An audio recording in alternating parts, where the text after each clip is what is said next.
India has failed to extend the concept of high-yield value seeds to all crops or all regions. In terms of crops, it remains largely confined to food grains, not to all kinds of agricultural produce. And Haryana states, Ganges. Good results. But results parts of India. 3. Drought-like situations deaths are reported. To a heavy loss of lives in underdeveloped areas. 4. Green revolution has thus cannot be termed. Income. Latter almost nothing to eat. The former thrived on the strength of colonial masters, the latter looked to the nature for subsistence. The situation of the rural poor at the time of independence was worse. The absolute landless and the near landless made up 43% of the rural households in India. The zamindari and the ryotwari land revenue systems, introduced by the British first, and the commercialization of agriculture, together with their exploitative tendencies, led to rural poverty, stagnation, and backwardness, which led ultimately to the fall of agricultural production. Agriculture was left to either the whims of the British rulers and their stooges or to the will of God. It was the most neglected field of the government. While the British government spent by 1905 over 360 rupees crores on the railways to further its imperialistic interests, it spent less than 50 rupees crores on irrigation. In 1939, there were only 930,000 iron plows and 31.8 lakh wooden plows in use, with no fertilizers, only animal manure, negligible agricultural colleges, only 6 with 1306 students, and no primary education or even literacy in rural areas. Famines were a usual occurrence in states like Madras, Mysore, Hyderabad, Maharashtra, Western United Provinces during 1876–78. According to William Digby, over 28,825,000 people lost their lives in famines during 1854–1901. Under the Indian Constitution, land reform is the responsibility of states. So while the federal government provides broad policy guidelines, the nature of land reform legislation, the level of political will and institutional support, and the degree of success in implementing reforms have varied considerably from state to state, with the agenda remaining unfinished in most states. The Indian officialdom acknowledges its failure to implement the reforms. The stages of land reforms in India can be divided into 4 phases. The first phase was concentrated on agrarian reforms to provide relief to cultivators and improve the security of tenure. This period lasted till 1972. The second phase involved bringing more land under cultivation through consolidation of landholdings between 1972 and 1985. However, post-liberalization of the economy, land policies focused more on land development and administration rather than reforms. The third phase, 1985–95, concentrated on water and soil conservation through watershed development, drought area development, etc. The fourth phase, 1995 onwards, centers around debates on the necessity for land legislations and efforts to improve land administration and bringing in clarity in land records. Abolition of intermediaries in 1951 brought cultivators into direct contact with the state, whose tax revenues increased considerably. For the farmer, it meant freedom from the arbitrariness of the zamindar and numerous intermediaries, but the tax burden remained the same, with the only difference being that the government was now the recipient. At any rate, the legal status of the occupancy tenants was now clearer. These measures did not affect in any way the large number of subtenants who had leased land from occupancy tenants. The objective of the tenancy reform was to establish and strengthen the tenant's right. To that end, a minimum leasing period of 5 to 10 years was introduced, and eviction was only allowed on the basis of specific reasons. Subleasing was forbidden, and, in the case of eviction, the tenant was to be paid a compensation for his investment. Finally, the tenant was granted the right to purchase the land he cultivated. Subtenants who had cultivated a plot of land for more than 12 years gained the status of occupancy tenants and were, thus, protected against eviction. The law forsook a restriction of the rent from 1/3 to 1/6 of the gross harvest, with stress on cash rent rather than on produce rent, and payment of the land tax was shifted to the landlord. To ensure that the lessor was not at a disadvantage, he was granted the right to give notice in case he wanted to cultivate the land himself. Ceilings on land holdings were imposed with a view to redistributing surplus land to the landless. However, many landowners having joint families separated their holdings into smaller units among their family members to avoid expropriation, and, in the process, evicted rightful tenants from their land. Following this, the national government reduced the ceiling limit further in 1972 and monitored the progress of distribution of surplus land as part of its 20-point program. The implementation of ceilings, in turn, led to a reduction in the size of holdings and marginalization of land holdings. A large number of experts concurred that further lowering of the ceiling would have negative effects on the goal of social equity. This led to the fourth category of reforms: consolidation of land holdings.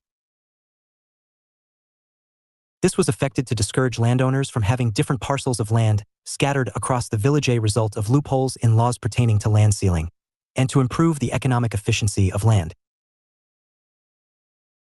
Constitutional provisions. Land was made a state subject in the Constitution of India, which was primarily due to a differing socio-economic situation in different regions in India. Thus, all legislations were enacted in state legislatures.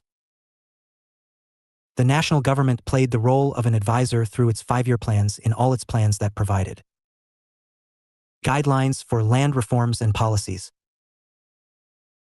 The directive principles of state policy clearly indicate redistribution of land to the actual tiller in the form of certain clauses of Article 39, namely b. That the ownership and control of the material resources of the community are so distributed as best to subserve the common good, and c. That the operation of the economic system does not result in the concentration of wealth and means of production to the common detriment. Schedule 9 of the Constitution of India has been amended many times to include 284 land laws that capture various legislations in different states, aimed at land reforms. Land reform measures have not been very successful because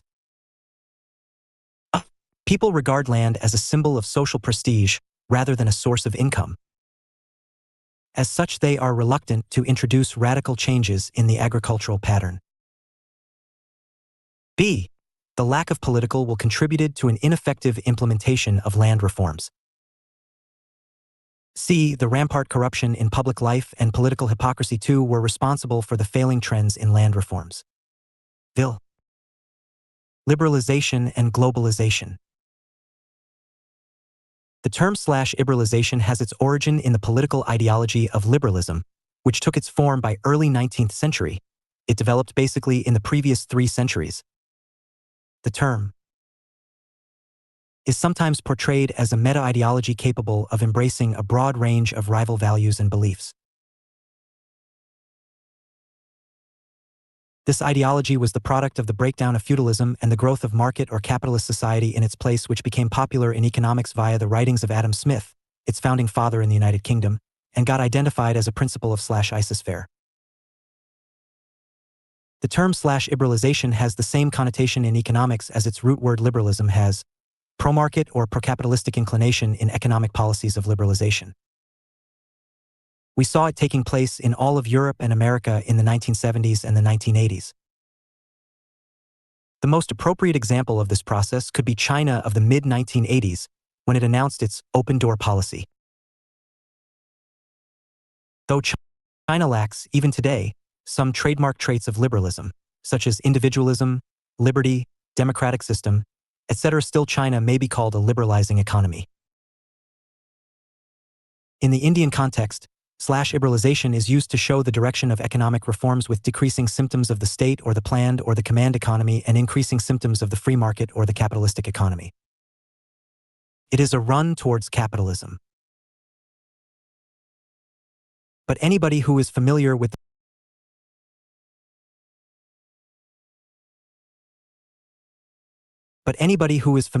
the most accepted form of economy will acknowledge that it has to be neither state-only or the market-only economy, but both at the same time. India is also attempting to strike its own balance of the state-market mix.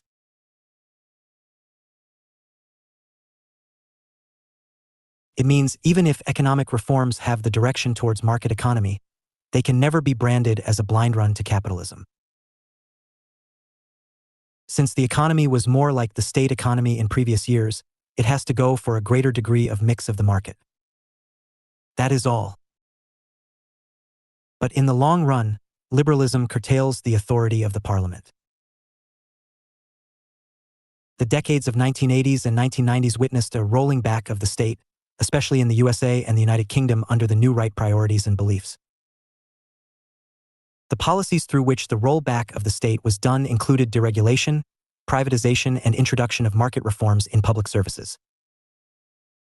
Privatization at that time was used as a process under which the state assets were transferred to the private sector. The root of the term privatization goes to this period which got currency more and more around the world once the East European nations and later the developing democratic nations adopted it. But during the period, several connotations and meanings of the term privatization have developed. We may see them as follows. Privatization in its purest sense and literally implies denationalization, i.e., the transfer of state ownership of assets to the private sector to the tune of 100%. Such bold moves took place only once anywhere in the world without any political fallout in the early 1980s of the UK under the Thatcher regime. This route of privatization has been avoided by almost all democratic systems. In the mid-1990s, some Western European nations, Italy, Spain, and France besides the USA, took such a move. India never ventured into any such privatization move. 2. The sense in which privatization has been used is the process of disinvestments all over the world. This process includes the sale of shares of state-owned enterprises to the private sector. Disinvestment is denationalization of less than 100% ownership of state-owned assets to the private sector. If an asset has been sold out by the government to the tune of only 49%, the control remains with the state, though it is considered privatization. If the sale of shares of state-owned assets is to the tune of 51% of the ownership to the private sector, even then it is termed as privatization. 3. The third and the last sense in which the term privatization has been used around the world is very wide. Basically, all economic policies which directly or indirectly seem to promote the expansion of the private sector or the market economy have been termed by experts and governments as the process of privatization. We may cite a few examples from India. The delicensing and dereservation of industries, even cuts in subsidies and permission for foreign investment, etc. are termed as the process of privatization. Here, we may relate liberalization with privatization in India. Liberalization shows the direction of reform in India, i.e., inclination towards the dominance of the market. But how will it be achieved? Basically, privatization will be the path to reform. It means everything which includes promotion of the market will be the path of the reform process in India. The process of globalization has always been used in economic terms, though it has always taken political and cultural dimensions. Once economic changes occur, they have several socio-political manifestations. Globalization is generally termed as an increase in economic integration among nations. Even before several nation-states were not born, countries around the world had adopted globalization, i.e., a closer integration of their economies. This globalization lasted from 1800 to almost 1930, interrupted by the Great Depression and the two wars, which led to retrenchment, and several trade barriers were erected since the early 1930s. The concept was popularized by the Organization of Economic Cooperation and Development, OECD, in the mid-1980s, again after the wars. In its earlier deliberation, the organization had defined globalization in a very narrow and businesslike sense. Any cross-border investment by an OECD company outside its country of origin for its benefit is globalization. After a summit of the OECD, proposals for replacing the GATT by the WTO were pushed forward by the developed economies of the world, better known as the startup of the Uruguay round of GATT deliberations which ended in the Marrakesh 1994, with the birth of the WTO. In the meantime, the OECD has defined 1995 globalization officially, 2. A shift from a world of distinct national economies to a global economy in which production is internationalized and financial capital flows freely and instantly between countries.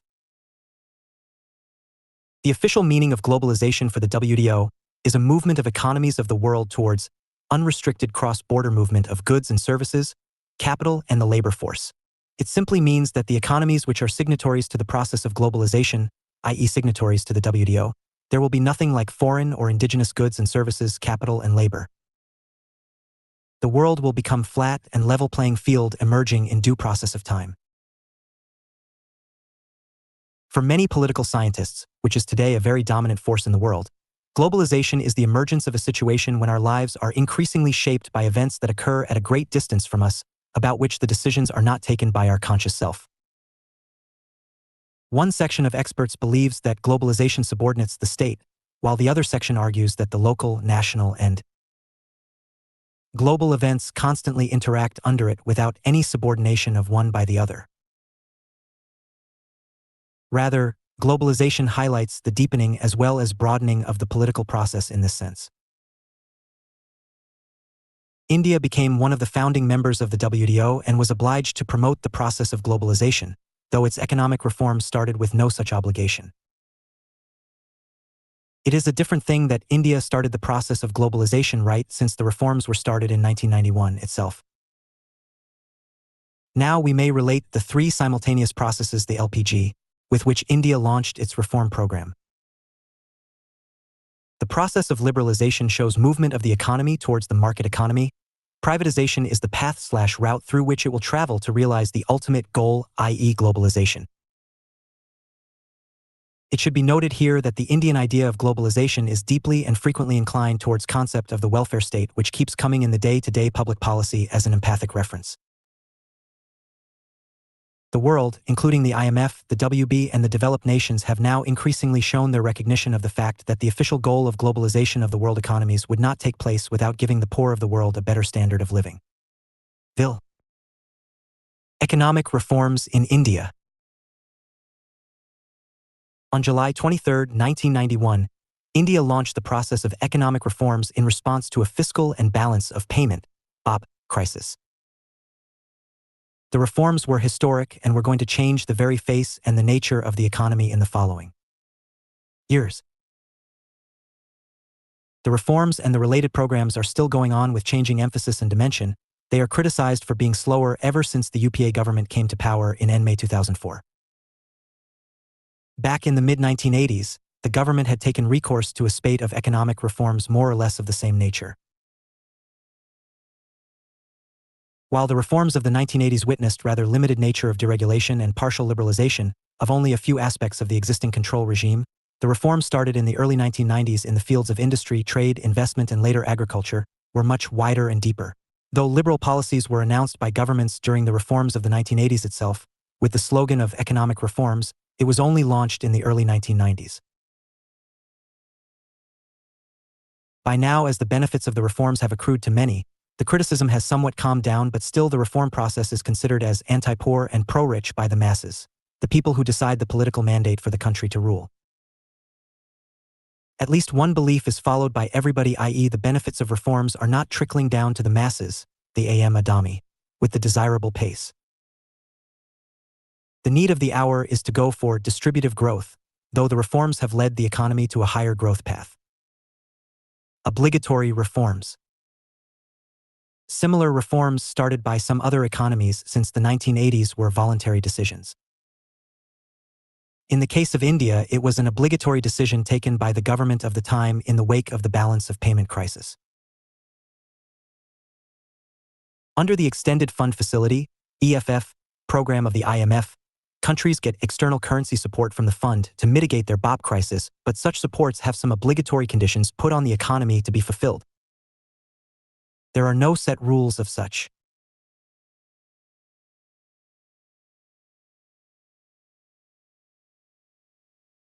Conditions with the IMF, though they are devised and prescribed for the BOP crisis-ridden economy at the time of need.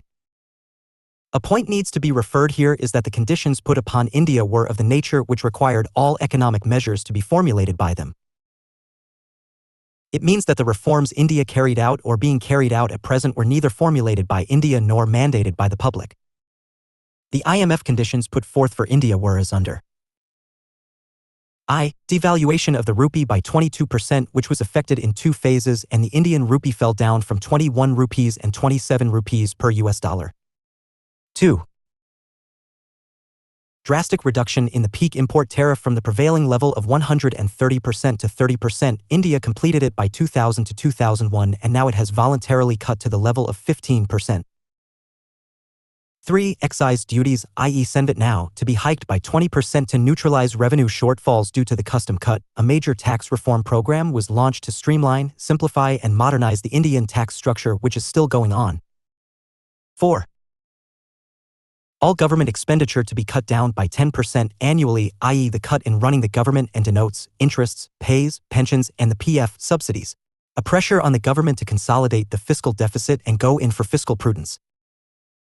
Though India was able to pay back its IMF dues in time, the structural reforms of the economy were launched to fulfill the above conditions of the IMF.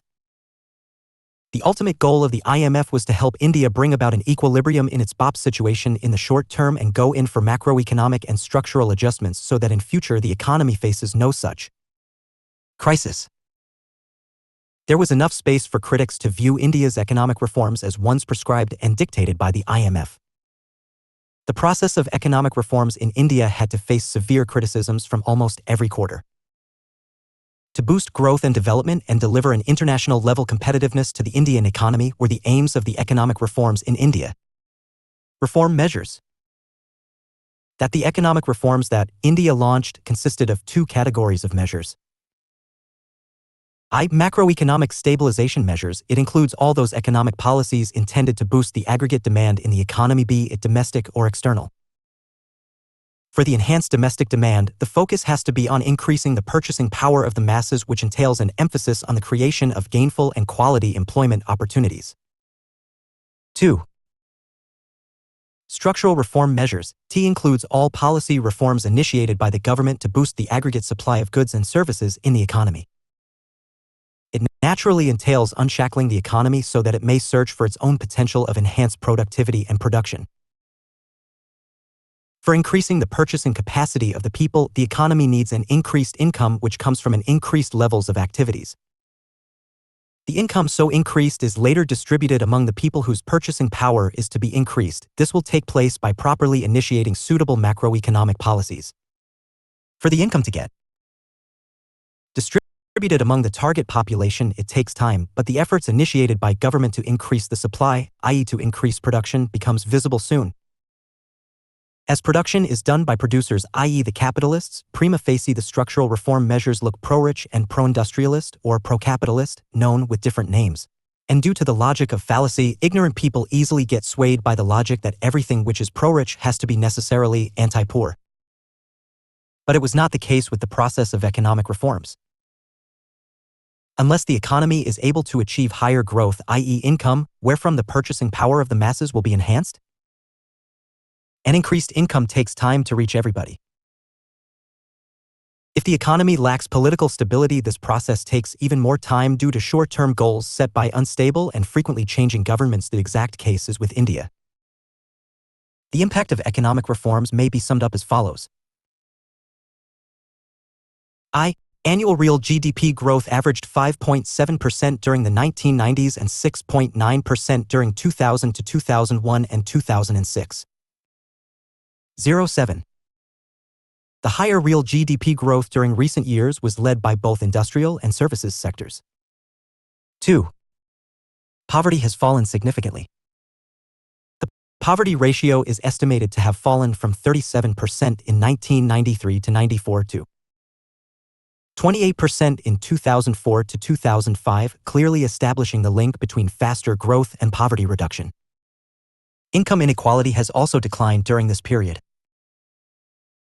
3. Other social indicators have shown similar improvements over the last 2 decades or so. life expectancy has increased from 53 in 1980 to 63 years during 1999 to 2003. The infant mortality rate has dropped from 110 in 1981 to 58 per thousand live births in 2005. And literacy has risen from 44 to 1981 to 65% in 2001. 4. The external financial position has also strengthened since the 1991 balance of payments crisis. Official reserves have risen steadily and now stand at around US $282 billion as on January 11, 2008. The external debt has declined to around 18% of GDP. 6. It is important to note that not only has there been a steady upward shift in India's growth path, but it has also been accompanied by an enduring stability. A remarkable feature of India's growth experience has been its resilience to both global and domestic shocks. 7. Fiscal reforms through fiscal responsibility and budget management, FRBM, is a significant measure. Overall, the fiscal reform process covering both the center and states has been wide-ranging, of which the important ones are unique features in the management of public debt which impact stability. States have no direct exposure to external debt and almost all public debts are in the domestic currency and held mostly by residents. 9. Neoliberalism of Modi's government. Neoliberalism is about changing the balance of power in favor of the capitalist class. This is true in rich countries. This is not true in poor countries such as India. India's NEP is on behalf of capital and it is therefore a policy of capital tort court mediated and implemented by the state at the central and provincial scale. Following the General Lok Sabha elections of 2014, the Bharatiya Janata Party's dominant National Democratic Alliance government was, in a way, a government carried on by Nehruvian economy tilted towards socialism, though it gave all sort of peasants' workers' welfare slogans. The major economic strategy, which was more or less of centralized techniques and planning during the Nehru period and bound by the Soviet-controlled techniques, was done away with, while privatized and liberalized globalized space already provided by the Indian government opened the doors of neoliberal economy. Privatization gave way to the socialism, restrictions and strictly followed rules gave way to liberalization, and opening up of the world economies brought globalization, fact which was undesirable, now practiced by the Indian economic strategists.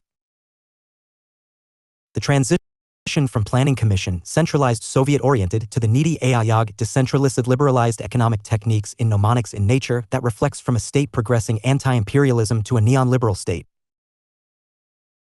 Formally introduced in 1991, the neoliberalized state fought to work through Narasimha Rao, Manmohan Singh and Vajpayee governments, the neoliberalism as a government policy, rather a new economic, representing the capitalist class, expressed specific demands to create conditions where domestic and foreign capital could be invested to make a lot of money quickly by using cheap natural resources such as land and cheap skilled and unskilled labor, and existing barriers to capital accumulation to be removed.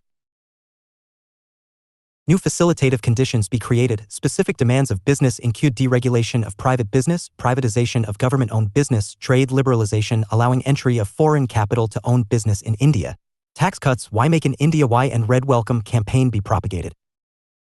Practice questions. 1. What do you mean by development?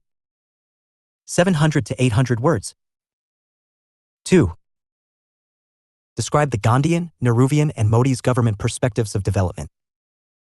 700 to 800 words. 3.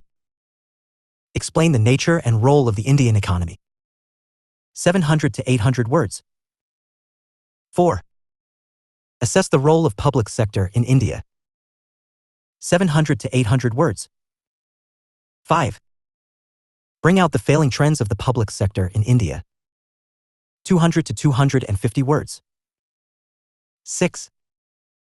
Critically examine green revolution as a strategy for sustainable agricultural development. 2012, 700 to 800 words. 7. Write a short note on the agrarian relations in colonial India. 200 to 250 words. 8. Bring out the numerous land reforms adopted in India. 700 to 800 words. 9. Substantiate the terms liberalization, privatization, and globalization in India's context. 700 to 800 words.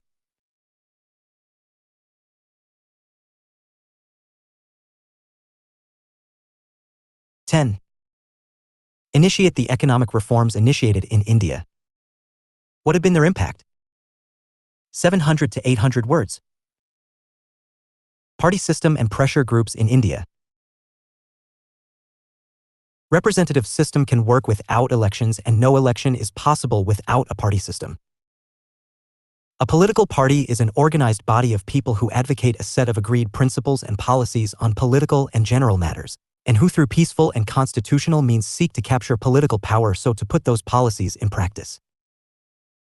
It is not a faction, for it has to be an organized body. It is not characterized by sharp differences, for it has to stand by certain principles and clear-cut agreed policies. It has not to be some violent and underground group of rebels attempting a coup or overthrowing a government, for it has to seek political power through peaceful and constitutional means. A political party is an organization of like-minded people, an organization which is goal-oriented, an organization which exists to capture and retain power. Duverger, Political Parties, defines political parties as organized groups seeking political power whether by democratic elections or by revolution. A pragmatic definition of a political party has been provided by Robert Huckshorn, Political Parties in America.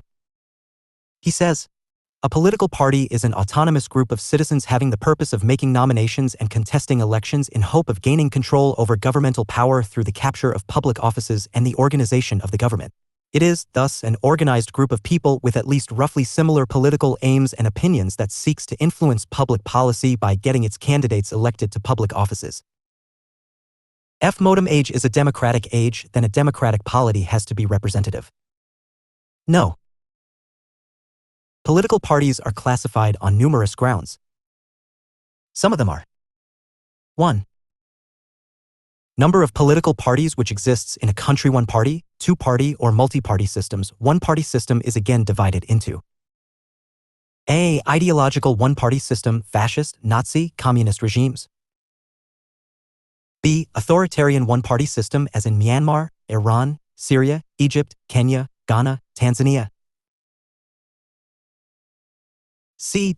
Dominant 1 party system as in India for some time until 1967, 2 party system as it exists in the USA, Great Britain, Australia, New Zealand, multi-party system as it prevails in France, Germany, Switzerland, Denmark, Netherlands. 2. Party orientations such as a charismatic leader-oriented party, say Sukarno in Indonesia, Lee Kuan Yew in Singapore, an ideology-oriented party and interest-oriented party. Persuasion which can be divided into leftist, rightist, and centrist parties. Geographically influenced parties such as national parties and regional parties. Evolution of party system in India. With the establishment of the Indian National Congress in 1885. A.O. Hume, a retired civil servant of the English East India Company, was the architect of the Indian National Union, which changed its nomenclature to the Indian National Congress, the Congress, at the suggestion of Dadabhai Naoroji, the Grand Old Man of India. The Congress was, then, not a political party but a pressure group so as to convey the matured opinion of the English-educated middle-class Indians to the government on matters concerning the welfare of the people. For the first 20 years, the Congress kept asking for reforms in the country's social, political, and economic. These were the moderate demands of the moderate Congress, whose leaders viewed the English rule in India as a blessing for the people. By 1906, the Congress had matured, commanding the following of large numbers of young Indians, and sought Swaraj with relatively harsher means of passive resistance. The imperialistic policy of the British rulers, the division of Indian nationalism through the partition of Bengal, the rise of militant extremism, racial arrogance, and the black laws passed by the government and the like had made the Congress into a political party. The repressive and divisive policy of the British government encouraged the formation of communal and caste-based political parties from time to time. Thus emerged the All India Muslim League, Hindu Mahasabha, the Akali Dal, and the Dravida Kazham. The arrival of Mahatma Gandhi on the Indian political scene during the 1910s and his assuming the leadership of the Congress changed the very character of the Congress. The national movement became the Congress movement, and the Congress movement became the mass movement. Gandhi's non-cooperation movement, 1920-22, the role of the Swarajists, the militant extremists' activities in the country and abroad, all these led the Congress to change its demand from Swaraj to Purna Swaraj, the complete independence of India, in 1929. The following years until India got independence in 1947 and the partition of the country were years of mobilization of public support as demonstrated by the civil disobedience movement 1930-34, the individual satyagraha 1940, the role of Subhash Chandra Bose and his Indian National Army and the Quit India movement 1942. From 1920s onwards, there had also arisen socialist political parties such as the Communist Party of India, the Congress Socialist Party, the Forward Bloc and trade unions and Kisan Savas. Thus, independent India witnessed the Congress emerging as a political party ready to rule the country together with communal, caste-based and socialist-oriented political parties. After independence, there arose numerous political parties. The period between 1952 and 1964 was an epoch of national consensus, the Nehru era. The period between 1964 and 1969 was a period of uneasy transition marked by the emergence of numerous political parties, a situation of multi-party system. The period between 1969 and 1974 was a period of new consensus and of increasing inter-party conflict, a period of splits in the Congress as well as in other small political parties. The 1975 to 77 period was the period of emerging authoritarianism. The period between 1977 to 80 was the period of the Janata Party and of coalitional politics, a non-Congress, non-communist government period. The period between 1980 and 1989 was the period of tussle between the Congress and the non-Congress political parties, the regional political parties asserting themselves. And the period following 1989 is an era of coalitional governments. Political parties in India. India has a multi-party system with dominance of small regional parties. National parties are those that are recognized in 4 or more states. They are accorded this status by the Election Commission of India, which periodically reviews the election results in various states. This recognition helps political parties to claim unique ownership of certain identities, such as the party symbol, until the next review of their status. Below is the list of parties as existing today. 1. Indian National Congress, Inc. 2. Nationalist Congress Party, NCP. 3. Bharatiya Janata Party, BJP. 4. Communist Party of India, CPIM. 5. Bahujan Samaj Party, BSP. 6. Communist Party of India, CPI. Parties that have received certain amount of votes or seats in a state may be recognized as a state party by the Election Commission. Recognition as a state party gives the party the possibility to reserve a particular election symbol in the concerned state. A party may be recognized in more than one state. A party recognized in 4 states is automatically recognized as a national party. Listed below are some regional political parties, as in October 2004.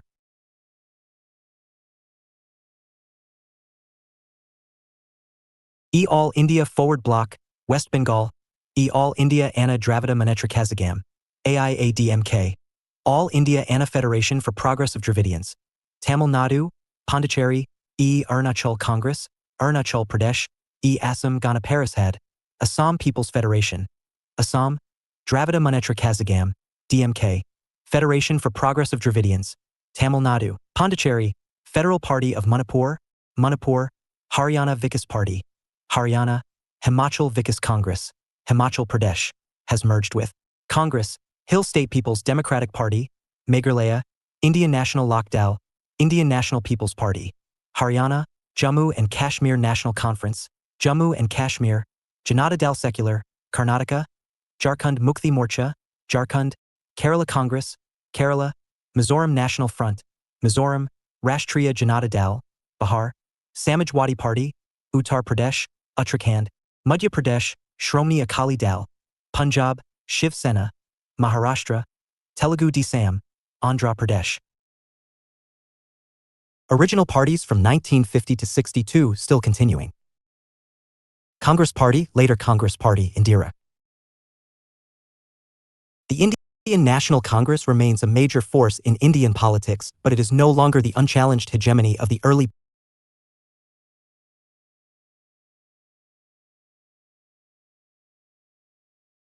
The Indian National Congress remains a major force in Indian politics, but it is no longer the unchallenged hegemony of the early post-independence years. In 1969, a faction known as the Indian National Congress organization broke from the main Congress party. Another split occurred in 1979, when forces loyal to Indira Gandhi broke off to form Congress, Indira. Despite being a faction, this party took control and continued Congress policies and agenda. Since Congress was fundamentally the same as the original Congress party, there was no termination of the party. Since 2009, Congress has been able to control the Lok Sabha with its leadership of the United Progressive Alliance, UPA.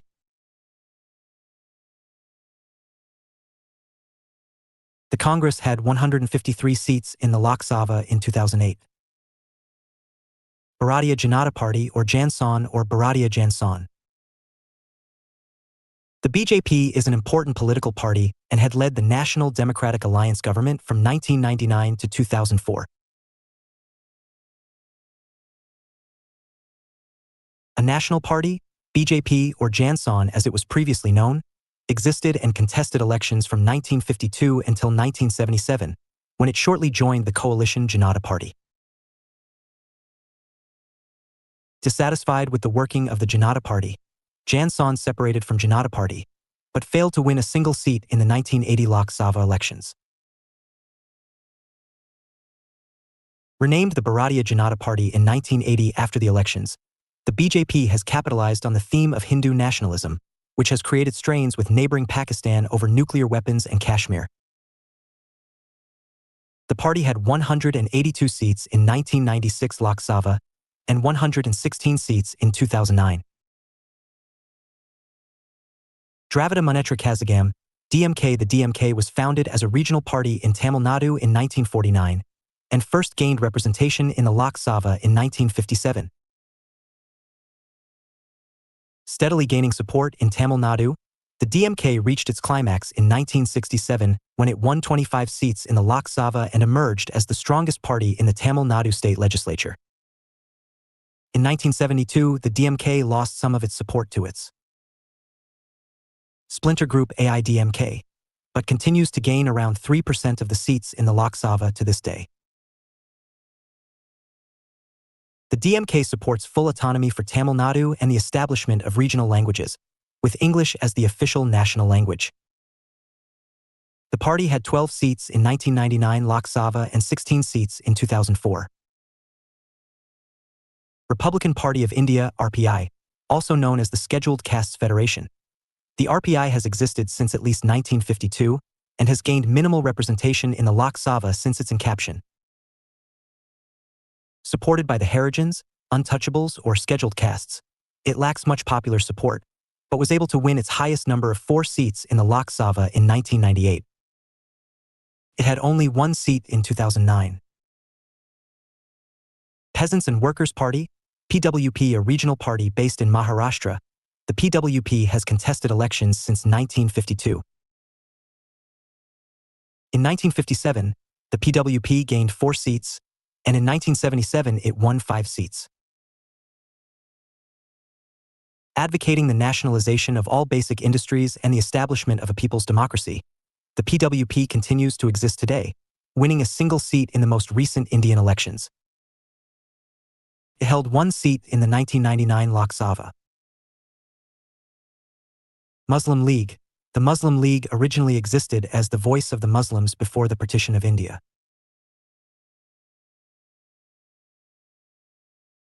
With the establishment of the Muslim state of Pakistan, the Muslim League lost most of its support within India, with the exception of Kerala, and has only been able to obtain a small number of seats in various elections, 3 seats in 1967 and 1970 elections, and again from 1980 and 1984 elections. It has continued to contest elections in through the present, but seems to have changed its name to the Muslim League Kerala State Committee around 1998. The party had 2 seats in the 1999 Lok Sabha and 1 seat in the 2004 Lok Sabha. Revolutionary Socialist Party, RSP. The RSP has participated in all elections since 1952, winning a small number of seats each year since 1952. The RSP advocates the establishment of a socialist rule and the rights of the working class to power and fair treatment. Most of its support comes from West Bengal and Kerala. The party had 3 seats in 2004 Lok Sabha. Forward Bloc, a socialist party that support in West Bengal. The Forward Bloc held 3 seats each has in the Lok Sabha after the 1957, 1977, 1989 and 1991 elections. It held 2 seats after the most recent elections, leaving it short of 1% representation in the parliament, but demonstrating that the party continues to exist. The party had 2 seats in the 1999 Lok Sabha and 3 seats in 2004 Lok Sabha. Shromni Akali Dal, Sad the Sad is a religious Sikh party formed in Punjab in the 1920s. The primary goal of the SAD is to advocate greater autonomy for Punjab, sometimes with violent methods.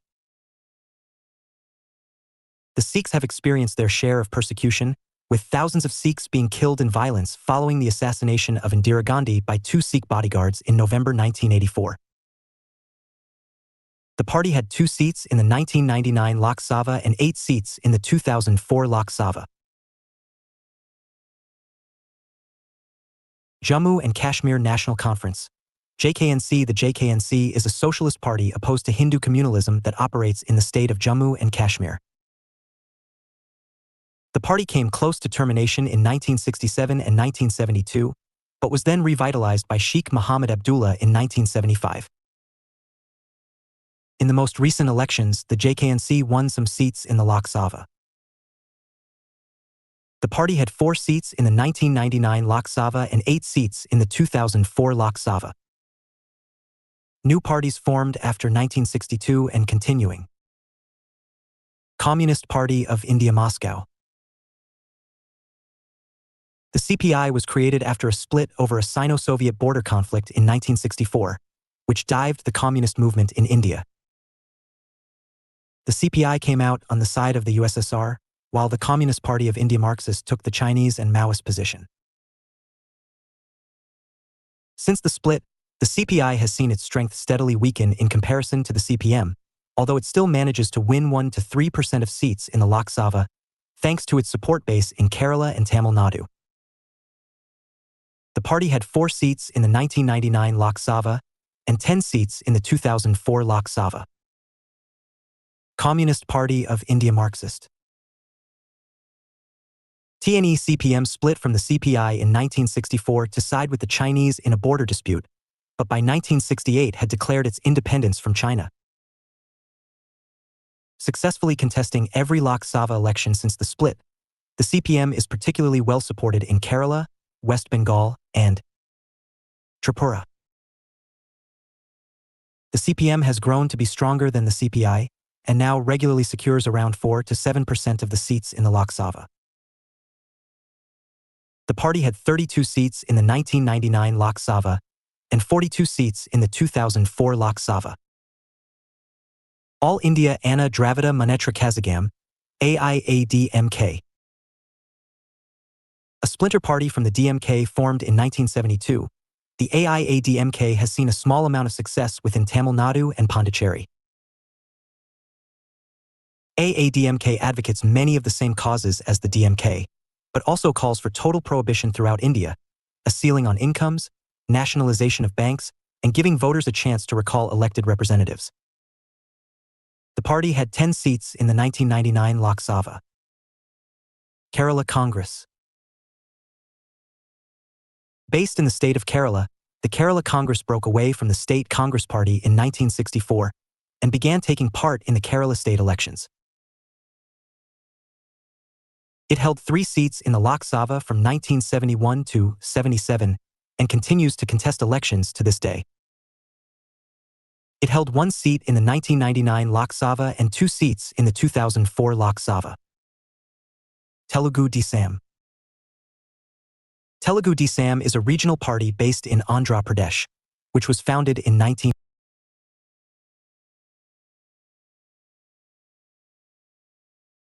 Telugu Desam is a regional party based in Andhra Pradesh, which was founded in 1982. Telugu Desam declared at its formation that it would support any party which is in control of the national government at any time, but would pursue its own agenda within its state.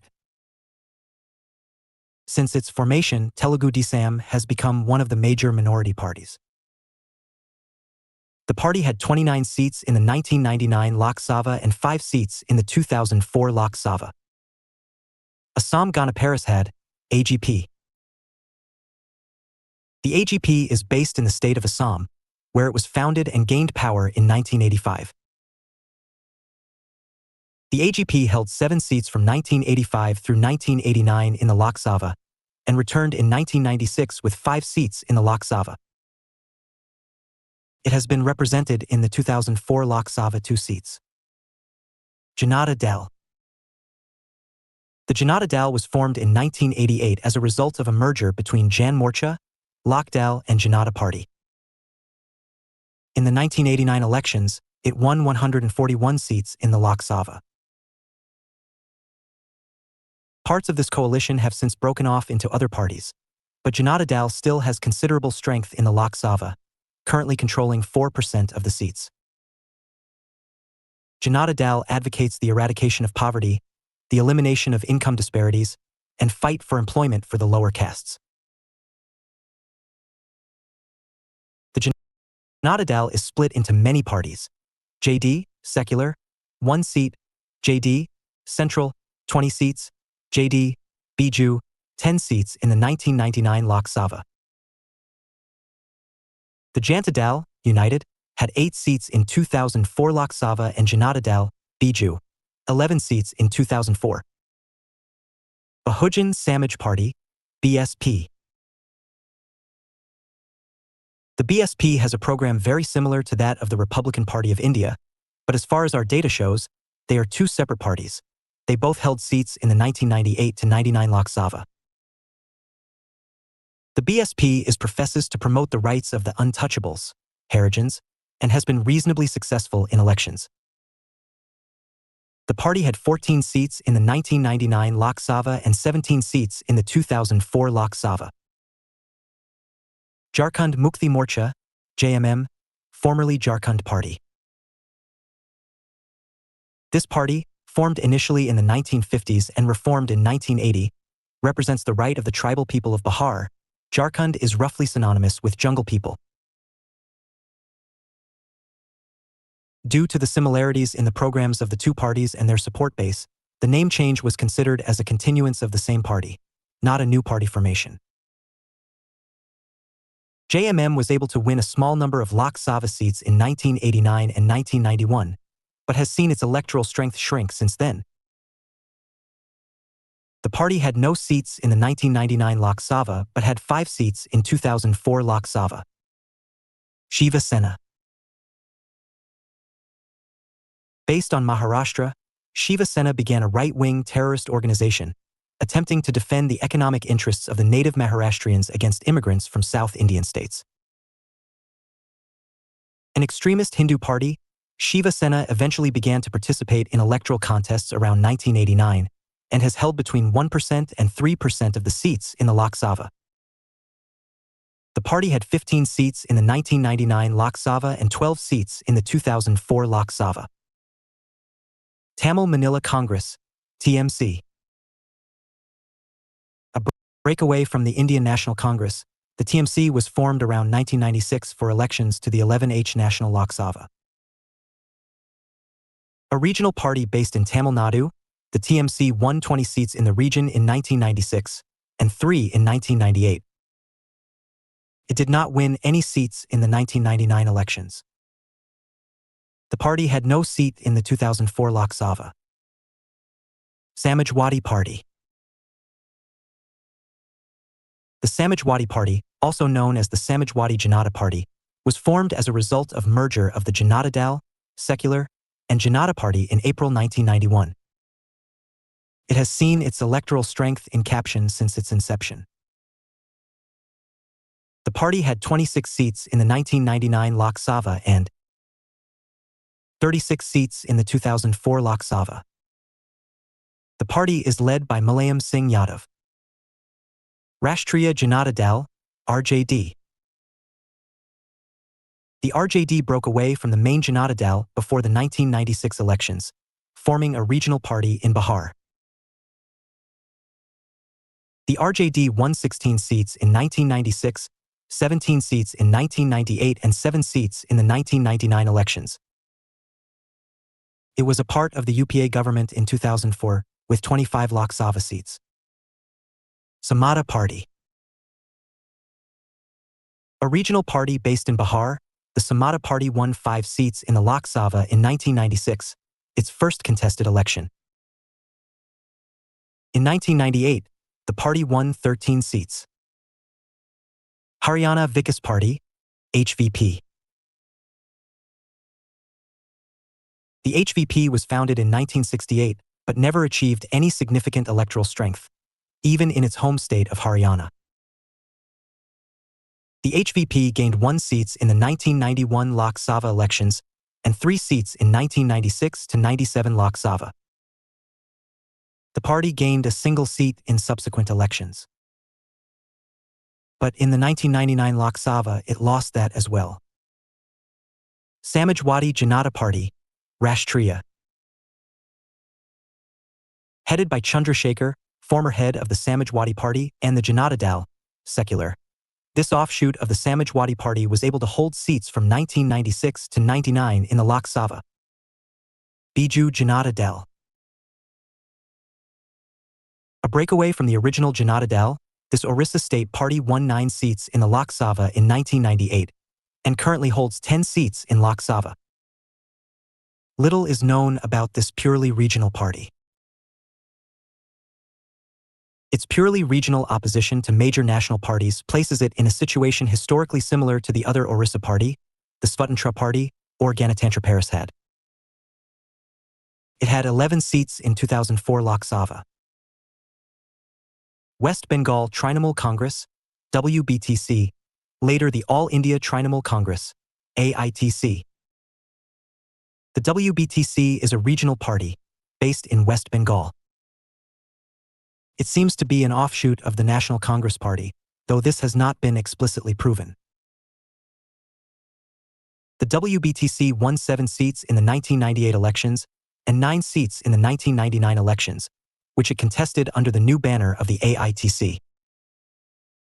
It had 1 seat in 2004 Lok Sabha. Padali Makal Katchi. The PMK is a state party based in Tamil Nadu. It is unknown what this party stands for or whom supports. In 1998, it won 4 seats. It had 6 seats in the 2004 Lok Sabha. Lok Shakti.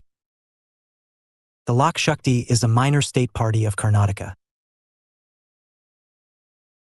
In the 1998 general elections, Lok Shakti secured 3 seats in the Lok Sabha. It had no seat in the 1999 Lok Sabha, but in 2004 it won 4 Lok Sabha seats. Maramalarki Dravida Munnetra Kazhagam, MDMK. The MDMK is a relatively new political party of Tamil Nadu, first obtaining representation in 1998, with 6 seats in the Lok Sabha. Little is known about this party, but from its name and electoral results, it can be extrapolated that this party broke off from the DMK. The party had 4 seats in the 1999 and 2004 Lok Sabha. Nationalist Congress Party. This party first contested the 1999 elections, winning 8 seats for the Lok Sabha. Some of their representatives were from Maharashtra, and the party was a part of UPA government in 2004-2009. It had 9 seats in 2004 Lok Sabha. Indian National Lok Dal. This party first contested the 1999 elections and won 5 seats in the Lok Sabha. All of its representatives are from Haryana. Lok Sabha elections, 1952 to 2014. Major parties in the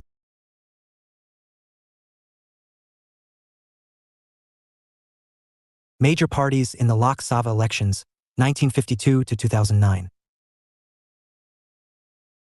Source: Election Commission of India reports of general elections of various Lok Sabha elections.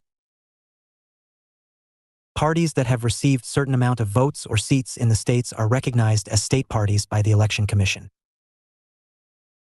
Recognition as a state party give the party the possibility to reserve a particular election symbol in the concerned state. A regional party might be recognized in more than one state. A party recognized in 4 states is automatically recognized as a national party. Some of the state/regional parties are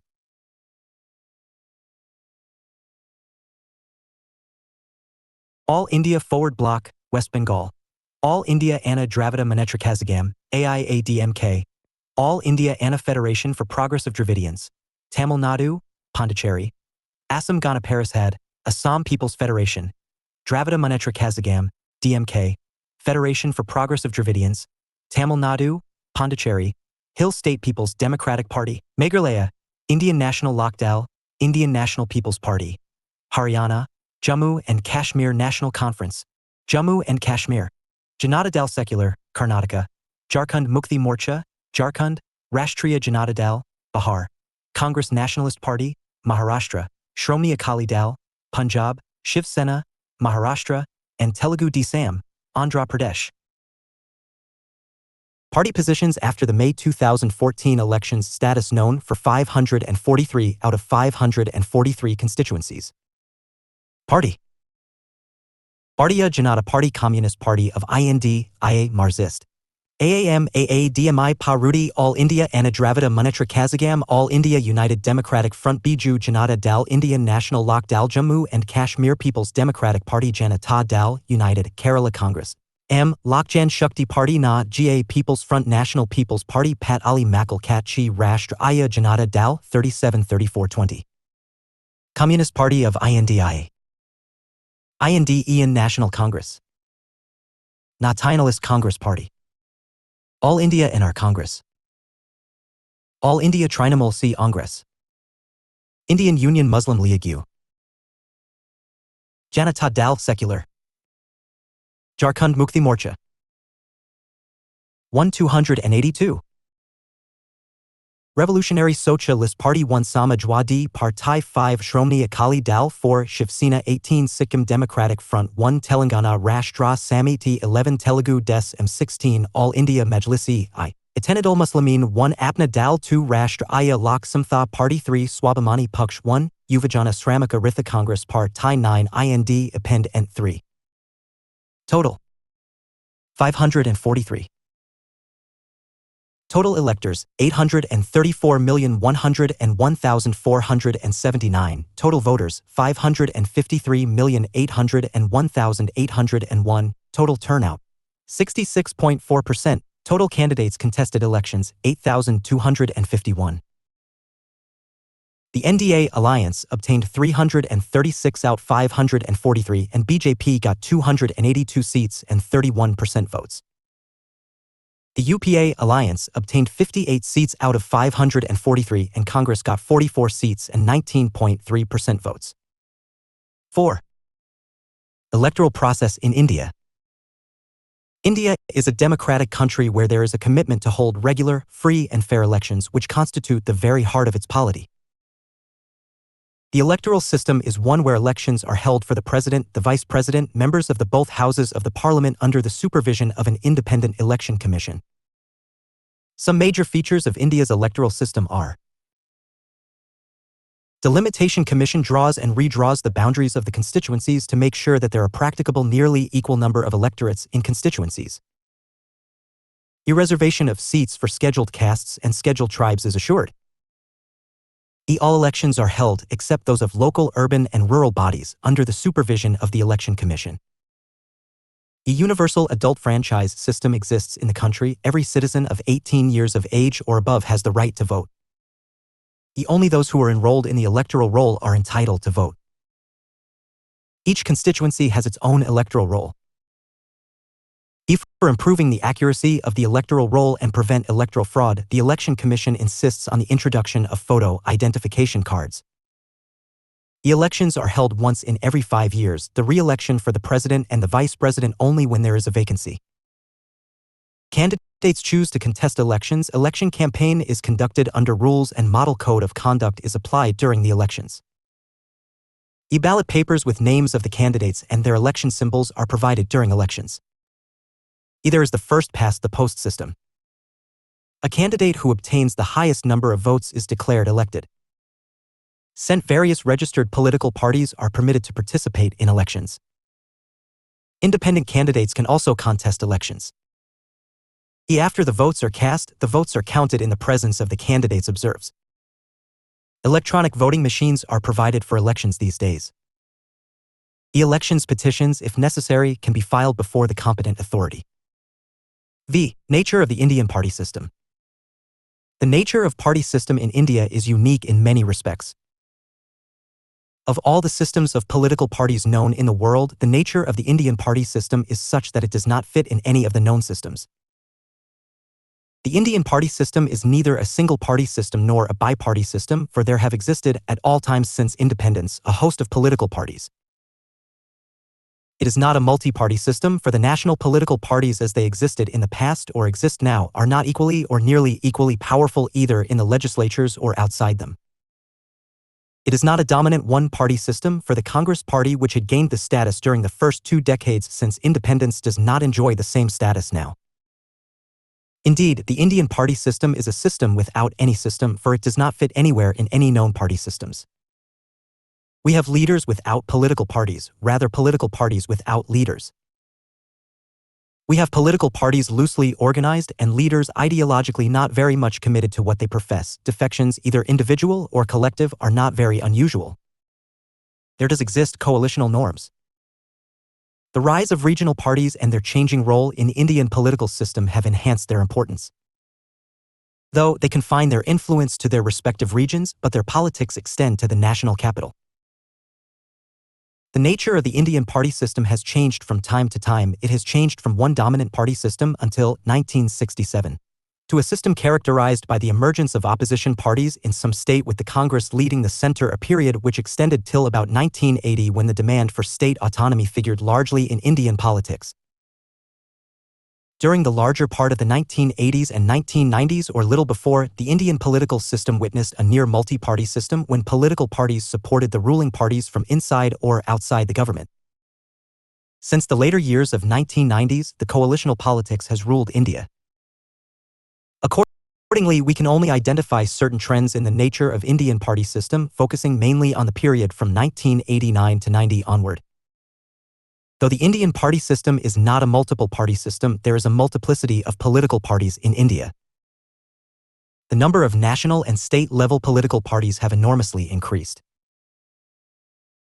There were 53 national and state political parties in 1952, 15 in 1957, 27 in 1962, 25 in 1967, 53 in 1971, 34 in 1977, 36 in 1980, 33 in 1984, 113 in 1989, 145 in 1991, 209 in 1996, 176 in 1998, 169 in 1999, 230 in 2004 for the Lok Sabha elections. The number of the recognized national political parties in Lok Sabha elections has drastically declined, while that of the recognized state political parties has remained nearly the same, though with different nomenclature. The number of recognized national political parties were 14 in the 1952 Lok Sabha elections. Their number declined to 6 in the 2004. The number of the recognized state political parties was 39 in 1952. It fell slightly to 36 in 2004. With the passage of time, some state political parties have disappeared while some others have emerged. The national political parties has declined over the years, 13%. Declined from 1952 to 2004, while that of the state political parties has successively increased. In the 1996 Lok Sabha elections, for example, the national political parties lost 11% of the vote with 75 seats, whereas state parties gained 9% with 78 seats.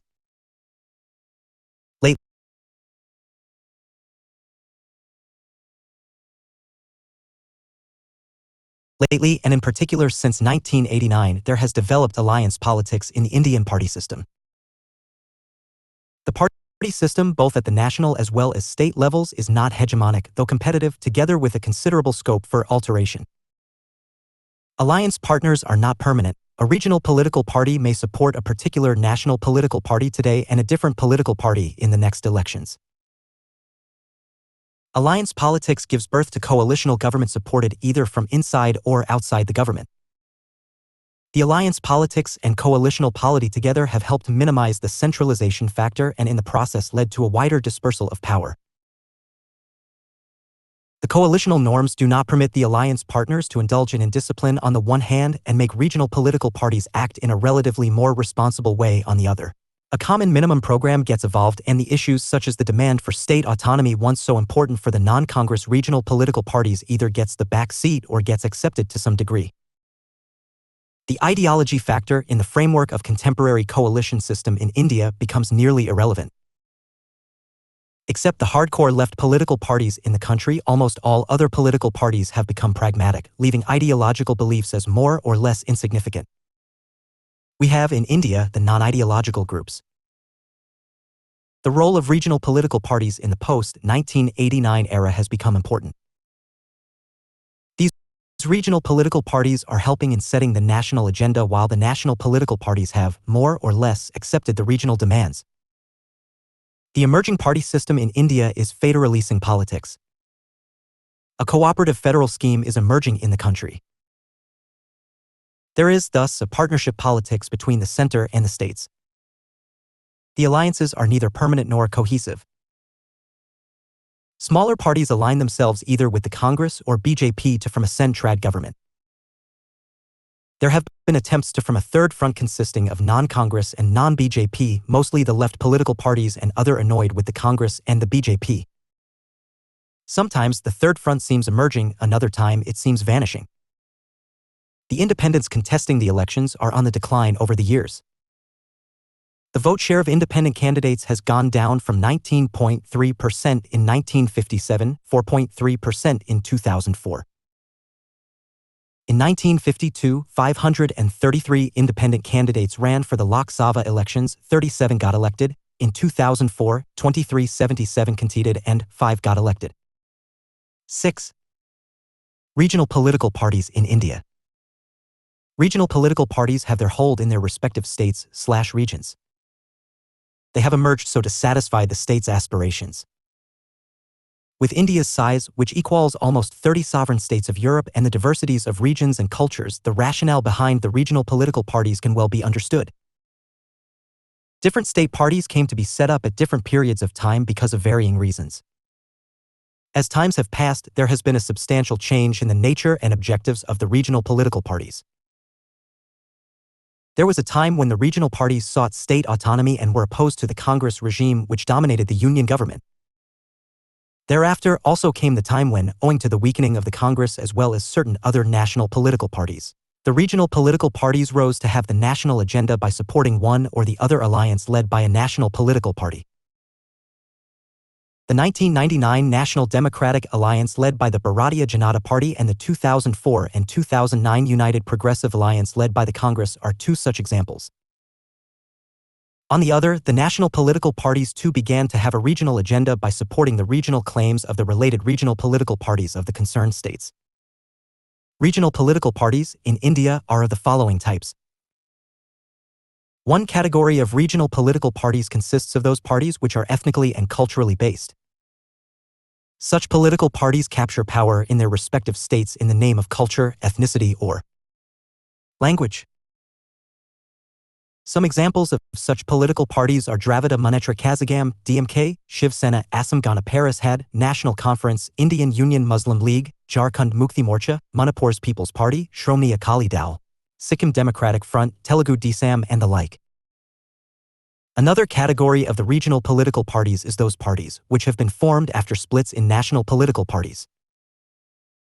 Most of such political parties were formed after 1967.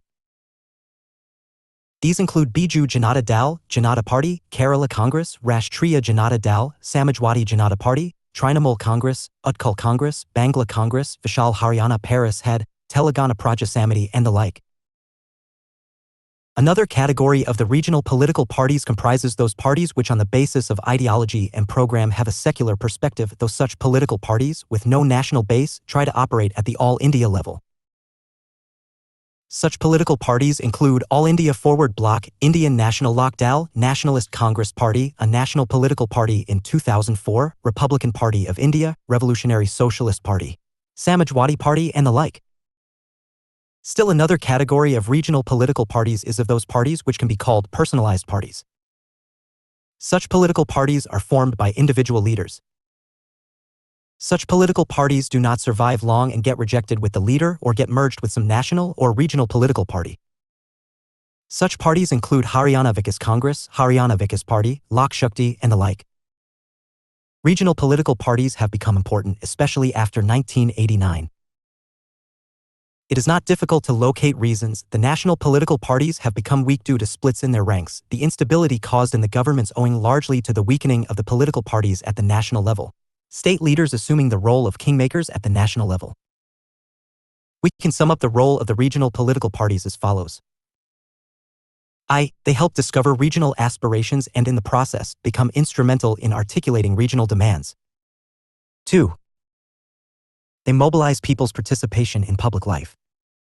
3. They, with the support of their regional base, make either government possible or make effective and powerful opposition. 4. They have of late begun participating in national politics, helping in making or unmaking the central government. They have helped establish a cooperative federalism in the country by building consensus in matters relating to the administration. 6. Center states tensions are on the decline. Political parties, ideological and social bases. Ideologies and political parties go together. Each political party speaks for its own ideology, each fighting its war on ideological stance. It is on the basis of ideologies that we make distinction among various political parties, know their character in terms of their boundaries, either local, regional, or national, describe them in accordance with their bases, whether of the workers, peasants, capitalists, or Dalits, describe them whether they are the rightists, leftists, or the centrists. In India, political parties have grown from time to time with their ideology, objectives, and social basis. Of over 700 registered political parties, there are 7 national and about 40 state political parties.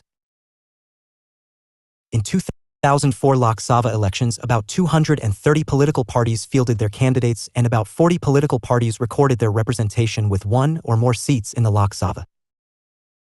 National political parties work at all India level and have their bases throughout the country or in certain states.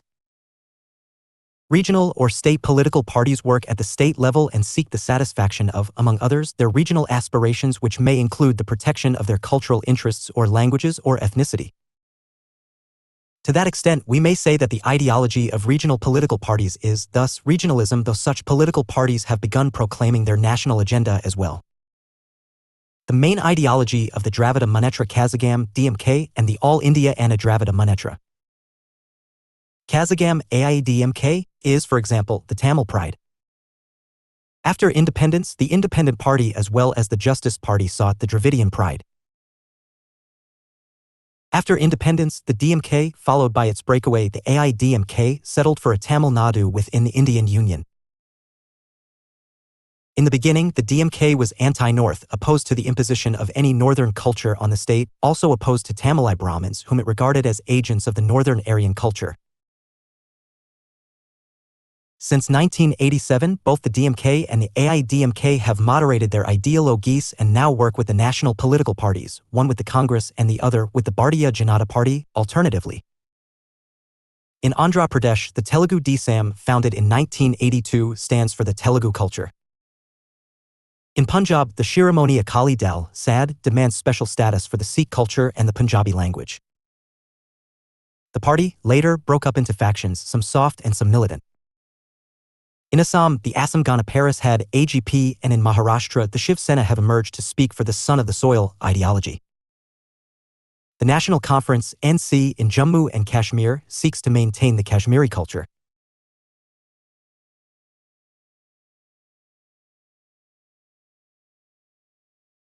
This is true about the northeastern states. Each state's regional political party stands for its regional and ethnic culture. The national political parties have their ideologies. The Indian National Congress, the Congress established in 1885 and fighting for national liberation, is an all-India-level political party. Its ideology is centrist of secularism, socialism and democracy, and of late has begun seeking a major role in the community of nations. The Congress is a modernizing political party. On front, it has favored land reforms, industrialization, liberalizing economy. On social front, the party advocates social justice, egalitarian society, protection of the interests of the minorities and weaker sections of society.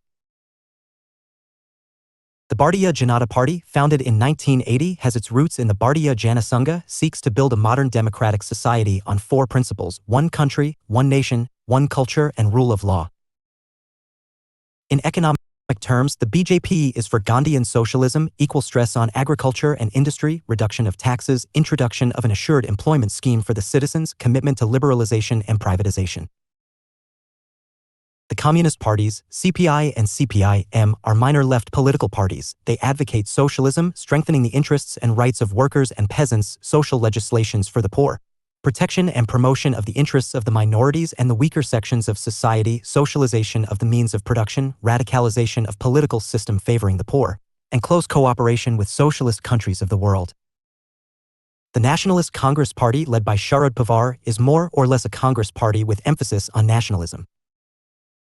The Bahujan Samaj Party, founded by Kanshi Ram in 1984, has its roots in all India backward classes, the scheduled castes, the scheduled tribes, the other backward classes.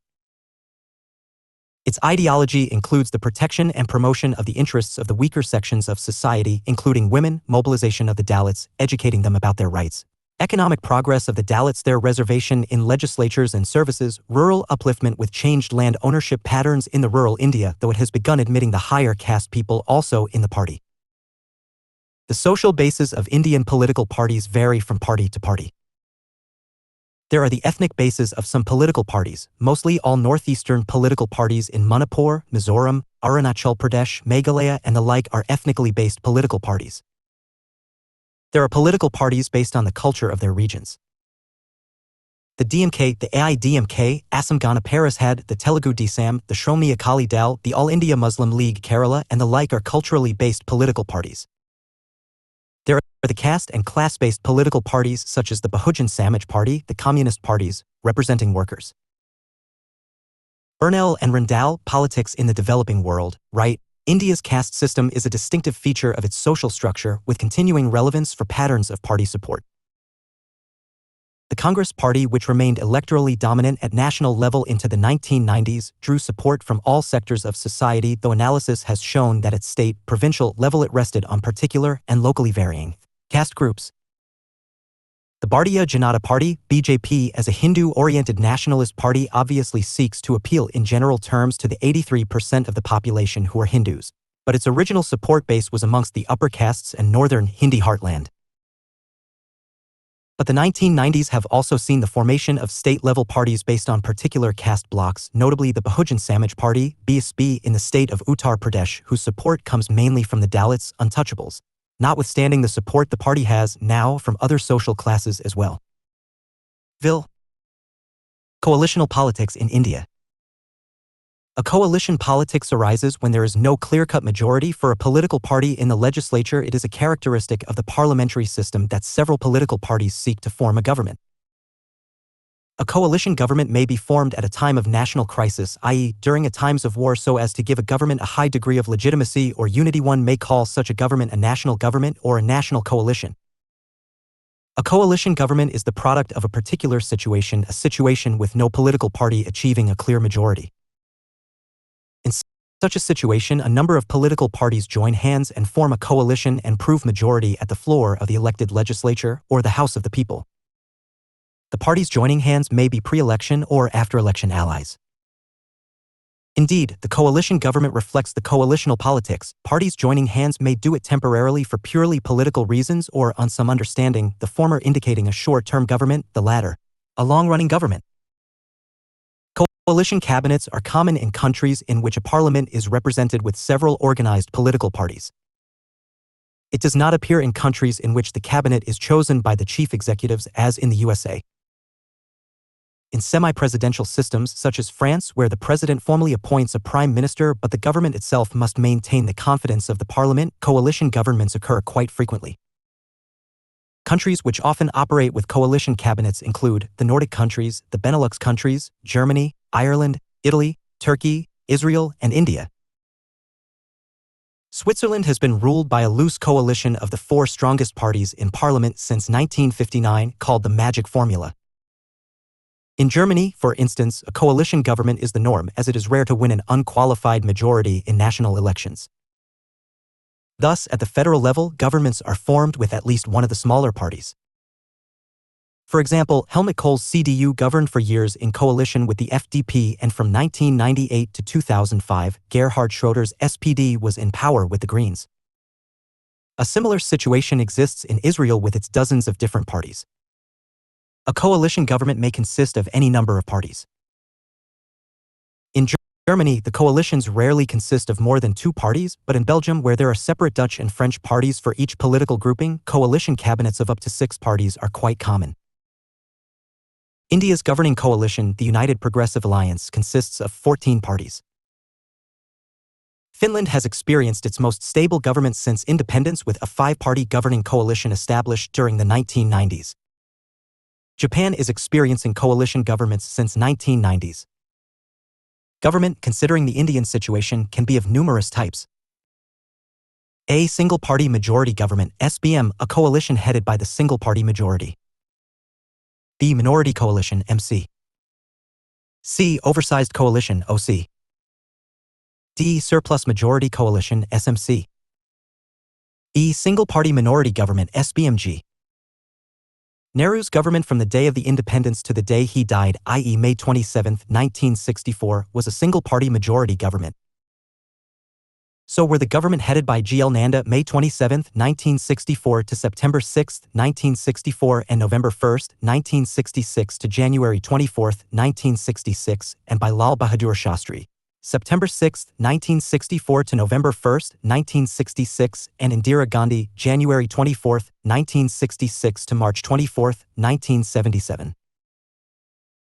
The government led by Morarji Desai, March 24, 1977 to July 28, 1979, and Charan Singh, July 28, 1979 to January 14, 1980. Were in the former's case oversized coalition and in the latter's case minority coalition, the former led by the Janata Party and the latter by the Janata Party, secular. Indira Gandhi's second spell from January 14, 1980 to October 31, 1984, and Rajiv Gandhi's government from October 31, 1984 to February 12, 1989 were examples of the single-party majority government. VP Singh ruled through minority coalition between February 12, 1989 to October 11, 1990, led by the National Front and 5 political parties. Chandrasekhar and P.V. Narasimha Rao had the single-party minority government, former leading through the Samajwadi Janata Party and the latter through the Congress. Thereafter followed minority coalition governments from May 16, 1996 to May 2009, headed by Atal Bihari Vajpayee from May 16, 1996 to January 6, 1996, March 19, 1998 to May 22, 2004, with the minority coalition led by the BJP with the support of numerous political parties, both from inside and outside the parliament, H.D. Deve Gowda from January 6, 1996 to April 21, 1997, Inder Kumar Gujral from April 21, 1997 to March 19, 1998, and Manmohan Singh from May 27, 2004 till the formation of the new government in May 2009, led by minority coalition and with the support of political parties from within and outside the parliament. Whatever the reasons, the coalitional governments in India have come to stay, for the present at least.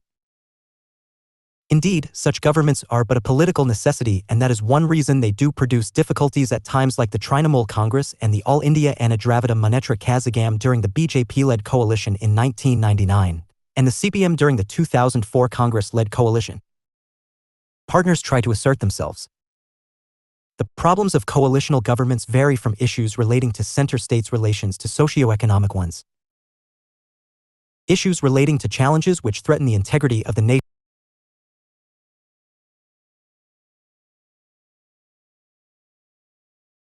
Issues relating to challenges which threaten the integrity of the nation are taking back seat. No one is opposed to the integrity and unity of the country. Even issues relating to state autonomy, fiscal or non-fiscal, are not posing any serious problem. Coalitional governments do not exist because of either of these reasons. They exist because political parties at the national and state levels wish to share power between themselves, the center to be controlled by political parties at the national level and states by respective regional ones. 9. Pressure groups in India. Interest and pressure groups constitute part of the democratic political system. These are organized groups which exist for the fulfillment of their specific interests. They are called interest groups because they have interest of their own, and for its fulfillment they seek to make efforts. They are called pressure groups when they exert pressure on the authorities for the pursuit of their interests. In terms of their purposes, nature, tactics, and role, both pressure groups and interest groups are often used interchangeably. What is important to note are certain features in these groups. Pressure and interest groups are organized groups. 2. These organized groups work for the collective interest of their members. 3. These groups tend to influence decision-making by putting pressure. 4.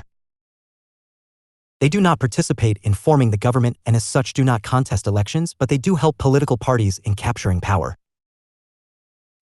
Unlike political parties, interest and pressure groups have their specific and limited objectives concerned mainly with their members. 6. Unlike political parties, these groups are informal, closed, and unrecognized part of the political system. 7. Pressure, for example, lobbying in the USA, is characteristic of interest and pressure groups. Means and techniques used by pressure groups include A. Manipulating of public opinion. B. Persuading the administration in their favor. C. Influencing legislators. D. Assisting political parties. E. Preparing public opinion in their favor. F. Seeking the support of opposition political parties. In course of their efforts to seek the satisfaction of their demands, the pressure groups hold meetings with officials, present their case to the decision-makers, pressurize the government to seek favors and benefits, demonstrate, strike work, and keeps doing research to have an in-depth study of issues related to their interests. Pressure groups can be communal, institutional, and associational. Communal pressure/interest. Groups are those groups where membership is based on birth, families, castes, ethnicity. Institutional pressure groups are those where membership is limited to bodies which are parts of the government, attempting to exert influence on government for protecting and promoting the interests of members of such government. Associational pressure/interest groups are those groups which are formed by people to pursue shared, though limited, objective. Such groups are usually voluntary groups. Interest groups, in a way, are groups with specific and limited objectives, relatively with more objectives and less pressure. Interest groups can be sectional as well as promotive. Sectional interest groups, also called protective or functional groups, exist to protect the interests of their members, whereas promotive interest groups exist to advance shared values, ideals, or principle. The former protect the interests and the latter promote the interests of their members. Indeed, each such group supplements the other. Interest groups are also classified as A. Insider interest groups, which enjoy regular institutionalized access through routine consultation or representation. B. Outsider interest groups, which do not enjoy such access as the insider interest groups do. Pressure groups in India can be classified and discussed as under I. Social/identity-based groups. There are groups based on community interests, say religion, caste, language, ethnicity, region, etc. The chief characteristic of such groups is that they are embedded in the social fabric. Usually their membership is based on birth. These groups can further be divided into two: one, which are primarily concerned with community service, and the other which use communal or social mobilization in political and economic competition.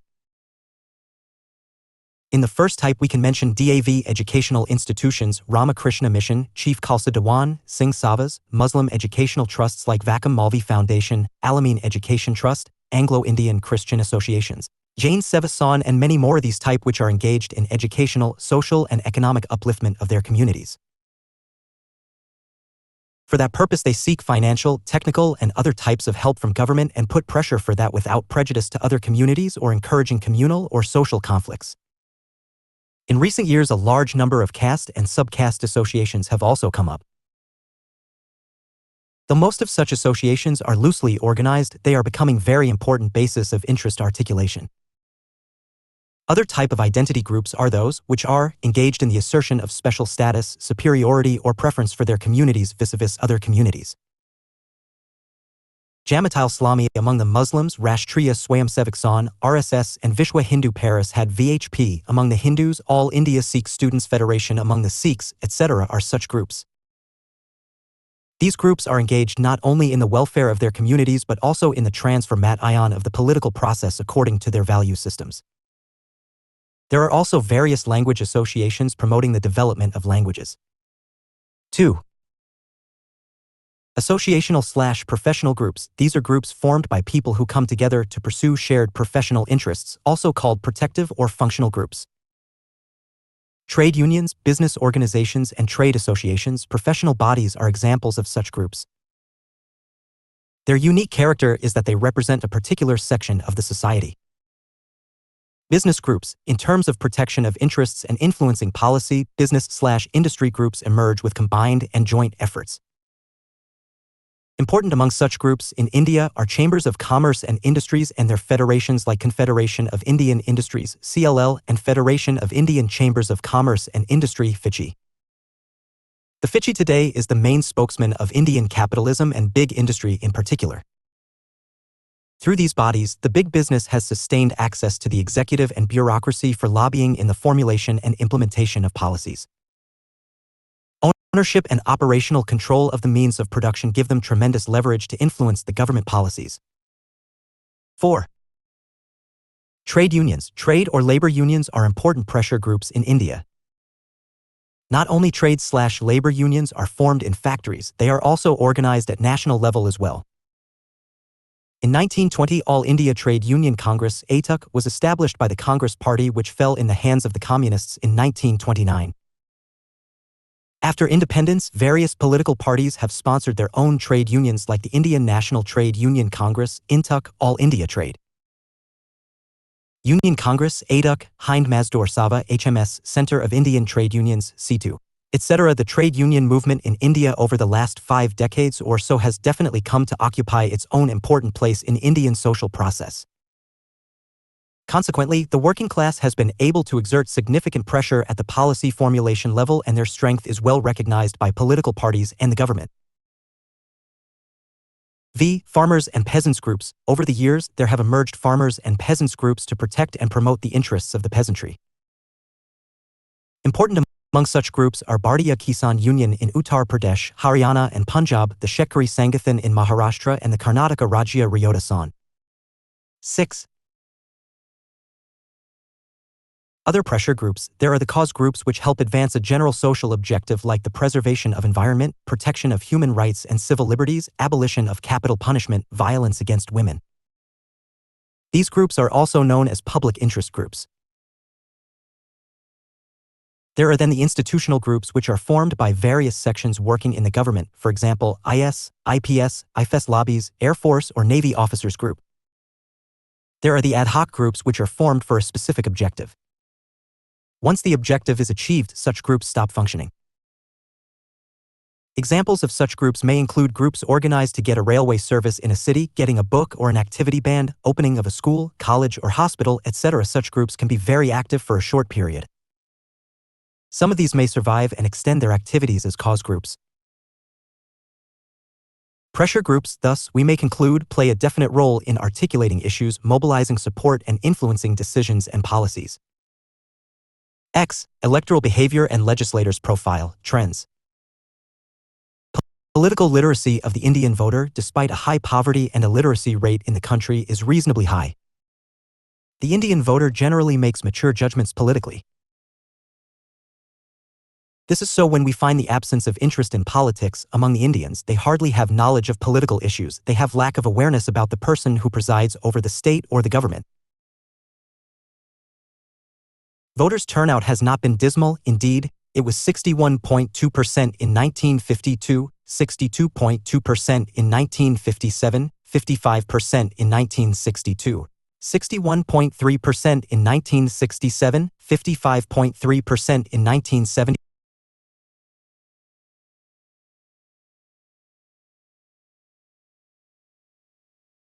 Voters' turnout has not been dismal, indeed, it was 61.2% in 1952, 62.2% in 1957, 55% in 1962, 61.3% in 1967, 55.3% in 1971, 60.5% in 1977, 56.9% in 1980.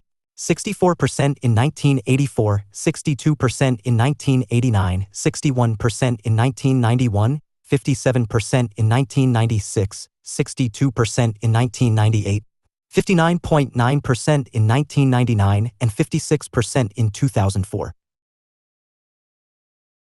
Voting behavior is shaped by both short-term and long-term influences.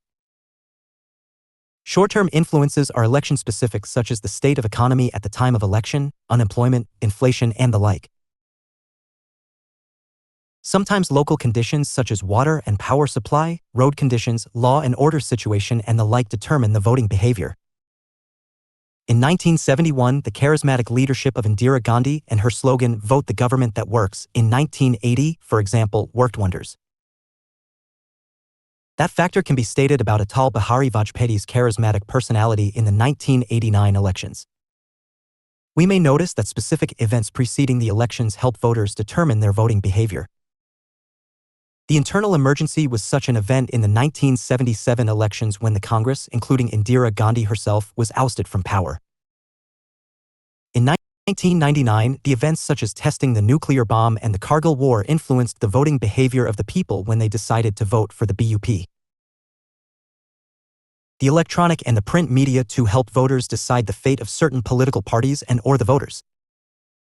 Long-term influences are numerous. Social factors such as the age, sex, education, rural-urban placement, caste, religion play definite role in determining voter behavior. Voting age is fairly high between the age group of 30 to 60. Women, as compared to men, are politically less interested in casting their vote. Rural voters of late have become relatively more conscious than the urban ones. The less educated are politically more conscious than the more educated voters. The scheduled castes and the scheduled tribes worked as the vote bank for the Congress during the first 2 or 3 decades. While at present their votes get divided, most of them go to the Bahujan Samaj Party. The Congress did benefit from the minorities' voters for quite some time, though now they see representation through their co-religionists. Poverty, unemployment, inflation, price rise as economic issues have always played an important role in the voting pattern of the people.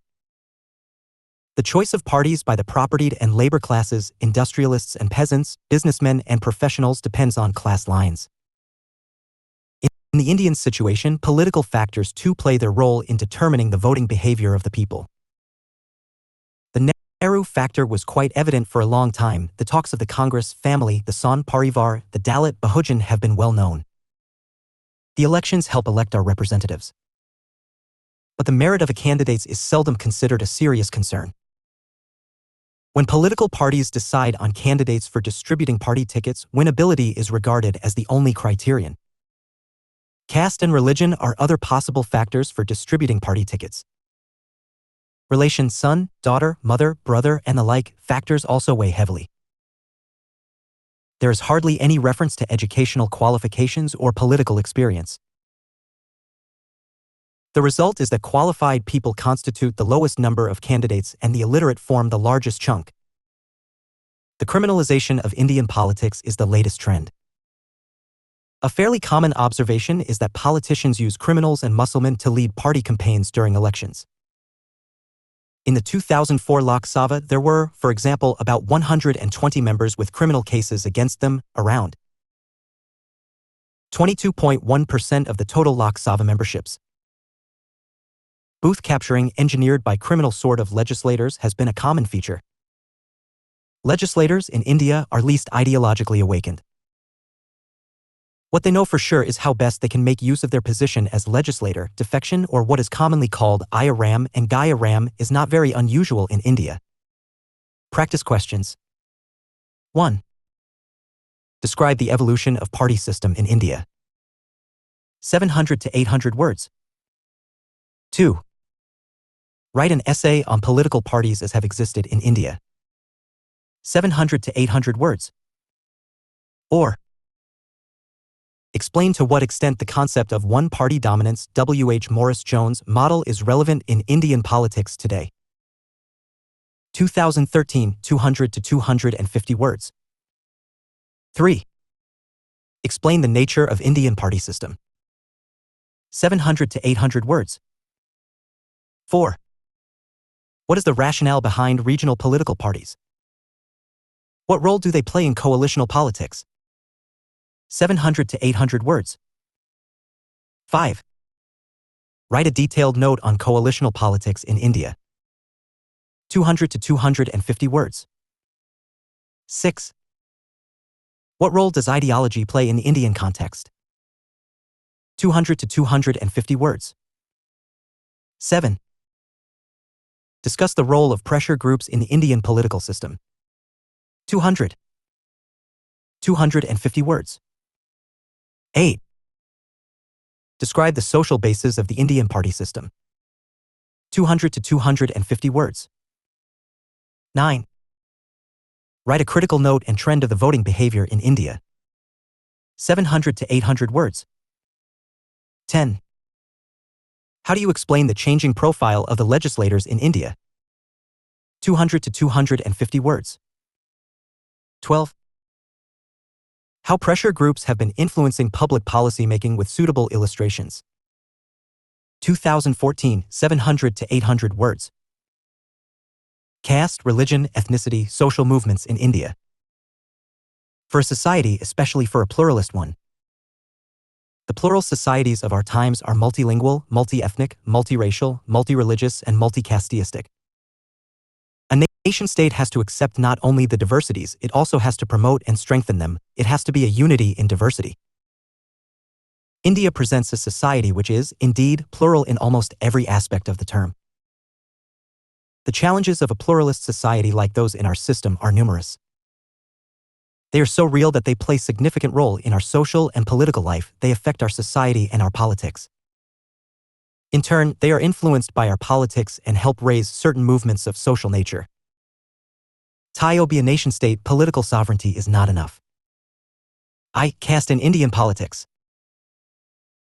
Caste, according to Risley, is a collection of families bearing a common name, claiming a common descent from a mythical ancestor, divine or human, and professing to follow the same hereditary calling and regarded by those who are competent to give an opinion as forming a single homogeneous community. We may thus describe caste as a localized group having a traditional association based on one's birth in a caste, though at times associated with a particular occupation. The caste groups have their respective rules governing their behavior and attitudes.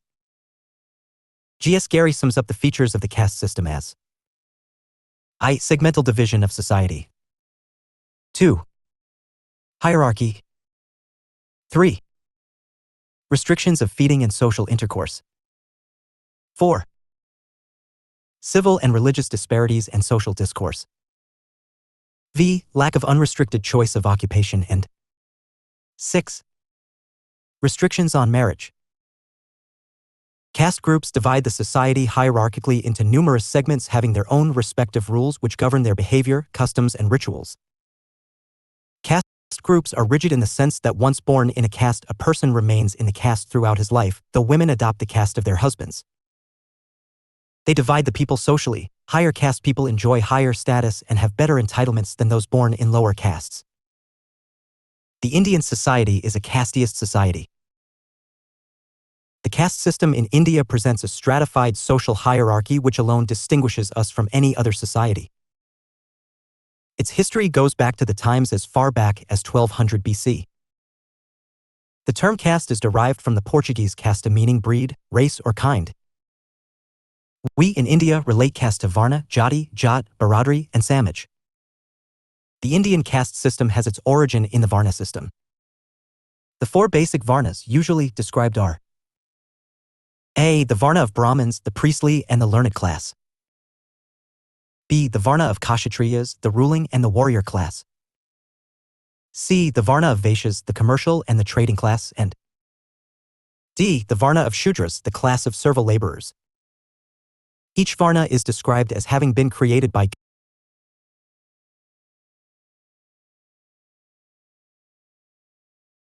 Each varna is described as having been created by God and with specific function. Brahmins or priests, for example, were created from the mouth of the god and were to provide for the intellectual and spiritual needs of the community. The Kshatriyas, i.e., the rulers and warriors, were created from the arms and their job was to rule and protect others. The Vaishyas, i.e., the traders and landowners, sprang from the thigh and they were to take care of trade and agriculture.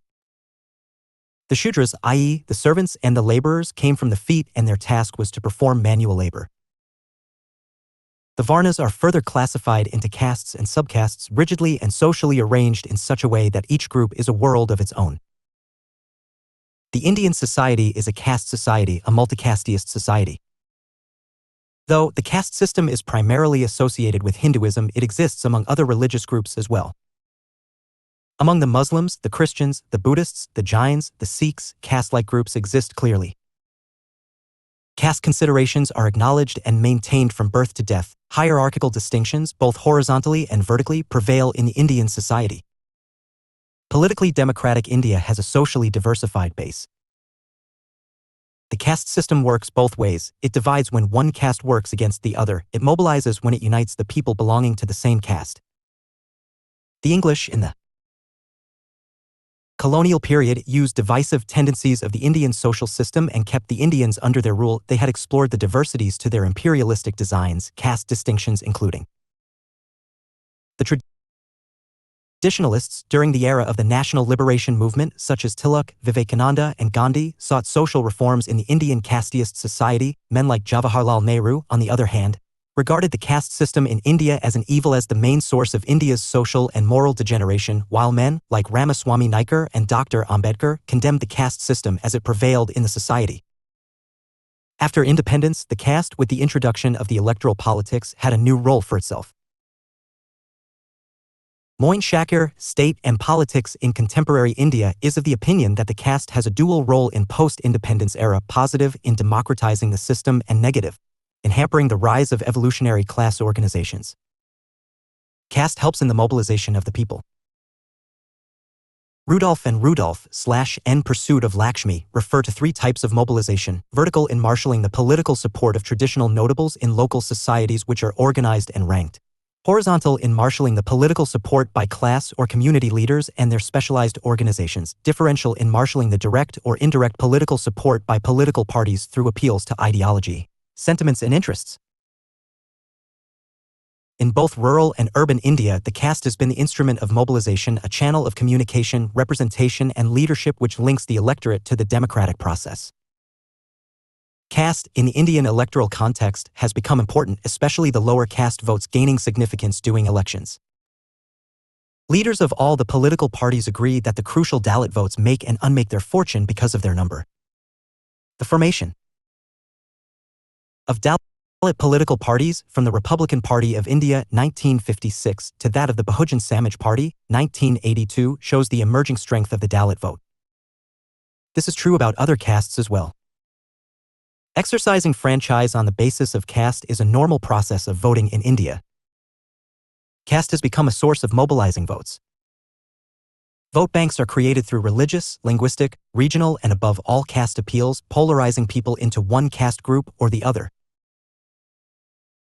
Examples of such polarization are, for instance, Brahmins versus non-Brahmins in Tamil Nadu and Maharashtra, Rajputs versus Jats in Rajasthan, Baniya Brahmins versus Patitas in Gujarat, Kayasthas versus Rajputs in Bihar, Kamas versus Reddy in Andhra Pradesh, and Nairs versus Azavas in Kerala.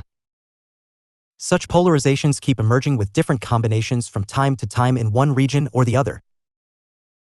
Kothari, Politics in India, states that it is not politics that gets caste-ridden, it is caste that gets politicized. Caste is not a factor in political mobilization of the voters, it has become a factor in political leadership both at the party and government levels.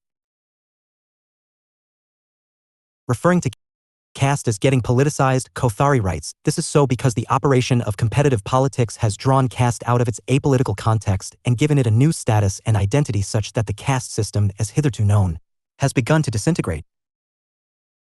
Such things as respective numerical strengths of different castes, choice of candidates, factions within castes, and economic ties between castes are calculated as variables in the situation. Another variable in politics along with many other variables. Caste, despite all efforts at legal and constitutional equality, remains and would always remain an important arbiter in contemporary Indian politics. The postmundal era clearly indicates that the other backward classes, OBCs, in addition to the scheduled castes and the scheduled tribes, have a definite role to play. In India. LL. Religion in Indian politics. Religion and politics stand in a paradoxical relationship with each other. In democracies, secularism comes to mean the separation of politics from religion, while it is difficult to assume that religion does not influence politics. In a country like India, religion is deep-rooted in the veins of our social fabric. Like caste, religion plays a significant role in the life of the people. We are born in a religion, and it is seldom that we change it. Religion is found in our rituals, customs, conduct, behavior, and at times, in our activities. Faith usually dominates more than rationalism. Relationship between religion and politics has existed in every society and in every age. Religious symbols, ideas, and institutions have been used by rulers to perpetuate their control over the ruled. Clashes between opposing religions are also facts of history. Religious factions within and between religions have dominated the course of history in every age and in all societies. Like caste, religion works both ways. Positively, it mobilizes people of the same faith. Negatively, it constitutes a source of cleavage. Religion has assumed a special significance in the traditional societies of the third world countries in general and in a multi-religious societies like ours in particular. In India's context, communalization of politics has been a byproduct of politicization of religion.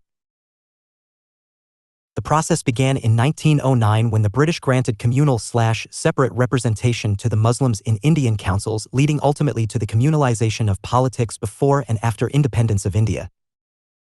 Indeed, there were numerous religions before the advent of the British in India, but there were never communal conflicts. The British, following their policy of divide and rule, exploited the differences to suit their imperialistic designs. They welcomed the formation of political parties based on religion. Thus were welcomed the All India Muslim League, the Hindu Mahasabha, the Akali Dal, Christian organizations. So were encouraged the communal representation in legislatures during the British rule. So was accepted the demand for a Muslim state, and the country was partitioned in 1947. The entry of religion into politics communalized all political issues, and when the country became independent, religion remained the significant factor, but now as determining the electoral politics. Politics is now completely communalized. The state is declared secular, but the society remains based on religion as it is on caste.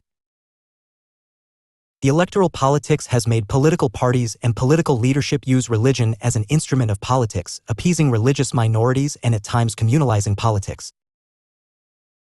Communalization of politics and the politicization of religion stay in India. The communal riots on the eve of India's partition, in the wake of pre- and post-Indira Gandhi's assassination, the construction of Ram Temple at Ayodhya, the Gujarat riots, or the terroristic attacks engineered from across the borders are all examples of the communalization of politics. The politicization of religion is seen during elections and thereafter in the formation and running of governments. Though a great number of political parties demonstrate a secular and non-religious outlook, some others stick onto their religious base. And yet, party manifestos speak of the protection and promotion of religious and cultural minorities. Party tickets are given on religious considerations. Ministerial berths are distributed to accommodate certain religions. In any traditional society as that of ours, the role of religion in our social life is always significant while it influences politics, despite our efforts to secularize.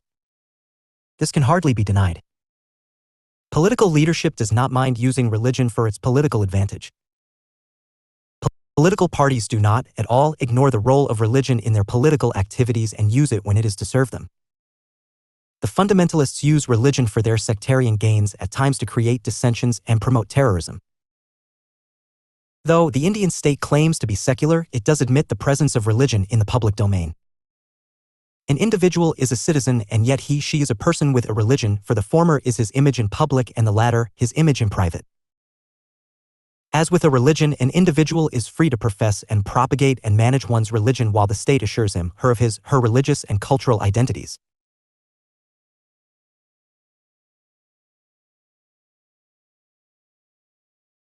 The state, in fact, does not intervene in his/her religion. LOL. Ethnicity and politics.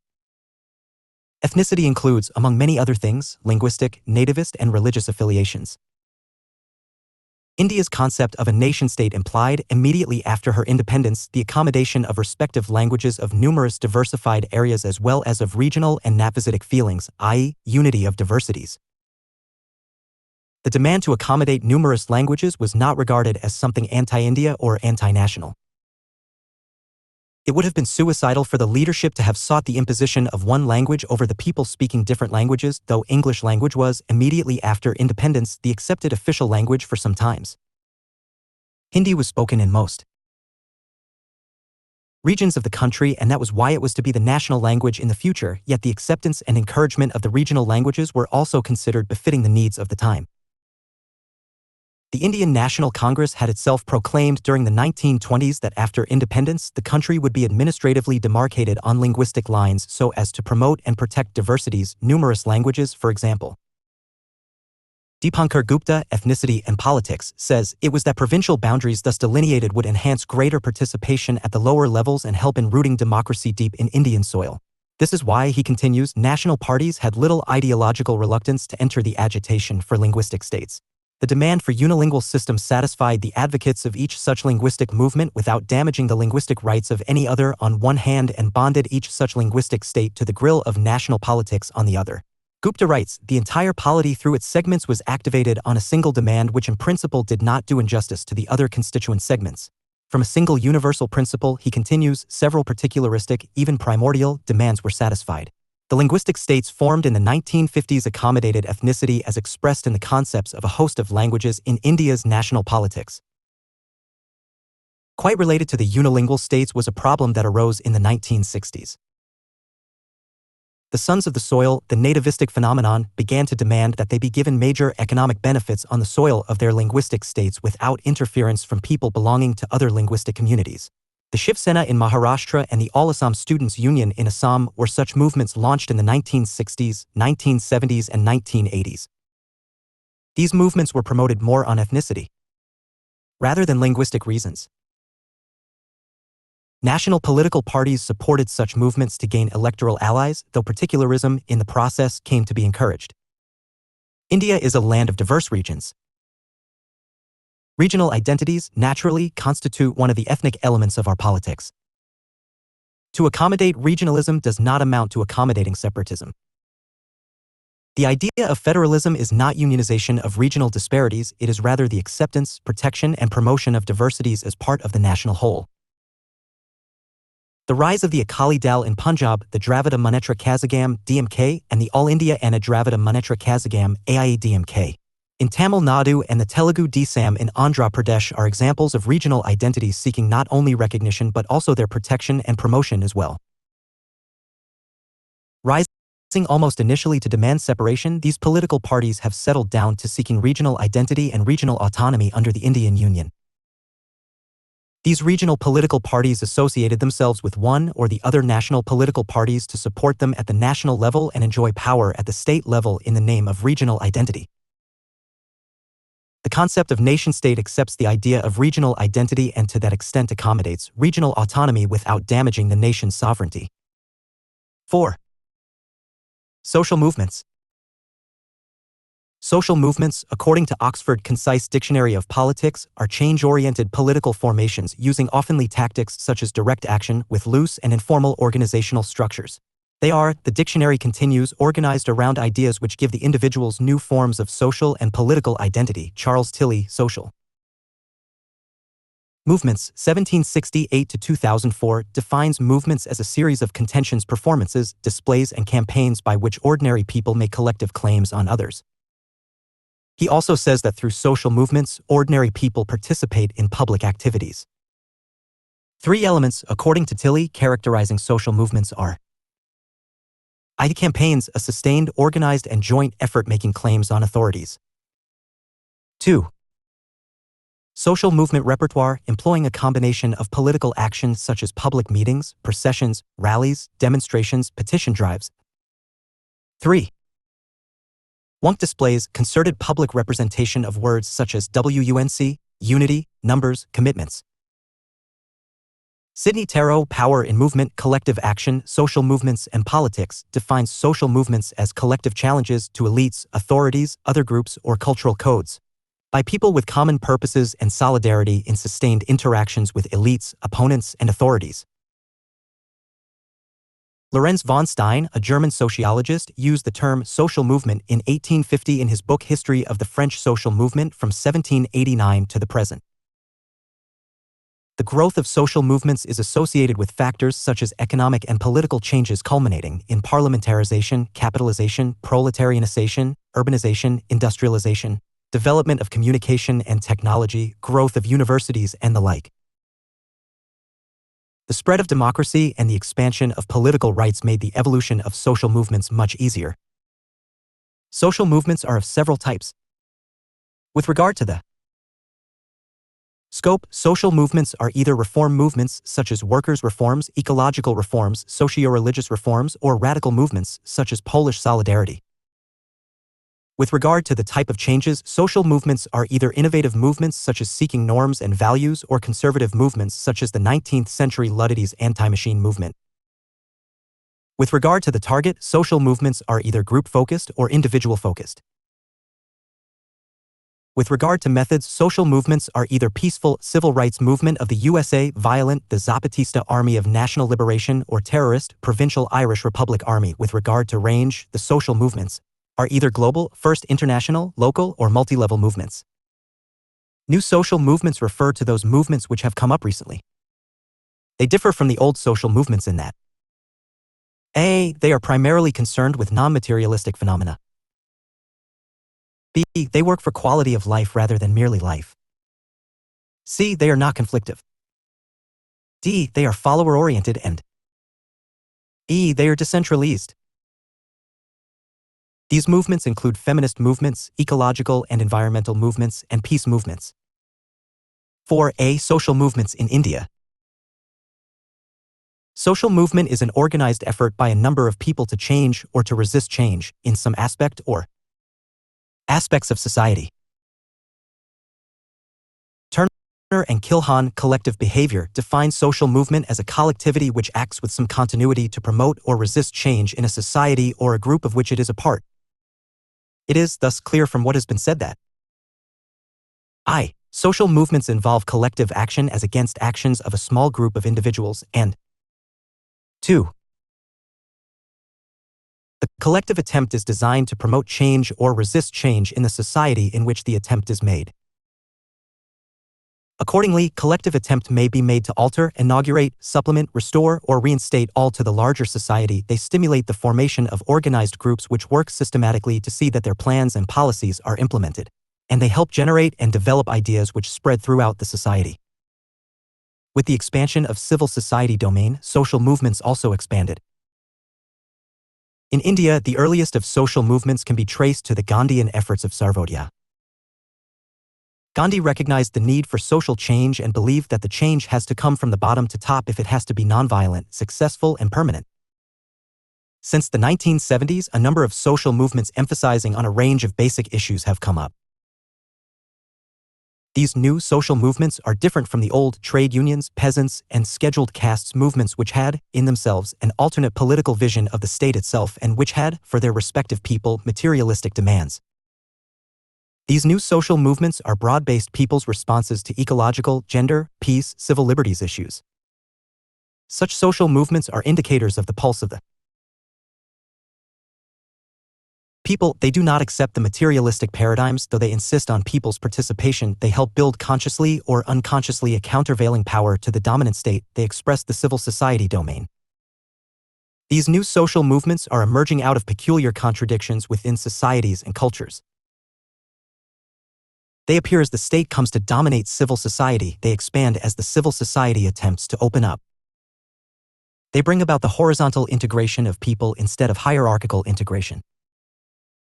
It is difficult to categorize social movements as they exist in the present or had existed in the past. We may, in general, describe numerous social movements as A. The first category essentially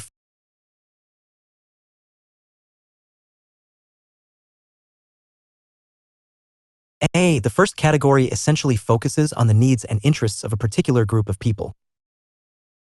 Historically, Indian society oppressed the tribals, indigenous people, Dalits, untouchables, and women.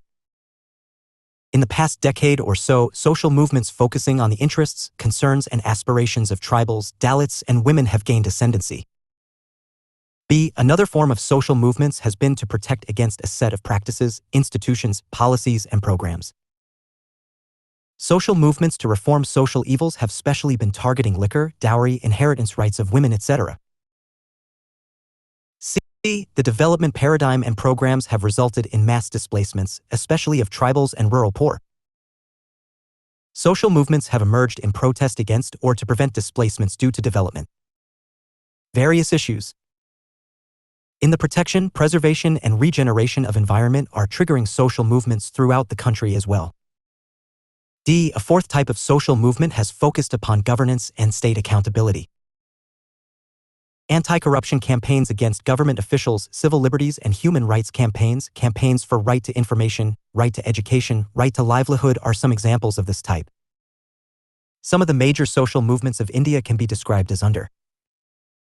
4a. Civil liberties and human rights movements.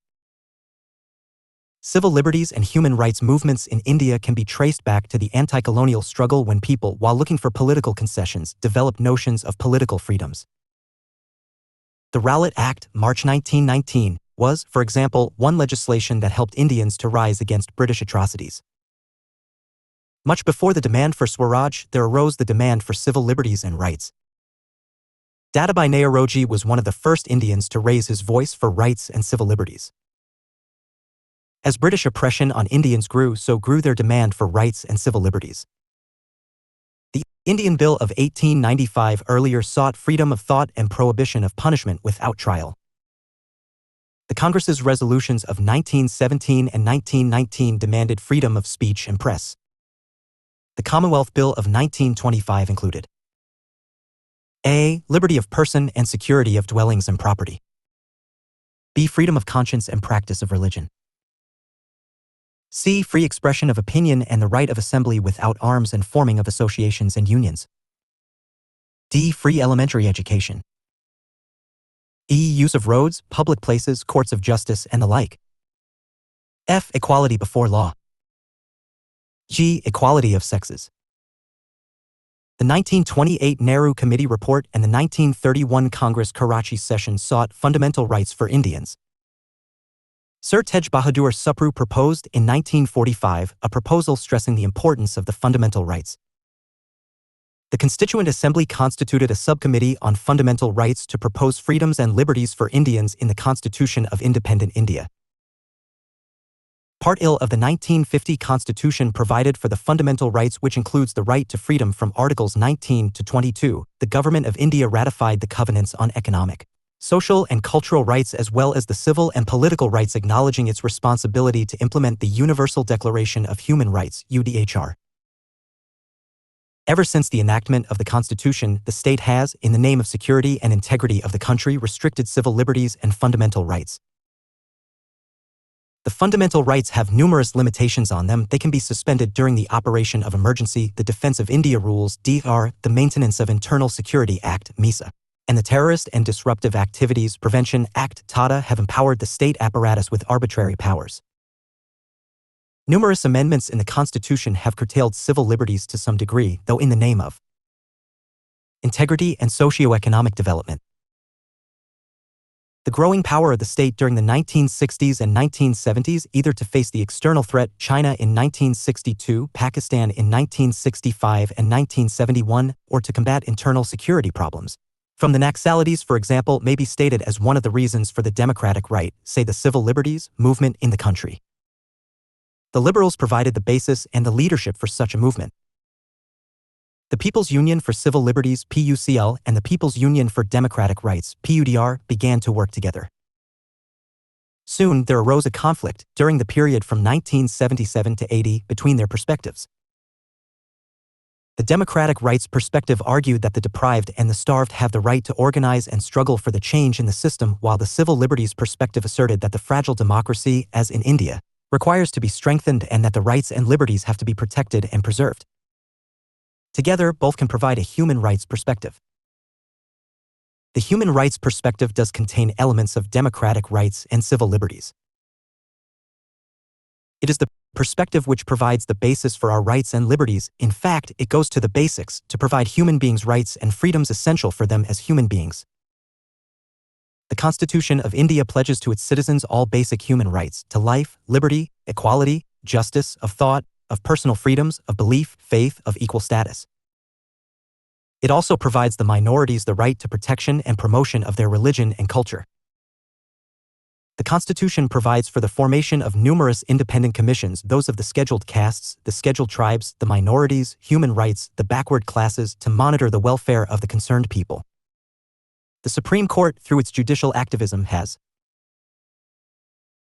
over the years, created new basic rights which include, as Upendra Baxi, the state and human rights movements in India says, right to dignity, right to livelihood, right to compensation and rehabilitation for injuries done or caused by state agents or agencies, right to speedy trial, right to health, right to education, right to gender equality, right to environment, converting numerous directive principles into fundamental rights. The assertive civil society has always taken up the cause of rights and liberties of the people as and when the state chooses to oppress people. The 1975 emergency brought numerous activists to the fore who faced imprisonment. The People's Union for Civil Liberties (PUCL) and the People's Union for Democratic Rights (PUDR) were formed to fight the emergency atrocities and to contest cases in the Supreme Court against encounter killings. Punjab Human Rights Organization came to be associated with Amnesty International. The Association for Democratic Rights and some other organizations have been working in Punjab to preserve and protect human rights. The Human Rights Organization of Manipur, Civil Liberties Committee of Andhra Pradesh, Naga People's Movement for Human Rights and the like are seeking justice on behalf of the oppressed and the minorities. The establishment of National Human Rights Commission (NHRC) in 1993 has incorporated all basic values of the Amnesty International. Its objectives include A. To strengthen the institutional arrangements through which human rights issues are addressed in totality and in a more focused manner. B. To look into allegations of excesses. C. To complement and strengthen efforts to protect human rights. The NHRC had studied the arbitrary detention under the TADA and dealt with a range of issues concerning the rights of children, child labor, and women. Also, it has given direction for the treatment of Chakma refugees in Arunachal Pradesh and Sri Lankan refugees in Tamil Nadu. Apart from the National Commission, various state governments in India such as Madhya Pradesh, West Bengal have also established their own state commissions to deal with human rights issues, and they have focused attention on custodial deaths, rape, torture, prison reforms, etc. 4A2 Socio-religious reform movements. These are movements which are organized for reforms in specific areas. Usually such movements use legitimate means within the larger framework of the society and without disturbing the existing framework. The Brahmo Samaj movement led by Raja Ram Mohan Roy, Arya Samaj movement by Swami Dayanand Saraswati, Aligarh movement by Sir Syed Ahmed Khan, Tablighi Jamaat movement by Maulana Ilyas, the Ramakrishna Mission movement by Swami Vivekananda, the Theosophical Society movement by Madame Blavatsky and Colonel Olcott are some examples of socio-religious reform movements of the 19th century India. These socio-religious movements sought to eradicate social evils caused by religious customs and rituals. Most of these movements fought against sati practice, purdah system, infanticide, religious bigotry and the like, and laid stress on female education, widow remarriage and spread of modern Western education. 4A3 Peasants' movements. Peasants' movements seek facilities and concessions to better the lot of the peasantry. The history of the peasant movements in India can be traced to colonial period when repressive economic policies, new land revenue system, colonial administrative and judicial system and the ruin of handicrafts led to the overcrowding of land, transformed the agrarian structure and impoverished the peasantry. Peasant movements occupy an important place in the history of social unrest in India, though the aims and objectives of these movements differ in nature and degree from region to region. Some peasants' uprisings include Sannyasi Rebellion, 1770, Wahhabi Uprising, 1831, Sanhal Revolt, 1855, Indigo Unrest, 1859, Punjab Kisan Struggle,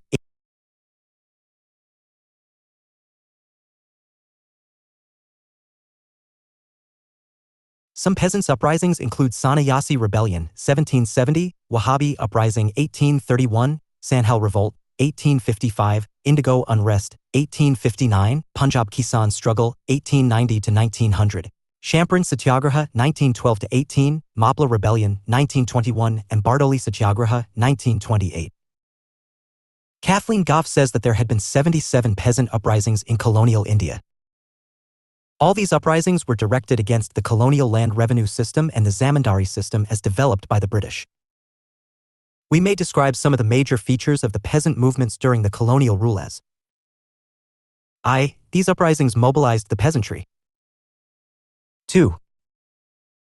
These were mostly spontaneous outbursts of the exploited rural poor. 3. Economic discontent was the motivating factor in these uprisings. 4. Most of these were suppressed brutally by the state power. The emerging middle class was indifferent and even hostile to peasants' consciousness. Gandhi's entry on the Indian political scene after his return from South Africa in 1915 helped the Indian National Congress become a mass political party. He made village as the primary focus and fought for the rural poor. Champaran Satyagraha, 1917-18, abolished the Tinkathia system, the Khadi No Revenue Movement, 1918, the Peasant Uprising in Bardoli, 1928, against revenue hike and the No Rent and No Revenue campaign in Oudh, 1930-32, were such peasant movements supported by Gandhi. After assuming virtual leadership of the Congress from 1917 onwards, Gandhi led the Congress to All India movements in 1920-22, 1930-34, and 1940. The 1942 Quit India movement was won when Gandhi was arrested before it being launched. All through the national liberation struggle, Gandhi's base was the village, though he never aimed at changing the basic land ownership structure in the countryside. On the initiative of representatives of numerous peasant organizations from different provinces, a conference was held in 1936 in Lucknow, and as a result of it, an All India Kisan Sabha (AIKS) was formed under the presidentship of Swami Sahajanand of Bihar. The Communist Party of India (CPI), the Workers' and Peasants' Party (WPP), and the Congress Socialist Party (CSP) played a vital role in the formation of AIKS. In the late 1940s, the AIKS organized two major peasant movements, the Tabhaga movement in Bengal, 1946-47, and the Telangana uprising in Andhra Pradesh, 1946-51. The Tabhaga movement started in the harvesting season of 1946, which spread to 15 districts of North Bengal, demanding 2/3 share of the crop for sharecroppers working on the Jotadari land. The 2/3 share demand was already admitted by the Flood Commission in 1940. The movement was launched under the leadership of the Bengal Provincial Kisan Sabha. The center of the movement was Dinajpur, where 40 persons were killed, 1,200 were put behind the bar, and nearly 10,000 were wounded.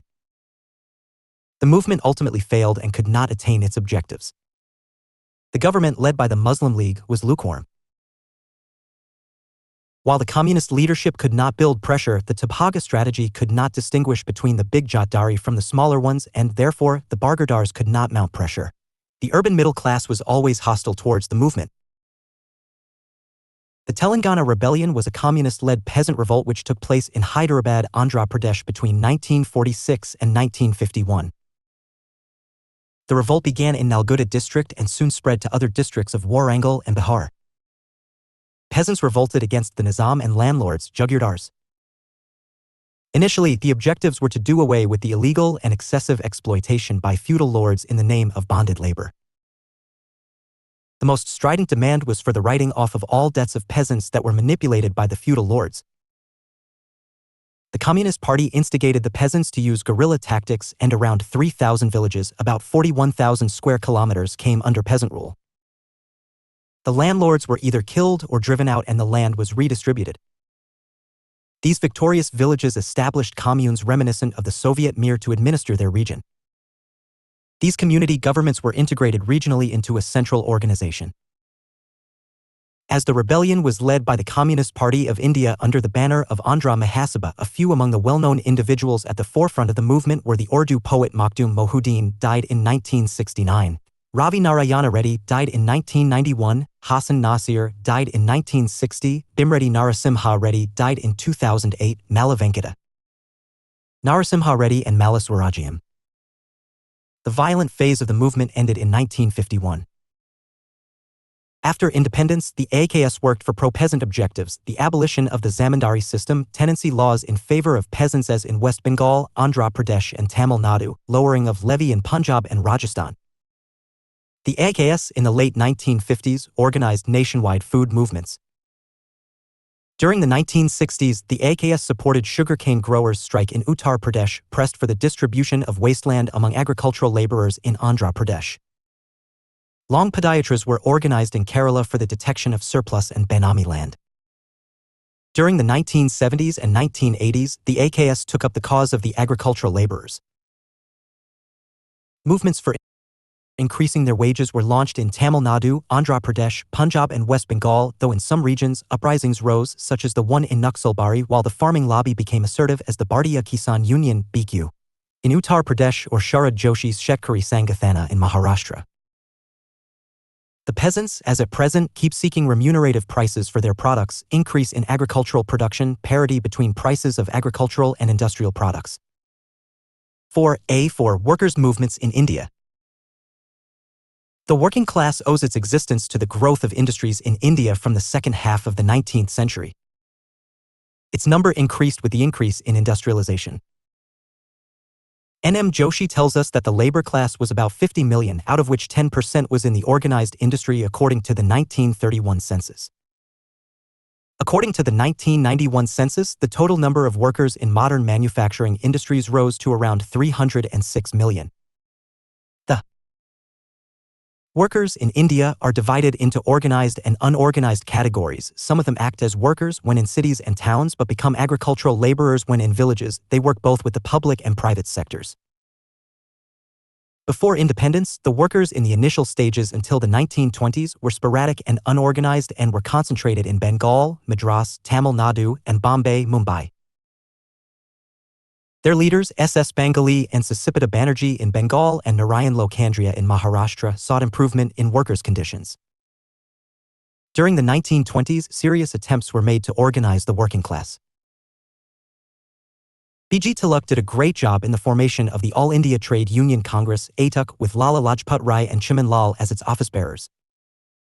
The ATUC was organized not only for organizing the workers for the fulfillment of their demands but also for supporting the nationalist struggle. Though the ATUC was formed in 1920 and numerous resolutions seeking demands were passed in 1920, 1922, 1924 and in 1930 in their annual conferences. The clearest policy of the Congress came up in 1936 when the Congress appointed its committee to look after labor issues. Earlier, there was a split in the ATUC with moderates such as N.M. Joshi, V.V. Giri, B. Shivarao forming National Trade Union Federation, NTUF, and the communists such as S.K. Deshpande and B.T. Ranadive, forming the All India Trade Union Congress ATUC. The ATUC merged with the ATUC in 1935 and the NTUF affiliated itself with the ATUC in 1938.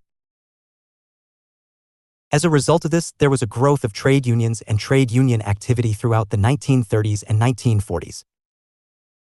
The number of strikes went up by the end of the 1930s. During the period 1937 to 39, the frequency of strikes and the number of strikes increased. In 1937, there were 379 strikes, and in 1938, there were 399 strikes. In 1939, 406 disputes took place. The involvement of workers in these strikes was also higher. The movement entered into a decisive phase in the 1940s, and this phase coincided with the final phase of the national movement when the latter entered into its last phase, beginning with the Quit India movement of 1942.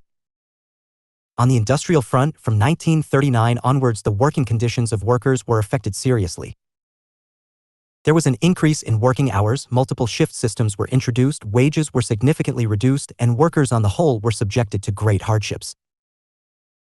As a result, strikes erupted throughout the country, and probably the most important demand of workers was the demand for a dearness allowance against rising prices and the cost of living. In 1942, there were 694 disputes, which increased to 820 in 1945. The number of workers involved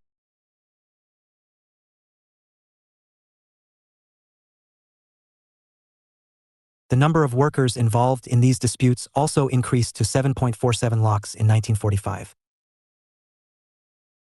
Between 1945 to 1947, after the end of the war, the working class was confronted with two distinct problems. First was the problem of large-scale retrenchments, and the second, the problem of decline in earnings. As a result, the number of strikes reached a peak in 1947. There were 1,811 strikes involving 1,940,000 workers. After independence, the working class movement entered into a different phase. Between 1947 and 1960, with the introduction of new industries, whether in public sector or in private sector, and with the state having a sympathetic attitude towards workers, there was no organized action. Consequently, workers' agitations declined. However, with inflation rising, there arose workers' discontent between 1960 and 1970. In 1964, there were 2,151 disputes involving about 1,000 workers, in which 7,725 days were lost. Soon, political parties began blessing the growing number of numerous trade unions. By 1949, there were 4 unions, and all these unions were linked or affiliated to and controlled by political parties. The Communists dominated the AudioBook. IFL was affiliated to the Radical Democratic Party of M.N. Roy. The Indian National Congress controlled the AudioBook, and the Socialist Party members dominated the Hind Mazdoor Sabha, HMS. The HMS split further and the UTUC was formed. The AudioBook also split in 1970, and the Center of Indian Trade Unions, C2, was born and affiliated to the CPI-M. After 1970, the situation with regard to the working class was not very encouraging. The capitalists resorted to offensives which were met with workers' lockouts. For example, in the period 1971 to 75, the average annual workday lost through lockouts was as high as 60.23 thousand, which figure rose to 105.46 thousand during 1976 to 80. Rudolph and Rudolph say that during 1965 to 75, the number of workdays lost increased by almost 500%. During the emergency, the working class faced a number of offensives from the employers. Lockouts in the private sector increased as a result, of which a large percentage of workdays were lost. During the years 1980 to 87, 29 to 65% of workdays lost to lockouts in industrial disputes. The loss of workdays in the 1980s went on increasing. According to one estimate, during 1985, 1987, and 1988, workdays lost in lockouts actually exceeded those lost in strikes by as much as 55, 52, and 71% respectively. This growth in lockouts has adversely affected the industrial working class in the country since it throws workers out of employment. The problem of lockout continues even today and has assumed a serious proportion. In 1999, according to the Labor Bureau, there were 387 lockouts. In 2000, there were 345, and in the year 2001, there were 302 lockouts. The introduction of the new economic policy since 1991 had severely affected the working class in the country. There are different components of this new economic policy, but the core emphasis is on liberalization, privatization, and globalization. Liberalization has meant reduction of government control over the private sector. As a result, the bargaining position of workers vis-a-vis capital has declined.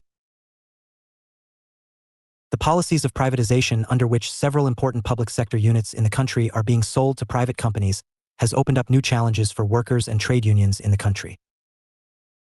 For A.V. Dalit movements. Dalits are the oppressed people at the last rung of the caste-based hierarchy.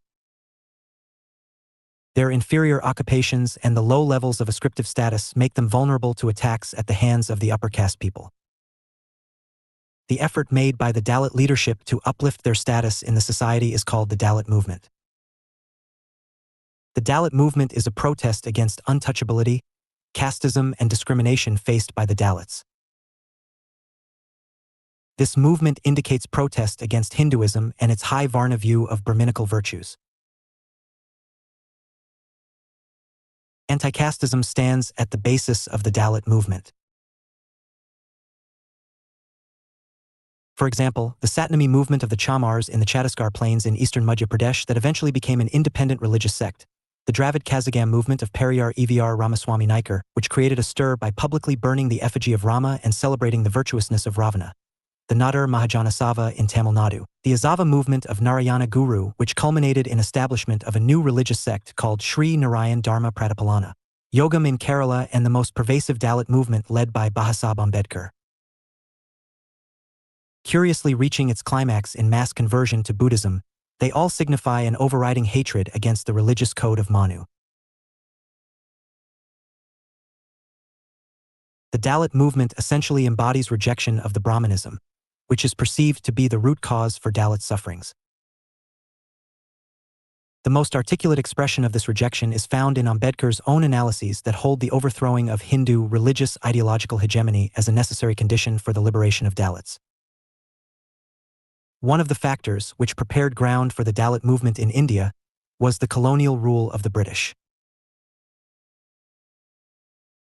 The institutional changes which the British introduced in India, like the changes in the judiciary, civil administration, commodity markets, the cultural changes, modernity, Western mode of living, English education, etc., the economic changes, zamindari and riotory system, and the emergent social changes which came in during the British rule gave impetus to the aspirations of the lower castes, leading to conflicts with the traditional social relations. This aroused anti-Brahmin, anti-caste, anti-Manu sentiments, which led by numerous social reformers, like Mahatma Phule and Dr. Ambedkar, became a movement of national prominence. Both Phule and Ambedkar hated the parasitic class of priests, landlords, moneylenders, and capitalists and sought to organize their victims. Both emphasized the importance of education in the scheme of the liberation of Dalits and backward classes and castes. Mahatma Gandhi worked for the Dalits' welfare in his own way, describing them as the Harijans. Ambedkar's role in the Dalit movement cannot be denied. He was a great scholar and his penetrating intellect carried him anywhere at all times. He was indeed one of the great Indians of the 20th century. He viewed the Indian social history as the glorification of the upper castes and degradation of the lower castes and the lower strata of society. He regarded caste system, untouchability, etc. as an artificial creation for vested interest. Throughout his life, he fought to organize the Dalits, seek for them their rights, attain for them their rightful place in the society. He wrote for the Dalit cause, sought political concessions during the colonial rule, organized the Independence Labour Party and, as the chairman of the drafting committee of the Indian Constitution, got numerous constitutional safeguards for the depressed classes.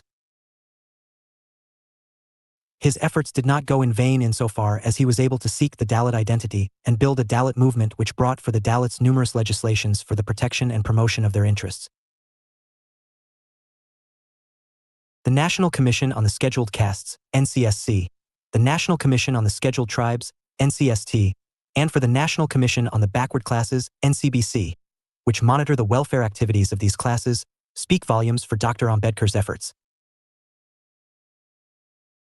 There are political parties, from the old Republican Party to the Bahujan Samaj Party, and numerous political leaders, both from the Dalits and the non-Dalits, who are working for the interests of the weaker sections of society. 4a. 6. Women's movements. The women's movement in India is an important movement which has taken different forms in different parts of the country, though women, in general, display profound apathy towards public life. Politics had kept women outside its ambit for a greater part of the Indian history. In consequence, politics has, to a great extent, been men's affairs and women confined to the four walls of the house, leading thus to their subordinate status in the society.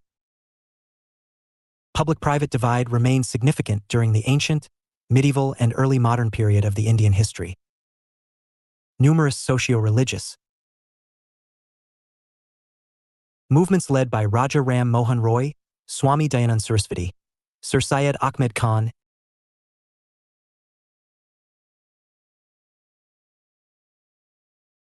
Movements led by Raja Ram Mohan Roy, Swami Dayanand Saraswati, Sir Syed Ahmed Khan and the like sought to improve the status of women in the society.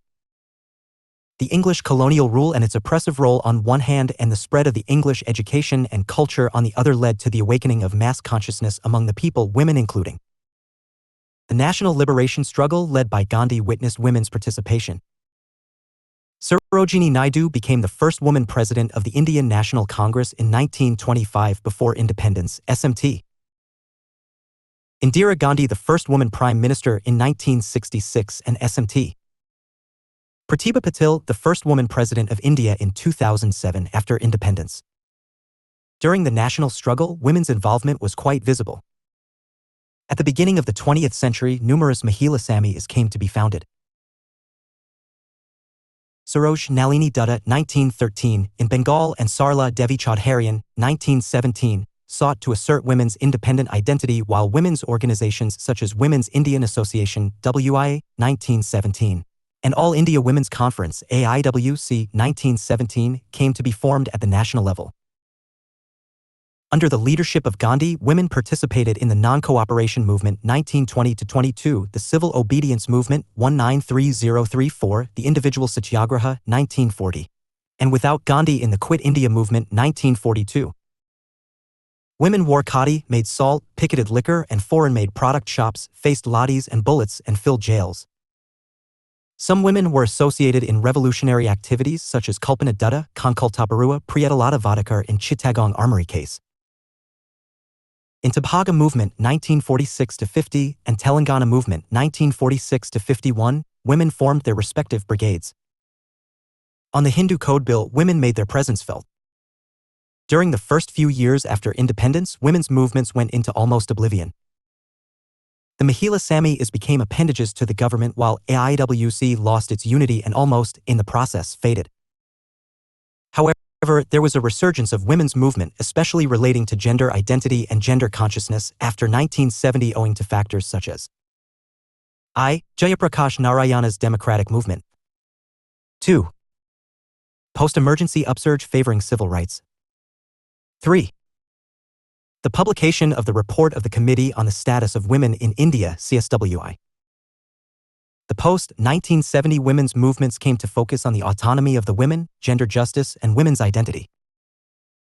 The post-1980s witnessed yet another phase of women's movement with emphasis on increased political and organizational activities of women and is now focused on issues such as violence against women, especially Dalit women, divorce, equal opportunity for work and equal wages, etc. Women's representation in the parliament and state legislatures has not been encouraging, though 1/3 reservation at the local level has been constitutionally guaranteed through the 73-inch and 74th Amendments.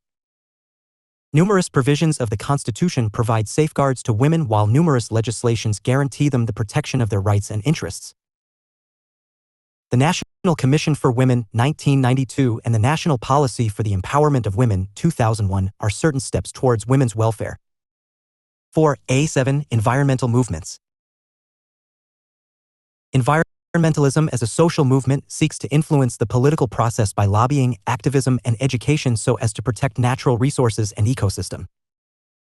All the environmentalist movements are centered around ecology, health, and human rights. The environmentalists generally advocate the sustainable management of resources and the protection and restoration, when necessary, of the natural environment through changes in public policy and individual behavior. The environmentalist movements in India are the movements of the people of various regions which seek to protect, for the people, their environment, their livelihood, and their way of life.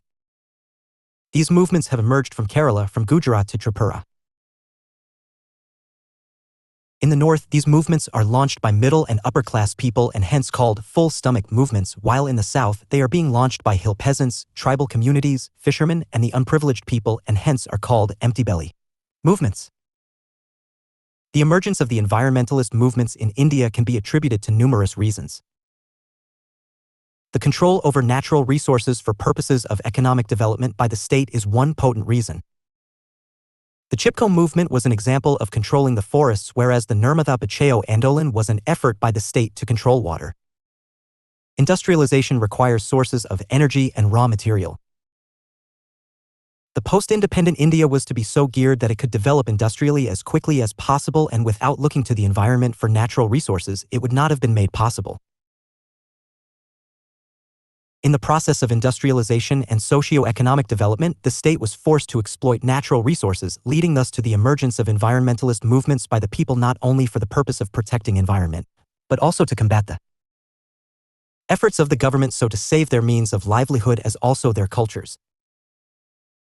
For most of the local tribal groups, forests and lands constituted an integral part of their traditional lifestyle.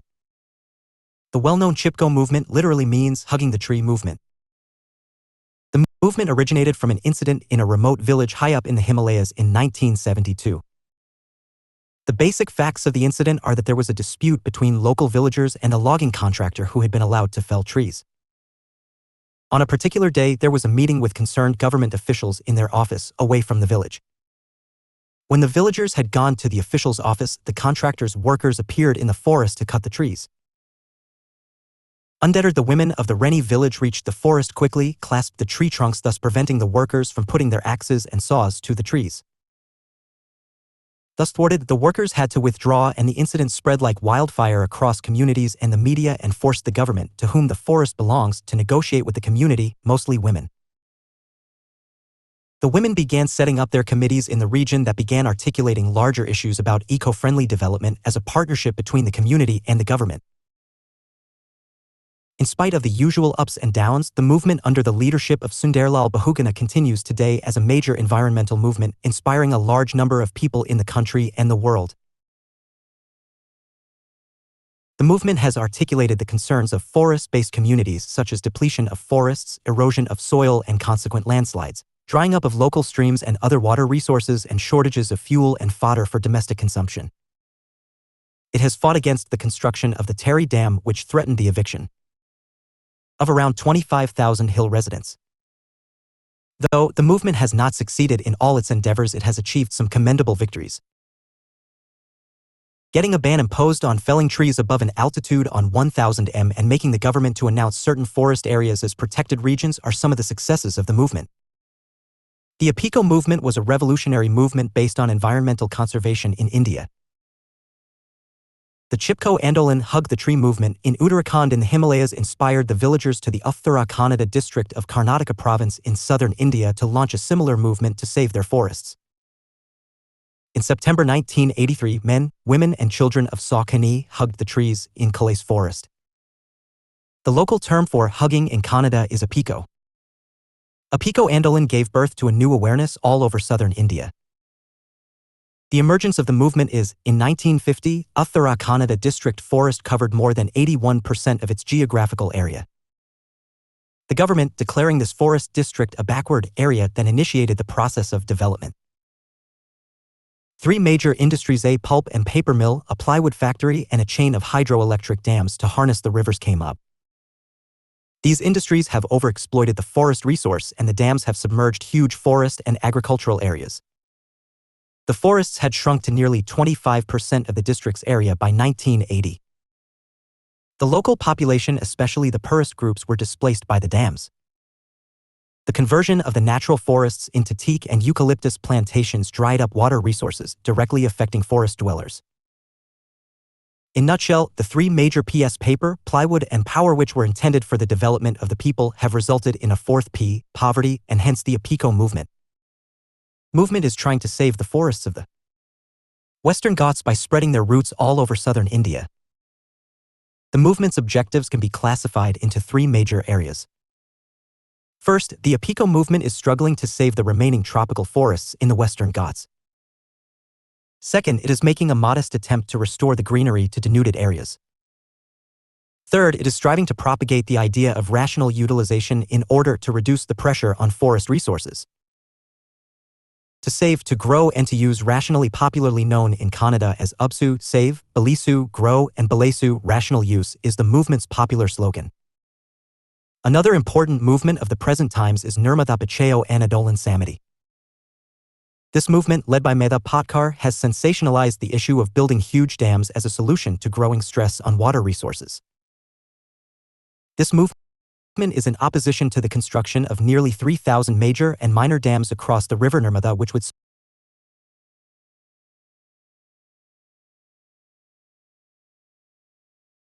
This movement is in opposition to the construction of nearly 3,000 major and minor dams across the river Nirmada, which would submerge an estimated 350,000 hectares of forest land and 200,000 hectares of cultivated land. About 1 million people are estimated to be affected by the project.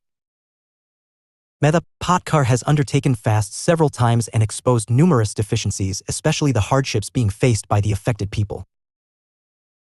Baba Arundhati Roy and actor Amir Khan have supported the movement. The Supreme Court's order to build the Sardar Sarovar Dam and other projects at the Nirmada River has lulled the Andolan's activities, but it is expected that the Andolan would create high-level awareness about environmental issues and rehabilitation and relief aspects of the people in the region. The Silent Valley movement is known as Save Silent Valley movement. The movement aims at protecting the Silent Valley, an evergreen tropical forest in the Palakkad district of Kerala. The movement started in 1973 to save the Silent Valley Reserve Forest from being flooded by a hydroelectric project. The valley was declared as Silent Valley National Park in 1985. Activist poet Shugathakumari, ornithologist Salim Ali, agriculturalist scientist Swaminathan supported the Save Silent Valley movement. Some other environmental movements include Widi Bachao Andolan, Bij Bachao Andolan, and Koal Karo Andolan. Practice questions. 1. Discuss the role of caste in Indian politics. 700 to 800 words. 2. What are the provisions for constitutional protection of the right to freedom of religion and how have they succeeding in promoting secularism in India? 2014, 700 to 800 words. 3. Write a note on ethnicity and democracy in India. 2014, 700 to 800 words. 4. Comment on the document Towards Equality, 1974. 2013, 200 to 250 word. 5. How do you describe the nature of social movements in India? 200 to 250 words. 6. Give an account of the human rights movements in India. 2014, 700 to 800 words. 7. Comment on the role of National Commission for Women in India. 2012, 700 to 800 words. 8. Discuss the impact of environmentalist movements on government policies in recent years. 2013, 700 to 800 words. 9. How have the peasants' movements been functioning in the country during freedom struggle? 2014, 700 to 800 words. 10. State the role of the workers in the national politics. 700 to 800 words. 11. Compare and contrast the Chipko movement with Nirmada Bachao Andolan. 2013, 200 to 250 words.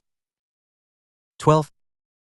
Explain the phenomenon of ethnic politics in India in recent years.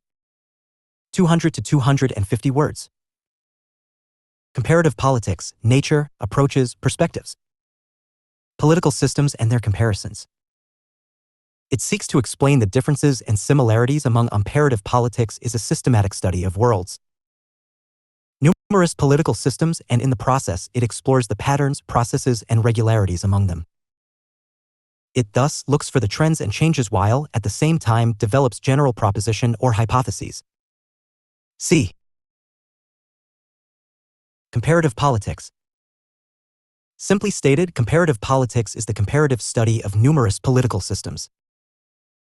More specifically, comparative politics involves A. a method of study, and B. a subject of study. As a method of study, it premises on comparison. As a subject of study, it focuses on understanding and explaining political phenomena that takes place within a study, society, country, or political system. Defining comparative politics as a method of a study based on comparison and a subject of study based on the examination of political phenomena in a political system, one may like to highlight certain points. A. Comparative politics is primarily concerned with internal or domestic dynamics and hence has to be distinguished from international politics. B. It is concerned with political phenomena. C. Its analysis has to be comparative. Comparison helps us understand concepts and events and theories, for thinking without comparison is unthinkable. As Dogan and Pelosi, How to Compare Nations, Strategies in Comparative Politics, say, knowledge of the self is gained through knowledge of others. According to them, nothing is more natural than to study people, ideas, or institutions in relation to other people, ideas, or institutions. We gain knowledge through reference. We compare to evaluate more objectively our situations as individuals, a community, or a nation. L.A. Meaning, definitions, and nature. Comparative politics, see Gregory Mahler. Comparative politics is a comparative study of politics.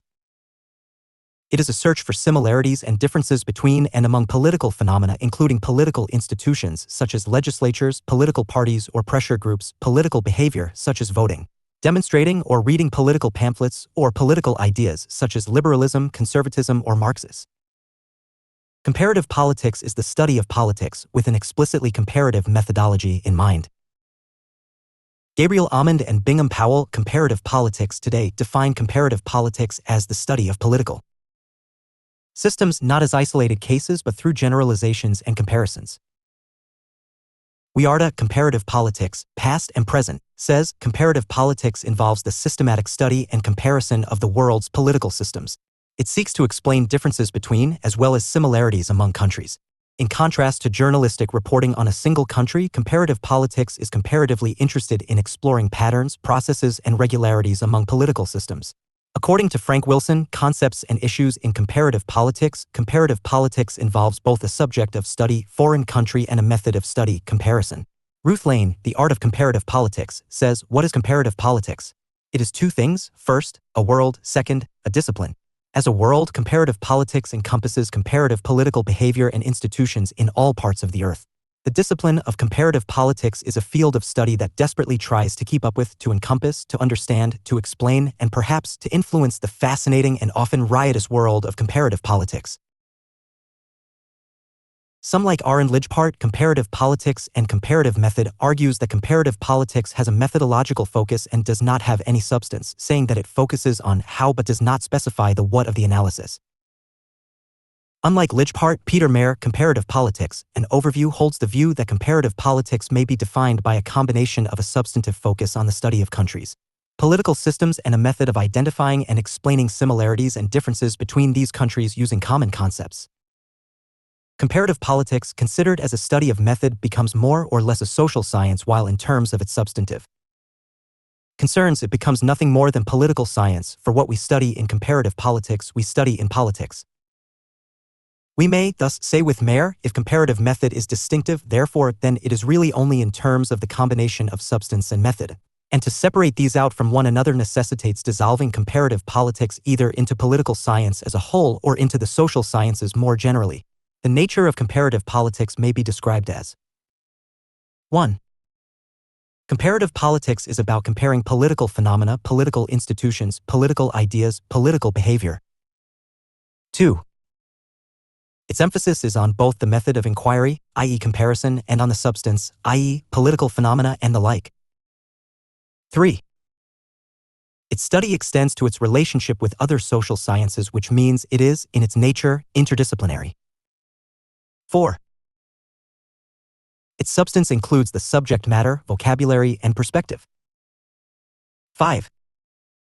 Its methodology is not confined to analyzing political phenomena but extends to examining, inquiring, and enlisting the patterns and trends of what concerns politics. 6. Its study is both general as well as particular. By studying the institutions of one country, it relates it to the larger comparative framework. By studying particular region, it covers what may be described as case studies. 7. Its inquiries touch almost the thematic concerns of the larger discipline of political science. 8. By highlighting differences and similarities, comparative politics seeks to discover and identify relationships among numerous political systems. B. Comparative politics, recent developments. Though the origins of comparative study of politics may be traced to Aristotle 384 to 322 BC, who had studied over 150 constitutions of his times, so to classify numerous regimes both descriptively and normatively, the writers such as Polybius 201 to 120 BC and Cicero 106 to 43 BC, described states formally and in legalistic terms.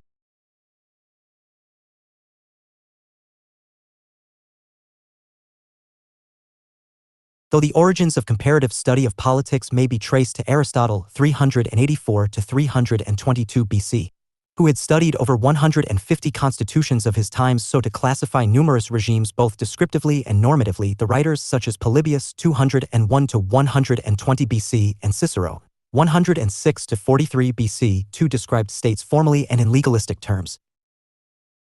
The comparative study resurfaced in the early modern period, especially in the writings of Machiavelli 1469 to 1527. The interest in comparative study of politics increased during the period between the late 19th century and early 20th century. James Bryce, Modern Democracies, 1921, Herman Feiner, Theory and Practice of Modern Government, 1932, gave significant readings of this period. Roberto Michaels, Political Parties, 1915, Carl Friedrich, Constitutional Government and Democracy, 1937, Maurice Duverger, Political Parties, 1950. Were all concerned with the comparative study of institutions as well as with the relationship between the different organs of the government.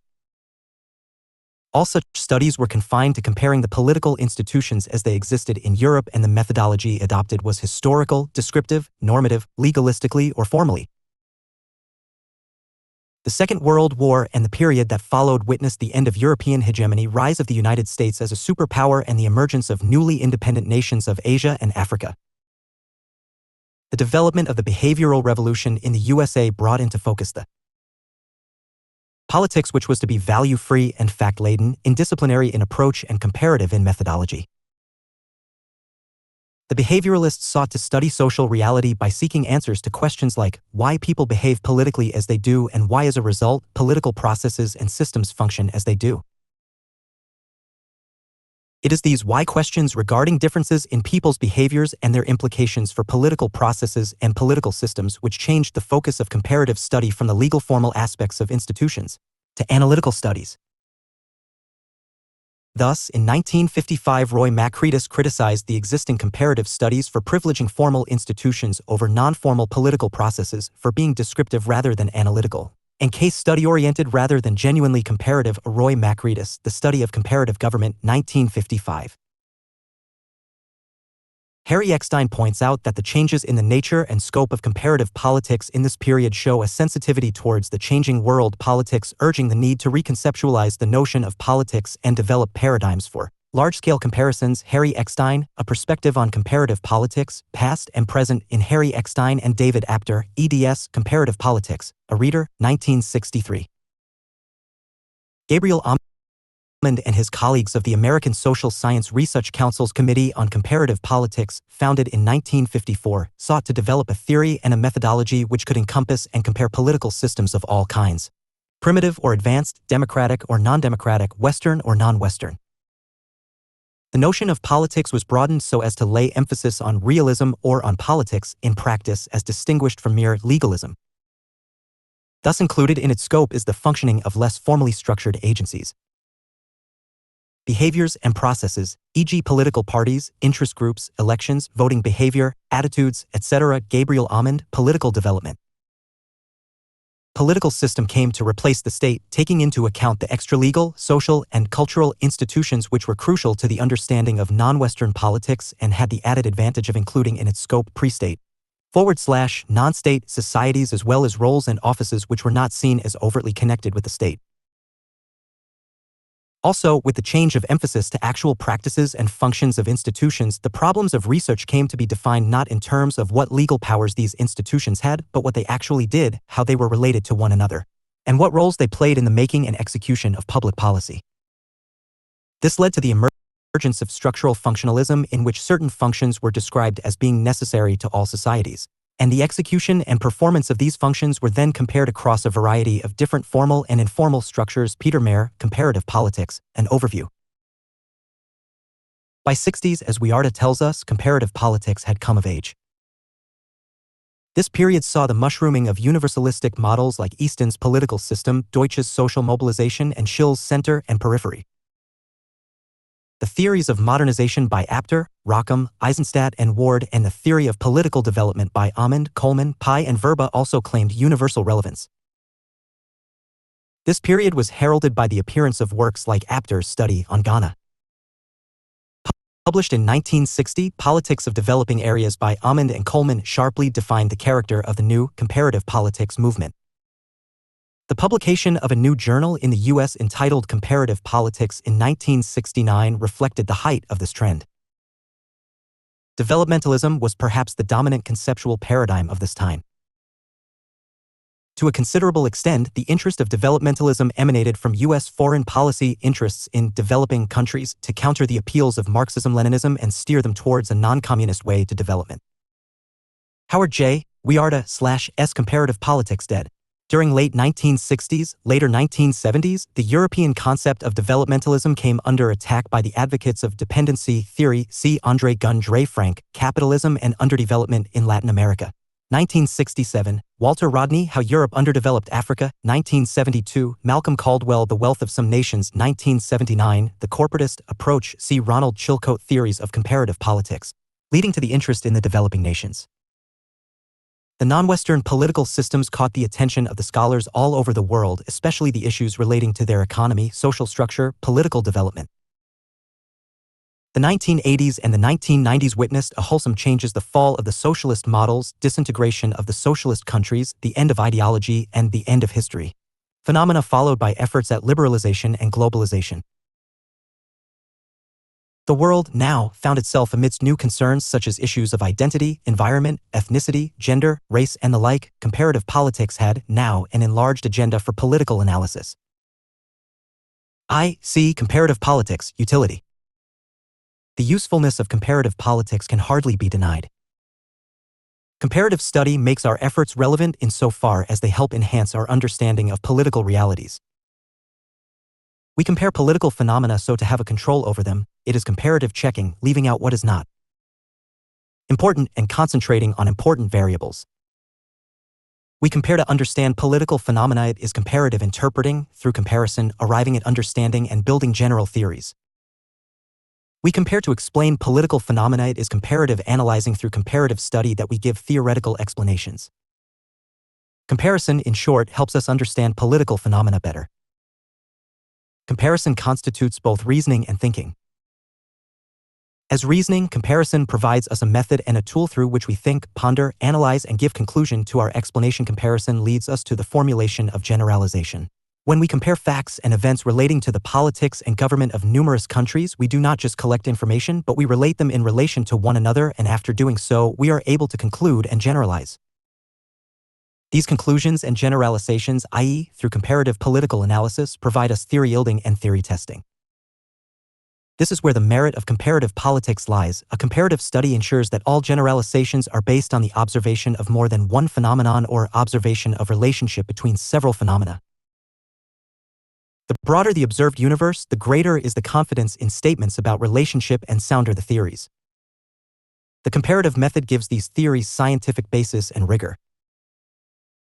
Social scientists who emphasize scientific precision, validity, and reliability see comparisons as indispensable in the social sciences because they offer the unique opportunity of control in the study of social phenomena. Giovanni Sartori, Compare, Why and How in Mate Dogan and Ali Kazantzagil, eds. Comparing Nations, Concepts, Strategies, Substance. Comparison is no more identifying similarities and differences, but is one that helps deepen our understanding and broaden the levels of answering and explaining political phenomena. Timothy Lim, Doing Comparative Politics, gives us two advantages of comparative politics. Comparative analysis is uniquely suited for dealing with peculiar complexities of social phenomena, for it deals with them as a whole. 2. It allows the researcher to better understand or explain the relationship between and among factors affecting social phenomena. Comparative politics approaches. There are, generally speaking, two broad approaches of comparative politics, traditional and modern. The traditional approaches are mostly legal, formal, and historical descriptive, while the modern approaches are scientific and analytical. Comparative politics, traditional approaches. The traditional approaches to comparative politics, as Harry Eckstein, Perspective on Comparative Politics, Past and Present, says, are I. Historical, 2. Formal legal, 3. Configurative, 4. Problem relating, v. The area approach, 6. The institutional functional approach. These approaches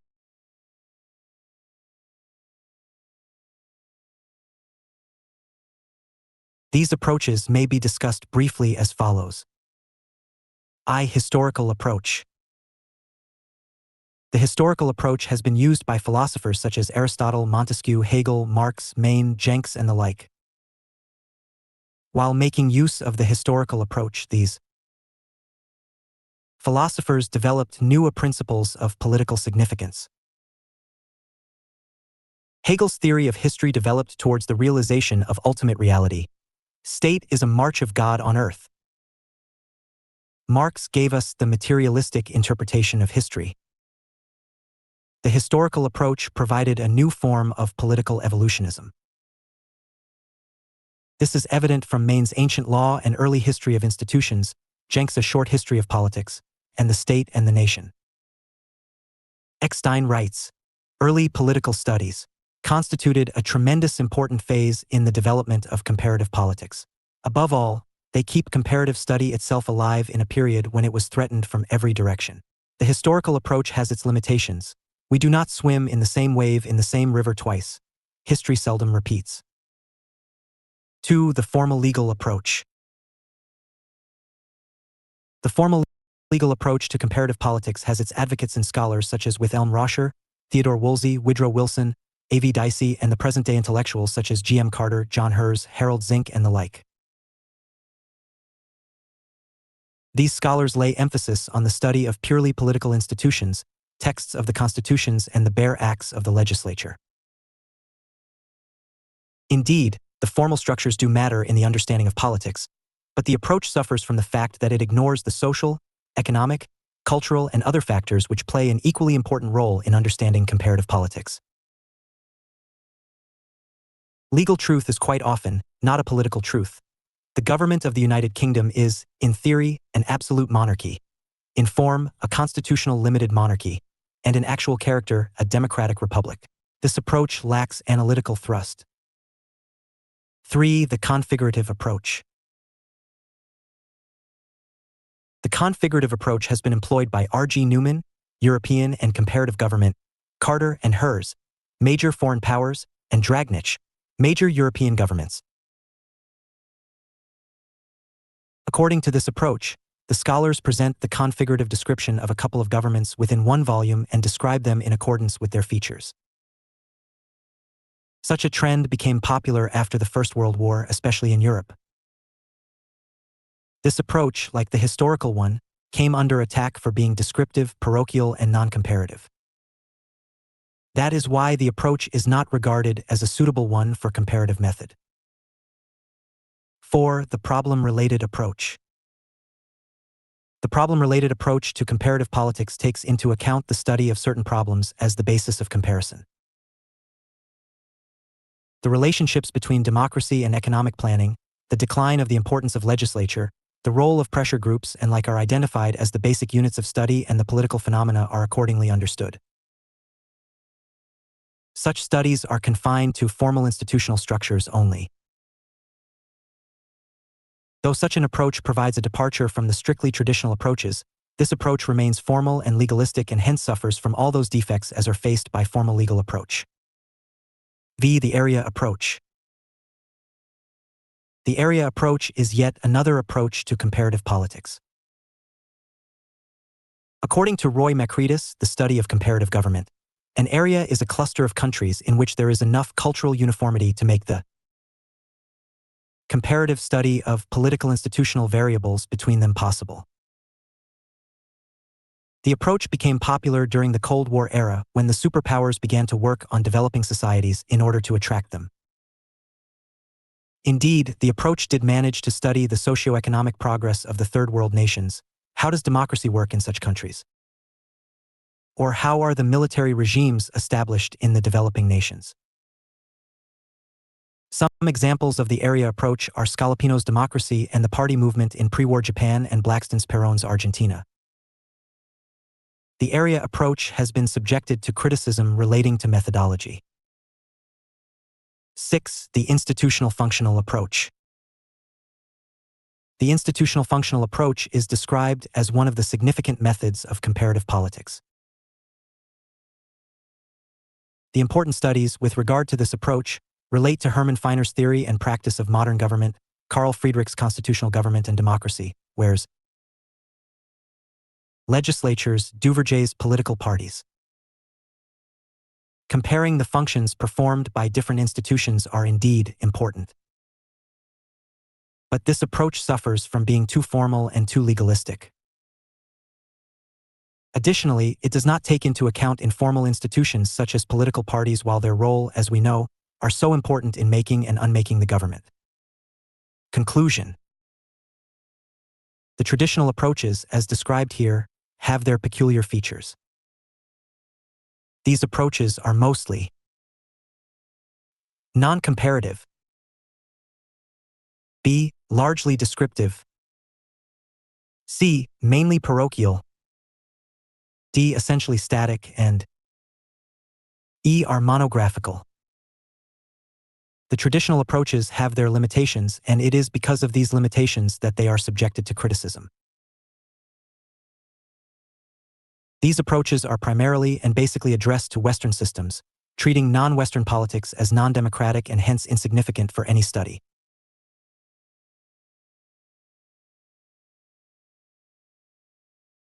The traditional approaches to comparative politics have been excessively formalistic, laying emphasis on the study and analysis of formal institutions and ignoring, in the process, the role of social, economic, and other factors.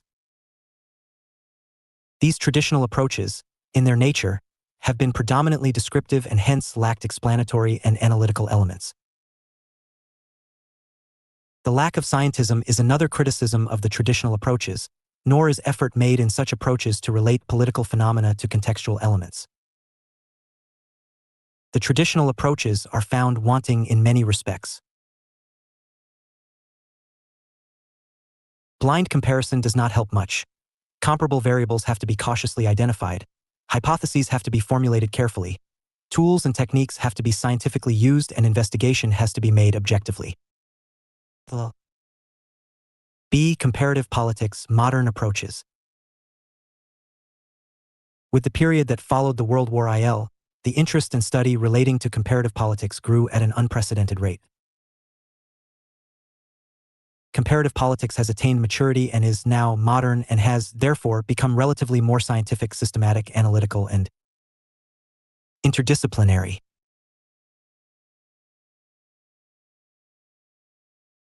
Makritis and Brown, Comparative Politics.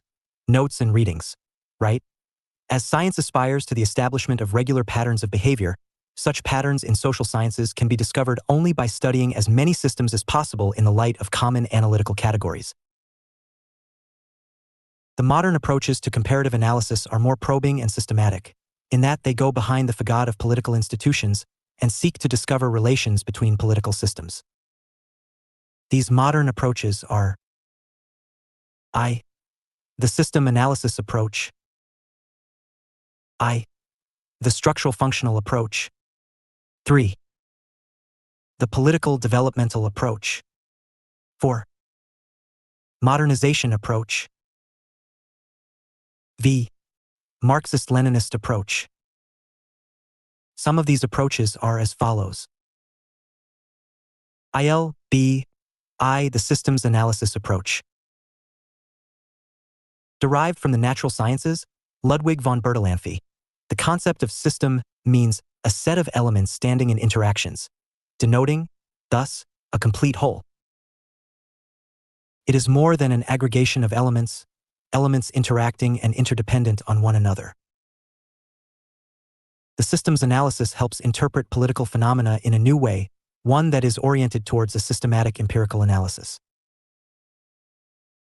It provides some basic concepts and working models to enable us to build up certain hypotheses in comparative study. It can be useful in collecting facts and data so to establish uniformity in them. One of the derivatives of the systems analysis approach is the input-output model. Developed by David Easton, A System Analysis of Political Life, and Gabriel Amond, with Coleman, The Politics of Developing Areas. Input-output model regards political system as a set of processes converting inputs into outputs in a complete cyclic way, and in the process organizing and codifying data. Easton's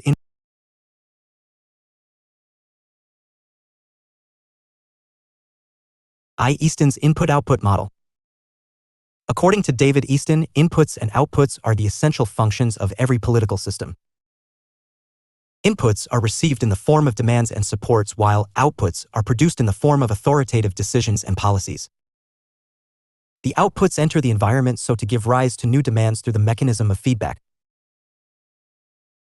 The systems analysis also explains the nature of exchanges and transactions which take place between a political system and its environment. What is important is the substance which this approach provides by the process of accommodation. Easton's demands appear in several forms. A. Demands for goods and services, demands for a law to determine the maximum hours of work, educational and recreational facilities. B. Demands for conduct rules, public security, control of prices, management of health and sanitation. C. Demands for right to vote, to have a share in political power, to form political parties. D. Demands to be informed of the authoritative decisions and policies. His supports are categorized as A. Physical support in the form of payment of taxes and other dues. B. Obedience to the laws. C. Particularly support in the form of debates and discussion. D. Abiding the administrative order. The outputs, as the authoritative allocation of values, come up in the form of legislative decisions and policies. They are the finished products produced from the raw materials of demands and supports. Easton's input-output model has limited areas of operation, the Western political system. It does not take into account what may be called as hypotheses and propositions. His model is too broad as well. 2. Aumann's structural functional model. Aumand also talks about input-output. Aumann's input has 4 variables. A. Political socialization and recruitment. B. Interest articulation. C. Interest aggregation. D. Political communication. His output has 3 variables. A. Rulemaking. B. Rule application. C. Rule adjudication. Political socialization is the process by which political cultures are formed, maintained, and changed. Recruitment as an instrument of input refers to the officials' definite roles, which they play in a political system. If a political system has to work, everyone in the system must play their role. Proper socialization for a specific role is essential for the successful working of the system. Demands of the people in a political system, when set in motion, become their interests. The process of demand-making is called interest articulation. The task of converting demands into major policy alternatives is called interest aggregation. Political communication is the process through which interaction is made possible. These communication processes help communicate aggregated interests, demands, to the decision-makers whose decisions, through laws and policies, are made available to the people, with legislatures making rules, executives executing rules, and judiciaries adjudicating decisions. Aumann's model is also known as structural functional model. As compared to Easton's model, Aumann's model is relatively more understandable and can be applied to non-Western systems as well. Both the models, however, help us to understand the new trends of empirical investigation in comparative politics. Both have made the study of comparative government and politics more meaningful and realistic. And yet, it is possible to see deficiencies in both. Both the models are criticized for being purely static, having in them the status quo's trends. The Marxists condemn the 2 approaches for being indifferent to the conflictive elements playing their role in the political system. ILC, the political development approach. The political development implies a progression toward a goal by means of economic growth. Numerous political scientists have sought to evolve a new approach to the study of politics of the developing nations. Among them, the names of David Apter, Coleman, and Lucian Pye can be specially mentioned. Political development is understood in numerous ways: growth of modern bureaucracies, development of the sense of nationhood, the advent of political parties, the expansion of people's participation, the capacity of the political system to mobilize resources so to accomplish its objectives. Stephen Wasby, Political Science, the discipline and its dimensions, refers to 2 conceptual models for the study of political development. A. The continuum model. B. The stage model. The continuum model tends to view the developmental process in terms of a series of discrete variables, each identified by a range of possible states that national entities may be in at various times with respect to some specific criterion. This type of conceptual model can be very useful for those who see a functional relationship between social, economic, psychological, and political indicators of modernization. The stage model, though not very satisfying, is relatively more stimulating as compared to the continuum model. Such a model postulates 3 stages of development. I, the traditional. 2, the transitional, and 3, the modern. The political development model does not take into account extra-political factors in bringing change. The model does not fit in every case, especially the Marxian theories which lay emphasis on the concept of class rather on state. The modern approaches to the study of comparative politics, as discussed here, have certain features of their own. These approaches lay emphasis on analytical and empirical investigations. They take into account informal structures and institutions in explaining the formal infrastructure. These approaches work on developing nations and their problems together with the processes which relate them. What is important to note in these approaches is their emphasis on interdisciplinary study. Scientific as these approaches are, they are largely value-free. And yet, their shortcomings can hardly be ignored. Too much scienticism robs from these approaches all criteria of evaluation. Value-free research is usually directionless and without any purpose. These approaches do not learn from the past, nor do they look towards future. Nothing beyond present interests them. LLL. Comparative politics, perspectives. Comparative politics has a substance insofar as it reflects on political phenomena. It has a method insofar as it compares so to learn and learns so to compare. Through comparison it interprets, understands, explains, examines and analyses political phenomena. Political phenomena is not what politics makes out of it, for politics is one of the numerous factors which go on to make it. Politics, like any other social science, is what it influences other social sciences on the one hand and is influenced by other social sciences on the other. We have to understand political phenomena through numerous perspectives. For purposes of illustrations, we may discuss perspectives such as of political economy and political sociology. A comparative politics, political economy perspective. Political economy as social science deals with any subfield of political science, including comparative politics and economics as a unified subject, the study of the interrelationships between political and economic processes. The traditional meaning of the term political economy is that branch of the art of government concerned with the systematic inquiry into the nature and causes of the wealth of nations, though it is, at present, used often and loosely to describe political aspects of economic policymaking. However, 3 broad traditions of political economy are identified which have a bearing on political science, comparative politics included. These are: A. The classical political economy tradition. B. The Marxian tradition. C. The tradition of political economies which uses statistical and modeling techniques to test hypotheses about the relationship between government and economy. The classical political economy tradition developed from the opening decades of the 17th century with physiocrats and the Scottish Enlightenment philosophers such as James Stewart, Principles of Political Economy, 1787. Adam Smith, The Wealth of Nations, 1776. Political economy came to be established as the forerunner of modern social science, highlighting the relationship between commerce and liberty, concept of self-regulating market, freeing trade from the onslaughts of the state, the satisfaction of the self-interest making up the needs of the community.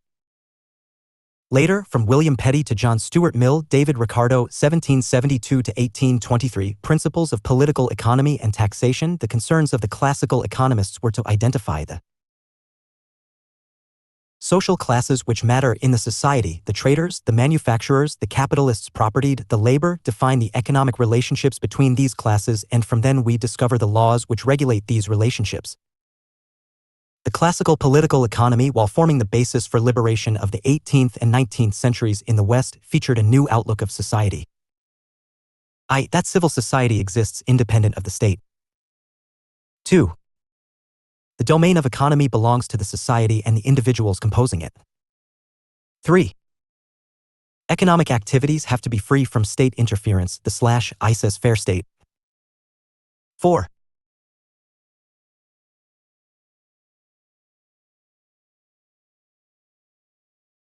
Society and economy constitute self-regulated institutions.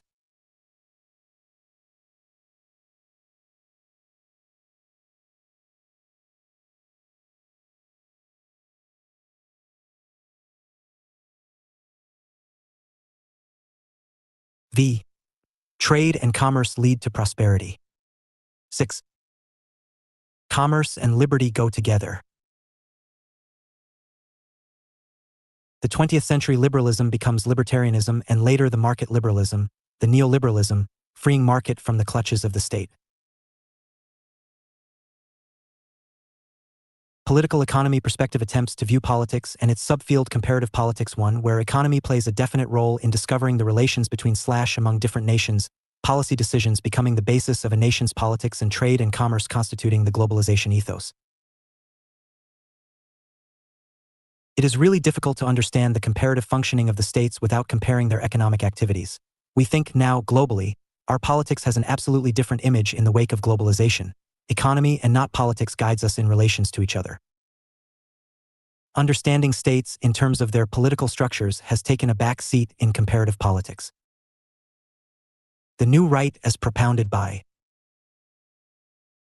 Reagan, Mrs. Thatcher, Manmohan Singh, has given capitalism a new life, with state as minimal as possible, and trade/commerce as free as feasible.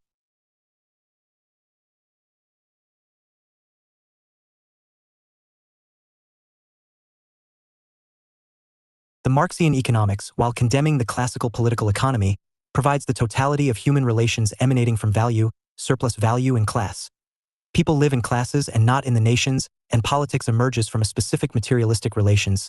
The autonomy of the civil society, Marx once wrote, is to be sought in political economy. Saw in capitalism the dominance of the capitalists over the working classes. He hoped working class would abolish this dominance in a communist society, a system without classes and a system without state. Lenin found imperialism as the highest stage of capitalism, the exploitation of the industrially backward nations by the industrially advanced ones, bringing in the process imperialization and deadly wars. Philosophers such as Frank, dependency theory, Wallerstein, the world economy system, the former propounding the extraction appropriation theory and the latter advocating the looting and plundering of colonies by metropolitan countries, give comparative politics a new orientation. LLL. B. Comparative politics. Political sociology perspective. Political sociology is the study of power and the intersection of personality, social structure, and politics. It is interdisciplinary in the sense that political science and sociology intersect with each other. It uses comparative history to analyze systems of government and economic organization so as to understand the politics of societies. By comparing and analyzing sociological data, there emerge political trends and political patterns which help understand politics of numerous countries in a better way. Political sociology looks at how major social trends affect political process while exploring how various social forces work together to change political policies of numerous states. It undertakes the study of political systems in their sociological background, and in doing it, political sociology touches the realities of political processes. It studies societies in regard to their levels of social development and the leadership in their social background, for societies are rooted firmly in their historical culture. To understand societies and their politics in relation to one another requires an in-depth study of their roots. Political sociology perspective does not view politics in isolation. It seeks to relate political processes with their sociological roots, so as to understand the political systems clearly. Crick, in defense of politics, feels that politics depends on some settled order. Dahl, modern political analysis, treats any persistent patterns of human relationship as political, which involves power, rule, and authority. Bendix, State and Society, is of the opinion that political sociologists have their interest in locating socially related political issues. Andrew Affart, Perspectives in Political Sociology, thinks that political sociology is concerned with the causes, patterns, and consequences of the distribution and processes of power and authority. Brangart, edited Society and Politics, says that political sociology seeks to study the social origins of politics, the effects of politics on society and culture. Political sociology seeks to explain the interaction between social and political structures, emphasizes that politics is present in all social relations, and that it influences sociology and is influenced by sociology.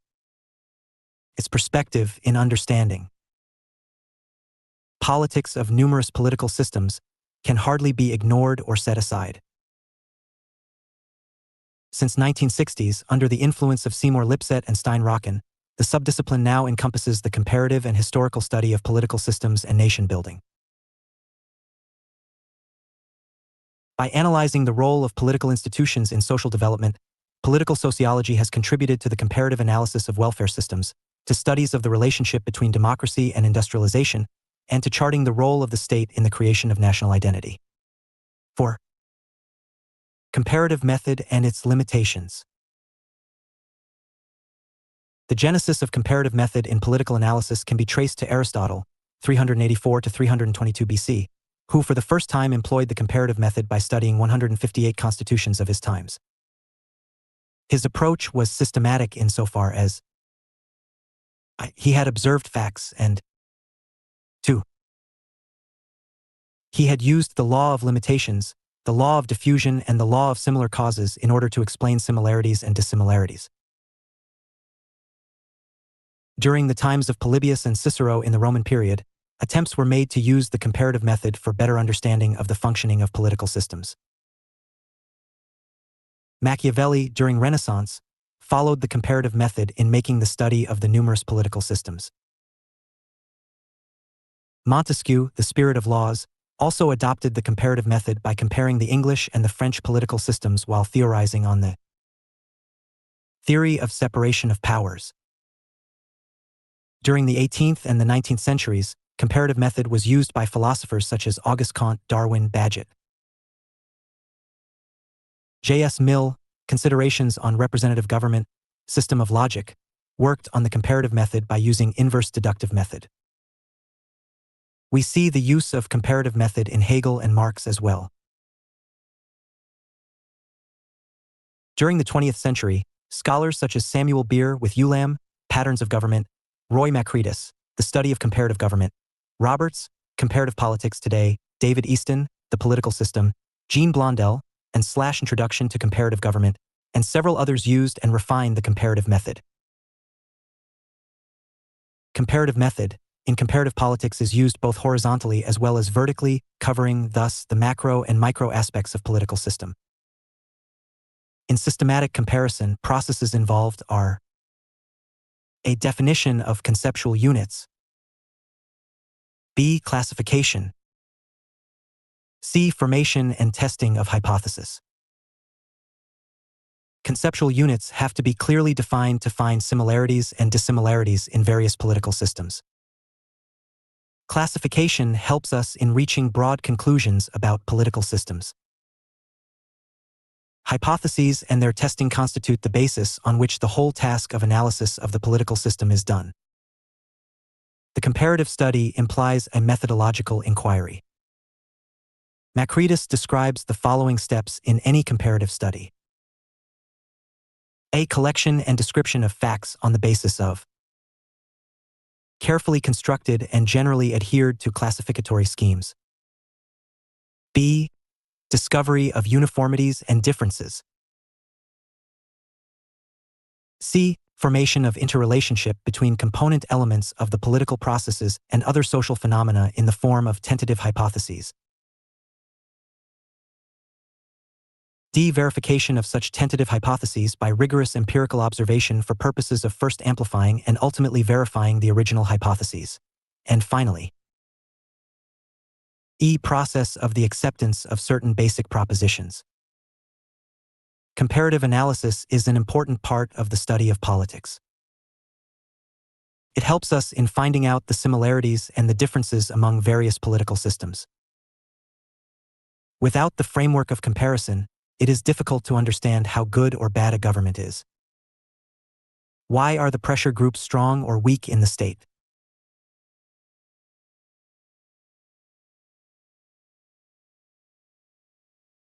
Why is that the parliamentary government is working successfully in Great Britain and the presidential system is doing well in the United States? Comparative study helps us answer such questions. Comparative study of political system performs three major functions. It explains variables in the light of analytical schemes and develops in the process a body of verified knowledge. 2. It appraises policy measures and identifies problem areas and trends. 3. It reaches a stage where production of the institutional trends or processes is possible. Through the application of the comparative method, we are able to ascertain relevant categories under which a number of phenomena can be classified and interrelated, which interrelationships can be made with the help of certain basic theoretical propositions. Comparative method helps us understand institutional structures through which functions are performed and values realized. It also gives us a better knowledge of instruments which can be used for the attainments of certain brand goals on which there is an agreement. The techniques used in the analysis help us give generalizations which can be tested empirically in the light of hypotheses made, providing us the knowledge that can be used to reach a stage where prediction of the trends and processes may be made possible. There are limitations with regard to comparative method in comparative analysis. These, to specify briefly, are A. The problems of information gathering, B. Range of variables, C. The interaction between the law and pattern of behavior. A. With regard to the problem of information gathering, it may be stated that in the cross-national analysis, it is often difficult to get necessary information. While it is possible to obtain almost all the information from the open democratic systems, it is difficult to get information from closed and secretive totalitarian regimes.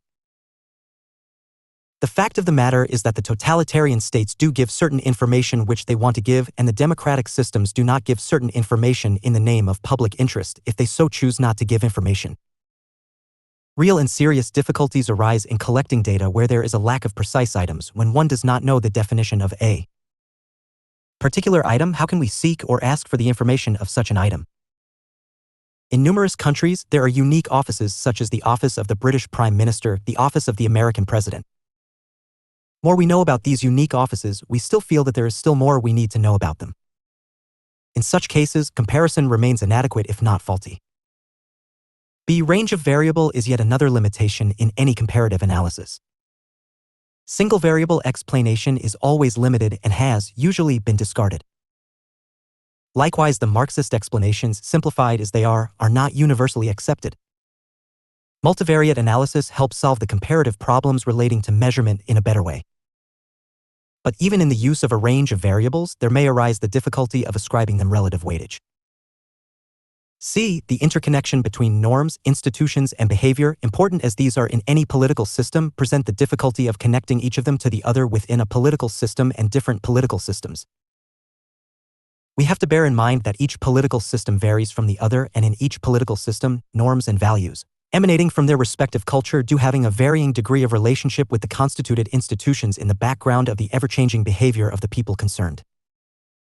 Lijpart refers to two principal limitations of the comparative method: many variables, small number of cases. He says that these two are closely interrelated. According to him, the former is common to virtually all social science research. Regardless of the particular method applied to it, the latter is peculiar to the comparative method and renders the problem of handling variables more difficult to solve. To minimize many variables with small number of cases, Lijpart suggests: Increase the number of cases as much as possible. 2. Reduce the cases of analysis. If the cases cannot be reduced, combine them. 3. Focus the comparative analysis on comparable cases. 4. Focus the comparative analysis on the key variables. We have thus observed that the comparative method in comparative politics does have its limitations. There are difficulties arising from the nature of data in the background of the paucity of information. There are difficulties arising from the range of variables to be used in the study of political systems. There are the difficulties of interconnecting norms, institutions, and behavior. Models or theories built in the comparative method have to take into account all such difficulties. Despite the difficulties, it may not be concluded that it is not possible to study comparative method or that no general theory can ever be built in comparative politics. Comparative method of comparative politics belongs to the domain of a social science, and accordingly, its scienticism cannot be as exact as of any other natural science. Practice questions. 1. What is comparative politics? Describe its nature. 700 to 800 words. Or, examining political phenomena through a process of cross-global investigation has become the fundamental function of comparative politics. Discuss. 2012, 700 to 800 words. 2. Give an account of the evolution of comparative study of politics, especially in the recent times. 700 to 800 words. 3. Discuss the utility of comparative politics. 200 to 250 words. 4. Give briefly the traditional approaches to the study of comparative politics and describe their features. 700 to 800 words. 5. What are the modern approaches to the study of comparative politics and give their features? 700 to 800 words. 6. Explain either Easton's input-output model or Aumann's structural functional model of comparative politics. 700 to 800 words. 7. State the political economy perspective of comparative politics. 700 to 800 words. Or, elucidate the transdisciplinary nature of modern comparative politics. 2012, 200 to 250 words. 8. Write a short note on the Marxian perspective of comparative politics. 200 to 250 words. 9. Explain the political sociology approach to comparative politics. 200 to 250 words. 10. What is comparative method of comparative politics? State its limitations. 700 to 800 words. The state in perspectives. Role, as before, would always remain the times that the state has existed, ever. Known it has come to protect the life. Promote their interests. The ancient state. Period or in the people ethically good life. The 7 he state has remained and shall. Was substituted for the state. It was Machiavelli who was the first to coin the word state. The Greeks, the liberals and the Marxists do not make any distinction between the state and government. The absolutists like Hegel regard the state higher than the society, and the fascists merge in it every institution either inside it or outside it. The different philosophical notions of the state keep providing different notions. The conservative tradition, drawing largely on medievalism, maintains state as embodying the mutual rights and obligations of a hierarchically arranged social order. The liberal tradition oscillates between characterizing the state as a necessary evil designed for defenses against external enemies and for protecting property and policing contracts in society, but against which individual liberties and autonomous civil society had to be protected, and seeing it as a human community designed to develop the potential of the individual in market society. In the socialist tradition, especially the Marxian one, the state is thought of as the product of class divisions in society. In the anarchist tradition, the state is regarded as the source of inequality and enslavement. The state, the 20th century notion. The 20th century notion of the state, as it has developed in the American West, loses its name and fame both when the Americans profess to describe the word political system as against the word state. Arthur Bentley, The Process of Government, 1908, denies the relevance of the concept of state for political analysis. He had said that the government is the first, last, and always an activity in the shape of a process. What Bentley had said was later religiously followed by David Truman, The Governmental Process. Pluralist Democracy in the United States, Harold Lasswell, with Kaplan, Power and Society, and David Easton, The Political System. Truman felt that the group interpretation of the political process inevitably must ignore greater unity designed as society or state, and that the institutions of government are nothing else than centers of interest-based power. Lasswell and Kaplan dissolve such political abstraction as state and sovereignty into concrete interpersonal relationship of influence and control.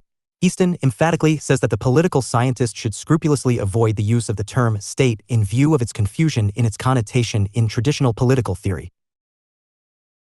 He, therefore, suggests that comparative political analysis should focus attention not on the nature and role of the state but on differentiation and classification of political systems in terms of the authoritative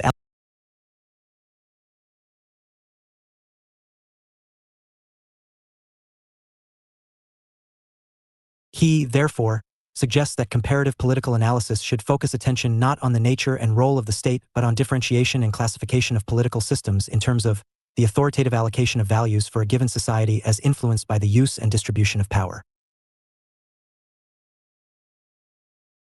That the word political system is a better word than the state only as it implies that political system as a concept is broader than the concept state and accordingly includes in it the state and other non-political organizations of the society which not only are influenced by the state, but comprehensively influence the state itself. The American contribution in this respect is indeed commendable.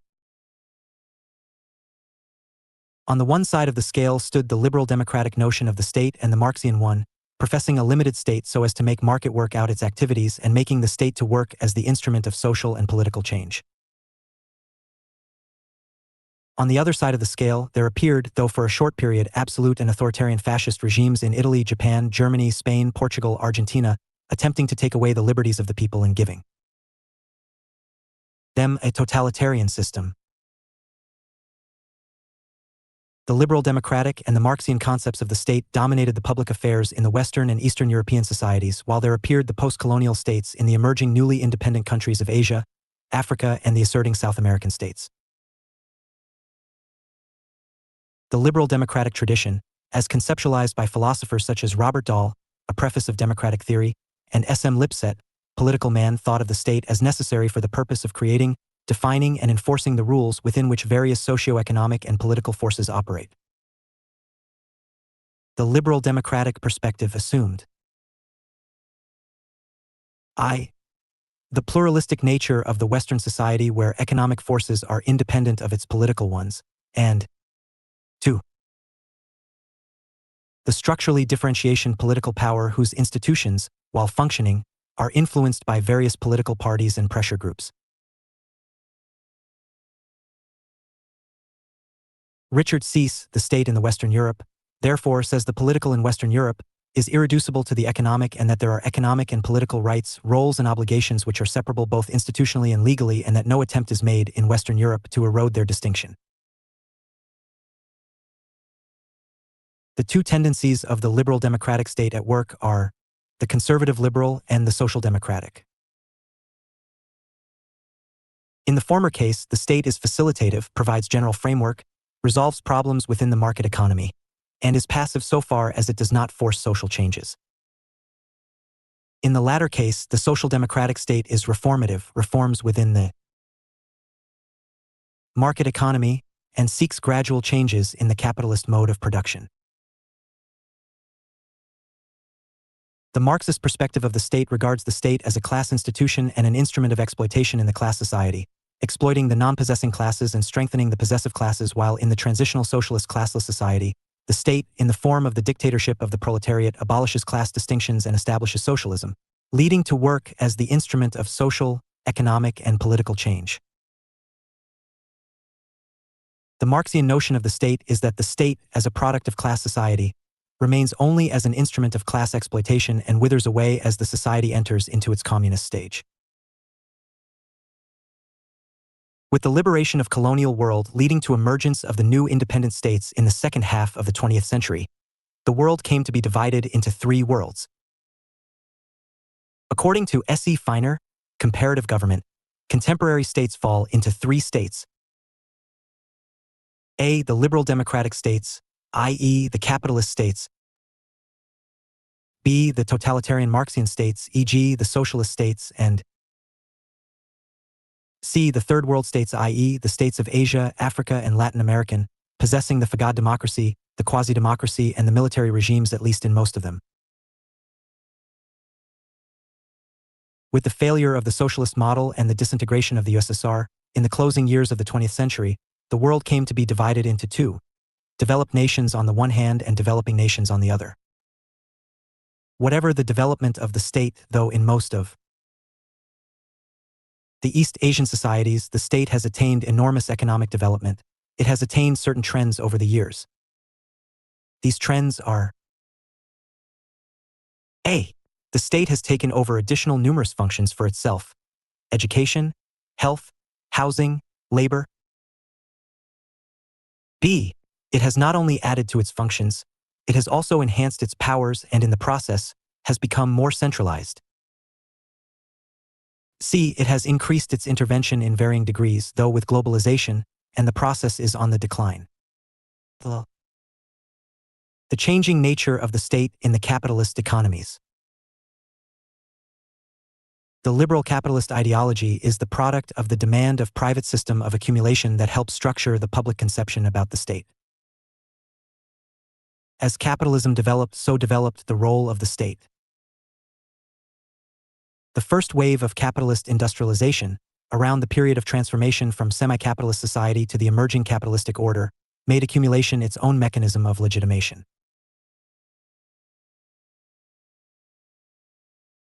The rise of accumulation state was not as much committed to laissez-faire as to state's active intervention so to provide accumulation, defining the parameters of the emerging capitalist society, preserving discipline among the workers, providing subsidies to the emerging capitalists. Such a state was a compromise between the authoritarian mercantile state and a relatively flexible state of the industrial capitalist. The harmonious state arose during the second phase of industrial accumulation. During this phase, the state sought to legitimize its position while declaring capitalism as an instrument for the welfare of all social classes and seeking least interference in the economic activities of the individual. Laissez-faire came to be practiced.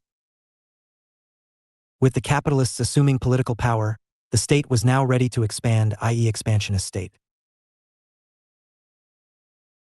The expansionist state sought for the capitalists during the later years of the 19th century, unrestricted immigration, export of capital to the colonies, spread of education and culture, Christianization of the people. Imperialism had its roots so to look towards its future of colonization. The franchise state emerged during the early decades of the 20th century West when the working and other social classes were assimilated into the political system, basing its ideology on the pluralist dispersal of power. The dual state, one with bureaucracy, military and police sought to establish peace on the one hand, and on the other the electoral parliamentary apparatus professing the democratic values. The transnational state is the recent model of the state in the capitalist economies, which gave rise to multinational corporations, MNCs, and transnational corporations, TNCs, that regard the whole world as their market. The rise of liberalism with its capitalistic mode of production, from John Locke to the Reagan-Thatcher combine of the New Right, has always advocated a limited role of the state. The state, for the liberal capitalists, has been a means which exists for the individual moving between /laissez-faire to the minimal sort of institution. The welfare capitalist liberals identified certain areas of the state as domains not of Caesar, see McIlver, The Modern State. The capitalist economy views politics with doubt and disdain. More of it means less of individual, more functions of the state means more laws of the state, and more laws of the state means less liberties of the individual. Liberalism is the political philosophy of the property capitalist class which wants economy, trade and commerce free from the interference of the state. State regulation of economy always tantamounts to restricting individuals' initiative, managing his own economic affairs. Though the liberal capitalists separate the state from civil society and regard the latter as more social and less coercive, they want the state to work under the aegis of the society and under its control. They also want for the state only its own affairs, confined only to the protection of the people. They are not statists like the Hegelians and the Burkeans, but they are not the anarchists as well. Their state is always limited for certain ends which are only politics-related, security-related, law-order-related. Morals, culture, economy, religion, ethos, literature, and in short anything and everything related to the development of human personality constitutes an area out of bounds for the state. The state in the capitalist society exists for the capitalists, for the promotion of the business interests of the capitalists, facilitating their activities so to help them accumulate as much wealth as possible, gearing all institutions to support them, and even using the state apparatus for their benefits. What is more important to note is that it is not the capitalists who work under the control of the state, but it is the state which works in the interests of the capitalists. The state becomes an instrument in the hands of the capitalists.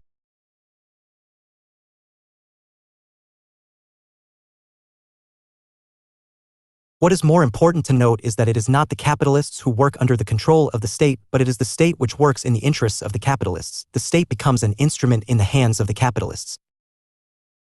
The capitalist economy exists independent of the state and makes the state work up its rules and regulations to strengthen and promote its own economy, capitalists manning the government itself. Ralph Miliband, The State in the Capitalist Society, says businessmen constitute, today, the largest simple occupational group in cabinets of all capitalist countries. Business predominance over other groups is found in the top layers of bureaucracy and especially in the financial and credit institutions of the state. It may be noted that the state elite in the capitalist societies is largely drawn from the upper as well as the middle classes of the business community. Obviously, the state in the capitalist economy promotes the capitalists in relation to the working and the laboring classes whose interests are made subordinate to those of the capitalists. The capitalist state safeguards the capitalist values, the capitalist culture, and the capitalist ethics. It is, in short, government of the capitalists, by the capitalists, and for the capitalists. The fascist and the Nazi states which arose after the First World War in Italy and Germany or elsewhere in Portugal, Spain, or Argentina were, in character, capitalistic, though the capitalist enterprise in these countries were subject to state control in the corporate types of economy they had adopted. Referring to Italy and Germany of the interwar period, Miliband observes, the most telling fact of all about the real nature of the fascist system is surely that, when they came to an end 20 years after Mussolini's march on Rome, and 12 years after Hitler's assumption of the chancellorship, the economic and social structure of both countries had not been significantly changed. The classes which occupied the higher reaches of the economic and social pyramid before the fascists came to power were still there, and so was the capitalist system which sustained these classes. In short, the capitalists in the capitalist economies are always powerful while the state, in such societies, is always weak. LOL. The changing nature of the state in the socialist economies. The French poet Paul Valéry once had said, if the state is strong, it will perish us; if it is weak, we will perish. The latter is true with regard to the capitalist economies in which the state survives on the mercy of the capitalists because the workers, the poor, the unemployed, the weak lead the life of deprivation and degeneration. It is true in the former case when the state, in the name of the workers and the peasants, is strong through the rule of the dictatorship of the Communist Party, is strong in wherein people live the life of slavery with no freedom of either their life or the liberty of their person. The strong state crushes us. The socialist economies are those economies where there is the social ownership of the means of production. Production is done through planning, resources are owned by the society, social production is distributed equitably. Everyone has employment in accordance with one's abilities, adequate wages are available to everyone, where the labor is not only respected but is also honored. Such societies either replace the capitalist societies through social ownership of all enterprises or come up through revolutionary overthrow of the capitalistic mode of production. Such economies were established in the former USSR in 1917 and in the present People's China in 1949.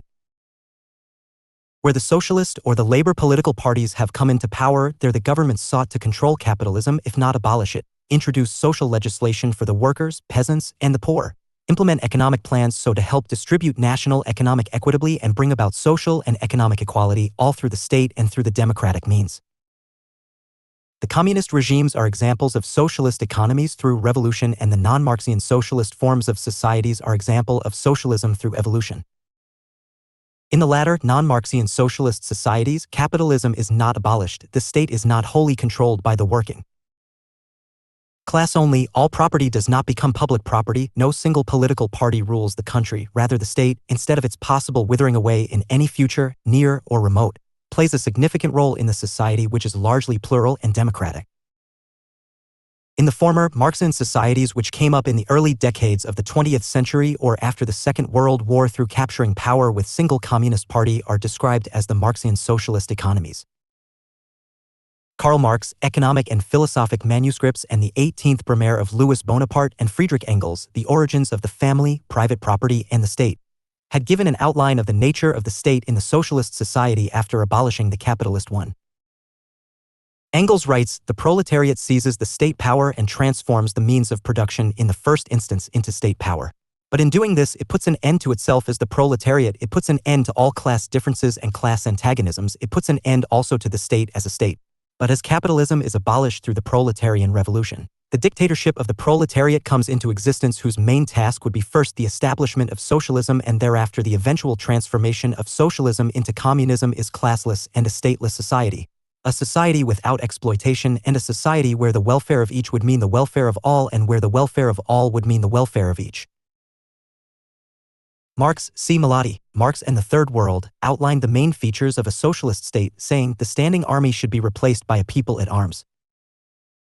Responsible councillors, mostly workers or recognized representatives of the working class, should form an assembly that would essentially be a labor body rather than having purely legislative or decorative function. Election would be by universal suffrage and could be revoked at any time. The police should be converted from being a component of the central government into a responsible agency of the assembly, deprived of any political assignments and liable to suspension at any time. Every branch of administration should be converted in a similar way. Public office should be made really democratic, ceasing to be the private preserve of the central government and its creatures and being discharged at all levels by workers for wage.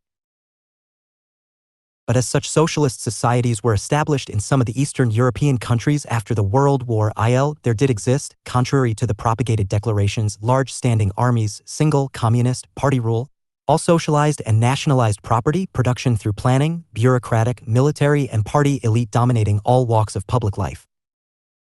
Charles Bethlehem calls it the rule of the state bourgeoisie. The characteristic features of the state in such socialist economies can be briefly summed up as under. 1. The power seized by the proletariat transforms the capitalist ownership into social ownership. All property becomes social property. 2. The proletarian power is consolidated into public power. 3. As all property is socially owned, production is planned and there is hardly any powerful organization outside the state to pressure the production process. Hence, no pressure groups in socialist economies, though different sections of society advance their interests through the Communist Party of the respective countries. 4. All production in the economy, both industrial and agriculture, is done through state planning, which works from top to bottom. 5. The official communist ideology is the political ideology that operates in the state. 6. Democratic centralism is followed in the party and in the government. At all units, the officials are elected periodically, so democratic, but each lower unit follows the dictates from the higher unit, so centralism. 7. The multinational character is culturally allowed, but politically the character of the polity is unitarian. 8. Participation is the rule in public life. In each election, the voting turnout is over 98%. Control over the public life is the privilege of hardly 5%, which constitutes the political leadership. 9. Bureaucratization is evident, both that of the party and that of the professionalism. 10. The party elite and the state elite exist side by side, though the state elite is eclipsed by the party elite. The socialist states of the Marxian type did make massive economic and scientific and technological developments in their respective societies. But such systems had to yield to pressures of liberalization as times passed on. There had been liberalizing tendencies during the times of Khrushchev and Brezhnev in the USSR, as also during the regime of Mikhail Gorbachev with his policies of glasnost, openness, and perestroika, restructuring of the polity. The disintegration of the USSR and the socialist model were not so much the failure of socialism and ideology as was the failure of the monolithic communist leadership.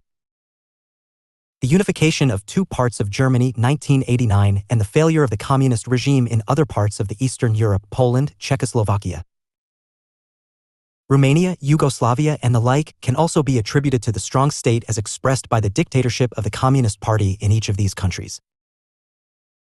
In People's China, reforms done during and after the days of Deng Xiaoping, either economic, social, political, or in the party, there exists official Marxian socialist ideology with ample scope of liberalization.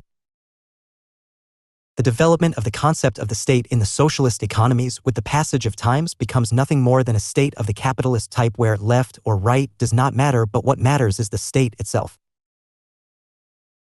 The one-time opponents of the state, because then it was a bourgeois state, becomes, after it comes in the hands of the Communist Party in the name of the proletariat, a good state.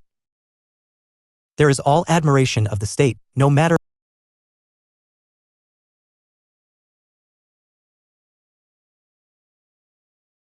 There is all admiration of the state, no matter if the proletarian state as dominated by the communists crushes liberties of the people. That was the kind of state that appeared in the communist regimes, at least in the initial years of the seizure of the power. Liberalization in economy is always more satisfying than the imposed rules and regulations. The state officials who command economy in the socialist societies are only parties committed members and not economic experts, and they realize the virtues of market economy very late in life. The communist regimes, either in the former USSR or of the present-day China, introduced market norms as soon as they realized. The fallacy of their economic planning provided them to think afresh.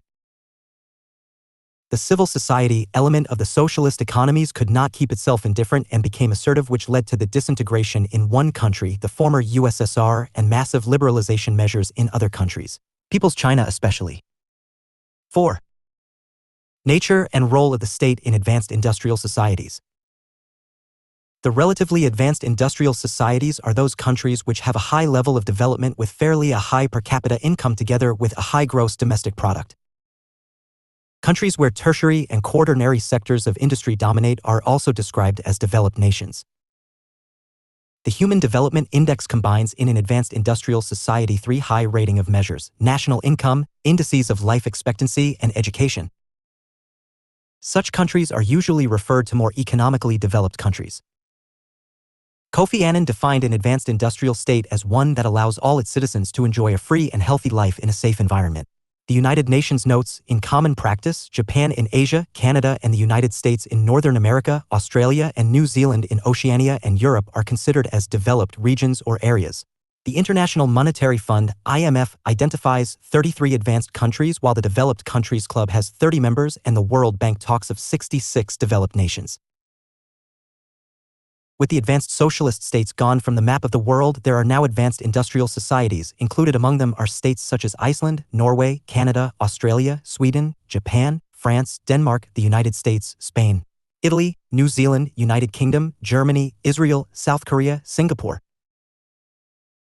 These nations maintain, among other things, the capitalist mode of production based on private ownership of property and a free market capitalistic economy based on the individual entrepreneurial initiative, limited central planning. Generally in social welfare sectors, a tendency towards monopolistic control of finance and industries with a phenomenal growth of corporate wealth, emphasis on consumer goods production and services.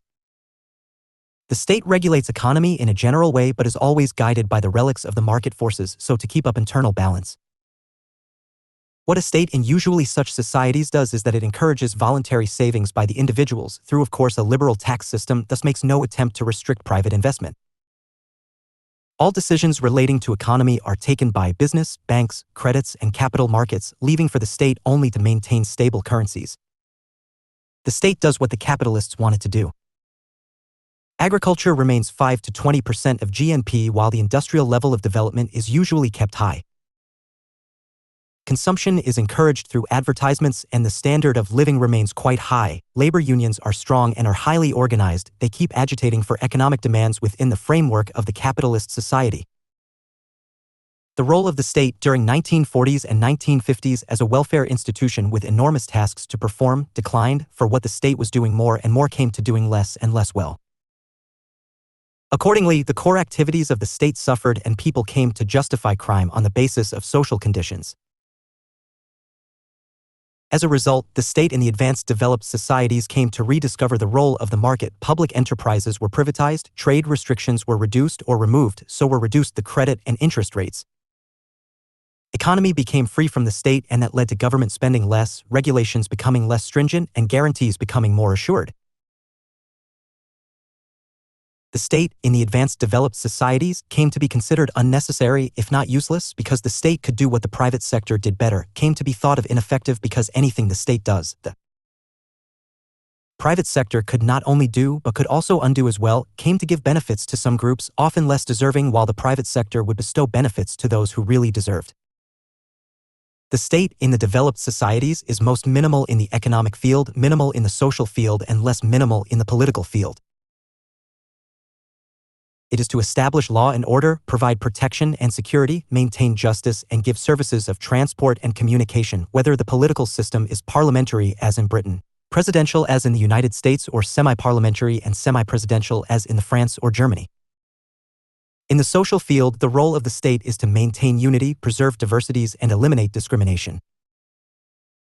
In the economic field, the job of the state is to protect the private property system, encourage economic initiatives, make trade and commerce as free and open as possible, promote competition, establish justice, introduce as many enterprises as possible, keep market rule the individual and the society. It is in the interest of the advanced developed societies to maintain the democratic setup in the state, for democratic polity alone can ensure people liberties and freedom, a system of civil, economic, and political rights, an open system. It is the democratic polity which can provide them a legislature where they can express themselves, an executive which can be accountable to them, and a judiciary which can provide them justice. It is democratic polity which can keep the military at a distance, for the centers of actual power in democracies are dispersed, the navy always floating, the air force always in the air, and the military in the billets. The advanced industrial societies are always controlled by the capitalists, middle classes always aspiring to become the capitalists, while the lower classes, mostly workers and the labor, seeking economic benefits which are usually available at the asking. The state in the advanced industrial societies has to maintain stability and discipline. The nature and role of the state in the developing societies. Karl Marx once well said, "The country that is more developed industrially only shows to the less developed the image of its own future." The developing societies, once called the third world nations, are those societies which have low standard of democratic government, low level of industrialization, and consequently low social progress. Usually called underdeveloped world, the developing nations are not equally underdeveloped. The level of development usually varies. Some of the developing nations, or the third world nations as they are called, are those countries which at one point of time in the past were once colonies of numerous Western nations which exploited them both economically and politically. Almost all the developing countries of Asia, Africa, and Latin America are backward, and all of them, without exception, seek modernization and development. In the developing world, the formal state systems are almost everywhere republican in character, while their area/political systems are nearly always authoritarian. They are neither monarchies nor total dictatorships. They have constitutions, but their constitutionalism is at the mercy of the dynamic leader of the single or dominant party. They have a higher political elite, often controlled by an even more conservative military elite. They have neither developed parliamentary system nor the kind of stable and competitive political parties as are found in developed capitalist states. Where parliamentary regimes have been permitted to exist, they have become a conservative force which has served to fragment the political power of progressive social groups. Parliamentary or presidential rule is often established in some Latin American countries which have achieved formal independence much earlier than their Asian or African counterparts. Here, as elsewhere, the rural and working masses have been systematically excluded from effective participation either through denial of suffrage or through electoral frauds of various kinds. In such circumstances, the legislature becomes the stage for the property-owning class. In Africa and Asia, some developing states have avoided this situation by abandoning the multi-party system. Thus, in Syria, Iraq, Egypt, Algeria, Tunisia, Kenya, Tanzania, and Guinea, there has been the gradual erosion of parliamentary norms in the name of mass participation. Irving Horowitz, Three Worlds of Development, observes, the parliament has become an upper-class forum while the president has become the hope of the masses. This struggle is simply another way of describing the differences between formal and real political systems in emerging nations. In a developing society, the national state is often identified in the minds of the people with the Nationalist Party which led the struggle for independence. Hence, the Congress Party, despite its amorphous structure, has been able to retain monopolistic control of state power in India with just a brief interruption. This is even truer regarding the PRI, which has been ruling Mexico since 1911 without interruption. Thus, even in those states which are identified with Western liberal values, parliamentary systems are more formal than real. To achieve even a minimum rate of growth or to enter the takeoff stage, the state in a developing society must undertake central planning. The politics of planning necessitates an authoritarian state structure not particularly concerned with the observance of parliamentary norms. A parliament is a forum of conflicting interests and contrasting opinions. As such, it is deemed incapable of serving the whole people. Military dictators, taking advantage of parliamentary rifts, proclaim their authority.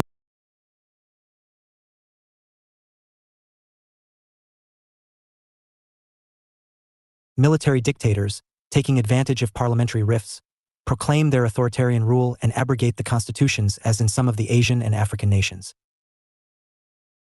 The state plays a major role in directing and regulating economic development in practically all developing countries. It generally promotes a mixed economy with both private and public sectors. While in Brazil and India, until 1990, public sector accounted for less than 25% of the economy, it accounted for 7% share in the national economies of Algeria and Egypt. Economic policies of the state in the developing societies work for development and modernization in economic terms and social and political integration so to protect their national sovereignty. Although the typical economy in the developing societies is based on the peasant sector and basic economic production is agricultural, the state policy stresses industrial development. The state desires contraction of the primary sector. It promotes mechanization of agriculture either on cooperative or capitalist basis. The quality and efficiency of state planning decides whether a successful shift from a predominantly agrarian economy to an industrialist society is possible or not. The state tries to control growth in consumerism by following inflationary policies. In planning, the state relies on finances which are limited and variable. So the state depends on foreign aid, credits, and investment. The state makes an attempt to control imbalances in the economy through governmental regulation. The desire of the private sector to maximize its short-run profits vitiates the effects of long-run public sector planning. Frequent strikes by radical labor unions also affect production. Growth rates may be high in percentage but not in terms of per capita production. At times, the private sector fails while at another, the public sector does not cooperate. In addition to its role in economy, the state, in developing societies, takes upon itself the task of modernizing social and welfare activities. The state seeks to promote mass literacy as well as technical and scientific education with planning to integrate industrial needs into educational programs. Despite lack of funds, the state facilitates the growth of mass media but tries to enforce conformity in opinions. High birth rate and a declining death rate creates the problems of rising population of depressing consumption rates which are already very low. The state tries but faces difficulties in promoting birth control policies. Islamic, Catholic, Buddhist, and Hindu ideologies resist policies of birth control and other modernization programs of the ruling elites in developing countries. Despite the fact that most of the developing nations follow a non-alignment foreign policy, the states in such societies develop a strong military establishment. The basic feature of the military elite in developing country is its politicization. The military elite soon becomes a rival to the political bureaucratic elite as a formulator and executor of political decisions at state level. Horowitz says, "The new nations witness the rise of military politics, either as a prime mark of sovereignty or directly, as the ruling political group." The state in developing societies makes use of Rousseau-style mass democracy, legitimated through high-articulated and politically grounded ideology of nationalism and socialism with charismatic leadership.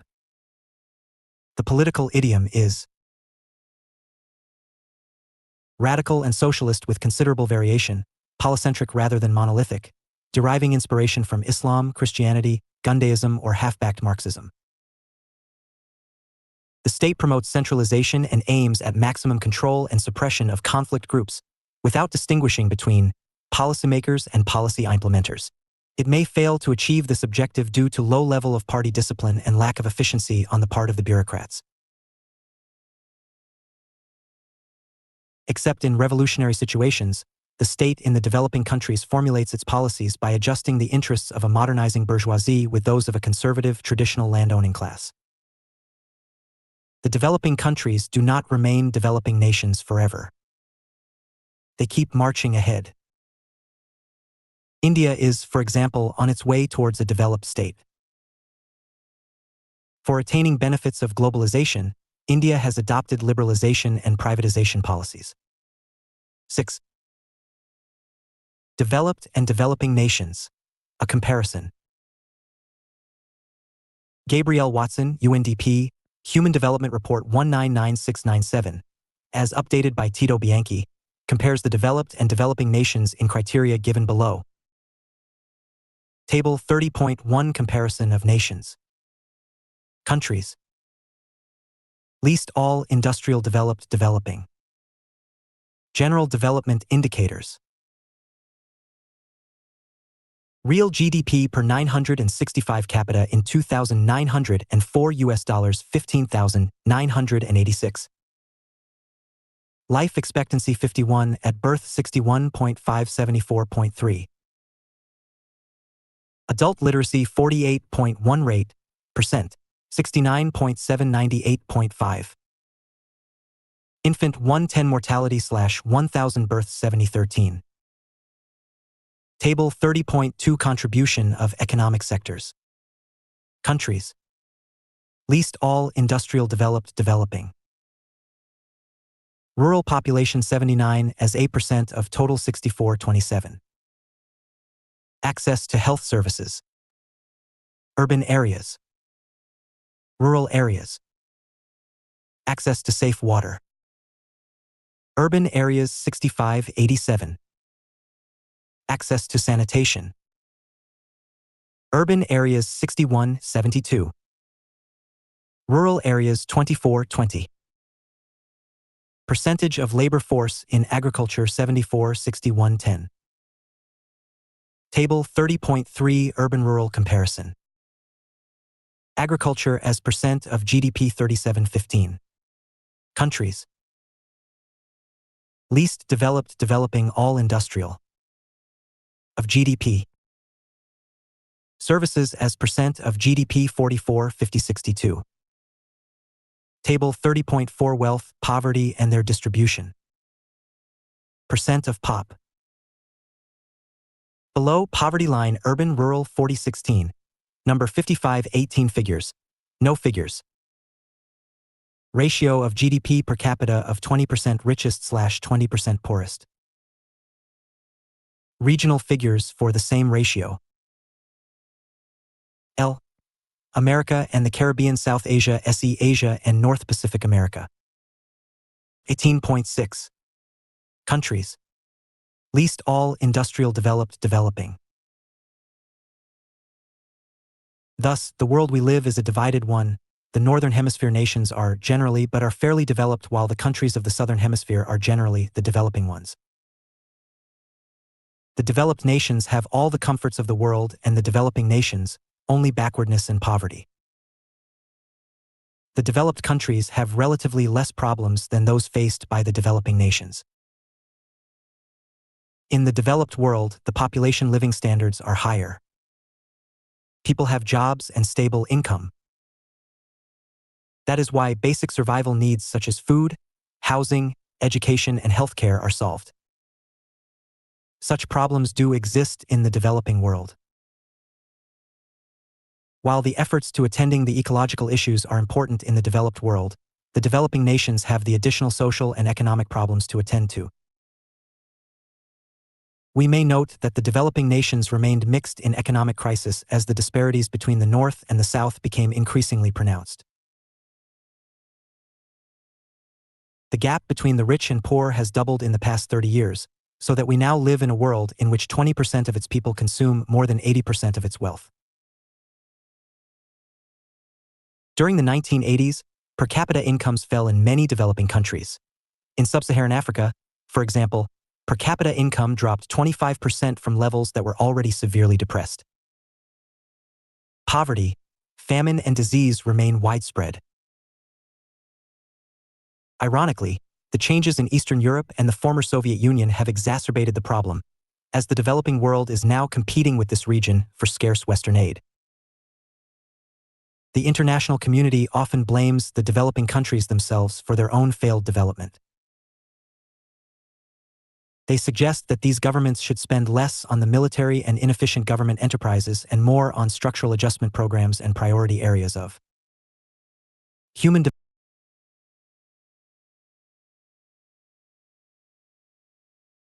human development such as basic health care and primary education. But clearly there is a critical international dimension to development. The developing world countries cannot reverse the current trend on their own. In an increasingly interdependent world, they need the assistance of the industrial North, who had been, in fact, responsible for the backwardness of the developing nations. The developed nations should, of necessity, help the developing nations overcome their backwardness. Development is not merely economic, it is political as well. The developed nations have a considerable measure of democratic norms ascribed to their society. Faith in democratic values, respect for human rights, political accountability, people's active participation in politics, observing rule of law, transparency in the exercise of powers. These values, missing in the developing nations, need to be imbibed in the society if development has to be attained. Developing nations have to learn political culture through political socialization if political development has to be attained. While the democratic experience of the developed world is fairly long, that of the developing nations is almost negligible.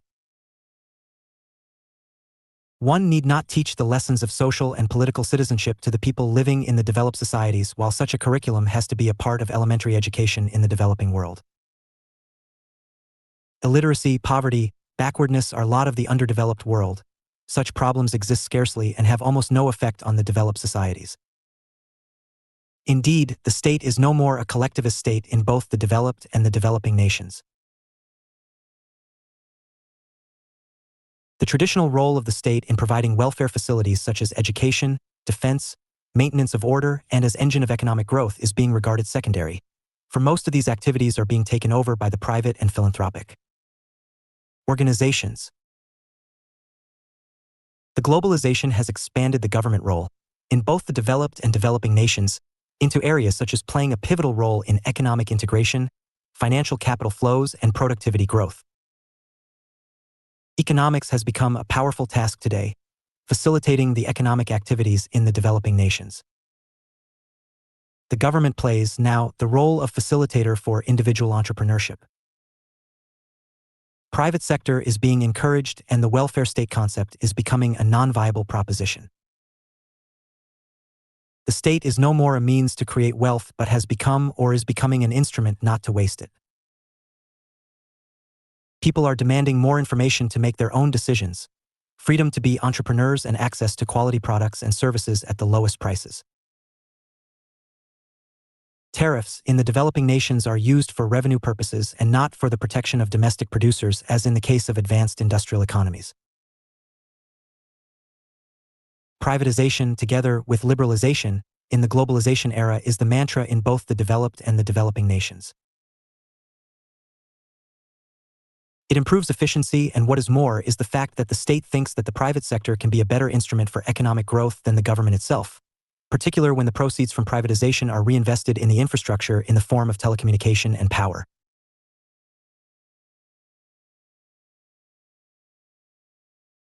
The example of Malaysia is one that can be stated here. The privatization, in Malaysia, energized the private sector during the 1990s and moved the economy from a public deficit of 21.8% of the GDP in 1983 into a surplus of 6.5% in 1997. It decreased, to take the case of Malaysia again, government spending in the economic sector and increased its spending on the social sector from 20.6% in 1983 to 31.6% by 1997. Government can be a promoter or inhibitor of civil society. Civil society can be described as the network of organizations, associations, and citizens that are not subject to the state influence or marketplace, but may be based on similar interests, religion, professions, or a given ideology.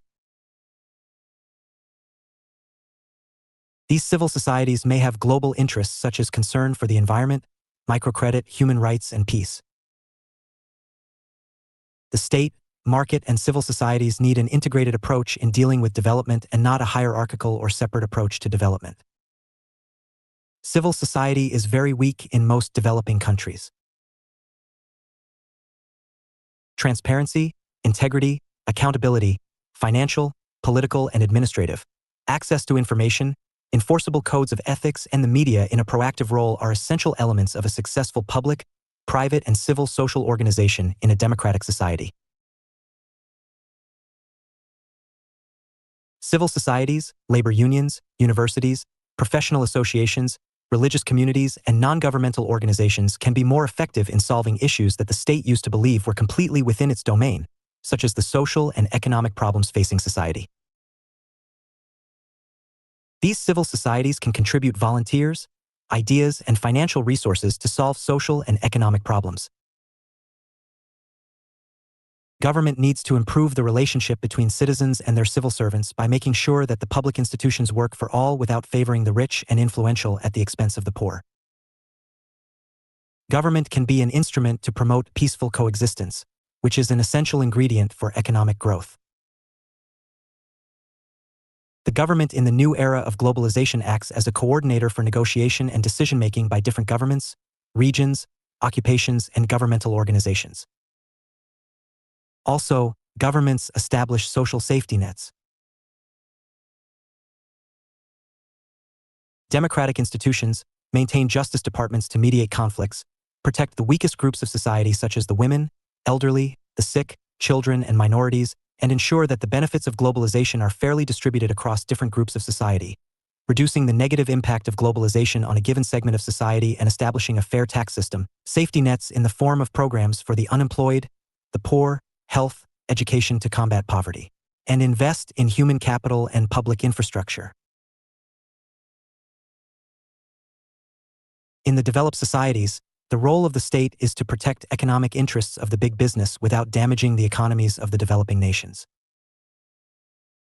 It must facilitate supply of goods, encourage competitiveness, and keep making innovations in new arenas of economy. Globalization, changing technology, spread of knowledge, and freer financial capital mobility require the state to rethink its role in order to improve the welfare of its citizens.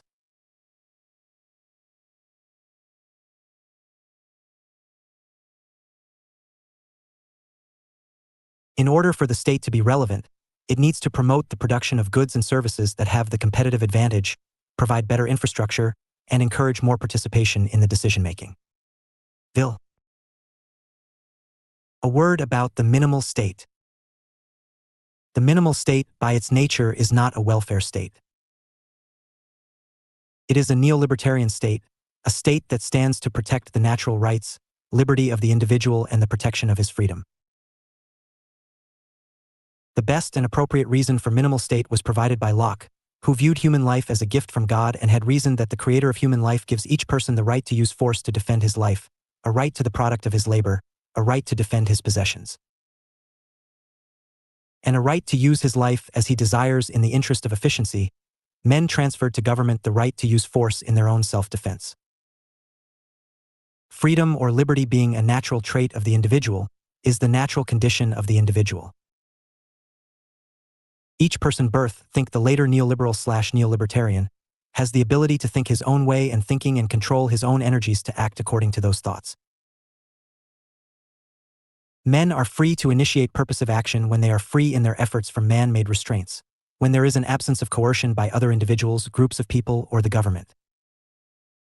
Freedom is not the ability to get what we want. It means the absence of coercion constraints, but it does not mean the absence of all restraints. It follows that freedom is a necessary condition but not a sufficient condition for one's happiness. If individuals are to remain free, there must be a legal system with the power to punish the violation of that freedom. Self-defense, a negative right, is the right of every person to defend his own life, liberty, or property. It follows that the powers of the state are logically limited to the nature of the rights of the individuals who transferred them to the state. The idea of a minimal state is thus based on a clear understanding of human nature, natural rights, and the requirements of reality. Equality before the law, i.e. political equality, is derived from the nature of the human person. However, since people are unequal in intelligence, motivation, ability, physical attributes, etc.,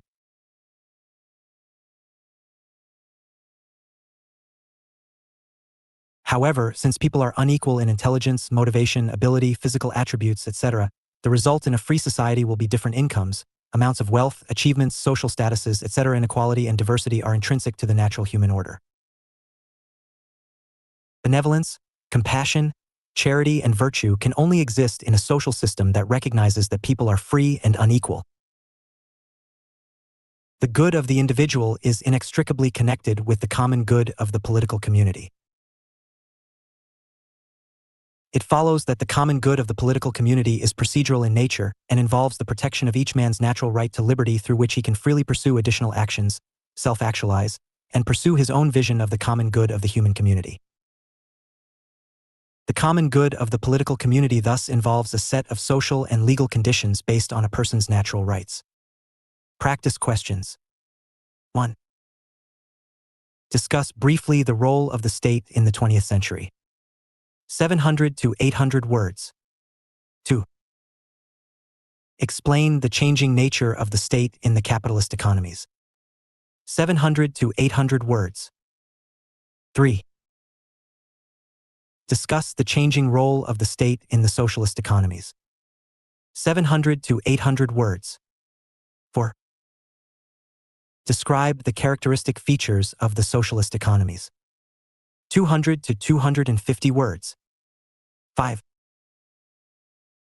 What is the nature and role of the state in the advanced industrial societies? 700 to 800 words. 6.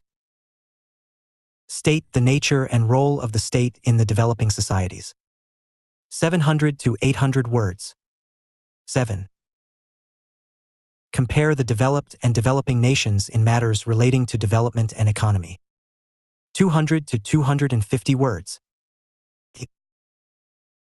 What is the role of the state in the globalization era? 700 to 800 words. 9. Examine major principles of state-centric worldviews. 2013, 700 to 800 words. 10. A minimal state ensures maximum individual liberty. 2013, 700 to 800 words. Representation, participation, party systems, pressure groups, social movements. Other form of government. It is democracy that helps represent all sections of society and all possible interests which make up the society itself. No other form of government ever represents all groups of people and interests. It is, again, through democracy that participation of the people is made possible. Indeed, democracy is a difficult form of government, and unless there are political parties in the society, there can be no democratic system that can function effectively. Though political parties are evil insofar as they put the social and national interest secondary to the party's interest, but it is through political parties that democracies work. Political parties, in their zeal to capture political power, make adjustments and compromises with numerous institutions and organizations, pressure groups in particular. Less the state becomes an instrument in the hands of political parties, and less political parties become tools in the hands of the pressure groups. It is important that the civil society, expressed through numerous non-political institutions, democracy as a political system is far better than any. And movements rise to discipline the state. L. Representation, forms and theories. Democratic government is a government that rules in the interest of the people. It is government for the people. It does so because it is the government that represents the people, is responsible or answerable to those who elect it. Representation narrows down the distance between those who rule and those on whom they rule, and accountability ensures that those who rule do not go astray. A government in which rulers are representatives and accountable to those they rule, and in which they rule in the public interest, is a democratic government. Democracy expresses itself through representation. During monarchies, even the heads of the state would, through the system of nomination, explore some sort of representation. While in the medieval and early modern periods, representation of interests was regarded as a convenient method of representing people. Though Rousseau had no faith in the representative system, as soon as a nation appoints representatives, it is no longer free, it no longer exists.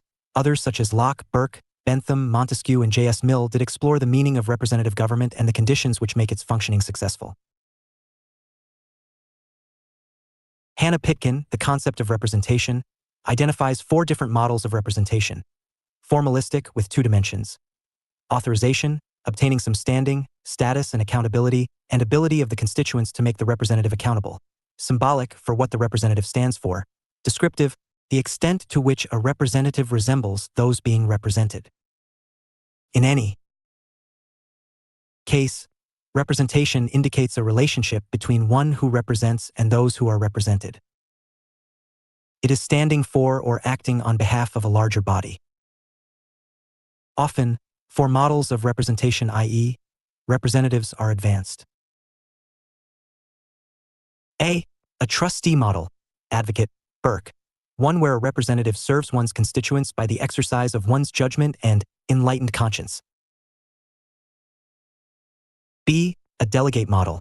One where a representative acts on the basis of a clear guidance, a conduit conveying the views of others, not exercising one's judgment or conscience. C, a mandate model. One where a representative carries out a mandate, a promise made to the electorates during the elections. D, a resemblance model. One where a representative resembles group he represents. A woman representative representing women.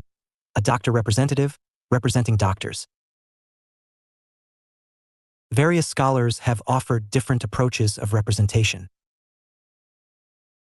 The jurists and the constitutional lawyers prefer the institutional approach and discuss the procedural aspects and details of representative government. David Apter, The Politics of Modernization, and Carl Friedrich, Constitutional Government and Democracy, describe the pluralistic approach, and the behavioralists like Robert Dahl, Who Governs? The Behavior Approach. While the pluralists concentrate on the representation of the groups and elites, the behavioralists on the behavioralistic traits of political analysis. Then, there have been scholars such as Amond with Verba, The Civil Culture, Powell with Amond, Comparative Politics, Lucian Pye, Aspects of Political Development, refer about the functionalistic approach to representation, developmentalism of Apter being one form of functionalism.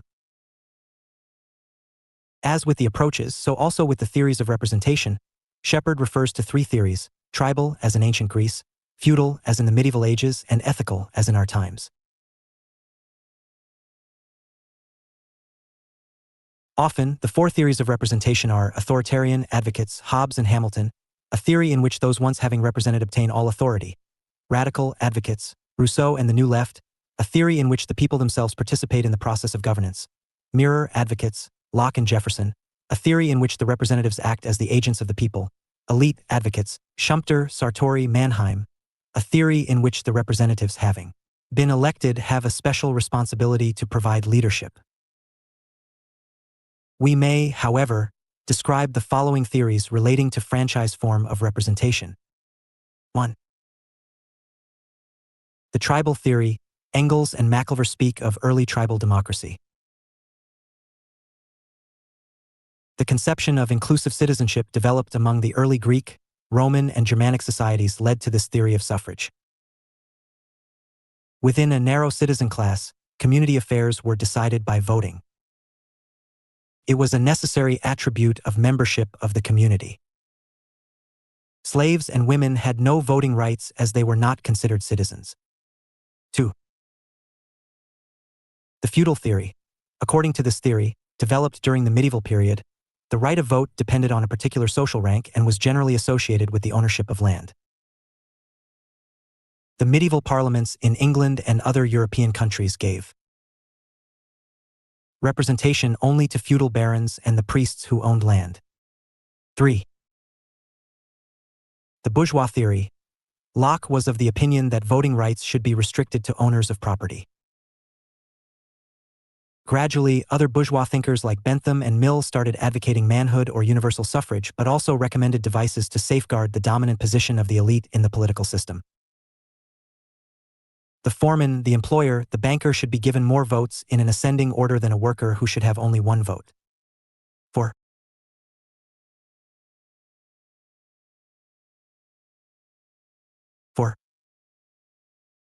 The legal theory. According to this theory, franchise is a legal privilege and not a natural or ethical right granted by a particular state. It may be restricted or extensive according to the Constitution. Voting is a public function, and the size and character of the electorate, which can discharge the function, ought to be regulated by law. 5. The idealist theory. Green is an important advocate of this theory. This theory regards the right to franchise as an ethical right, i.e., as a means for the self-expression of the individual in political affairs. By enabling the citizen to associate himself with the government, franchise ensures the development of human personality. Samuel Beer, with Ulam, The Patterns of Government, has mentioned the following different interpretations of the meaning of representation. A. The conservative or traditional view upholds the desirability of authority, hierarchy, and order, and emphasizes that a hereditary monarch can represent the general interest of the community better than any other organized groups claiming to speak for the minority or the majority. B. The aristocratic or elitist view upholds the idea of a mixed or balanced constitution, symbolizing the differences of rank and status. The elite is the natural representative of the masses. The popular assembly may discuss the policies framed by the elite without any power to alter them. The gentry should be supreme. C. The liberal view maintains that the popular assembly should represent individuals rather than corporate bodies, and accepts middle-class leadership in legislation and administration. Property and educational qualifications are also recommended by the liberals. The bourgeoisie should be assured ascendancy in the system. D. The radical view affirms that ultimate sovereignty should be vested in the community, and the will of the majority, expressed either directly or through interest groups, should prevail over the will of the minority. The assembly should act as an instrument of social change. E. The modern conservative and socialist parties see representative government essentially as party government. Social classes and vocational groups articulate and integrate their sectional interests through pressure groups and political parties. The liberal theory of representation can best be expressed through John Stuart Mill, Considerations on Representative Government. Those who are not fit for democracy should not venture for a representative government. He says, representative institutions are of little value and may be an instrument of tyranny or intrigue when the generality of electors are not sufficiently interested in their own government to give their vote, or if they vote at all, do not bestow their suffrage on public grounds, but sell them for money or vote at the back of someone who has control over them. The ideally best form of government is that in which the sovereignty in the last resort is vested in the entire aggregate of the people. Every citizen should not only have a voice in the election of his rulers, but, at least occasionally, may be called upon to take an actual part in the government by the personal discharge of some public function, local or general. The superiority of representative government rests on two principles. The first is that the rights and interests of every person are only secure when the person interested is himself able and habitually disposed to stand up for them. The second is that the general prosperity increases and is more widespread in proportion to the amount and variety of the personal energies enlisted in promoting it. While it is essential to representative government that the supremacy in the state should reside in the representatives of the people, it is the functions of this representative assembly to control the business of government. The assembly may approve the taxes but cannot prepare the estimates. The popular assembly is neither fit to administer nor to dictate in detail those who have the charge of administration. John Stuart Mill supports the idea of universal adult franchise but also advocates plural votes for the elite. He was also an enthusiastic champion of suffrage for women. He also preferred open ballot to secret ballot. In order to provide suitable representation to minorities, ethnic or political, he suggests the adoption of proportional representation by single transferable vote. Mill's classical theory of representation has traveled farther than he had thought. His plural voting has not been accepted, nor the open ballot system. This is also true about the representation of the interest, which together with the representation of number constitutes true democracy. Functional representation represents doctors, workers, teachers, lawyers, and the like, but not the citizens. Representation in its general connotation, Coker and Rodin, Encyclopedia of Social Sciences, implies that the representatives represent the interests of their respective groups and not of the entire electorate. That is why the functional representation has become, as compared to the territorial representation, of secondary importance. Representation is not delegation. McIlver, The Web of Government, says, delegation involves the choice of men, but representation also involves the choice of measures. Delegation, in its completed form, assigns no limitation of tenure and no conditions of the exercise of power. Representation implies both direction and control. Delegation requires the consent of the governed, whereas representation requires the fulfillment of their will. John Walker in The Legislature System speaks of three different roles of the representative. First, we can mention the trustee-deputy role, according to which a representative can perceive himself as a delegate of his electors and be prepared to accept their mandate, or can act as he thinks fit without consulting them. Secondly, we can refer to the facilitator-neutral role, according to which the representative consults various interest groups frequently and tries to perform specific services for his electors. Thirdly, we may describe as the regional-national role, when the representative is expected to balance the demands of his own particular region with the interests of the nation as a whole. The Marxist theory of representation, as against the liberal theory, represents classes rather than individuals. During the medieval age, the landlords and feudal classes were represented in whatever the form of legislatures used to be then.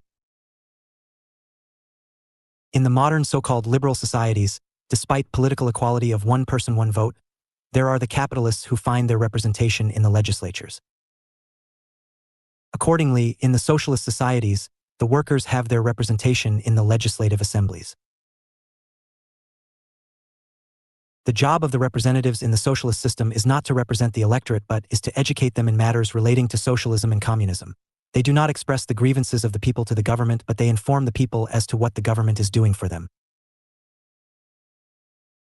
In the socialist societies, the electorates select the representatives and do not elect them. They choose the representatives from a number of sisterly political parties headed by the Communist Party and not those which are opposed to one another. There is a mass participation, over 90% people who turn out for elections, with no corresponding mass control. The electoral system and elections. Joseph Schumpeter describes elections as the heart of democracy. If representative democracy is only what is really practicable, there are elections which can make democracy feasible. It is really difficult to imagine democracy without elections. Elections provide candidates from whom the voters choose their representatives. They make the government as well as the opposition. Those who are able to have majority make the government, and those who are not able to get the majority make the opposition. Through elections, parties recruit politicians and future rulers. Leadership emerges through elections. They are the means which provide representation. Through elections, people and groups are represented. Elections educate people. During election campaigns, people get familiarized with issues of public concerns which make them politically awakened. Elections give legitimacy to the government.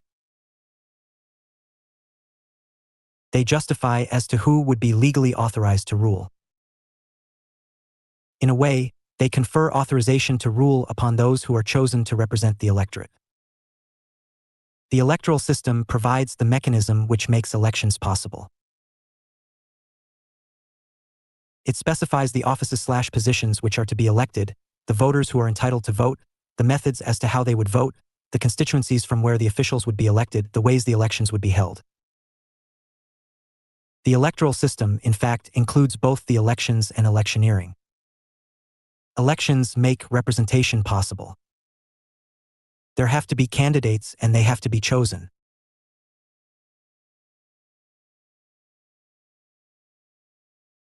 There have to be candidates and they have to be chosen. Suffrage, from Latin word suffragium, also referred to franchise, from the French word franc, means right to vote.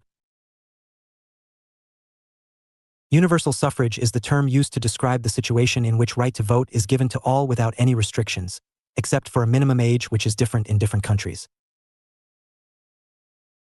New Zealand was the first country to grant universal suffrage in 1893, and Finland was the first European country to bestow universal franchise in 1906. Universal adult franchise was introduced in 1919 in Germany, in 1920 in the USA and in Sweden, in 1928 in Great Britain, in 1945 in France, in India in 1950, in Switzerland in 1971. Different countries have specified different minimum ages for voting. In most countries, the usual voting age is 18 years, though in countries like Iran it is 15. In Brazil, Cuba, Nicaragua, and the Isle of Man, though the isla is not a sovereign state, the voting age is 16. In East Timor, Indonesia, North Korea, the Seychelles, and Sudan, it is 17. In Cameroon, Japan, Nauru, Tunisia, it is 20. In South Korea, the age is 19.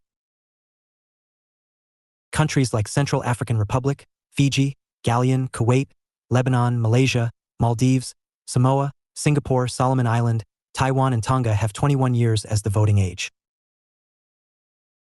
In Uzbekistan, the voting age is 25. For electing the Pope, only cardinals under the age of 80 years have the right to vote.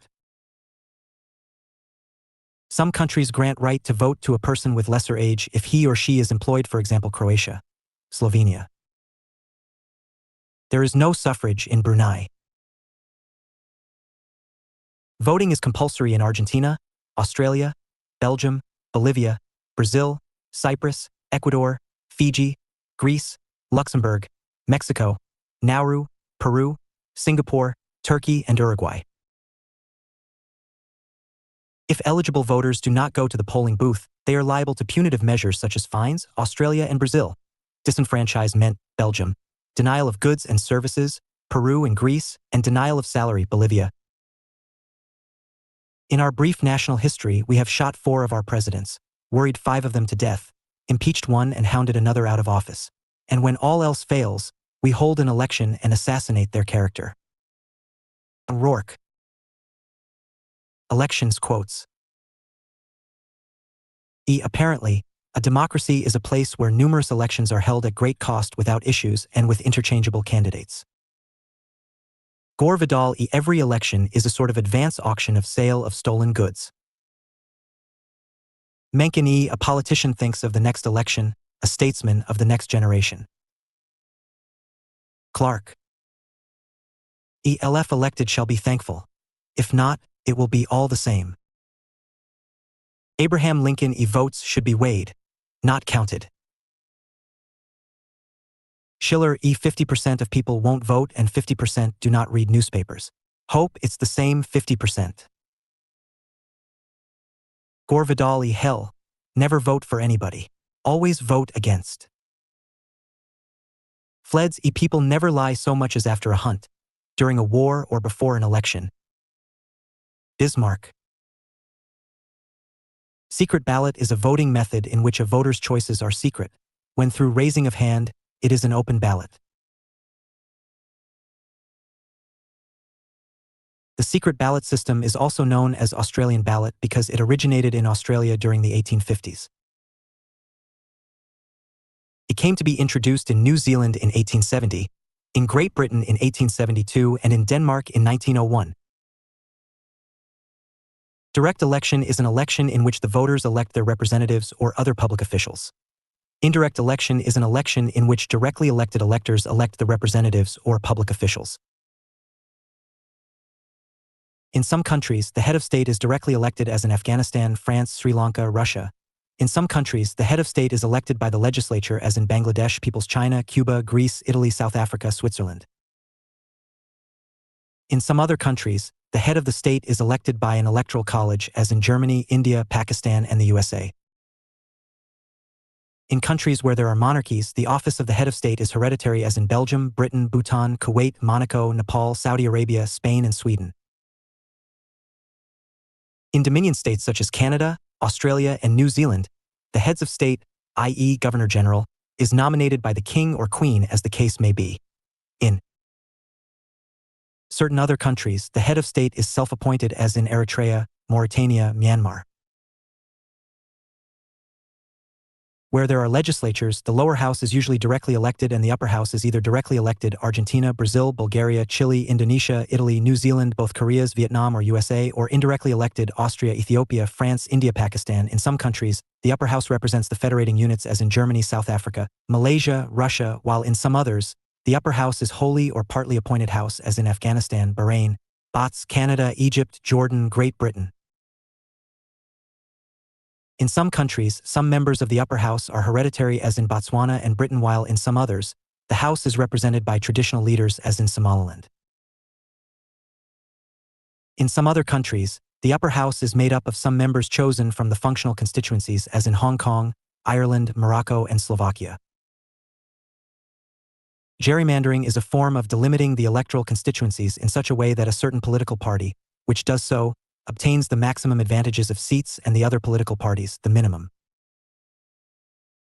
The word gerrymander comes from the name of Governor of Massachusetts Elbridge Gerry, 1744 to 1814.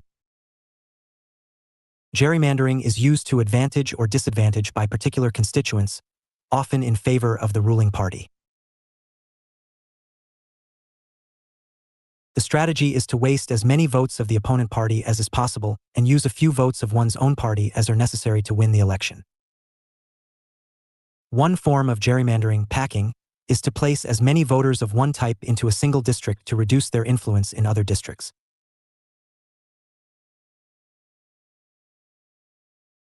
A second form, cracking, involves spreading out voters of a particular type among many districts in order to reduce their representation by denying them a sufficiently large voting block in any particular district. The electoral system used in representative democracy at present may be divided into majoritarian and proportional representation. A majoritarian systems. In majoritarian electoral systems, winning candidates are those having attracted the most votes in a given electoral district. Majoritarian systems differ according to the number of representatives elected in an electoral district and the kinds of majorities, simple or absolute, that winners must achieve. 1. Single-member plurality systems. Single-member plurality, SMP, systems are those in which one member is elected in an elected assembly, by simple rather than absolute majorities, suffice to determine the winner in a contest. Each elector marks a single X, or a similar mark, beside the name of the candidate of his or her choice. Although several candidates may compete for the seat, the winner needs only to attract the largest number of votes cast. For this reason, this kind of electoral system is referred to as a single-member plurality or a first-past-the-post system. The system is also known as binary voting method, relative majority, winners take all. Electoral systems of this sort are used in Canada, USA, New Zealand, United Kingdom, and India. 2. Multi-member plurality systems. In some majoritarian electoral systems, more than one member per electoral constituency can be sent to the assembly. Voters in this kind of system mark off as many names on their ballots as there are seats to be filled. As in the case in single-member systems, the candidates winning the largest number of votes are declared elected. 3.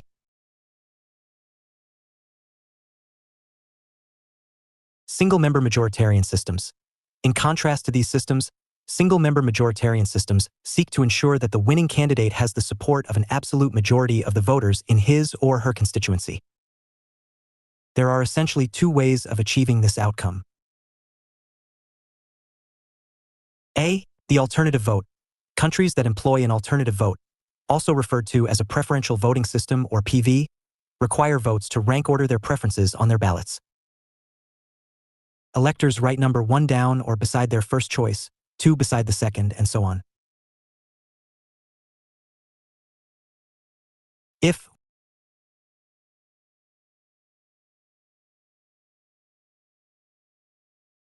If, when the ballots are tallied, no candidate receives an absolute majority, the candidate with the least votes is eliminated and his/her ballots are redistributed according to the second choices marked on them. This process continues until a winner emerges with more than half of the total vote. The alternative vote system has been used for elections to the Australian House of Representatives. B. The two-ballot system. The two-ballot or second ballot system is another means of ensuring that the winning candidate is supported by a full majority of voters. Under this system, balloting may take place in two stages. During the first, voters have a choice among several candidates, only one of whom they may vote for. If no clear winner emerges from this first round of voting, a second ballot is held between the two candidates with the best showing. B. Proportional representation. The second major category of electoral system is known as proportional representation or PR. PR equals systems are specifically designed to allocate seats in proportion to votes in the hope that assemblies and governments will accurately reflect the preferences of the electorate. PR systems are now the most frequently used electoral systems in Western democracies. All PR systems rely on multi-member constituencies. PR systems are of two basic types: party list systems and single transferable vote (STV) systems. 1. Party list systems. Under party list systems, voters in an electoral constituency choose from among a group of candidates put forward by the various parties contesting an election. When the votes are tallied, each party is entitled to seat the number of members from its list that corresponds to its share of the popular vote. For example, if a given party obtains 30% of the vote, then it would send 3 members out of a list of 10 candidates to the legislature. After a party's share of the available seats has been determined, it must be decided which of the candidates on its list will be declared elected. In most cases, this depends on the order in which candidates' names appear. Those whose names appear at the top of their party's list of candidates thus have the best chance of being elected, those at the bottom, the least. 2. Single transferable vote (STV) systems. In contrast to party list systems, STV systems emphasize the individual candidate rather than the party. As in the case of all PR systems, electoral constituencies using STV are represented by several members in an assembly. Voters are asked to rank order their choices among the candidates whose names appear on the ballot. When the ballots are counted, the first step is sorting them according to the first choice. In order to be declared elected, a candidate must obtain a certain threshold of the votes cast. Those candidates who obtain the threshold during the first stage of counting are declared elected, and any votes they have received in excess of the threshold are redistributed according to the second choices marked. The second stage of counting involves the redistribution of these surplus ballots. Once more, those candidates achieving the threshold are declared elected and any surplus votes redistributed. This process continues until all vacant seats have been filled. A hypothetical case shows how the STV system using a Droop quota works.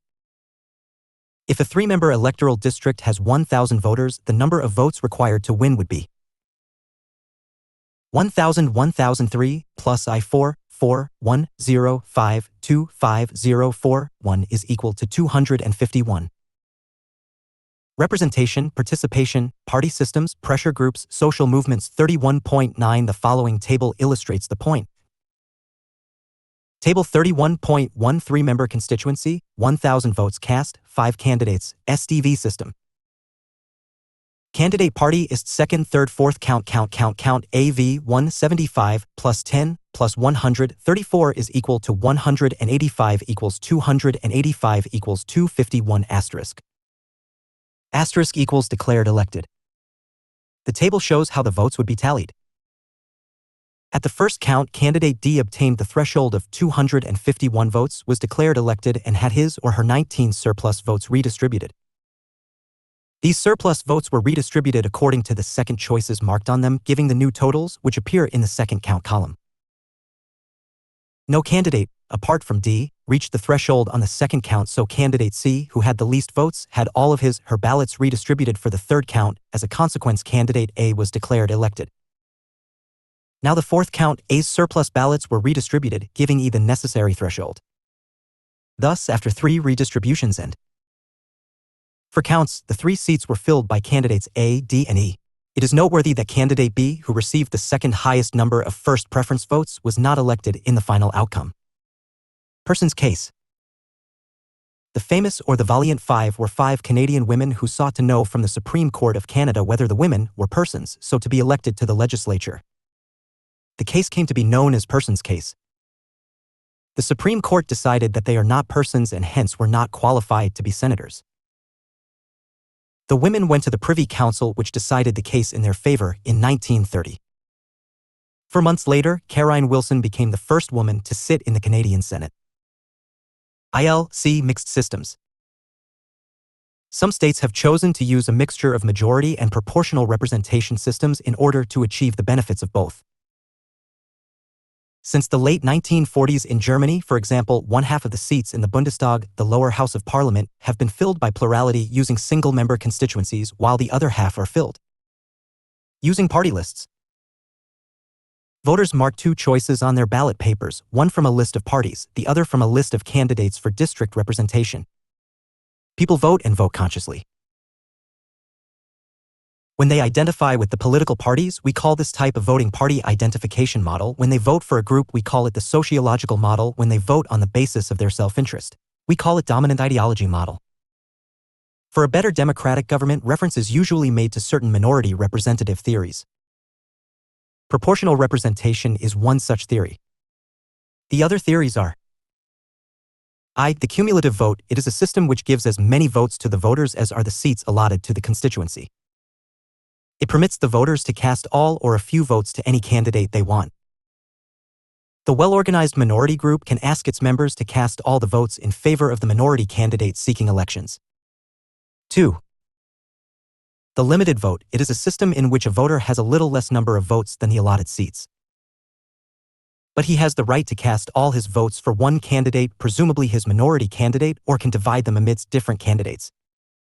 3. Joint electorate. It is a system in which the seat of the legislature is reserved for a particular minority community, but the voters may or may not belong to that minority. So, under this system, the evils of communalism are avoided, but it enables minority groups to get represented in the legislature. In India, the joint electorate system for some seats has been adopted. Political participation. Political participation. Townsend, political participation in communist China, says, includes all those activities through which the individual consciously becomes involved in attempts to give a particular direction to the conduct of public affairs, excluding activities of an occupational or compulsory nature. This definition relates political participation to activities which have an impact on the whole community. It is so broad a definition that it includes individuals' involvement in the making and executing of the decisions. It is a political activity. Political participation, therefore, means involvement in politically significant activities ranging from the simple act of casting a vote in an election to the shooting of a class enemy with a rifle in a revolutionary guerrilla war. In our societies where the political elites themselves are more deeply involved in the political process, the average citizen can have only a limited involvement. Lester W. Milbrath. Political participation proposes a scale for measuring the extent of participation by different categories of participants as distinguished from apathetic or passive individuals. The lowest on the scale are the spectator participants who barely expose themselves on political stimuli, exhibiting a campaign button or by requesting a few friends to vote for a particular candidate. The highest on the scale are the gladiator participants, who are active party members, raise funds, contest elections, and hold positions in the party organization or government. In between the spectators and the gladiators are the transitional participants, who have contacts with political leaders, contribute funds, and attend public meetings and political rallies. Milbrath's scale does not include political activities like mass demonstrations, working-class strikes with political aims, guerrilla struggles of the peasants, or violent revolution, which characterize the politics of the countries of the developing world. His list is obviously a scale of levels of political participation found in a Western liberal state when it is in a condition of political equilibrium. More drastic, particularly violent forms of political participation, including revolutions, do characterize the politics of these Western democratic states during their early formative periods. Further, they have recurred in these countries during the periods of crises and disequilibrium. As regards the American politics, Milbrath's study reveals that the percentage of adults participating in the political process declines sharply with increasing levels of involvement.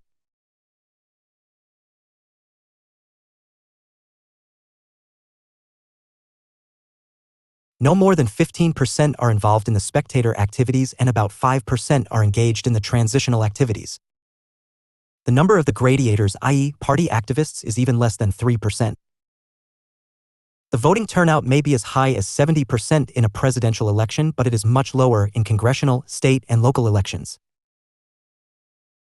Amand and Verba's civil culture still presents the broadest cross-national study of political participation. They studied the nature and degree of political participation in the United States, Great Britain, Mexico, Germany, and Italy and obtained a scale of 51 to 10% in the ranking order given above. In all the 5 countries, a high sense of civic duty to participate was correlated with levels of education, income, and occupational status. Regarding the methods of political involvement, the Americans and Englishmen preferred to resort to cooperative actions such as organizing friends and neighbors. Englishmen also suggested to take the assistance of an elected local official.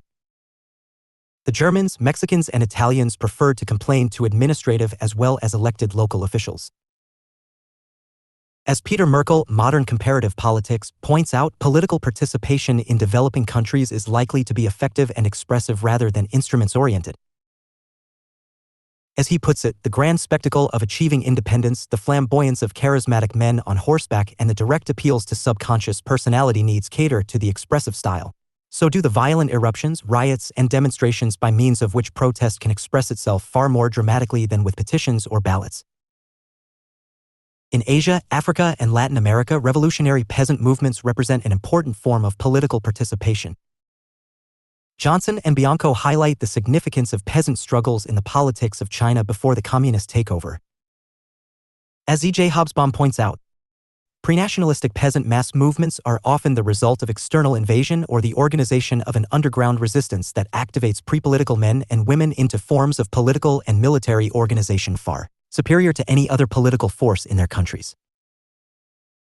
The experience of the Third World nations suggests a considerable modification of the popular concept of civic participation and its relevance to democratic theory. Peter Merkel says, from the days of democratic Athens, when slaves carrying ropes painted with vermilion were supposed to drive the laggard citizenry towards the town meeting of ecclesia, we have believed that democracy requires a higher measure of political participation in order to function well. A survey of participation patterns around the world and at different periods of history, however, supplies many object lessons to modify that ideal. On the one hand, many developing societies have hardly any participation, and large parts of all societies seem to experience little inducement to political participation in the process of their political socialization at home or at school. On the other hand, some forms of mass participation, erupting in particular among these otherwise inarticulate people, are so violent and disruptive that they would break up democracies no less than traditional oligarchies. Milbrath refers to 4 factors which influence political participation. A. Stimuli from the environment help individual to participate in political activities. Election days create such environment, though stimuli vary from region to region. B. Personal factors such as attitudes, beliefs, and personality traits make and unmake the measure of our participation in political activities. C. Political participation is influenced by political setting as well. Political setting implies politicking, the nature of political system, and the level of political campaign. D. The socioeconomic status of the individuals too influences the degree of political participation. Political participation can take numerous forms: voting in elections, in referendum, canvassing in election campaigns, membership of the political party, holding an office in the political party, activities in a pressure group, membership in the non-governmental organizations, various forms of community actions, etc. are such forms of political participation. Political participation, in any form, strengthens democracy. It keeps citizens informed about and active in politics, which enables the democratic government to function properly. Makes officials responsive through maintaining open channels of communication, helps balance political system, creates faith in democratic values and norms, supervises the proper functioning of the government, and controls and disciplines the activities of the state. Participation and democracy go together. It is participation which makes a democratic system, a form of government which is the best of all the forms the world over, a success. It is participation which integrates civil society into a whole social fabric. It is participation which mitigates any possibility of violent revolution. Participation is an umbrella term which includes different means for the people to directly participate in public affairs. In political science, it means political participation, i.e., participation in the formation and functioning of a polity wherein people actively participate in all those activities which concern them. Its basic feature is active citizenship, citizens taking active part in political life. Barber, Strong Democracy, Robertson, Political Participation, Pateman, Participation and Democratic Theory insist on greater political participation. Participation takes different forms: voting in election campaign, involvement in governmental activities and in decision-making. If confined to voting only, it is only spectators' activity. And if extended to forms such as holding office, etc., it is called gladiatorial activity. Obviously, the more the participation, the stronger is democracy. The advocates of participatory democracy, Pateman, McPherson, democratic theory, Palances, state, power socialism, seek democratization of parliament, bureaucracies and political parties, and in the process want direct participation of the citizens in the regulation of all fields in the society. The West won the world by its superiority in applying organized violence. Westerners often forget this fact, non-Westerners never do.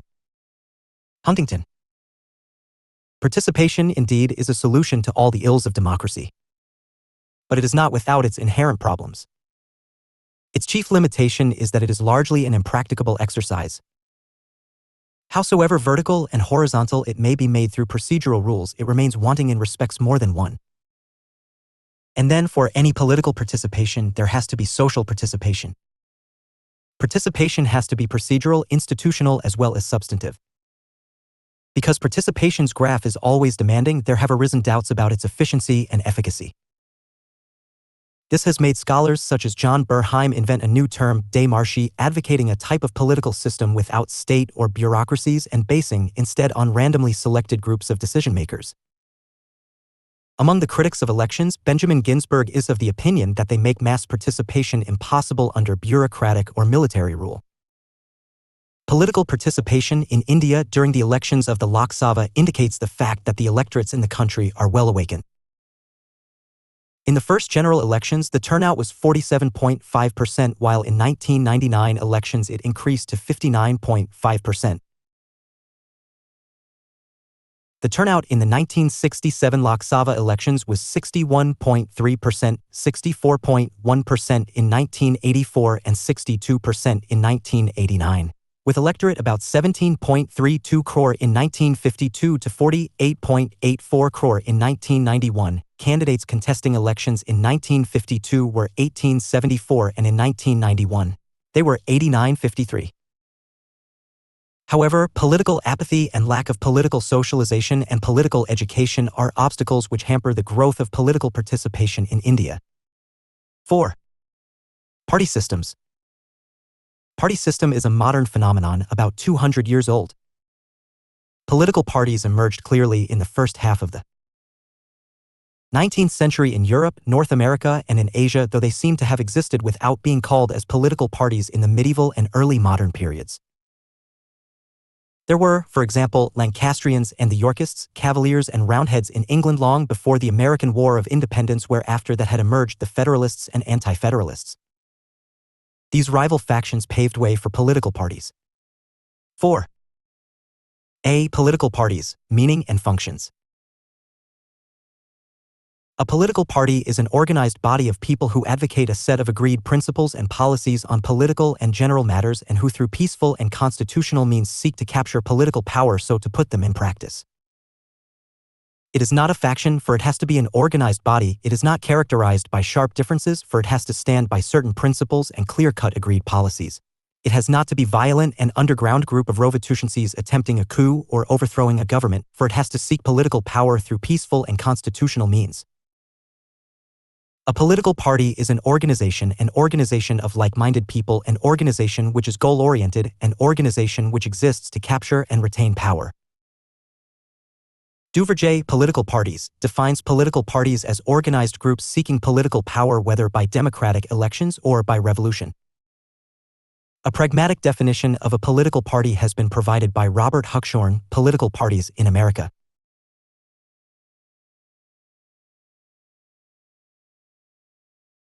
He says, a political party is an autonomous group of citizens having the purpose of making nominations and contesting elections in hope of gaining control over governmental power through the capture of public offices and the organization of the government.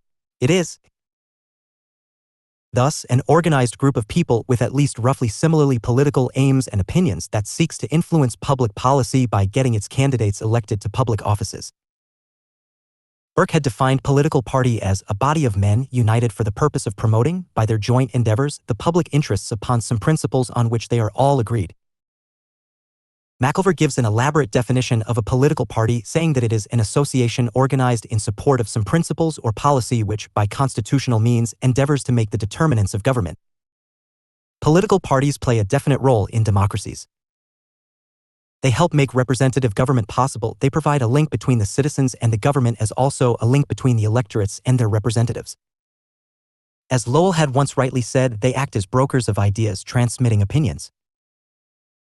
They provide political education to the people, widen their awareness, and mobilize their political participation. They help create leadership and recruit membership. They make and unmake governments, and they help conduct elections and act as vehicles of public opinion. It is through political parties that people are represented in the legislatures and executives. It is through political parties that the leaders are born.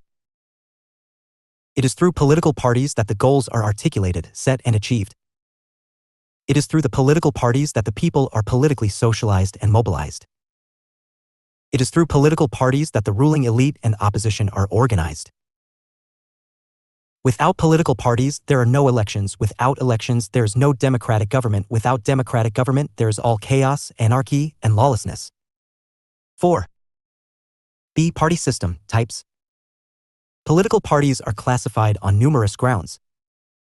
Some of them are: 1. Number of political parties which exist in a country, one party, TW party, or multi-party system. One party system is again divided into A. Ideological one-party system, fascist, Nazi, communist regimes. B. Authoritarian one-party system, as in Myanmar, Iran, Syria, Egypt, Kenya, Ghana, Tanzania. C. Dominant one-party system, as in India for some time until 1967. Two-party system exists in the USA, Great Britain, Australia, New Zealand. Multi-party system prevails in France, Germany, Switzerland, Denmark, and the Netherlands. Two-party orientations such as a charismatic leader-oriented party, say Sukarno in Indonesia, Lee Kuan Yew in Singapore, an ideology-oriented party and interest-oriented party. 3. Ideological persuasion, which can be divided into leftist, rightist, and centrist parties. 4. Geographically influenced, such as national parties and regional parties. Maurice Derviger classifies party system into 4 types, structure-wise: caucus, branch, cell, and militia. These are: A. Caucus type is a small group of activists, opinion makers, and local influentials. They are mainly concerned with electoral activities such as mobilizing voters through propaganda. Between elections, these groups remain dormant. Examples: U.S. political parties. B. Branch type is a mass party with open membership and a hierarchical party structure dominated by the central leadership. It has a permanent body continuously active always. Examples: the British Labour Party, Indian National Congress. C. Cell type is smaller than the branch type party. It is more cohesive relatively. It is organized at the workplace, not geographically. Its work is usually secretive. The party is interested more in changing the society than mere winning elections.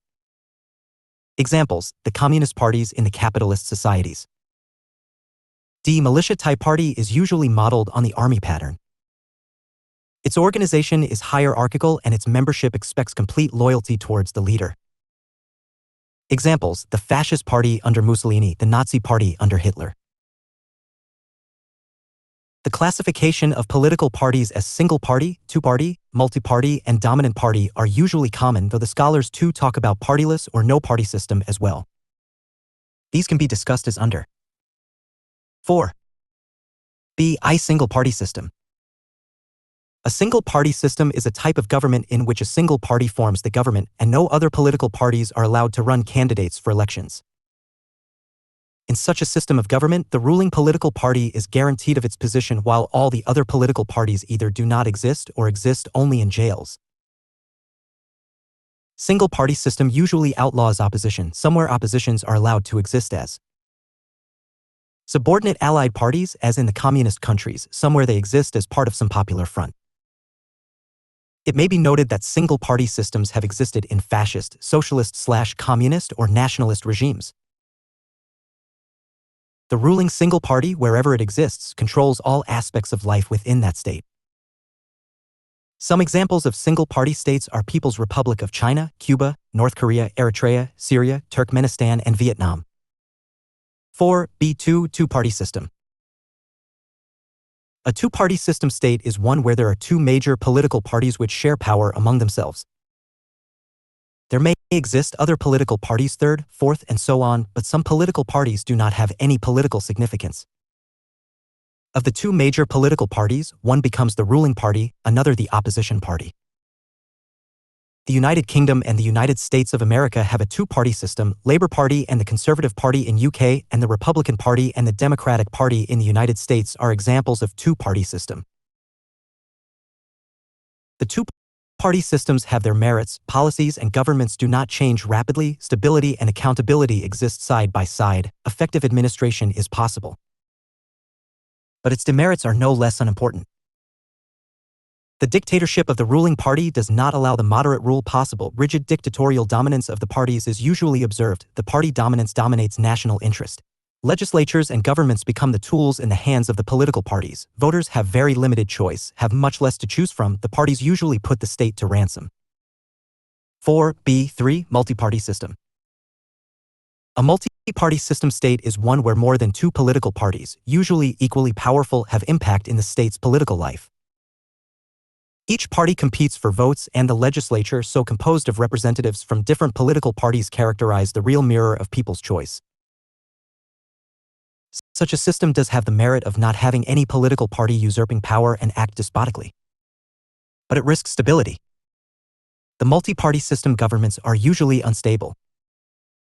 Canada, Germany, France, and Israel are examples of multi-party system states. 4b4 Dominant party system. A dominant party system is also known as one-party dominant system. It is a system where only one political party has its government. Thus, in contrast to single-party systems, which are almost always authoritarian, dominant party systems can occur within a context of a democratic system. In a single-party system, other parties are banned, but in dominant party systems, other political parties are tolerated, and in democratic dominant party systems operate without any impediment, but do not have a realistic chance of winning. The dominant party genuinely wins the votes of the vast majority of voters every time, or, in authoritarian systems, claims to. Not all dominant party systems are undemocratic. In many cases, such as the presidency of Hugo Chavez, PSUV, dominant party in Venezuela, or the government of Tommy Douglas in the Canadian province of Saskatchewan, sheer populism can keep the momentum of the government going for quite some time.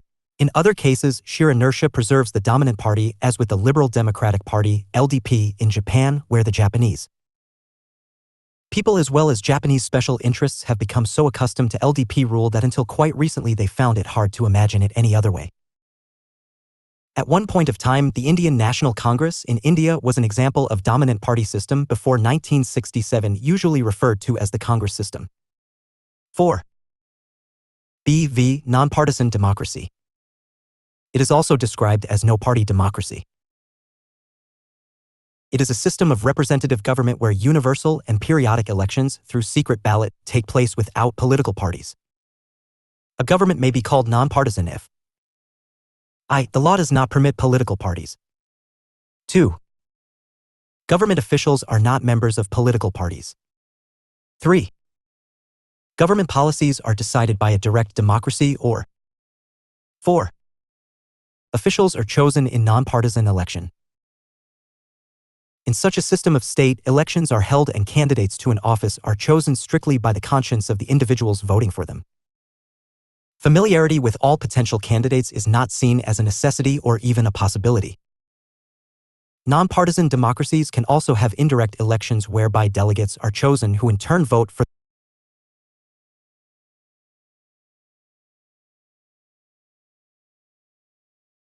Non-partisan democracies can also have indirect elections whereby delegates are chosen, who in turn vote for the representatives. The system works with first-past-the-post system but is incompatible with proportional representation systems other than single transferable vote. A non-partisan system differs from a single-party system in that the governing faction in the latter identifies itself as a party. M.N. Roy and Jayaprakash Narayan, in India, favored non-partisan democratic system. A state without democracy, such as Saudi Arabia, cannot claim to be a non-partisan democratic state. Tuvalu, Micronesia, and Palau have a non-partisan legislatures. Some Swiss cantons where there are Landsgemeinde are non-partisan. LV. C. Political parties. Major states. Single-party states. China Communist Party of China, Cuba Communist Party of Cuba, Eritrea, People's Front for Democracy and Justice, Laos, Laos People's Democratic Republic, Syria, Syrian Arab Republic, Turkmenistan, Democratic Party, Vietnam, Communist Party of Vietnam. Multi-party system states. South Africa. African Christian Democratic Party, ACDP. Social conservatism, center-right. African National Congress, ANC. Democratic socialism, left-wing nationalism. African People's Convention, APC. Pan-Africanism, left-wing. Azanian People's Organization, AZAPO. Socialism, left-wing nationalism. Congress of the People, COPE, Democratic Alliance, DA. Progressivism, center-left. Freedom Front Plus, Vryheidsfront Plus, FF Plus. Right-wing. Minority Front, MF. Pro-Indian Community National Democratic Convention, NADECO. Conservatism, center-right. Sudan. United Democratic Liberal Party, Nile Valley Unity Party, Democratic Unionist Party, Liberal Democrats, Hizb al Demokratine ALR, National Congress, Sudan. Al-Mutamar al-Watani, National Democratic Alliance, Islamic Socialist Party, National Islamic Front, Sudan People's Liberation Movement, Sudan People's Liberation Movement / Al-Harakat al-Shabiya lu Tahrir al-Sudan, Sudanese Ba'idh Party, formerly Pro-Iraqi Command. Tanzania. Chama cha Mapinduzi, Revolutionary State Party, Civic United Front, Chama cha Wananchi, Chama cha Demokrasia na Maendeleo, Party for Democracy and Progress, Tanzania Labour Party, United Democratic Party. Zambia. Movement for Multiparty Democracy, MMD, ruling Patriotic Front, PF, United Democratic Alliance Coalition. United Party for National Development, UPND, United National Independence Party, UNIP, Forum for Democracy and Development, FDD. United Liberal Party National Democratic Focus. Zimbabwe.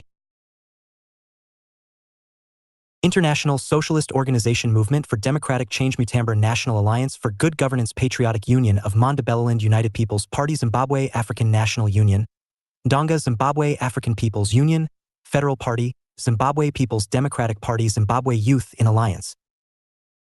El Salvador. Christian Democratic Party, Partido Democrata Cristiano, PDC. Christian Force, Fuerza Cristiana.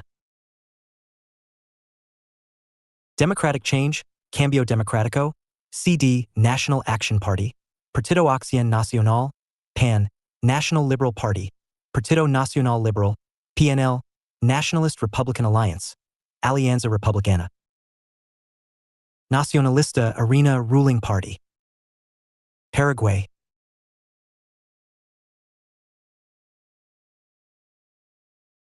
Authentic Radical Liberal Party, Partido Liberal Radical Auténtico, Revolutionary Federalista Party, Partido Revolucionario Federalista, National Encounter Party. Partido Encuentro Nacional Party for a Country of Solidarity. Partido País Solidario, Christian Democratic Party. Partido Democrático Cristiano, Movement for Socialism. Movimiento al Socialismo, Broad Front. Frente Amplio, Progressive Democratic Party. Partido Democrático Progresista.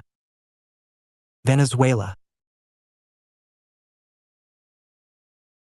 A new era, un nuevo tiempo, justice first, primero justicia, for social democracy, por la democracia social, fatherland for all, patria para todos, movement for socialism, movimiento al socialismo, independent electoral political organization committee, Comité de Organización Política Electoral Independiente.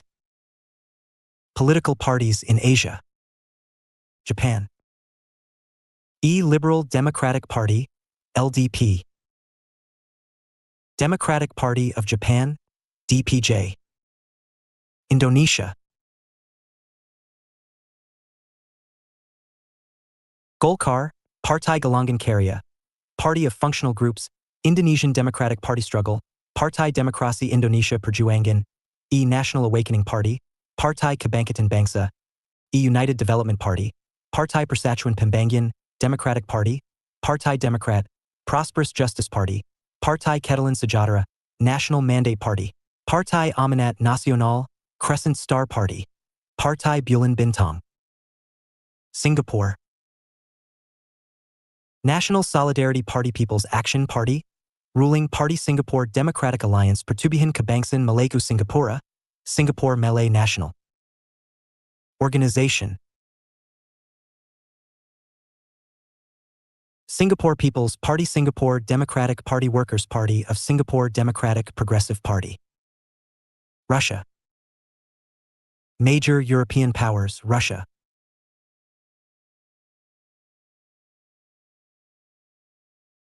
United Russia, Edina Rossi Yedinaya Rossiya, Communist Party of the Russian Federation, Komunistiska Party Rossi Iskoi Federatiai, Komunistikeskia Partia Rossi Iskoi Federatsiai, Liberal Democratic Party of Russia, Liberalino Demokrati Iska Party Rossiai, LDPR, Liberalno Demokratiskaya Partia Rossiai, LDPR, Fair Russia, Spravda Fiva Rosh, Radina /Penchwar Y, /Izn Y, Spravedlivaya Rossiya.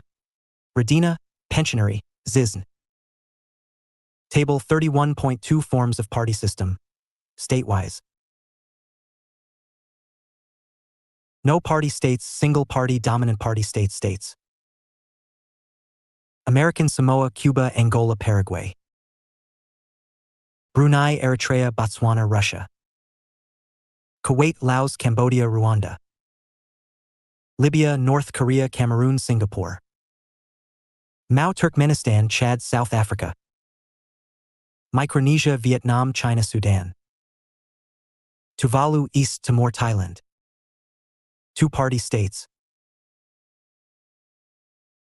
Bermuda, Bhutan, Dominica, Ghana, Guyana, Malta, Namibia, Sri Lanka, Argentina, Australia, Austria, Bangladesh, Belgium, Brazil, Canada, Chile, Denmark, Israel, Italy, Spain, Japan, Sweden, Jordan, Kenya, Taiwan, Mexico, Turkey, Nepal, Ukraine, Netherlands, Venezuela, New Zealand. Mozambique. Ethiopia. Zambia. The Gambia. Zimbabwe. Malaysia, Monaco. Multi-party states. South Korea. Switzerland. Kingdom, United, Estonia, Nigeria, States, France, Norway, Germany, Pakistan, Greece, Poland, Guatemala, Portugal, Hungary, Romania, Indonesia, Slovakia. 4. Political parties in the Third World countries. The domains of the Third World countries extend to Asia, Africa, and Latin America. Most of the countries in Asia and Africa emerged free after liberation struggle. The imperialist nations, most of them of the Western Europe owing largely due to their internal weaknesses and the compulsions of the outgoing imperialism following the Second World War, had to free their colonies. The newly independent nations of Asia and Africa, together with some Latin American states, had certain similarities. All of them were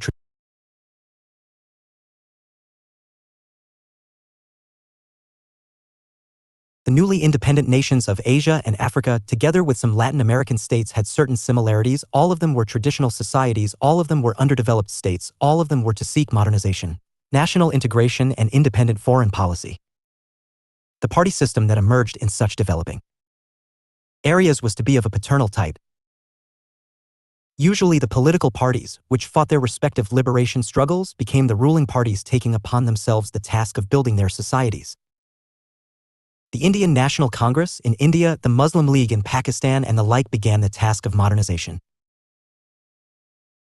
Unfortunately, numerous such countries in Asia, Africa, and Latin America, because of the lack of political awareness, socialization, and administrative experience internally, and because of the mounting international pressure of the big powers, US-USSR rivalries and the Cold War, could not make much headway in their march towards democratic system and fell to military regimes. This led to the end of party system in some countries, though, of late, democratic forces are attempting to raise their voice, as, for example, in Pakistan. This general survey of politics in the third world countries is an indication of the way party systems in these areas have worked. A tentative and brief description of the features of the political parties in developing nations is not out of place here. A. The independent nations of Asia, Africa, as also of Latin America witnessed a spate of political parties around the major political party that had either fought the liberation struggle or had a dominant say in the working of the government. See India in Asia, Chile in Latin America. B. Frequent elections leading to instability caused military dictatorship somewhere, while in other places brought about coalitional governments. C. Economic reconstruction opened the way for diversified politics, as also rise of the regional political parties seeking better facilities for their region. D. Major issues helped some earlier political parties give way to the newer political parties or a new combination of political parties. E. Era of instability of political parties, lack of strong opposition party, absence of clear-cut ideologies focusing the socio-economic problems saw some political parties dwindling away. We may conclude, as in the words of Kenneth Janda, political parties, a cross-national survey, the party systems in the Third World excluding South America have experienced substantial changes since the 1950s. Fewer than 50% of the original parties in Asia, Africa, the Middle East, and Central America have continued to 1979, and 33 of the 50 new parties came from countries in these regions. Party instability in many Third World nations can perhaps be attributed to the relative infancy of their political systems. Western and South American nations have longer traditions of nation-state government institutions. Although control of these institutions may shift abruptly, especially following coups in South America, the institutions themselves tend to continue, providing the thread of continuity to sustain parties waiting for yet another change in governmental control. But memories of governmental systems with functioning parties are rare in Third World nations, and it is difficult to maintain the will to continue without a clear and common vision of the purpose of survival. A shift towards one-party system somewhere and towards multi-party system elsewhere, together with the downfall of the centrist party system, is being seen, especially in the Third World countries/developing countries. V. Pressure groups and interest groups. Interest and pressure groups constitute a part of any political system. These are organized groups which exist for the fulfillment of their specific interests. They are called interest groups because they have interest of their own, and for its fulfillment they seek to make efforts. They are called pressure groups when they exert pressure on the authorities for the pursuit of their interests. In terms of their purpose, nature, tactics, and role, both pressure groups and interest groups are often used interchangeably. What is important to note are certain features in these groups. I. Pressure and interest groups are organized groups. 2. These organized groups work for collective interests of their respective members. 3. These groups tend to influence decision-making by putting pressure. 4. They do not participate in forming the government, and as such do not contest elections, but they do help political parties in capturing power. V. Unlike the political parties, the interest and pressure groups have their specific and limited objectives, concerned mainly with their members. 6. Unlike political parties, these groups are informal, closed, and unrecognized part of the political system. 7. Pressure, for example as lobbying in USA, is a characteristic of interest and pressure groups. Political parties and interest/pressure groups differ from each other. Political parties are political in nature, whereas interest/pressure groups are non-political. Political parties seek political power, whereas interest and pressure groups have no political ambitions. They only seek the satisfaction of their specific demands. There are political parties with interest/pressure groups of their own, whereas interest/pressure groups owe allegiance to political parties. Accordingly, the objective of the interest groups is limited and specific, whereas political parties have general objectives and hence are relatively large. Pressure groups can be communal, institutional, and associational. Communal interest/pressure groups are those groups where membership is based on birth, families, castes, ethnic,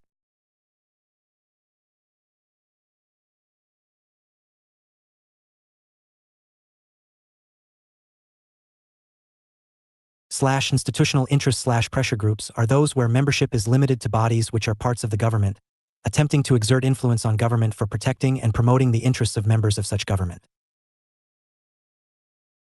Associational interest/pressure groups are those groups which are formed by people to pursue shared, though limited, objectives. Such groups are usually voluntary groups.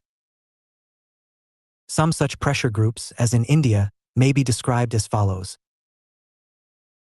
I. Institutional interest groups. 2. Associational interest groups. 3. Anomic interest groups. And 4. Non-associational interest groups. Institutional interest groups. These groups are formally organized, which consist of professionally employed persons. They are a part of government machinery and try to exert their influence.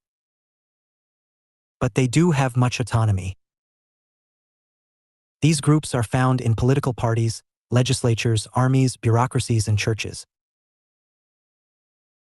An example of institutional groups can be the West Bengal Civil Services Association. Whenever such an association raises protest, it does so by constitutional means, in accordance with the rules and regulations. Associational interest groups. These are organized, specialized groups formed for interest articulation, but to pursue limited goals. These include trade unions, organizations of businessmen and industrialists, and civic groups. Some examples of associational interest groups in India are Bengal Chamber of Commerce and Industry, Indian Chambers of Commerce, trade unions such as ATUC, All India Trade Union Congress, teachers' associations, students' associations such as National Students' Union of India, NSUI, etc. Anomic interest groups. These are the groups that have analogy with individual self-representation. In such types of groups, perpetual infiltrations such as riots, demonstrations are observed. These groups are found in the shape of movement demonstrations and processions, signature campaigns, street corner meetings, etc. Their activities may either be constitutional or unconstitutional. Representation, participation, party systems, pressure groups, social movements. 31.23 Non-associational interest groups. These are the kinship and lineage groups and ethnic, regional, status, and class groups that articulate interests on the basis of individuals, family, and religious heads. These groups have informal structure. These include caste groups, language groups, etc. Interest groups, in a way, are groups with specific and limited objectives, relatively with more objectives and less pressure. Interest groups can be sectional as well as promotive. Sectional interest groups, also called protective or functional groups, exist to protect the interests of their members, whereas promotive interest groups exist to advance shared values, ideals, or principle. Former protect the interests and the latter promote the interests of their respective members. Indeed, each such group supplements the other.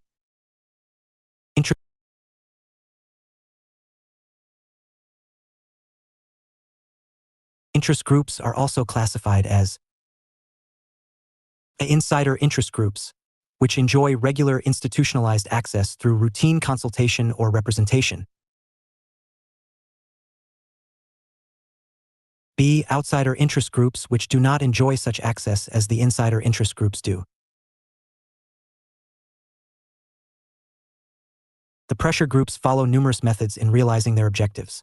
They keep close association with the political parties, even, at times, financing them and providing them workers during elections. They keep close rapport with the state apparatus, i.e., the bureaucracy, even, at times, corrupting them by offering money, while some employ liaison officers to appease the bureaucratic machinery. They keep close contact with the legislatures, even, at times, giving them financial and non-financial services. For the satisfaction of their objectives, they keep doing research, prepare reports, and collect data so as to convince the concerned officials of their demands. They sometimes arrange seminars, organize people, demonstrate, and even resort to strikes for getting their objectives fulfilled. Their organizational abilities are usually flawless. Their relationship with mass media is never wanting. Their economic base is always strong, and their mobilizational techniques are never in doubt. In liberal democratic countries, the pressure groups are always very effective. In the United States, they play an important role in the formulation of countries' policies, notwithstanding their role in election campaigns. In other countries also, they perform almost the same role, though with a relatively less degree of success. In authoritarian states, they work under the state control, mobilize, and at times, demonstrate in favor of their respective governments. 6. Social movements.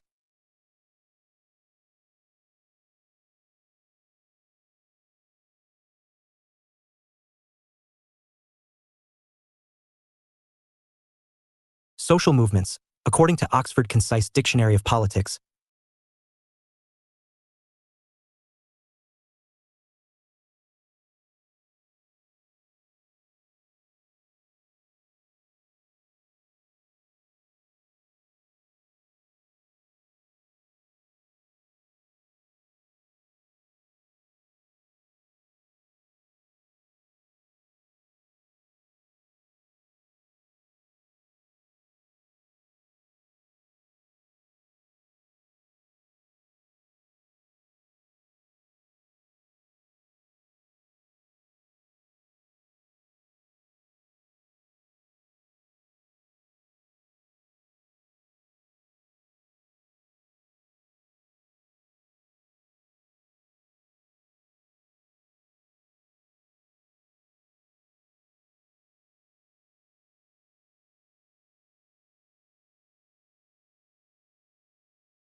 Social movements, according to Oxford Concise Dictionary of Politics, are change-oriented political formations using often tactics such as direct action with loose and informal organizational structures. They, the dictionary continues, are organized around ideas which give the individuals, who adhere to the movement, new forms of social and political identity. Charles Tilly, Social Movements, 1768 to 2004, defines social movements as a series of contentious performances, displays, and campaigns by which ordinary people make collective claims on others. He says that through social movements, ordinary people participate in public offices. He refers to three major elements in a social movement. 1. Campaigns. A sustained, organized public effort making collective claims on target authorities. 2.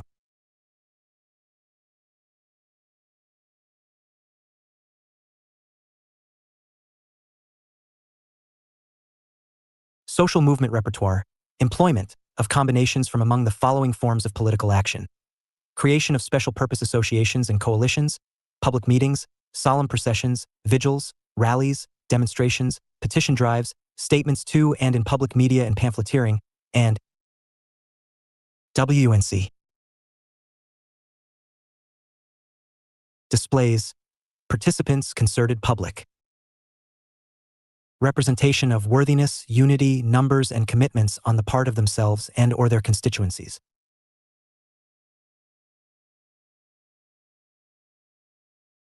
Sidney Tarot, Power and Movement.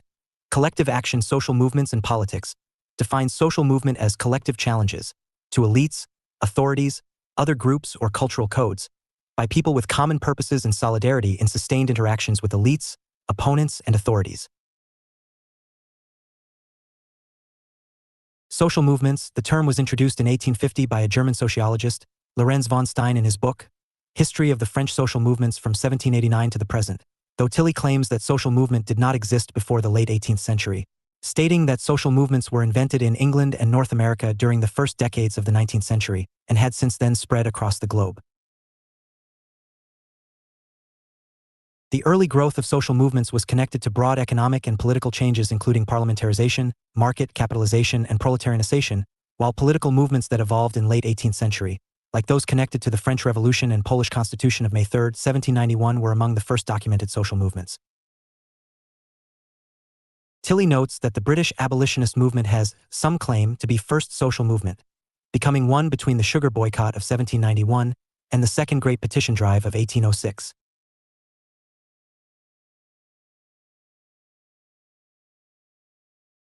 The labor movement and the socialist movements of the late 19th century are seen as the prototypical social movements, leading to the formation of communist and social democratic parties and organizations.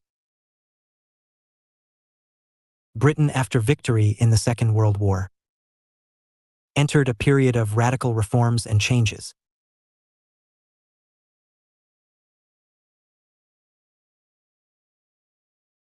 In the 1970s, women's rights, peace, civil rights, and environmental movements emerged, often dubbed as new social movements. Some find in the end of the 1990s the emergence of a new global social movement, the anti-globalization movement. Some social movement scholars posit that with the rapid pace of globalization, the potential for the emergence of new type of social movement is latent. They make the analogy to national movements of the past to describe what has been termed a G/Obel citizens movement. The process of urbanization and that of industrialization helped in the emergence and evolution of early economic and social movements. With the development of communication technologies and growth of universities, creation and activities of social movements became easier.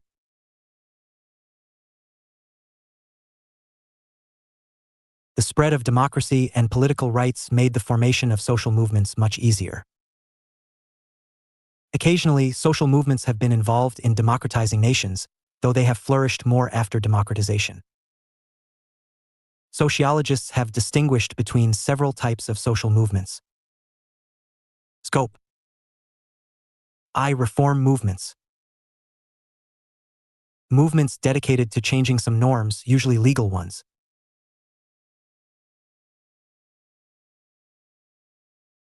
Examples of such a movement would include a trade union movement with a goal of increasing workers' rights, the Green Movement advocating a set of ecological laws, or a movement supporting elimination of a capital punishment or right to abortion. Some reform movements may advocate a change in customs and moral norms, for example, condemnation of pornography or proliferation of some religion. 2. Radical movement. Movements dedicated to changing value systems. Those involve fundamental changes, unlike the reform movements. Examples include the American Civil Rights Movement, which demanded full civic rights and equality under the law to all Americans regardless of race, the Polish Solidarność movement, which demanded the transformation of communist political and economy system into democracy and capitalism, or the South African shack dwellers movement, Abalali-based Mjondolo, which demands the full inclusion of shack dwellers into the life of cities. Type of change. Innovation movement. Movements which want to enable particular norms, values, etc. The singularianism movement advocating deliberate action to effect and ensure the safety of the technological singularity is an example of an innovation movement. 2. Conservative movement. Movements which want to preserve existing norms, values, etc. For example, anti-immigration groups. The anti-machines 19th century Luddites movement or the modern movement opposing the spread of the genetically modified food could be seen as conservative movements in that they aim to fight specific technological changes. However, they are progressive in ways that movements that are simply being anti-change, e.g. being anti-immigration, for the sake of it can never be. Target. Group-focused movements. Focused on affecting groups or society in general, for example, advocating the change of the political system. Some of these groups transform into or join a political party, but many remain outside the reformist party political system. 2. Individual-focused movements. Focused on affecting individuals. Most religious movements would fall under this category. Methods. Peaceful movements.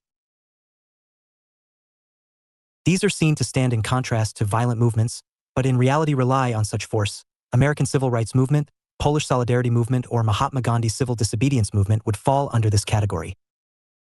2. Violent movements. Various armed movements which do not include terrorist organizations, e.g., the Zapatism Army of National Liberation or Road Army Fraction. 3. Terrorist movements. Hezbollah, Basque Euskadi Ta Askatasuna, ETA, or Provisional Irish Republican Army, IRA, movement.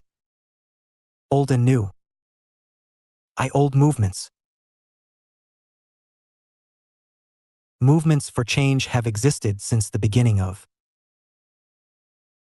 society. Most of the 19th century movements fought for specific social groups, such as the working class, peasants, whites, aristocrats, Protestants, men. They were usually centered around some materialistic goals like improving the standard of living or, for example, the political autonomy of the working class. 2. New movements. Movements which become dominant from the second half of the 20th century like the feminist movement, pro-choice movement, civil rights movement, environmental movement, free software movement, gay rights movement, peace movement, anti-nuclear movement, after globalization movement, etc. Sometimes they are known as new social movements. They are usually centered around issues that go beyond but are not separate from classes. Range. Global movements. Social movements with global objectives and goals. Movements such as the First, Second, Third, and Fourth Internationals, where Marx and Bakunin met, World Social Forum, the PGA, and the anarchist movement seek to change society at a global level. 2. Local movements. Most of the social movements have a local scope. They are based on local or regional objectives, such as protecting a specific natural area, lobbying for the lowering of tools in a certain motorway, or squatting a building about to be demolished for gentrification and turning it into a social center. 3. Multi-level movements. Social movements which recognize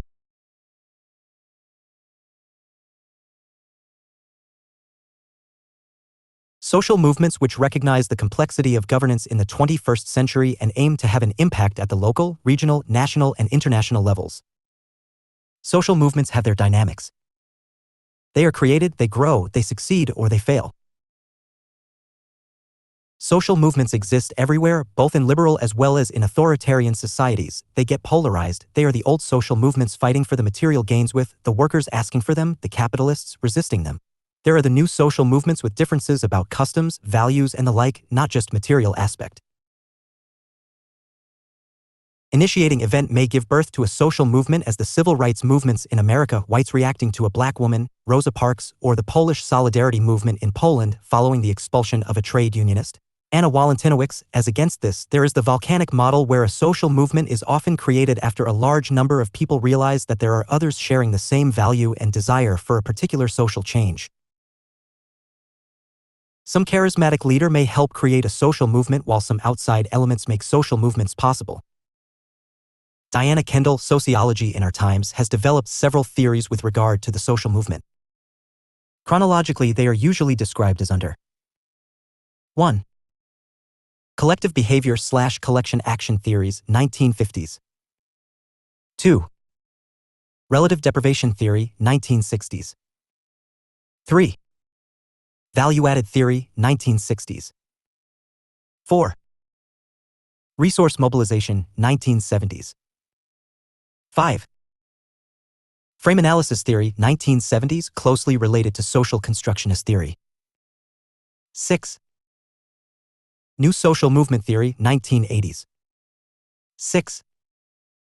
Social movements theories. Numerous theories with regard to social movements are usually offered. The deprivation theory believes that the social movements have their foundations among the people who feel deprived of certain goods, benefits, services, resources, etc. Accordingly, such people organize themselves so to improve their conditions. See Denton Morrison, Some Notes Toward Theory or Relative Deprivation, Social Movement and Social Change. This theory has a very weak argument. Evidence of this movement is only deprivation. Deprivation may have any form and at any time.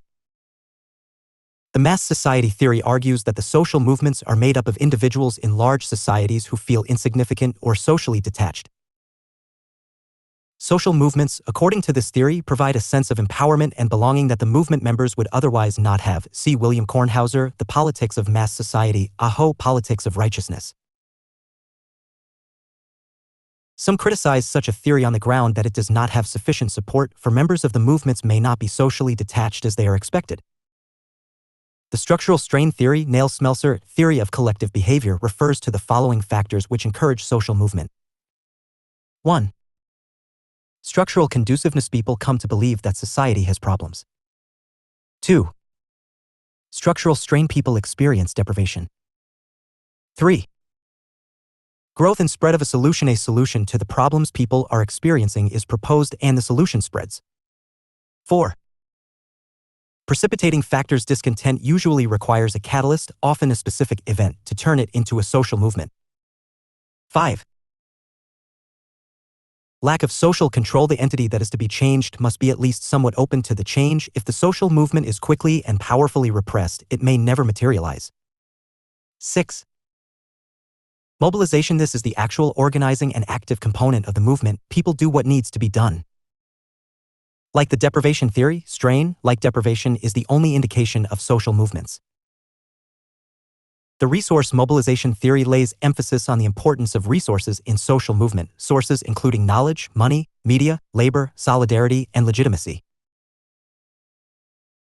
The theory argues that social movements develop when individuals with grievances are able to mobilize sufficient resources to take action.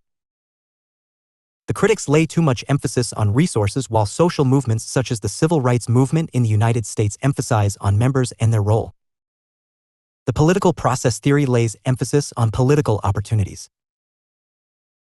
This approach argues that there are 3 vital components for movement formation. 1. Insurgent consciousness. 2. Organizational strength. 3. Political opportunities.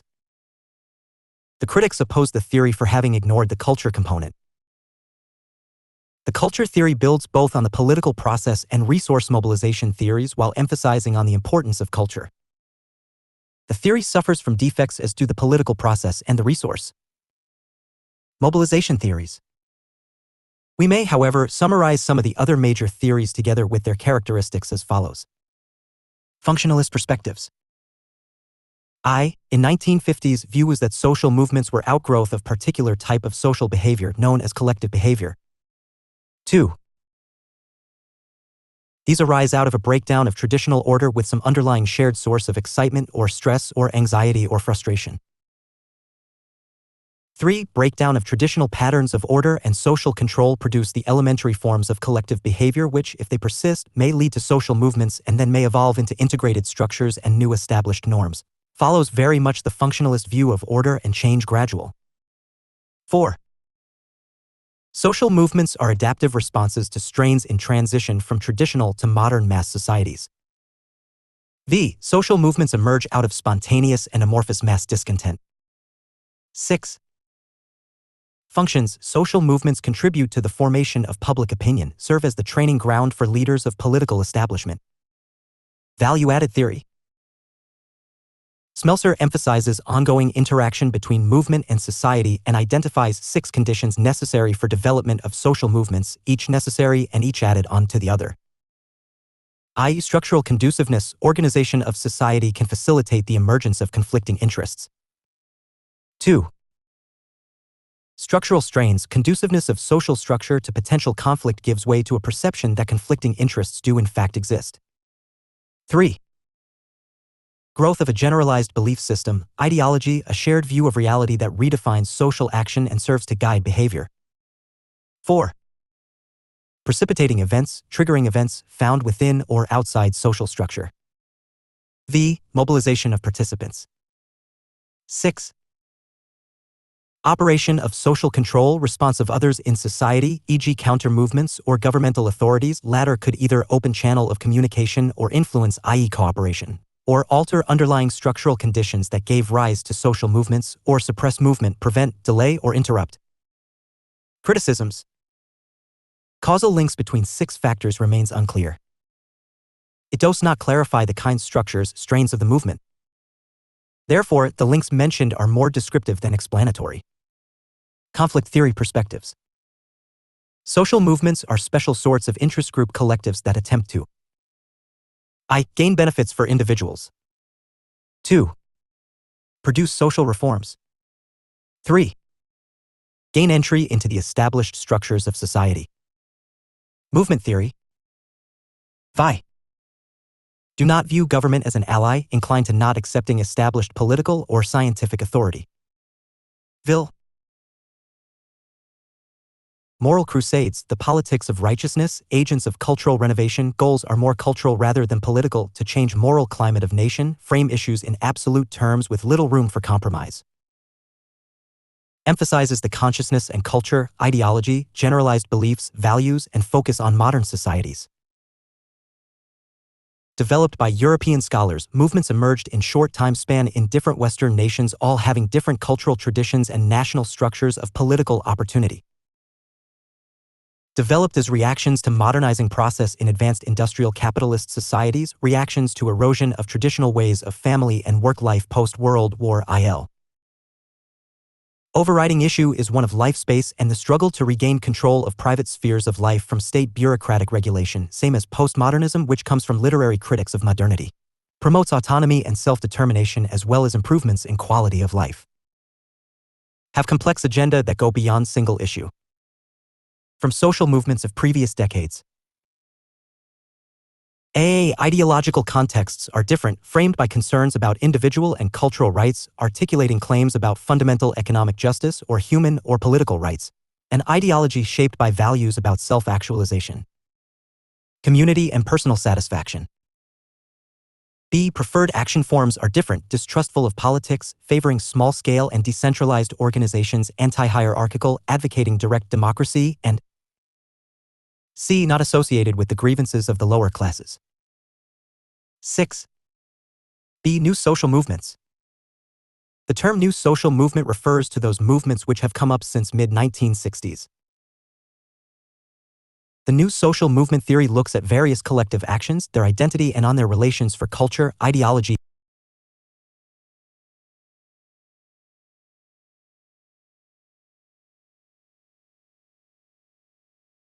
The new social movement theory looks at various collective actions, their identity, and on their relations for culture, ideology, and politics, most of them the products of the development of post-industrial economy. These differ from the old in that they are concerned with non-material phenomena. B. They work for quality of life, rather for merely life. C. They are cooperative and not conflictive. D. They are follower-oriented rather leader-oriented. E. They are decentralized, rather than centralized ones. The new social movements include, among others, the women's movements, the ecology movement, gay rights movements, and various peace movements. Thinkers have related these movements with the post-materialism hypothesis as put forth by Ronald Inglehart. Important contributors in the field include sociologists such as Éliane Touraine, Klaus Off, and Jürgen Habermas. Most of these movements tend to emphasize social changes in lifestyle and culture, rather than pushing for specific changes in public policy or for economic changes. Some theorists argue that the key actors to these movements are members of the new middle class or service sector professionals, such as academics. They are informal, loosely organized social network of supporters, rather than members. Paul Byrne described new social movements as relatively disorganized. Some of the major new social movements are as follows. Environment movements. It is a term which is also used to include the conservation and green movements. It is a diverse scientific, social, and political movement which addresses the concerns of the environment. In general terms, the environmentalists advocate sustainable management of the natural resources. The movement is centered around ecology, health, and human rights.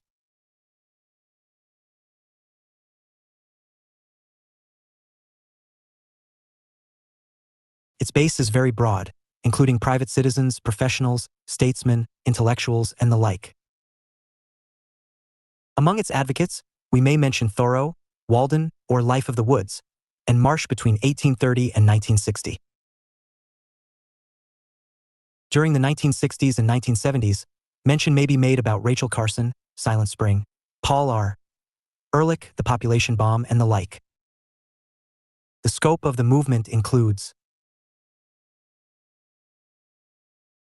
I. The environment movement is broad in scope and can include any topic related to the environment conservation and biology, as well as preservation of landscapes, flora, and fauna for a variety of purposes and uses. 2. The conservation movement seeks to protect natural areas for sustainable consumption, as well as traditional, hunting, fishing, trapping, and spiritual use. 3. Environmental health movement dates at least to Progressive Era and focuses on urban standards like clear water, efficient sewage handling, and stable population growth. Environmental health could also deal with nutrition, preventive medicine, aging, and other concerns specific to human well-being. Environmental health is also seen as an indicator for the state of the natural environment, or any early warning system for what may happen to humans. 4.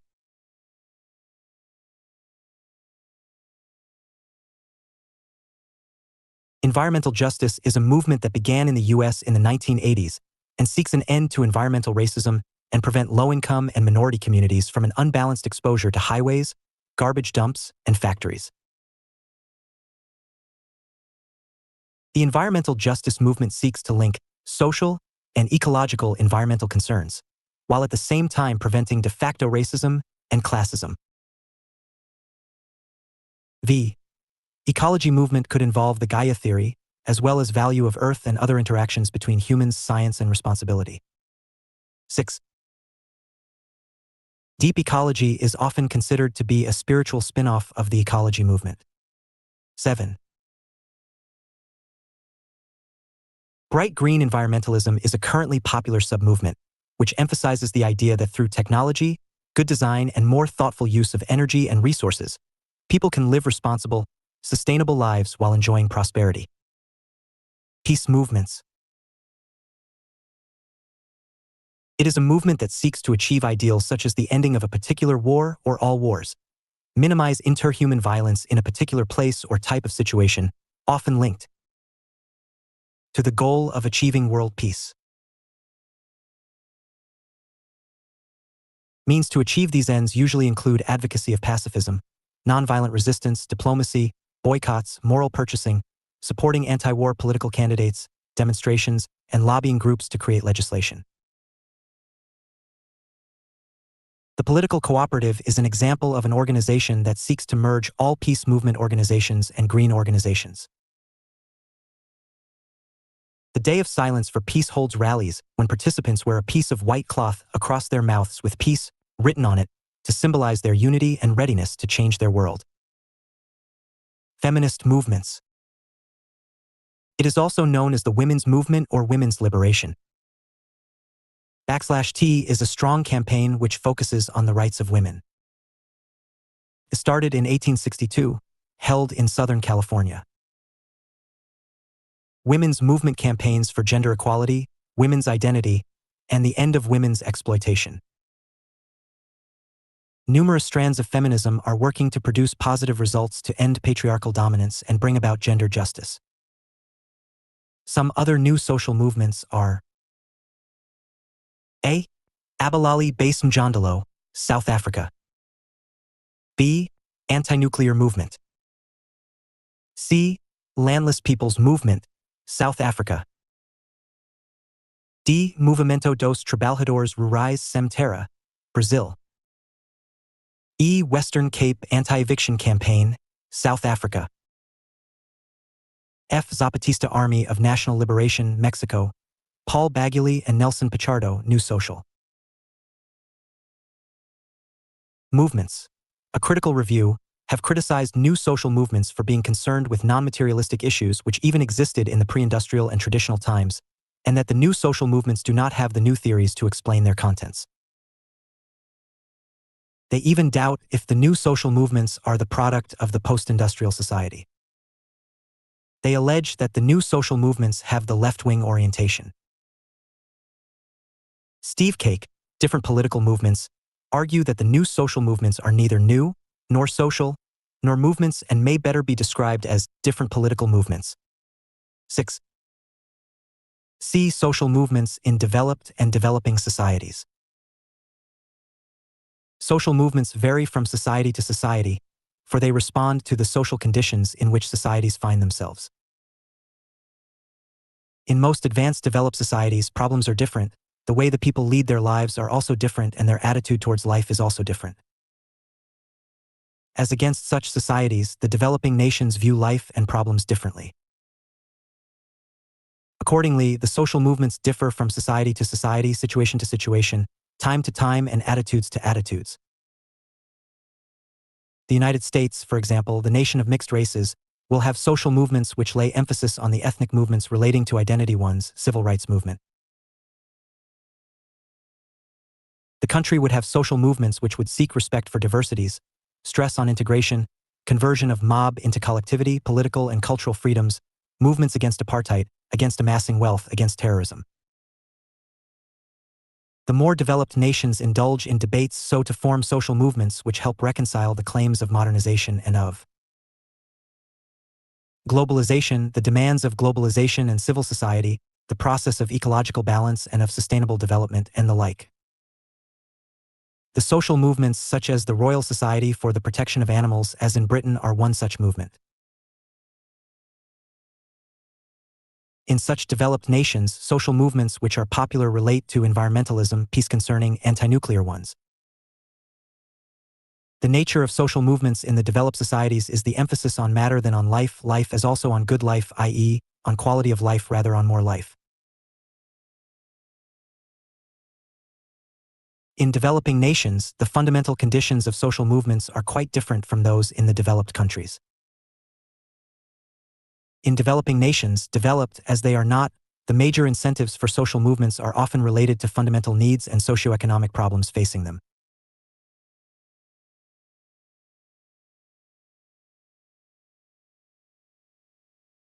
The social movements in the developing nations are of numerous forms.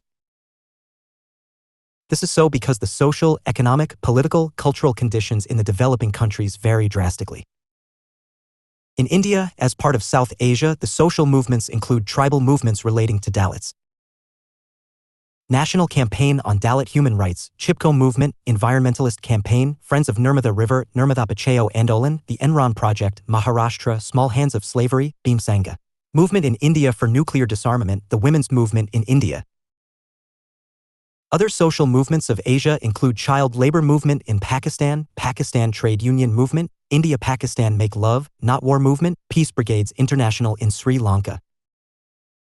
In Africa, the social movements have helped bring unity among the numerous ethnic groups, and in almost all the countries in Africa are working to modernize the continent. Accord is such an example of African identity. The Latin American social movements are increasingly cooperating across borders within the region as well as with movements in Europe and United States. In many parts of Latin America, the focus of the social movement is on identity. Practice questions. 1. What do you mean by representation? Describe its various models. 700 to 800 words. 2. Discuss the different approaches to the concept of representation and state its major theories. 700 to 800 words. 3. State either the liberal or the Marxist theory of representation. 700 to 800 words. 4. Write a note on political participation. 200 to 250 words. 5. Describe the electoral process as is followed in democracies. 700 to 800 words. 6.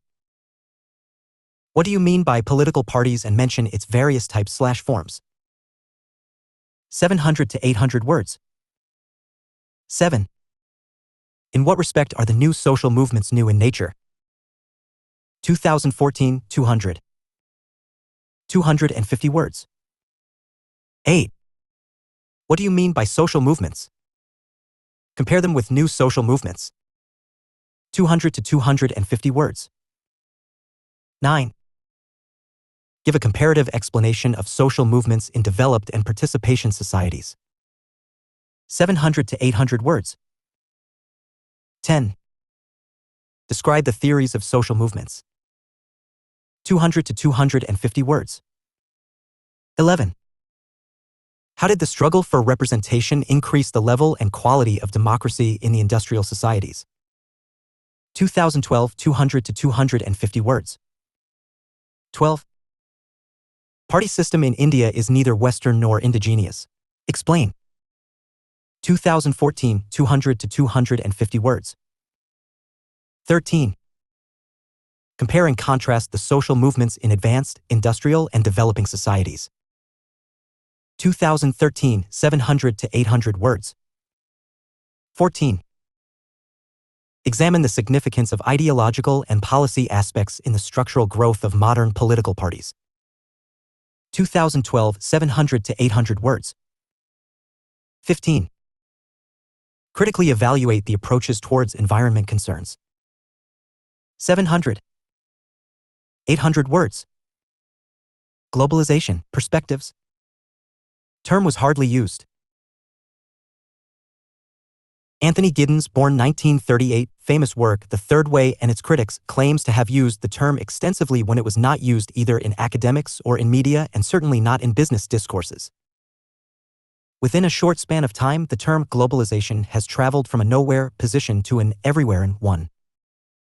The term globalization is a fairly familiar one. About 3 decades back, the globalization, meaning, definitions, nature. Globalization is the widening, deepening, and speeding up of the worldwide interconnectedness. In the literal sense, it is a process of transformation of local or regional or national phenomena into global one, though some, the hyperglobalists, see in it the demise of the nation-state, while the others, the skeptics, doubt whether it is globalizing at all, while its admirers, the transformationalists, are of the view that it is leading towards the globalization of politics. The term globalization has been defined in a variety of ways with varying emphases on social, economic, political, cultural, and the like. The main emphasis on the meaning of globalization is on connectivity, which is Haywood key concepts in politics means that the geographical distances are deepening and that the territorial boundaries are becoming insignificant. It is, as Haywood rightly warns, not the subordination of the local, regional, or national to the global, but is the broadening of the processes where things at local, regional, national, or global levels interact with one another. In its economic dimension, globalization is the internationalization of world economies, bringing goods, services, capital, technologies, and the like closer to each other. In the larger sense of the term, globalization is a process of bringing people, nations, civilizations, cultures together, a process which combines economic, technological, socio-cultural, and political forces. Saskia Sassen, Territory, Authority, writes, From Medieval to Global Assemblages, says that a good part of globalization consists of an enormous variety of microprocesses that begin to denationalize what had been constructed as national, whether policies, capital, political, subjectivities, urban spaces, temporal frames, or any other of a variety of dynamics and domains. Though described as Westernization or Americanization at times by some, the term globalization refers to fundamental changes according to which the significance of space or territory or time or things undergoes shifts, so to compress them all. Globalization's definitions are numerous. David Held, Global Transformations, Politics, Economics, and Culture defines globalization as the widening, deepening, and speeding up of worldwide interconnections in all respects of contemporary social life. Giddens, The Consequences of Modernity, says that globalization is the intensification of worldwide social relations which link distant localities in such a way that local happenings are shaped by events occurring many miles away and vice versa. Schulte, Globalization, A Critical Introduction, describes globalization as the deterritorialization or the growth of superterritorial relations between people. Harvey, The Conditions of Postmodernity, calls globalization as time-space compression. The United Nations Economic and Social Commission for Western Asia, UNESCO, has written that when used in economic context, globalization refers to the reduction and removal of barriers between national borders in order to facilitate the flow of goods, capital, and labor. According to Tom Palmer, globalization is globalization is the diminution or elimination of state-enforced restrictions on exchanges across borders and the increasingly integrated and complex global system of production and exchange that has emerged as a result. Gilpin, Global Political Economy, defines globalization as the integration of world economy.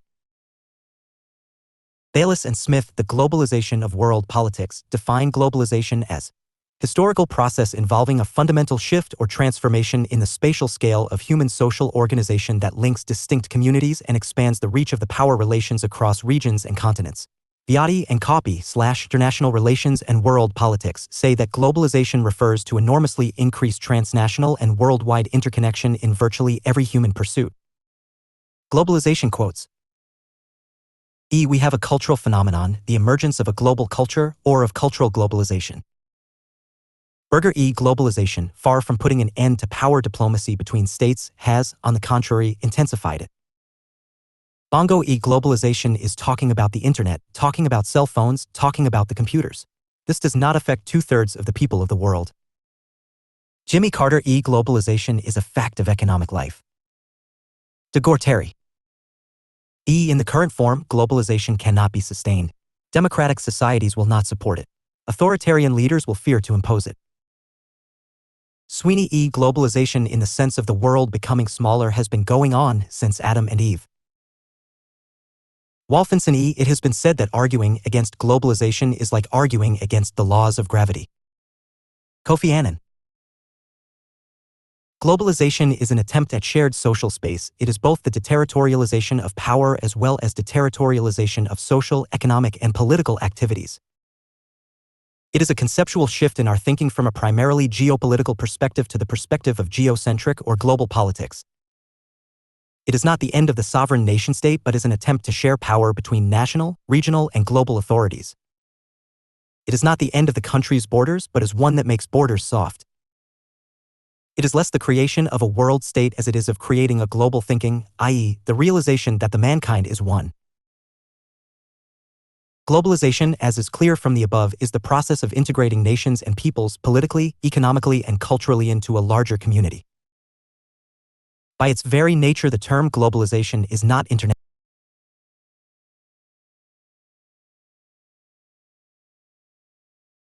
By its very nature, the term globalization is not internationalization.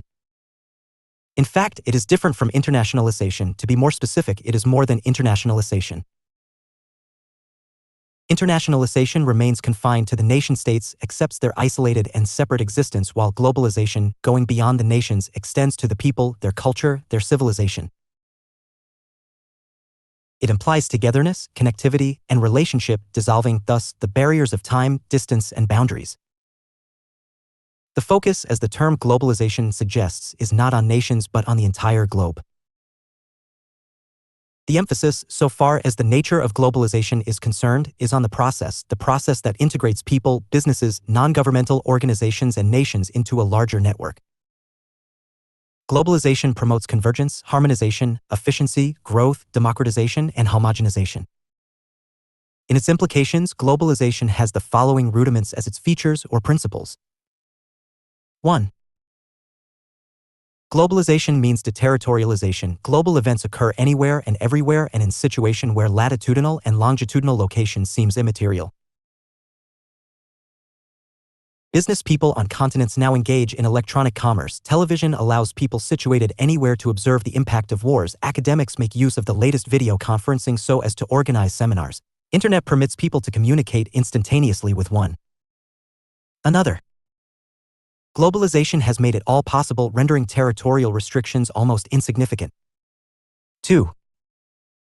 Globalization means interconnectedness. Through globalization, we not only associate ourselves with others, we also expand our activities.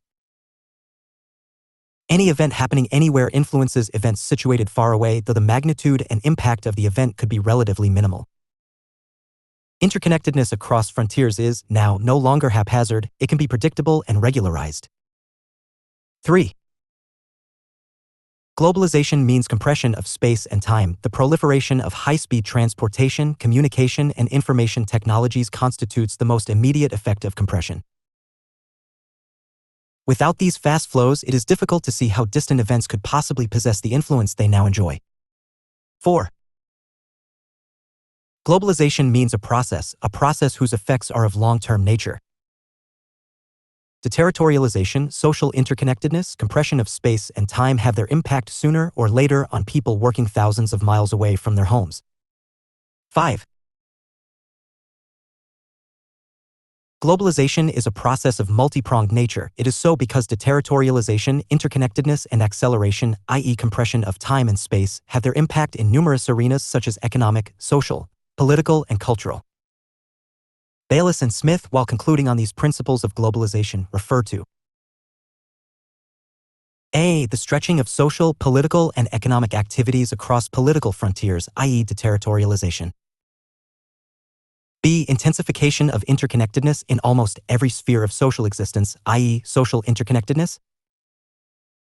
C. The accelerating phase of global interactions and processes, i.e. time-space compression leading to acceleration. D. The growing extensity, intensity, and velocity of global interaction is associated with a deepening enmeshment of the local and global insofar as local events have global consequences and global events have the serious local consequences, i.e. globalization is a multi-pronged process. LL. Globalization, evolution. Globalization is a centuries-old process. The early forms of globalization existed during the Roman Empire, the Parthian Empire, and the Han Dynasty when the Silk Road started in China, reached the boundaries of the Parthian Empire, and continued onwards towards Rome. The Islamic Golden Age is also an example when Muslim traders and explorers established an early global economy across the Old World, resulting in a globalization of coups, trade, knowledge, and technology, and later during the Mongol Empire, when there was greater integration along the Silk Road. Globalization in a wider context began shortly before the turn of the 16th century with two kingdoms of the Iberian Peninsula, the Kingdom of Portugal and the Kingdom of Castile.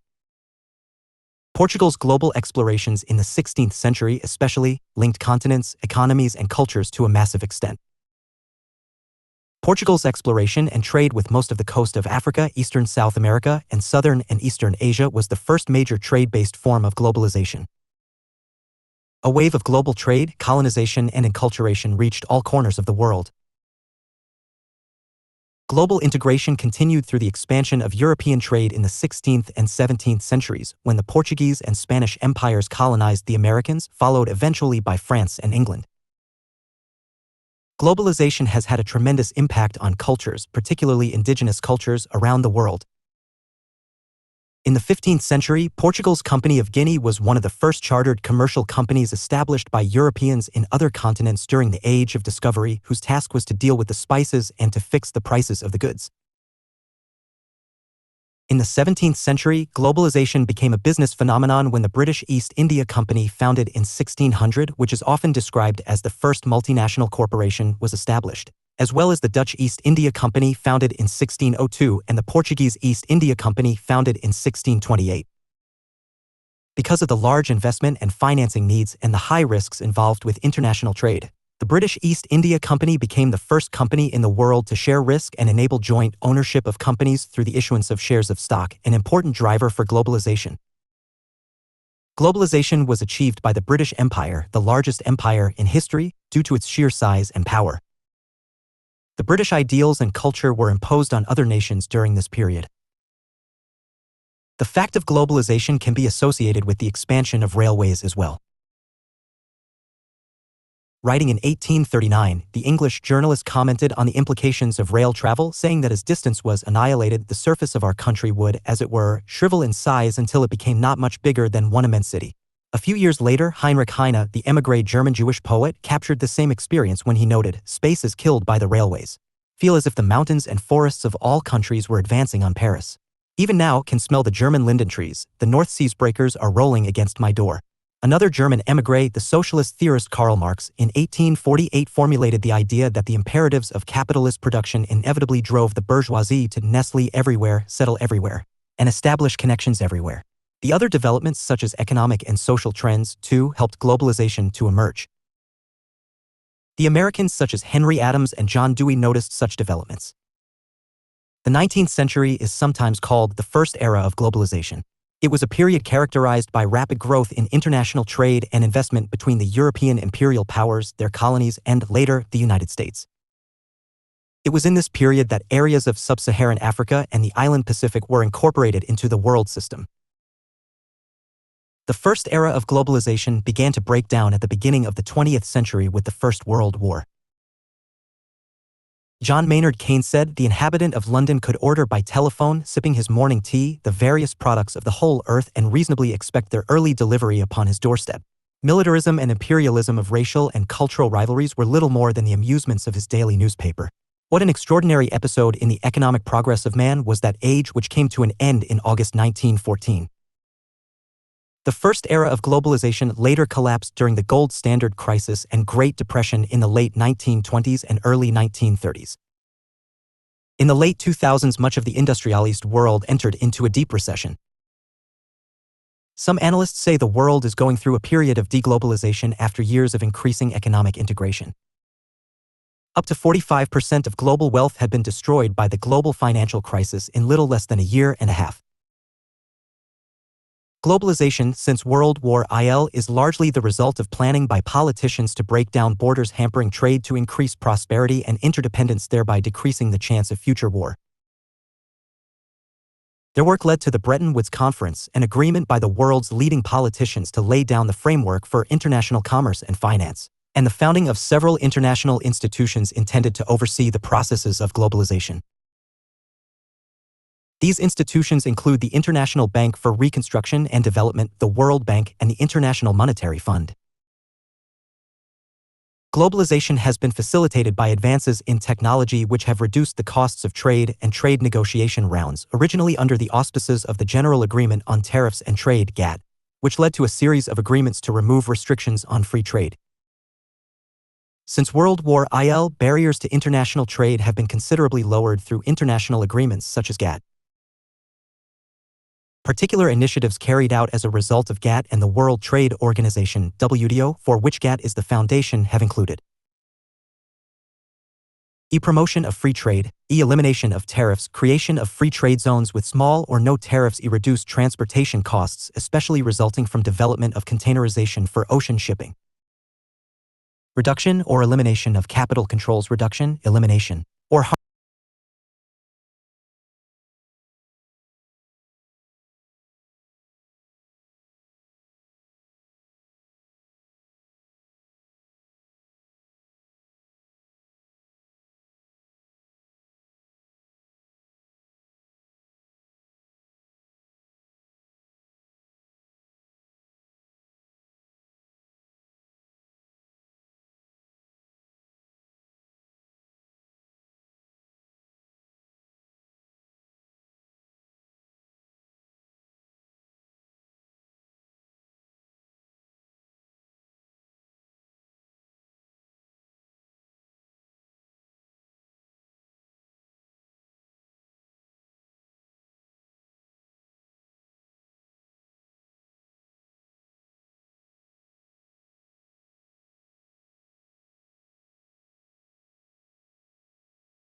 Reduction or elimination of capital controls. Reduction, elimination, or harmonization of subsidies for local businesses. Creation of subsidies for global corporations. Harmonization of intellectual property laws across the majority of states with more restrictions.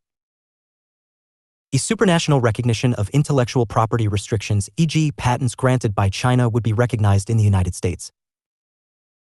The Uruguay Round 1986-94 led to a treaty to create the World Trade Organization to help accelerate the process of globalization, raising the world exports from 8.5% of gross world product in 1970 to 16.1% in 2001. Though the September 11, 2001 attack on the American Trade Center heralded the end of the globalization era by some scholars, and as a result of it, the movement of money, goods, ideas, people has come to almost a halt. But ever since that event, the world has come to more or less integrated. Bayliss and Smith give us 3 waves of globalization. A. The Age of Discovery, 1450 to 1850, when globalization was decisively shaped by European expansion and conquest. B. The Age of the Spread and Entrenchment of European Empire between 1850 and 1945. C. The Third Wave, 1960 onward, which marks the beginning of the new era of human affairs. The story of globalization can be explained from the Westphalian Constitution of World Order 1648, when geopolitics came into effect through A. The territorial organization of the state. B. States possessed with sovereignty, and C. States autonomous in social, political, and economic spheres. The world order changed to global and cosmopolitan politics in the age of globalization. A. State sovereignty came to be transformed and not eroded, so to enable the states to share power and authority between national, regional, and global authorities. B. The state autonomy comes to be so composed that it enables the states to use power in the interests of the citizens' global demands, and C. The state territory becomes so soft that it heralds the era of deterritorialization. Heather DeWitt, Globalization Brief Paper, indicates the following major features of globalization. 1. It is a set of economic processes through which production, marketing, and investments are increasingly integrated across borders and among the states and businesses. The opening up of markets to the global economy is leading to the emergence of a single global market. 2. It is a development strategy. This is so because economic growth as a result of globalization has become a means to reduce world poverty. It helps provide basic needs and improves living standards. 3. As an ideology, it is underpinned by neoliberalism. Accordingly, it stimulates competition, advocates free and unhindered trade, minimizes state interference in markets, and eliminates protectionist measures. 4. It is a socio-political process insofar as it helps to reduce cultural diversity and brings different communities closer to one another. 5. It becomes a powerful instrument for domestic reforms. It brings changes so to reduce social spending, dismantle the welfare state, deregulate labor market, emphasize on export-led development. 6. It expands trade and investments by encouraging commerce. Through globalization, favorable tax laws are, for example, introduced which promote world trade. Globalization and modernization do have certain similarities. Modernization through industrialization has helped globalization in more ways than one. In both, the role of the state becomes increasingly less significant. In both, international politics becomes an arena of negotiations by the states rather than going to war on any or every issue. And yet, modernization is globalization's precursor and one where economic aspects are relatively more dominant. Economic growth also has its relationship with industrialization. Only industrially developed nations have their developed economy. The aspect of economic growth, too, has set the path of globalization going. Here also, as with modernization, economic growth concentrates on economic factor, while in globalization, other factors have their co-equal status. Economic interdependence is an essential component of both modernization and economic growth, and as such does have the main theoretical themes of globalization anticipated in the latter. But this again is an aspect which is relatively associated with the developed nations rather than with globalization. The advances in electronic communication have compressed both space and time and have, to that extent, the picture of globa/village in view. See McLuhan's Understanding Media, and in the process have theoretical themes of globalization. But McLuhan wrote primarily and basically for communication revolution rather than for globalization. The concept of world society as developed by John Burton, world society, does make the traditional state system outmoded, and this is what brings the concept of world society close to globalization. But Burton wrote about the world society in the context of world politics and not what relates to globalization. The advocates, such as Menlowitz on the creation of a just world order and Falk, a study of future worlds, of the World Order Models Project WMP, did visualize what were to be the themes of globalization. But these themes remained wampers only. There is much what is similar between the concept of international society and globalization, but the exponents of the international society, see Harvey Bull, the anarchical society, formed a society rather than the institutional system. The globalization theory has much in common with Fukuyama's End of History heralding the victory of market economy. But Fukuyama's focus was nowhere close to globalization. There are marked similarities between globalization and liberal peace theory, the latter emphasizing on the close relationship between the liberal democratic countries. There was, however, no indication of globalization efforts in the writings of the advocates of this theory. See Russet, Grasping the Democratic Peace, and Doyle's Kant's Liberal Legacies. Has been made possible due to numerous factors such I. 2. 3. 4. V. 6. 7. Pace of economic transformation, developments in communication, movement toward global culture, growing homogeneous activities, compression of time and peace, emerging global polity, rising consciousness for cosmopolitan culture. LLL. Globalization, theories, forms and essence. The four theories relating to globalization are as follows. 1. Realist theory. For the realists, globalization and its entry into world politics does not alter its nature. The world for them is divided into nation-states. Each nation stands for its own national interest, and each nation-state meets the other on the strength of its own power. States in the world politics, according to this theory, remain states, i.e., as fundamental actors in the world politics, they retain their sovereignty. Globalization does not make state sovereignty obsolete, nor surrender it in favor of any international system. It, indeed, affects economy, people, culture, and covers almost all fields of human life: social, economic, political, and cultural. But it accepts nations as international persons. 2. Liberal theory. For the liberals, globalization is the end product of a long process of transformation of world politics. Unlike the realists, the liberals think that due to globalization, the states are no longer the central actors in the world, for the revolution in communication and technologies have brought fundamental changes in the attitudes of the nation-states. These nation-states, the liberals rightly feel, are interconnected and interdependent on one another, and this has led to different patterns of world political relations. 3. Marxist theory. For the Marxists, globalization is no new system, and it is the latest stage of the development of capitalism. The Marxists hold the view that globalization has not brought any qualitative shift in world politics. Globalization, the Marxists insist, is a Western capitalistic phenomenon which only furthers the development of international capitalism. Through globalization, the pattern of relationship among the states, the Marxists tell us, is that of the center or the core nation surrounded by the periphery or the semi-periphery states. 4. Constructivist theory. For the constructivists, globalization tends to be presented as an external force acting on the states whose reality cannot be challenged. The constructivists argue that since it cannot be challenged, globalization can hardly help shape events. Globalization has its numerous forms. Economic globalization is the process of increasing economic integration, and the nations which process essentially leads to the emergence of a global marketplace as a single world market. It helps the flow of goods and products, trade and commerce, informations and technologies, import and export, capital and people with least state regulations. While economic globalization is occurring for the last several centuries through trade, it has begun to occur at an increased rate over the last 20 to 30 years. This recent boom has been largely accounted for as developed economies integrate with less developed economies by means of foreign direct investment through the reduction of trade barriers and the modernization of these developing cultures. It is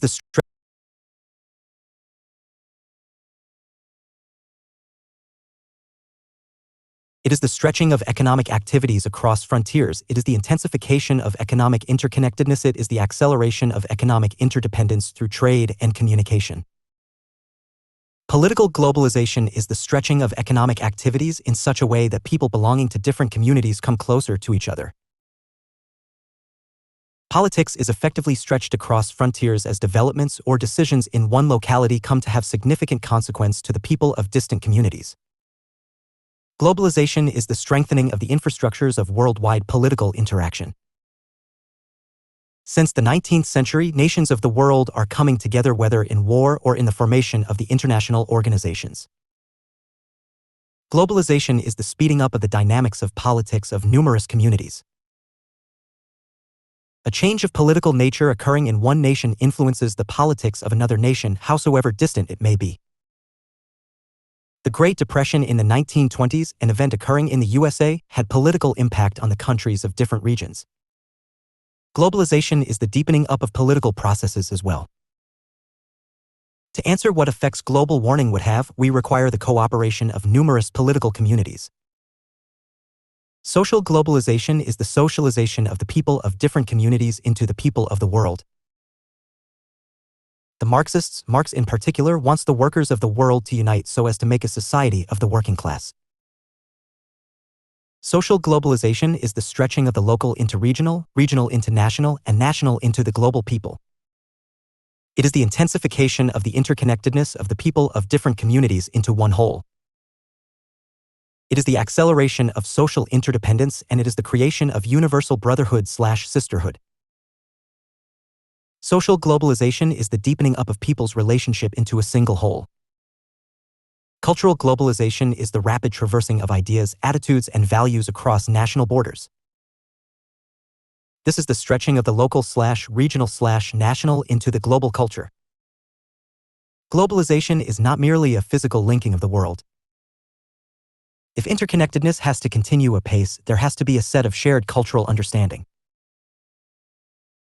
Part of the process of globalization is the need to develop a culture that transcends diverse economic, ethnic, political, racial, religious background. Such a global culture has to be built on Asian, African, or European identity, and each such identity has to go beyond the national identities as national identities need to leave behind local/regional identities. Cultural globalization makes it possible to exchange knowledge, information, and festivities. It is not the domination of one culture over the other, it is the bringing of the numerous cultures together.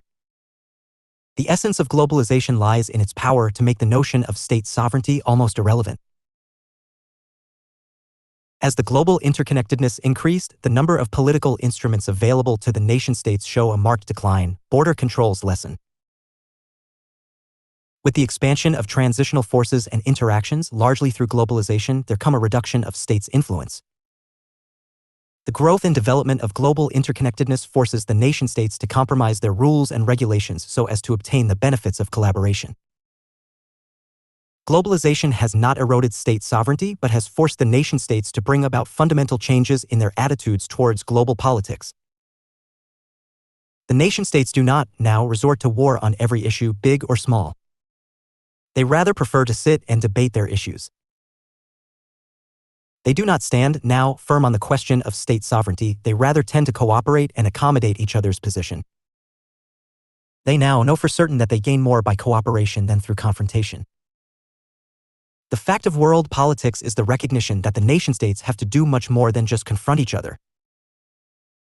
Globalization tends to focus more attention on global structures and processes of rulemaking, problem-solving, and the maintenance of security and order in the world system. Global politics is associated, for example, with the post-Cold War functions of NATO or the diversion of World Bank's money towards eradication of diseases. Global policy concentrates now on world problems of social and economic nature. Global politics directs its attention, now, on fragile global politics within which interests are articulated and aggregated, decisions are made, values are allocated, and politics is conducted through international or transnational processes. Regard political globalization. In other words, the global politics is now concerned with how the global order can be best governed. Global politics, indeed, is a step forward insofar as it has brought the nation-states away from their position of isolation as a result of state sovereignty and has, in the process, found them collaborating with one another. Global politics has not solved our problems, and that the present global order is without any disorder. Bayliss and Smith call the present-day global order as distorted global politics, power asymmetries, global institutions enhancing the interests of global elites, highly unrepresentative character of institutions, weak democratic credentials, and the like. The present-day distorted global politics has to direct itself towards cosmopolitan global politics.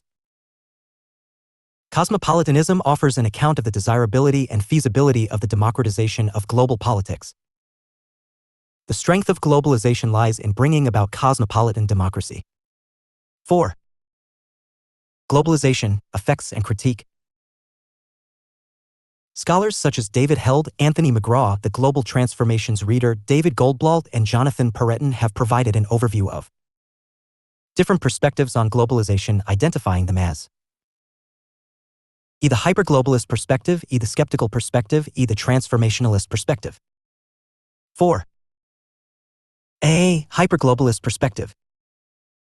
The hyperglobalist perspective is an approach which sees globalization as a new epoch in human history. This new epoch is characterized by the declining relevance and authority of nation-states, brought about largely through the economic logic of a global market. Economies are becoming denationalized. While hyperglobalist scholars may agree on the general factors behind globalization and the likely outcome of this process, they disagree sharply over whether these forces are good or bad. They distinguish between neoliberal versus neo-Marxist orientations and describe their different assessments of the outcomes of globalization. On the one hand, the neoliberals view this largely as a good thing. They say that nearly all countries have a comparative advantage in one way or another within the global economy. There will be groups who would be worse off, but on the whole, the benefits are greater than in the past. On the other, the neo-Marxists view the neoliberal optimism with deep suspicion. Global capitalism, they believe, will only create and reinforce inequalities within and between countries. The hyperglobalists see in globalization the demise of the nation-state. With increasing economic globalization, transnational governance organizations will become increasingly important. The result is that national governments will lose influence and be forced to operate increasingly accordingly to rules they do not create. 4. B. Skeptical perspective. The skeptical perspective on globalization views current international processes as more fragmented and regionalized than globalized. In fact, according to skeptical view, the golden age of globalization occurred at the end of the 19th century. Current processes show, at best, a regionalization. The skeptics also disagree whether the old cleavages are becoming increasingly irrelevant. The third world is not being drawn into a global economy that destroys old lives of benefit and exploitation. Quite the contrary, the third world, say skeptic, is becoming increasingly marginalized. The skeptical perspective view global capitalism as a myth. The growth of multinational corporations does not mean that nation-states are no longer relevant for governing the flows of economic benefits. The skeptics feel that the multinational corporations are still tied to their home states, and these ties produce benefits for these states only. They reject the notions of the development of a global culture, and if at all they exist as a disguised version of the neoliberal economic strategies that benefit the West. The transformationalist perspective differs fundamentally from the other two perspectives in that there is no single cause, that is, the market or economic logic, behind globalization. The outcome of processes of globalization is not determined. So, even though transformationalists describe many of the same general changes involved in globalization, their approach is considerably less certain about the historical trajectories of these changes and less limiting of the factors driving globalization. For instance, hyperglobalists believe that the power of national governments is waning. Skeptic authors argue that the power of national governments is growing. Transformationalist authors, however, view the nature of national governments as changing, being reconstituted and restructured, but a description of this change as merely growing or waning is oversimplified. Hyperglobalists describe the erosion of old patterns of stratification. Skeptics argue that the global south is becoming increasingly marginalized. Transformationalists understand that a new world order architecture is developing, though the exact nature of the emerging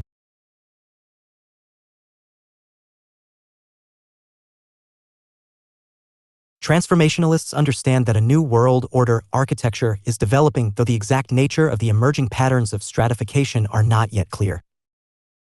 In general, the transformationalist perspective has a much less determinate understanding of the processes of globalization than the other perspectives. For transformationalist authors, the range of factors influencing processes of globalization is much greater, and the outcomes are much less certain. Studies engage themselves in describing certain countries more globalized while others as less. 1 KOF Switzerland Index 2008. The world's most globalized nation was Belgium, followed by Austria, Sweden, the United Kingdom, the Netherlands, while the least globalized countries were Haiti, Myanmar, the Central African Republic, and Burundi. Another globalization index of 2006, A.T. Kearney and Foreign Policy magazine, says that the most globalized nations were Singapore, Ireland, Switzerland, the Netherlands, and Denmark, and the least globalized countries in 2006 were Indonesia, India, and Iran. Globalization has aspects which have affected the world in several different ways. Mention about these effects may be made as follows. A. Industrial. Asterisk worldwide production markets, asterisk access to a range of foreign products for consumers and companies, asterisk movement of raw material and goods between and within the states. B. Financial worldwide financial markets, asterisk access to external financing for borrowers, sent with increase in the global financial infrastructure. Financial crises in late 2008. In material terms, globalization has helped reduce poverty, double life expectancy in the developing countries, close the gap between the developing and the developed world, increase global literacy from 52% in 1950 to 81% in 1999. Although critics of globalization complain of westernization, a 2005 UNESCO report showed that cultural exchange is becoming mutual. In 2002, China was the third largest exporter of cultural goods after the UK and US. Between 1994 and 2002, both North America's and the European Union's share of cultural exports declined, while Asia's cultural exports grew to surpass North America. The critics have argued against globalization. Their arguments can be stated briefly as follows. 1. Poorer nations suffer disadvantages. The advanced industrial nations or their combination help their farmers by providing them subsidies in agricultural goods. This results in lower price for their agricultural products as compared to the poorer nations which do not give or cannot give liberal subsidies on agricultural products. See Hurst, Social Inequality, Forms, Causes, and Consequences. 2. Exploitation of the impoverished workers is another demerit of globalization. The deterioration of protections for weaker nations by stronger industrialist powers has resulted in the exploitation of the people in those nations to become cheap labor.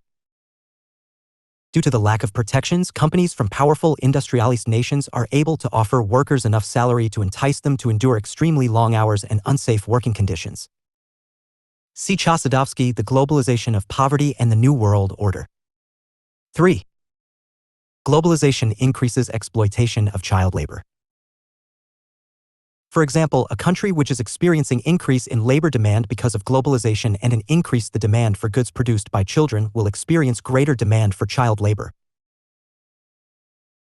This can be hazardous or exploitive, e.g. quarrying, salvage, cash cropping, but also includes the trafficking of children, children in bondage or forced labor, prostitution, pornography, and other illicit activities.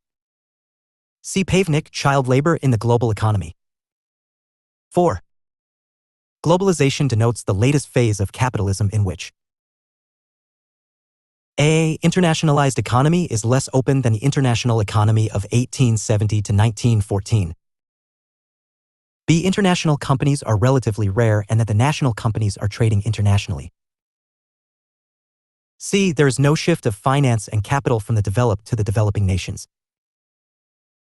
D. The world economy is not global. 3 blocks, Europe, North America, and Japan concentrate among themselves all the trade, investment, and financial flow. E. That these 3 blocks regulate global markets and forces. 5. Globalization is very uneven in its effects. At times, it sounds very much a Western theory applicable only to a very small part of humankind.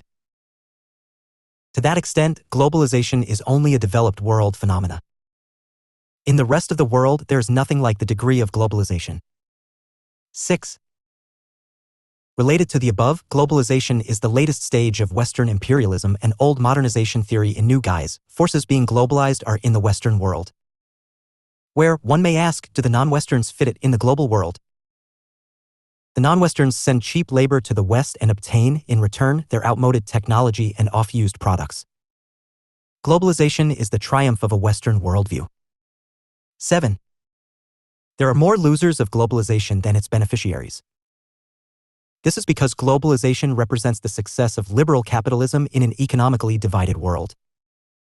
One outcome of globalization is that it permits the more efficient exploitation of less-off nations. 8. Globalization is not at all an admirable phenomena.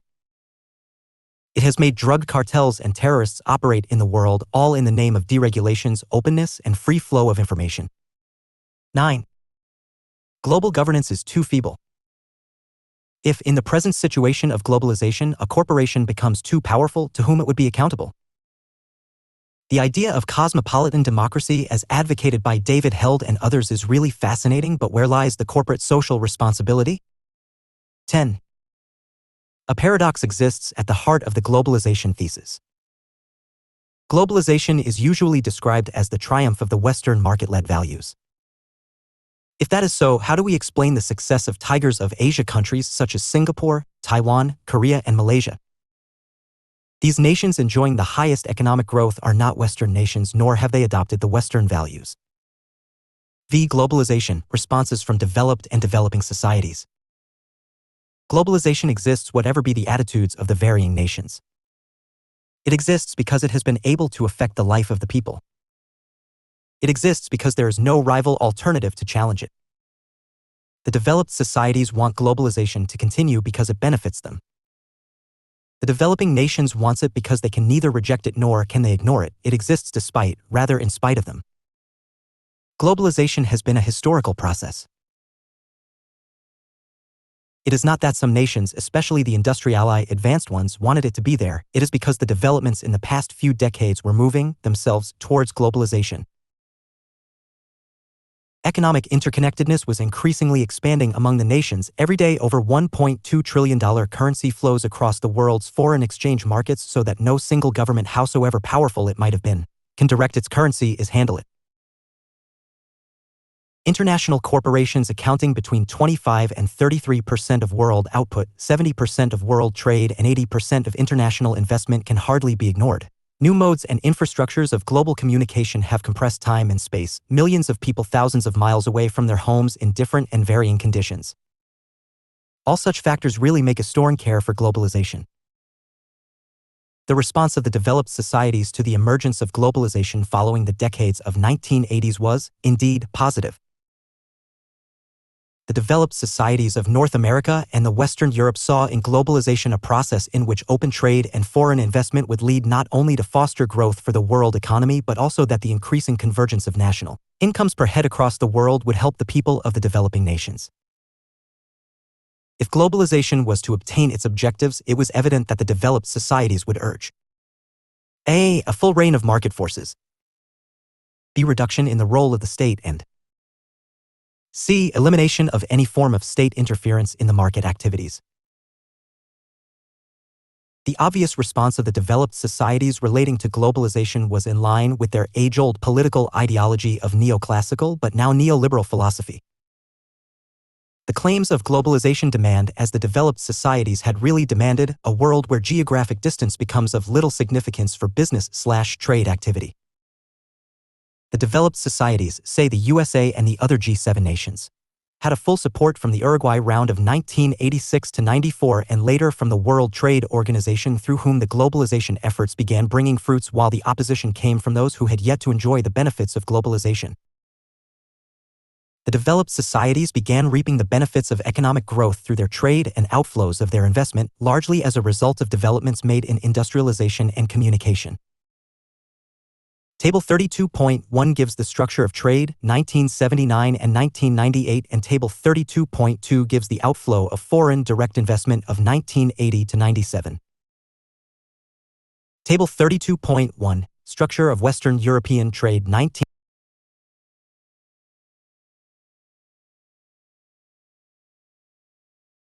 Table 32.1, Structure of Western European Trade 1979 to 98. Percent. Exports by destination. Imports by sources. Source: International Trade 86 to 87, Geneva 1988, Table A13 and GATT. International Trade 88 to 89, Geneva 1989, Table A3.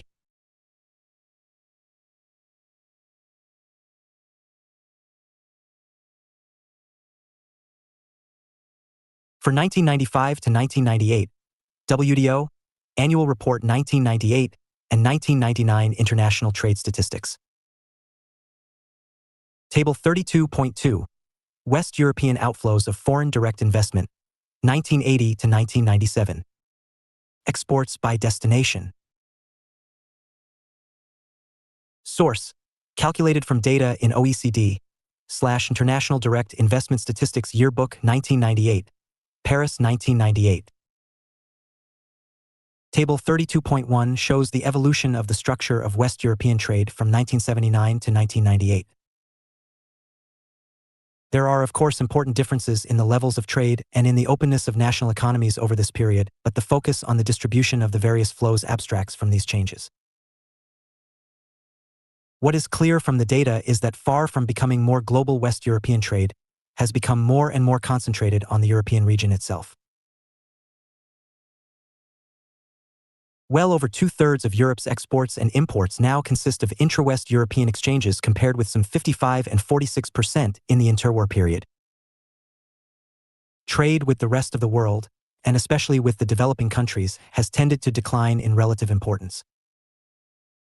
During the later years, the West European nations have begun benefiting from globalization. With free capital movement, it is of course possible that trade flows may be replaced by direct investment abroad, but the data in Table 32.2 suggests that West European FDI in the main is positively, not negatively, correlated with the structure of trade by partner country. FDI data by provenance and destination are not among the most reliable of economic statistics, but the basic conclusion from Table 32.2 is that outward flows of FDI from West European countries have been increasingly directed to other parts of the region. In the 1990s, some 60% of all West European FDI has remained within Western Europe, a much higher proportion than in the 1980s, with another 3.5% on average going to the ECE transition economies. The data above suggest that the developed societies stand to gain through trade of their products, which resultant earnings can be made capital investment. The role of the state is to protect and secure capital and the economic system, leaving the whole domain of economy free for the capitalists and the industrialists. The state, the developed society's view is, has to make globalization work so to yield as much benefit as is possible. The globalization, in the modern sense of the term, is a Western concept, the concept of the advanced developed societies, and one that has to be maintained and made secure. The state has to facilitate economic activities, support enterprises, and cut social expenditure. In the developed societies, what is demanded is the stability of the social and economic system through rules and regulations, maintenance of law and order, and the generation of acceptable outcomes. The WTO system, to which the developing society's object, is regarded by the developed nations as one without any fault. This is so because the WTO working favors the cause of the developed nations.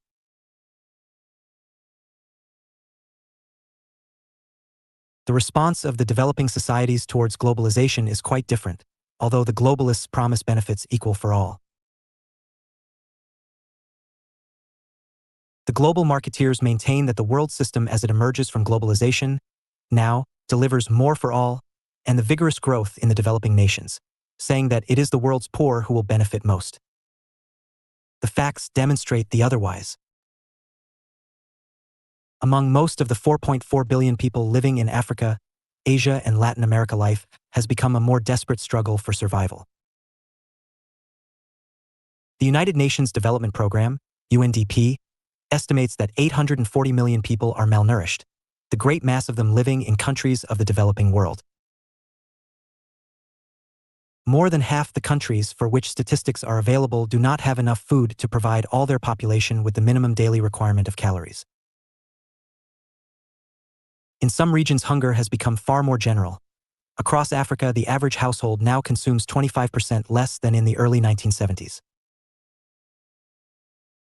Between 1995 and 1997, only 21 out of 147 developing world countries recorded per capita growth of over 3% a year, the rate specified by the UN for reduction of poverty. There are staggering inequalities.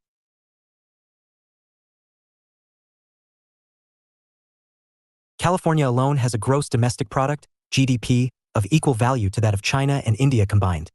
The wealth of the world's 15 richest people now exceeds the combined GDP of sub-Saharan Africa. The wealth of the richest 84 individuals exceeds the GDP of China, with its 1.2 billion inhabitants.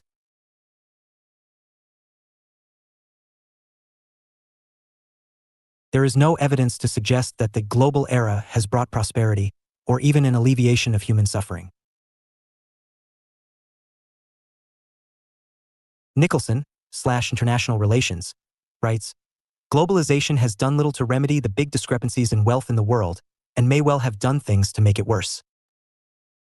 In fact, the globalization thesis as a whole is a suspect. Investigation of the world economy today reveals a situation plainly at odds with the globalizer's main principles. Although some areas of the world economy show evidence of more fluid capital movement, some do not. Although, in one sense, there has been integration, no one is immune from the market economy.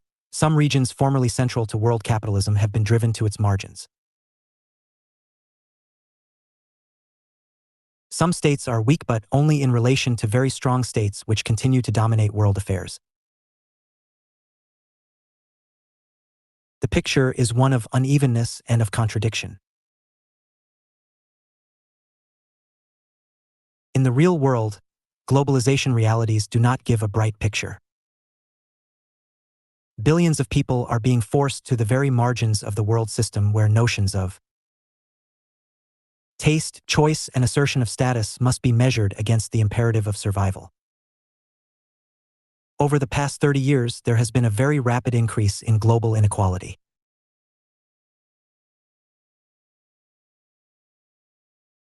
This is crudely estimated by the United Nations, based on differences between homogenized developed and developing nations. Though this is an inappropriate means of understanding world inequality, but it does give headline figures that stand starkly against the globalizer's account.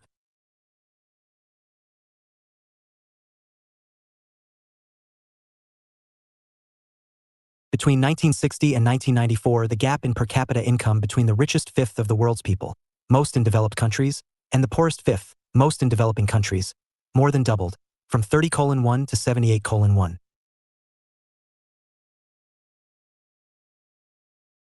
By the mid-1990s, this trend was becoming more marked. By 1995, the ratio was 82:1. In 1997, the richest fifth of the world's people obtained 86% of world income. The poorest fifth received just 1.3%. Some 1.3 billion people subsisted on less than $1 per day, a life-threatening decline in living standards since the 1960s. The trend was also accelerating.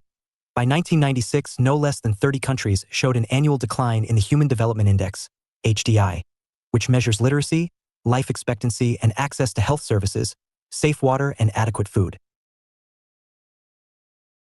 Among 147 countries defined as within the developing world, 100 had experienced serious economic decline over the past 30 years. Table 32.3, Basic Development Indicator Selected Countries. Source: UNDP, HDI Report, 1998. The figures are really staggering. What makes it clear is the fact that the developing nations are not benefiting from the globalization process as compared to the developed societies. In an unequal, divided economies, one having capital, technologies, infrastructure, and the other without.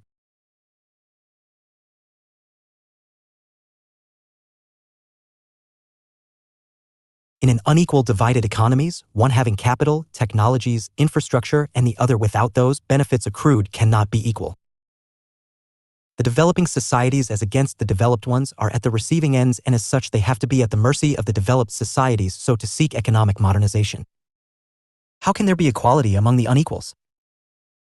No wonder if the perspective of the developing nations relating to globalization is full of suspicion, it is something which cannot easily be denied.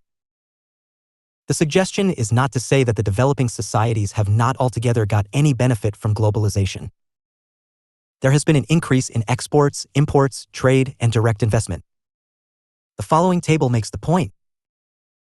Table 32.4, the role of developed countries in trade and capital flows. Source: IMF Direction of Trade Statistics Yearbook and Balance of Payments Statistics Yearbook. Financial trends have been more dramatic than those for trade, declining more abruptly in the 1980s and rising faster in the 1990s.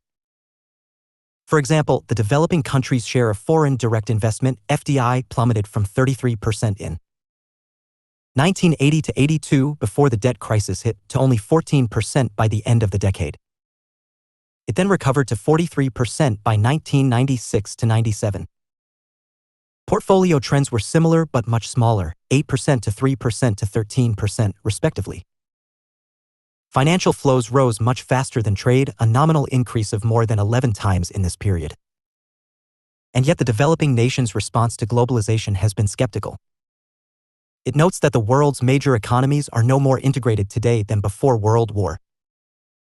They see the North-South gap increasing with globalization.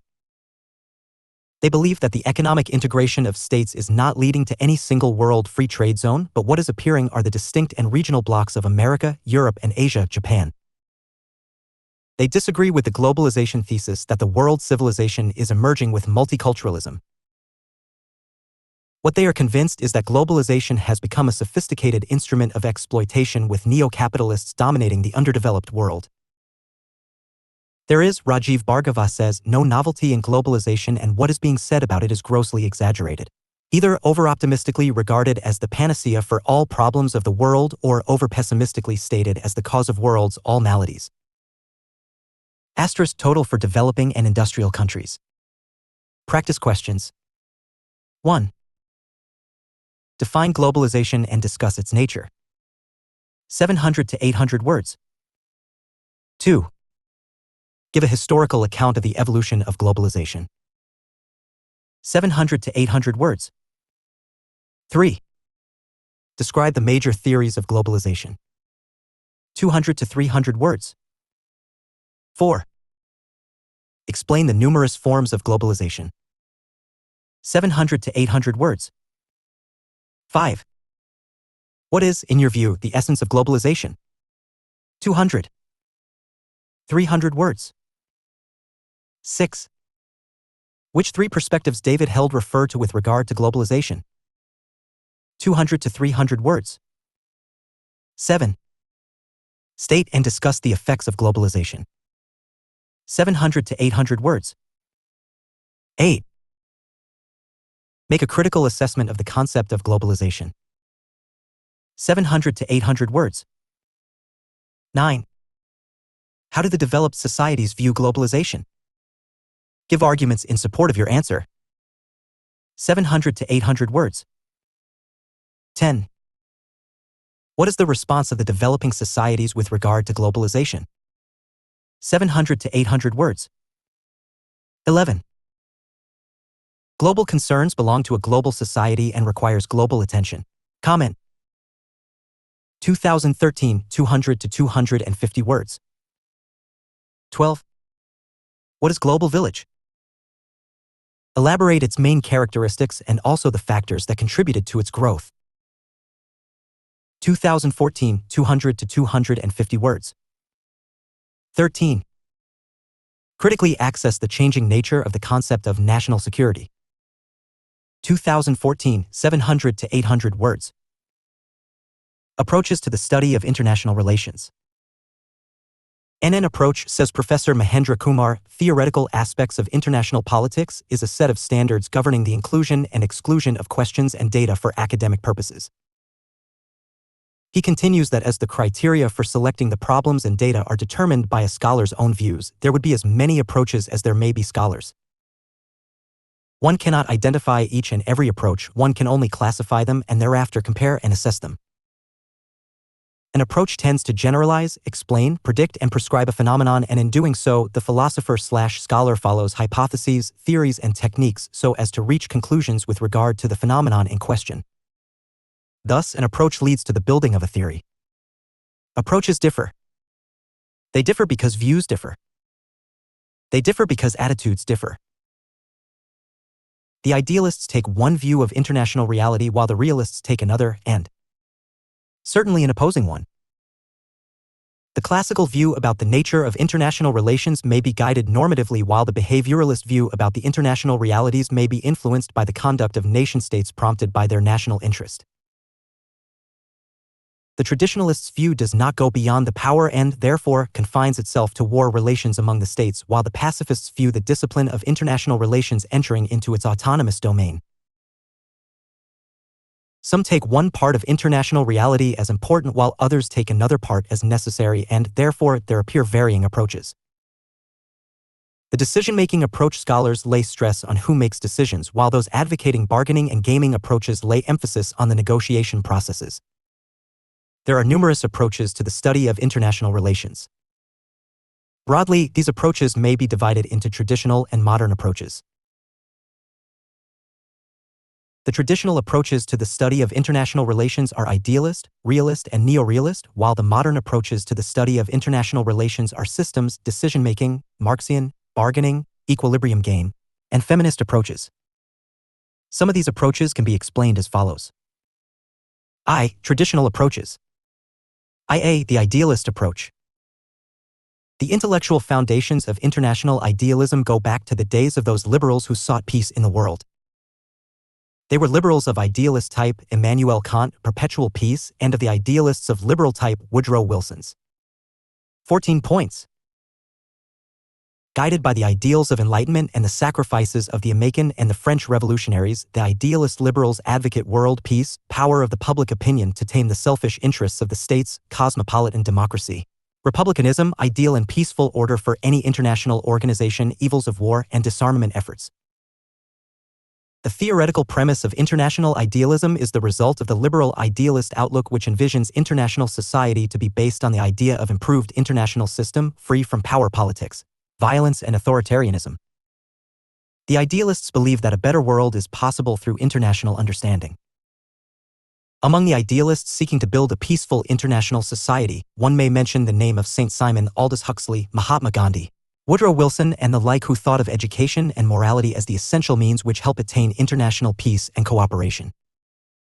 Idealism is a belief in evolution. It is a conviction that progress is possible only in an ordered living. Condorcet, in 1795, wrote of idealism as the basis of everything. Human survival is possible, the idealist liberals of utopian thinking argue, if A. Moral principles are adopted in international behavior.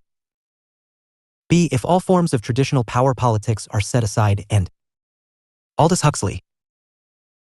Aldous Huxley, July 26, 1894 to November 22, 1963, was an English writer and one of the most prominent members of the famous Huxley family.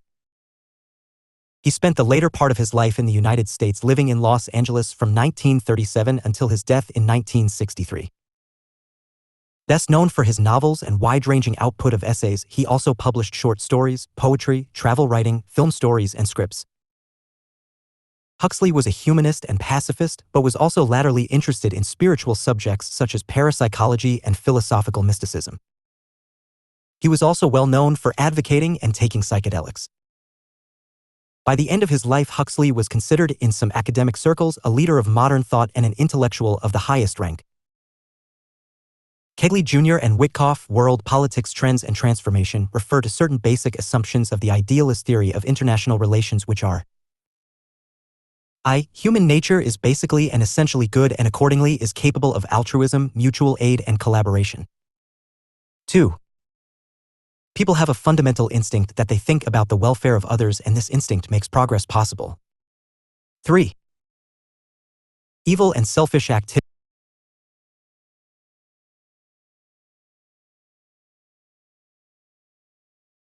Evil and selfish activities of certain people belong to only certain people and do not belong to the whole humankind, and that is more because of the institutions and structures which such people build for the satisfaction of their selfish objectives.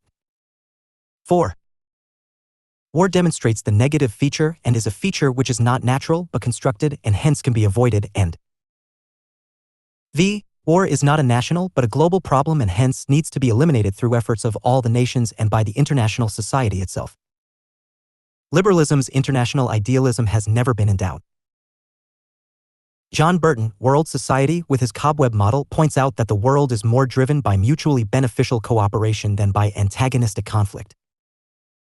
Rosenau, Citizenship in a Changing Global Order, clearly hints at the emerging multicentric world composed of diverse, sovereignty-free collectivities.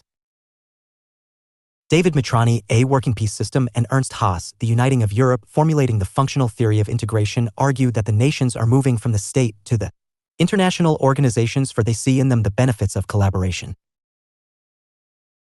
According to Robert Cohane and Joseph Nye, power and interdependence, post-war complex interdependence is qualitatively different from earlier and simple kinds of interdependence. The state-centered international relations has changed. The high politics of security and survival had priority over the low politics of economics and social affairs. The institutional liberals believe that the international institutions reduce states' fear of one another. The European Union, for example, is an example of regional cooperation which has made the idea of war in Europe, especially in Western Europe, a remote possibility. The Republican liberals, Kant, Doyle, for examples, do not see the wars among the democratic states, describing democracy as a zone of peace. The idealist theory of international relations is a theory of peaceful international order. Such a society, according to this theory, can be made possible if the nation-states begin believing in moral principles. If they decide to create supranational institutions seeking cooperation among the nations rather than adopting competitive politics, if the war is declared outlawed as a solution for solving international disputes, if global disarmament is seriously attempted, if the nation-states follow democratic system of politics, and if the economies of varying nature, as these exist among the nations, are able to build a new international economic order based on equality and development of all. It is important to identify the key features of international idealism, which can be briefly stated as follows. A. The principle of collective security is admitted. Security of one is the security of all, and an aggression on one state is an aggression on all the states. The collective security efforts need to be made effective. B. Cosmopolitan democracy helps build regional cooperation and makes conflictive tendencies meaningless. C. All disputes among the nations be resolved through peaceful methods, i.e., through dialogues, discussions, meetings, and arbitration. D. Harmonization of interests need to be replaced. Over conflicting interests vary and at times give rise to a situation of confrontation, but an attitude of mutual understanding and of accommodation helps bring nations together. E. Interdependence is always a virtue and a method of reconciliation. History has shown that nations have benefited more from sense of togetherness than through isolation. F. Evolution and growth of the idea of state system have followed the path of federalization and pluralism. Globalization is the immediate consequence of our emerging international order. Who knows, the world government may be our next step. International idealism is idealism and, therefore, suffers from numerous defects. This approach is far away from realistic politics which exists among the nations. It is, therefore, rightly dubbed as imaginary, impracticable, and, therefore, utopian. It constitutes the assemblage of wishful desires. Nation-states do not live in dreams, they confront realities, living nation-states with national interests of their own which are always antagonistic. Kegley and Witkoff rightly say much of the idealist program for reform was never tried and even less of it was ever achieved. Yet normativism, which is the plus point of the idealist theory, has been the guiding principle in all social sciences, including international relations. B. The realist approach. Though the realist theory to the study of international politics is associated with Hans Morgenthau, 1904-80, politics. Among nations, its patriarch was Reinhold Niebuhr, 1892-1971, The Irony of American History. Numerous other advocates of the realist theory were Thomson, American Approach to International Politics, Keenan, Diplomacy in the Modern World, Wolfers, The Pole of Power and the Pole of Indifference, Spickman, The Geography of the Power. Morgenthau, as the chief champion of the realist theory, refers to a synthesis of 6 principles which are: 1. Politics is governed by objective laws which have their roots in human nature. As human nature does not usually change, the laws which govern human nature remain eternal. 2. Power remains the guiding principle of a nation's interest, and national interest is defined in terms of power. 3. National interest as an objective of a country's strength is always universal. It remains always, though its exact meaning may change from time to time and circumstances to circumstances. 4. Morality does exist in international arena, but it is not morality that directs the actions of the states in relation to one another. Abstract universal moral formulations in international relations do not matter much. 5. Nations are political actors and are not moral entities. Political laws should not be confused with moral laws. A nation's interest is political in nature and not moral in any essence. Politics, national interest, and power guide the states. 6. Realistic politics is autonomous, supreme in itself, and above everything. State exists for its own, its power is both its means as well as its end. Realism makes several important assumptions. It assumes that the international system is anarchic in the sense that there is no authority above the states that is capable of regulating their interactions with other states. Realism also assumes that sovereign states, rather than international institutions, non-governmental organizations, or multinational corporations, are the primary actors in international affairs. Each state is a rational actor that always pursues self-interest, and the primary goal of each state is to ensure its own security. In the pursuit of that security, states attempt to amass resources, and relations between states are determined by their relative level of power in terms of military and economic capabilities. Military capabilities must be at least sufficient to deter attack, and strategic planning should be along the lines of the worst-case scenario. For example, Kaplan's 2000 book, The Coming Anarchy, makes one of many points which can be paraphrased as follows: sometimes external meditation, force, is justified as the only remedy for the still plenty places in the world where conceptions of justice come across to others as the wholesale, even violent, denial of justice. There are 2 main subschools of realism: maximal realism and minimal realism. Under maximal realism theory, a situation where there is more than one superpower is in an inherently unstable situation and one which will inevitably collapse into a more stable system until one nation eventually becomes the most powerful. The theory of minimal realism holds that it is possible to have 2 or more superpowers because of all the strategies possible in the alliances which can be made between non-hegemonic states which frequently enact policies at the moment, e.g., playing both sides against the middle. Hans Morgenthau. Hans Joachim Morgenthau, February 17, 1904 to July 19, 1980, was a pioneer in the field of international relations theory. He was born in Coburg, Germany, and educated at the universities of Berlin, Frankfurt, and Munich. He taught and practiced law in Frankfurt before fleeing to the United States in 1937 after several interim years in Switzerland and Spain as the Nazis came to power in Germany.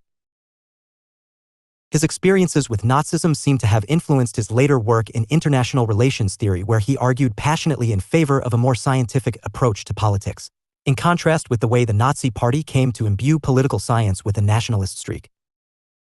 Morgenthau became professor at the University of Chicago. Along with E.H. Carr, he is one of the main authors of the realist school in the 20th century. His book Politics Among Nations defined the field of international relations theory in 1948 as it heralded the post-World War II paradigm shift in American thinking about diplomacy.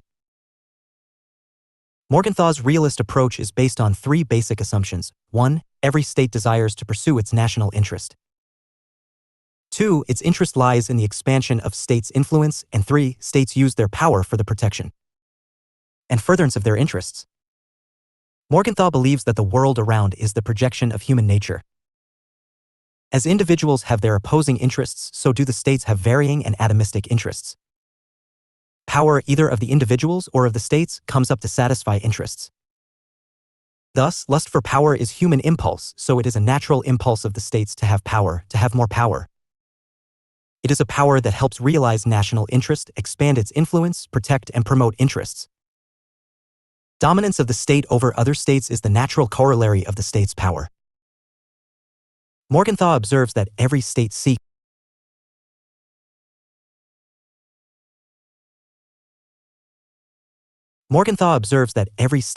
to keep power, to increase it, or to demonstrate it. Three different policies correspond to these three different patterns: policy of status quo, policy of imperialism, and policy of prestige. The policy of status quo tends towards keeping power rather than changing the distribution of power, whereas the policy of imperialism seeks to acquire more power by reversing the existing power relations. The policy of prestige assigns to the state the job of demonstrating the national interest, a phenomenon higher than the goals of universal peace. He is of the opinion that states, while seeking and enhancing power, do talk about peace, peace through limitations, through disarmament, collective security, judicial settlement, peace through accommodation, through diplomacy, and peace through transformation, through world state or international society. The realist theory is based on presumptions not fully endorsed by many. To say that human nature is always evil is to present a very dark picture of human nature. 2. To say that only lust for power is the only solution for all the ills of humankind is to reject all values and norms of cooperative living. 3.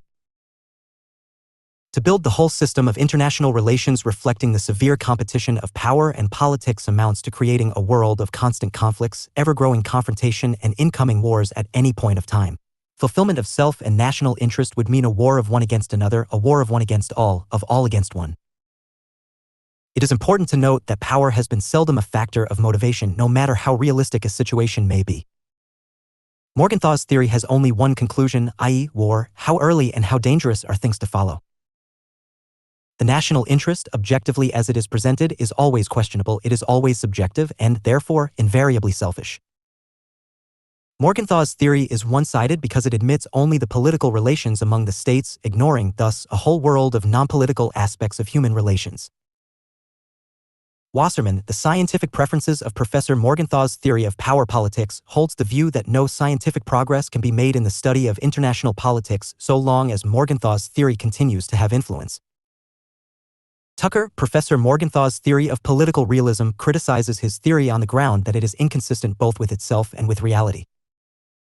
Hoffman, Contemporary Theory in International Relations edition, regards Morgenthau's theory as full of anomalies and ambiguities. Quincy Wright, Realism and Idealism in International Politics, says that Morgenthau's theory does not consider the impact of values on national policy. Idealism stand opposite to each other in their perspectives on international relations. They hold an opposite view and hence give different approaches. Realism is a representative of short-run national policies while idealism represents long-term, former the children of darkness and the latter the children of light. 1. Niebuhr describes as the bad and the wicked children while the other the virtuous ones. I see the neorealist theory. Neorealism, also known as structural realism, is one of the current approaches to the study of international relations. Walt's Theory of International Politics, Greco, Anarchy and the Limits of Cooperation, Cohane and Joseph Nye, Power and Interdependence, are among the prominent neorealists. Neorealists believe that might is right in a system which is essentially Hobbesian, full of strife in nature. The great powers are engaged in permanent rivalries. The structure has, more or less, remained one of anarchy, though the prominent actors keep changing. The term structure has been referred to how the actors in a system stand in relation to each other. The present structure being anarchical, challenges to state domination are rampant. One finds powerful states are most interested in trying to prevent others from improving their relative capabilities. Cohane and Nye add that with the increasing roles of non-state actors, the structure has become even more complex and unpredictable. In short, neorealism believes that the nation-states still remain the most important actors in world politics. Behavior of the states can be explained rationally. States seek power and calculate their interests in terms of power. All these they share with the scholars of realism. However, the neorealists add the international system is characterized by anarchy and emerging multicentric activities emanating from sources other than the state. This complexity is further compounded by international terrorism, religious warfares, increasing incidence of civil wars, and emerging competitive multinational corporations. Kenneth Waltz. Kenneth Waltz, born 1924, is a member of the faculty at Columbia University and one of the most prominent scholars of international relations. He is one of the founders of neorealism or structural realism. Waltz is Emeritus Professor of Political Science at UC Berkeley and Adjunct Senior Research Scholar at Columbia University. He is also a past president of the American Political Science Association, 1987 to 1988, and a fellow of the American Academy of Arts and Sciences. Waltz, who is also a veteran scholar, received his Ph.D. from Columbia University in 1957. Waltz provides 3 reasons for the anarchic conditions of the international system, saying, The ordering principle of the system is anarchical, not hierarchical, and the absence of a central authority leads to a self-help system where states compete for survival and security through military power, regardless of whether they want or not. 2. The functional differentiation of the anarchic system is such that each state is a separate and autonomous unit, forced to realize its interests on its own because no one else can be counted on. Hence, all the important society functions must be performed by each state on its own. 3. The distribution of capabilities is unequal and shifting, defining the relative power of the state and predictive of variation in balance of power behavior. Under conditions of ubiquitous anarchy, like the assumption of continuous competition and conflict in realism, states only have 2 choices, balance or bandwagon, and states almost always choose balance in the long term. They prefer the bandwagon in the short term whenever the system grows calm. This is because for nations, the power of others is always a threat, not a lure, and times when the system grows calm is the time they move their pieces to balance the power of more powerful states.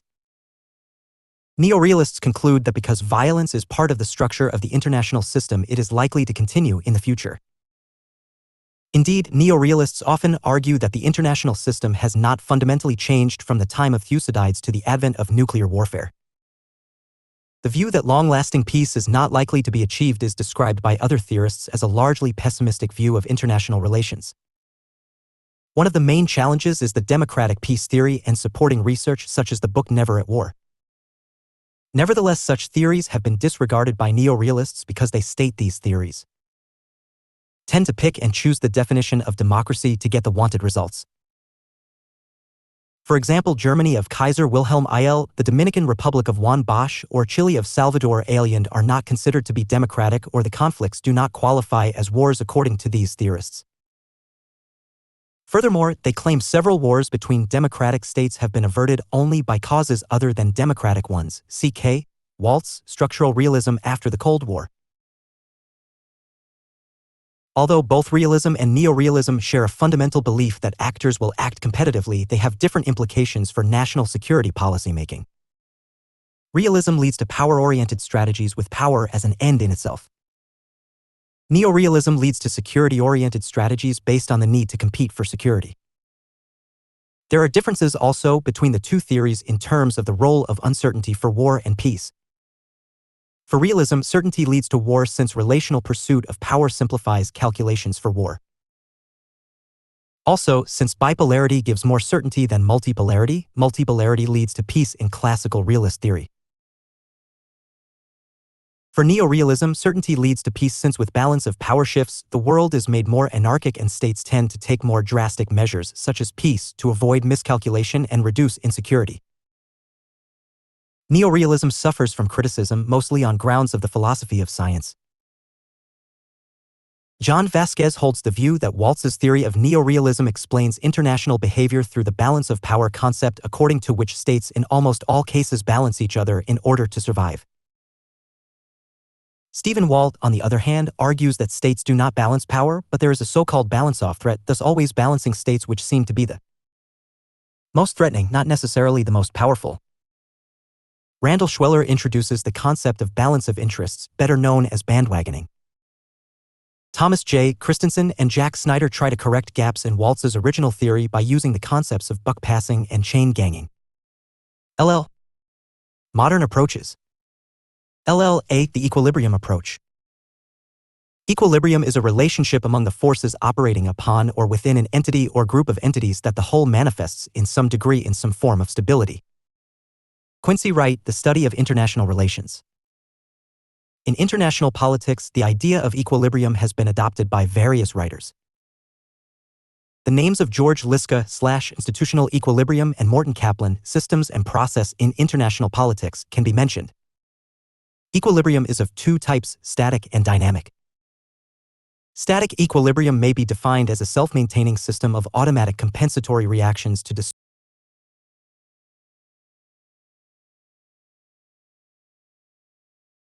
Static equilibrium may be defined as a self-maintaining system of automatic compensatory reactions to disturbance, restoring the original state. But if such an unfailing equilibrium operates anywhere, it is certainly not in the social realm. More realistic and at the same time more dynamic is the view of equilibrium mechanism as a state of relative stability. Two special meanings are given to the term. One is called the constitutional equilibrium and the second one is called the general equilibrium. The latter implies two ideas: that all elements in political system are functionally interdependent and that these elements are interrelated in a process of action and reaction which ultimately leads to the attainment of stability. The concept of constitutional equilibrium implies those conditions that are necessary for the existence of a constitutional order within a nation and for the maintenance of peaceful relations among nations. These conditions mostly refer to a relatively equal distribution of power so that no group or nation can dominate over others. Liska uses the term both as a theoretical norm and as something denoting an actual tendency towards changing states of temporary equilibrium in political institutions. The whole theory of equilibrium assumes that international relations tend towards stability and equilibrium. But it neglects the fact that efforts for equilibrium are likely to lead to changes as well. Therefore, the concept of equilibrium, like that of power, is both too narrow and too broad. It is too narrow because it neglects the purposes of actors and also because the processes of changes are left out. The concept is too broad as one has to distinguish between various types of equilibrium. LLB Decision-making theory. Numerous advocates supporting the decision-making approach to international relations from time to time are Richard Cinder, H.W. Bruck, Burton Sapin, William Riker, James Robinson, Herbert Simon, J.W. Burton, Graham Allison, Holsty, James Rosenau. This approach focuses inquiry on actors called decision-makers and on the state. The actions of the state are seen through the actions of decision-makers. It proceeds with the assumption that the key to political action lies in the way in which decision-makers define their situation or setting, which can be internal and external. The internal setting includes personalities, roles, organizations in the decisional unit, the government at structures within which the decision-maker functions, the physical and technological conditions, the basic values and goals, and the various influences operating in society. The external setting includes all the relevant factors in the total situation of the international system existing at a particular time. Harold and Margaret Sprout, Foundations of International Politics, emphasize on milieu or environmental factor, while Alexander and Juliet George Woodrow Wilson Colonel House on personality factor. Intergovernmentalism is a theory of decision-making in international organizations where power is possessed by the member states and decisions are made by unanimity. Independent appointees of the governments or elected representatives have solely advisory or implementational functions. Intergovernmentalism is used by most international organizations today. ILC Game Theory. The game theory of international relations is an attempt at applying mathematical model to international politics. Its advocates include Martin Schubeck, Oscar Morgenstern, and Karl Deutsch. It is a theory that helps explain and address social problems. It is a method of analysis and also of selecting the best course of action in a given situation. The theory envisages several types of games. The basic game is known as the two-persons zero-sum game. In this game, there are only two players and victory and defeat cancel out each other. In this game, the struggle is decisive, the victor destroys the enemy. In constant-sum game, both the players try to acquire equal advantage by mutual cooperation. In non-zero-sum game, there is both conflict and cooperation between the players. In this game, neither side loses and both may win. Game theory has 5 important concepts. These are: 1. Players or decision makers. 2. Strategies available to each player. 3. Rules governing players' behavior. 4. Outcomes, each of which is a result of particular choices made by players at a given point in the game, and 5. Payoffs accrued by each player as a result of each possible outcome. These games assume that each player will pursue the strategies that help him or her to achieve the most profitable outcome in every situation. Games used to illustrate these relationships often place the interests of two players in direct opposition. The greater the payoff for one player, the less it is for the other. In order to achieve a mutual productive outcome, the players must coordinate their strategies, because if each player pursues his or her greatest potential payoffs, the shared outcome is unproductive. This concept is the prisoner's dilemma game. This and other games illustrate the potential for cooperation to produce mutually beneficial outcomes in every situation. However, they also highlight the difficulties of obtaining cooperation among distrustful participants, because each player is tempted to pursue his or her individual interests. Cooperation requires that both players compromise and forego their individual maximum payoffs. Yet, in compromising, each player risks complete loss if the opponent decides to seek his or her own maximum payoff. Rather than risking total loss, players tend to prefer the less productive outcome. In a hypothetical situation relating to the prisoner's dilemma, two accomplices to a crime are imprisoned and they forge a pact to not betray one another and not confess to the crime. The severity of the punishment that each receives is determined not only by his or her behavior but also by the behavior of his or her accomplice. The two prisoners are separated and cannot communicate with each other. Each is told that there are 4 possible outcomes. 1. If one confesses to the crime and turns in the accomplice, defecting from a pact with the accomplice, his sentence will be reduced. 2. If one confesses while the accomplice does not, i.e. the accomplice cooperates with the pact to not betray each other, the first can strike a deal with the police and will be set free. But the information he provides will be used to incriminate his accomplice, who will receive the maximum sentence. 3. If both prisoners confess to the crime, i.e. both defect from their pact, then each receives a reduced sentence but neither is set free. 4. If neither confesses to the crime, i.e. they cooperate, then each receives the minimum sentence because of lack of evidence. This option may not be as attractive to either individual as the alternative of striking a deal with the police and being set free at the expense of one's partner. Since the prisoners cannot communicate with each other, the question of trust, whether to trust the other and not to confess, is the critical aspect of this game.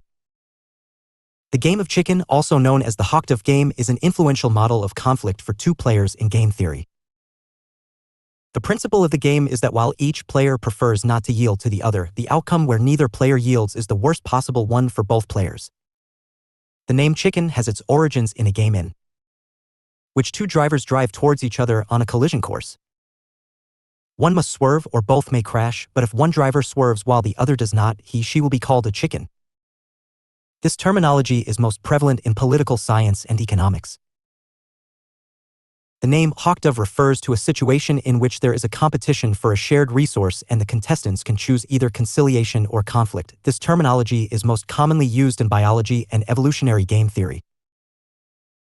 The game of chicken is similar to the prisoner's dilemma game in that an agreeable, mutual solution is unstable since both the players are individually tempted to stray from it. However, it differs in the cost of responding to such a deviation. This means that, even in an iterated version of the game, retaliation is ineffective and a mixed strategy may be more appropriate.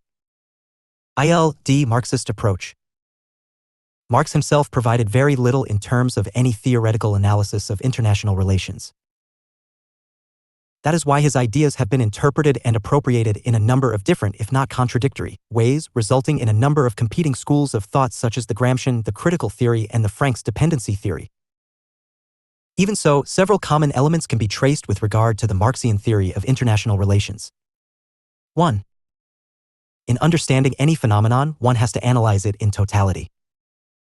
What this means is that every event that exists does not do so in isolation.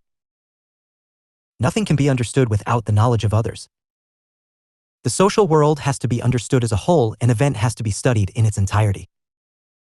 World War, for example, has to be understood in relation to its causes, which may be traced to its historical, economic, social, cultural, and political background. The collapse of the former USSR was not caused by any single political factor, but by numerous factors. 2. The materialist conception of history is a key to the understanding of any change, local, national, or international. The changes are a reflection of the economic development of society. The central premise which Marx had identified was the tension between the means of production and the relations of production that together form the economic base of a given society. As the means of production develop, for example through technological advancement, previous relations of production become outmoded, thereby leading to a process.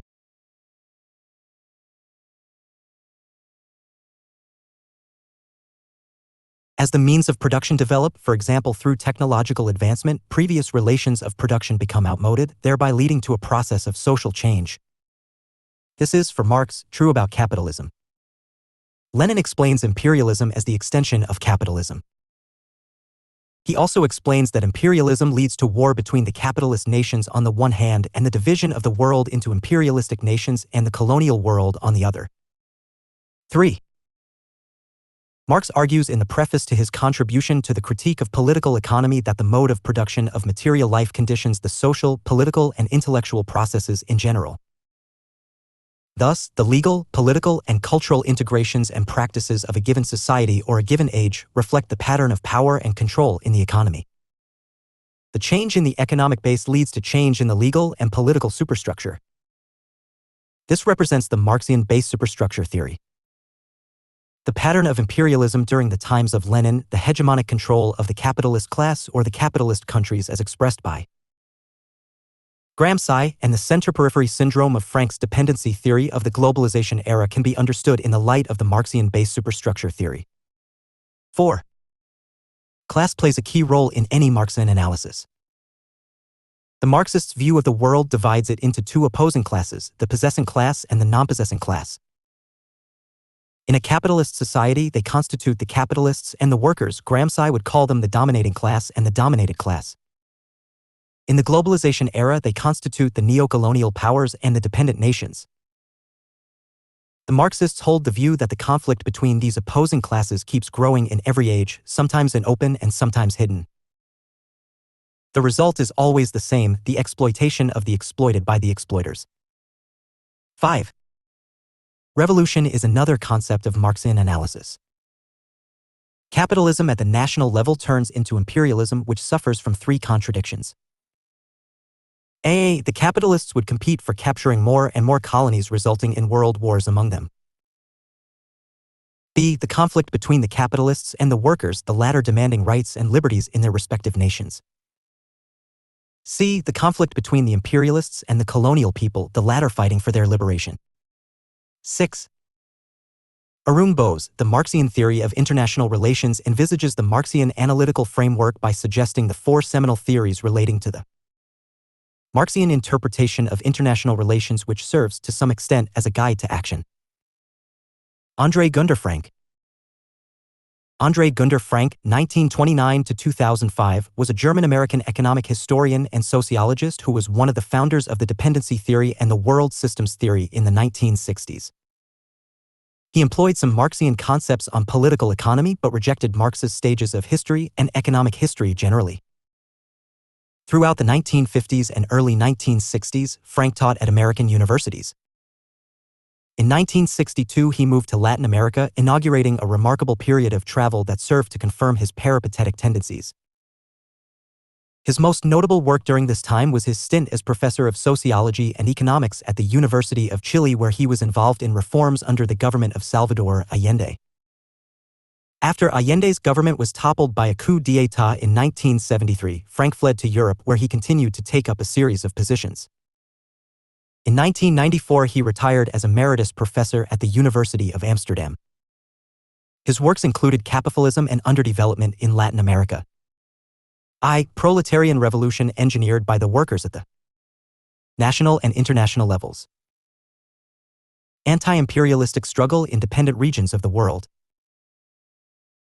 National self-determination, through which the newly independent nations seek to find a place in the community of nations, and policy of peaceful coexistence to be followed at the United Nations Forum and in relation to the non-communist nations. Arun Bose formulates four models of Marxian strategies. The transitional or cosmopolitan model strategy, one in which the working classes of different nations would strengthen themselves, striking everywhere and weakening the capitalist states.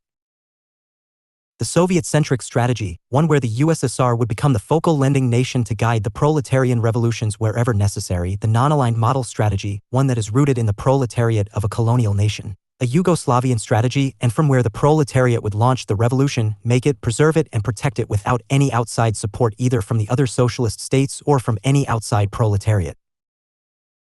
The Sinocentric model strategy is another strategy, one where People's China became the inspiring nation for revolutions by the proletariat where the revolutions have to occur.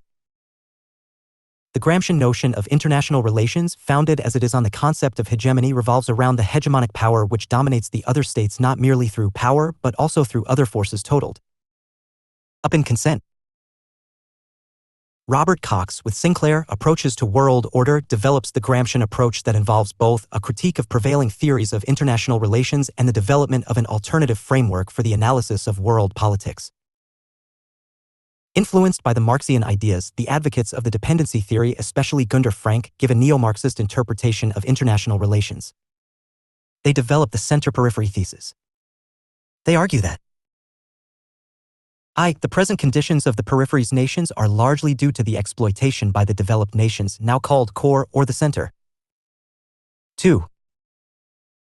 Relations among nations, therefore, are essentially asymmetrical, and 3. Such an asymmetry is not merely confined to state-to-state relationships, but extends to a host of ties among groups and classes between, within, and across the nations. The Marxist theory with regard to international relations is criticized on numerous grounds. This theory is no more internationalist now, for the workers have their own fatherlands. There is no evidence that the capitalist countries tend to become imperialistic as Lenin had predicted. Switzerland is a capitalist country but has not become imperialistic. This is true of Canada and Australia as well. The Marxists have never had any theory of international relations. What they have had at best were their stray and hazy views about world events. The failure of the Marxist model has shown, beyond any doubt, that there is hardly any international theory. The philosophers after Marx and Engels have changed the world and only thereafter interpreted it. LLE systems theory. The systematic approach associated with Easton in comparative politics in international politics emphasizes the importance of the interaction of behavior of states. Its assumptions are that it is possible to find certain regular modes of behavior within the structure of a political organization, that each subsystem affects the working of a larger system, and that mutual relationship between two systems is to affect and be affected by the other. The advocates of this theory are James Rosenau / International Politics and Foreign Policy, Kenneth Waltz, Man, the State and War, Kenneth Boulding, Conflict and Defense, Charles McClelland, his article Applications of General Systems Theory, and Morton Kaplan, Systems and Process in International Politics, who is one of the best exponents of the system theory. He refers to 6 models of international systems. The first is the balance of power system, whose operation has 6 rules. These are enumerated as follows. 1. Each state to increase its power without war. 2. The primary obligation of each national actor must be to itself by protecting its interests, even at the risk of war. 3. One should not eliminate an essential national actor. 4. The national actor should oppose any coalition acquiring a preponderant position. 5. The national actor should prevent others from subscribing to supranational principle. 6. Defeated actors should be permitted re-entry into the system. The system worked well for 2 centuries as an absolute system and appeared as a rule of universal applicability. But since the beginning of the 20th century, these rules did not operate well. Consequently, the balance of power system has become inoperative. Morton Kaplan. Morton Kaplan, born 1921, was Distinguished Service Professor of Political Science Emeritus at the University of Chicago. He was also president of the Professors World Peace Academy International and editor of The World and magazine, published by the Washington Times Corporation from its founding in 1986 until 2004. He attended Temple University and Stanford University and received his Ph.D. from Columbia University in 1951. He has held fellowships from Center of International Studies, Princeton University, and the Center for Advanced Study in the Behavioral Sciences. He was also a Carnegie Traveling Fellow. Dr. Kaplan has published extensively in the areas of international relations and international politics.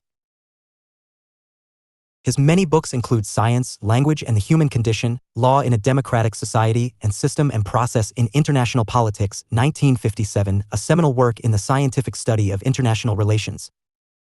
He edited The Many Faces of Communism. The second model, the Cold War model, is described by him as a bipolar system.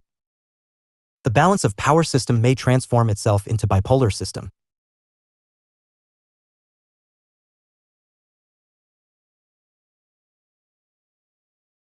Kaplan conceives of two types of bipolar systems, the loose bipolar system and the tight bipolar system. In the former, each bloc has a leading actor. There has been a loose bipolar system. Both supranational actors as well as the national actors participate in the loose bipolar system. Supranational actors are divided into subclass of bloc actors like NATO and the Warsaw Bloc and into universal actor like the United Nations. Loose bipolar system is characterized by two major bloc actors, non-member bloc actors, and universal actor. It has a considerable degree of inherent instability. The loose bipolar system can easily be transformed into a tight bipolar system, the third model. In this system, non-aligned states or non-member national actors would either disappear or shall have little importance. Even universal actors shall not be in a position to mediate between the two bloc actors and may possibly cease to exist. The fourth model comes into existence when there is a universal international system. It would be possible when the United Nations becomes sufficiently strong to check war and the bipolar system has ceased to exist. It would be like a world federation with governmental powers, yet leaving sufficient autonomy to nation-states. The fifth model is called hierarchical international system. It may come into existence when a universal actor absorbs the whole world and only one nation is left as the universal actor. In this system, national actors will be territorial subdivisions of the international system rather than independent political units. This system can be both directive and non-directive. It will be directive if it is formed as a result of world conquest by a national actor. However, it would be non-directive if power were distributed among nations according to hierarchy under the overall domination of a single national actor. The last system is the unit veto system. The essence of this system would be that all states will be equally able to destroy each other. The system is possible in a condition in which all actors shall possess weapons of such a nature that any actor is able to destroy another actor, even at the risk of his own destruction. Kaplan's model was later supplemented by none other but Kaplan himself. Others have added more models. Columbes and Wolff endorse Kaplan's model and add the following three. The multi-block model portrays a world divided into 5 to 7 mutually exclusive spheres of influence. Each of these spheres would be controlled by one major power, thus giving rise to a multipolar world. The national fragmentation model will be the outcome of political and territorial disintegration. Ethnic, tribal, or racial separatist movements may cause many of the large states to disintegrate into small fragmented units. Examples include the former Soviet Union, former Yugoslavia, and former Czechoslovakia, which have split into several sovereign states. The post-nuclear war model, it is the world after a catastrophic nuclear war. If such a war takes place, its aftermath would be ghastly. In such a situation, only the most tyrannical regimes would be able to maintain orderly distribution of food, shelter, and medicine. A new order will have to be found to overcome such chaotic conditions. The models formulated by Kaplan included 1. The very loose bipolar system. This system is characterized by everyone going in search for arms control and aligning in different blocks. At the same time, the existing blocs suffer from inherent weaknesses. The superpowers compete to regain the leadership in the universal organization. 2. The détente system. The ongoing tension is lessened between the two superpowers and they become less aggressive. Their conflicts do not give rise to dimensions of serious aggression. The universal actor plays a decisive role in maintaining this system. 3. The unstable bloc system.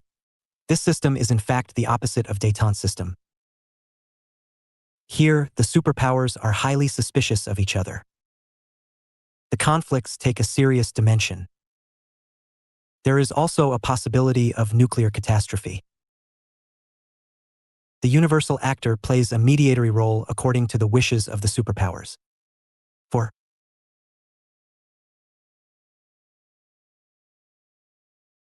The incomplete unclear diffusion system.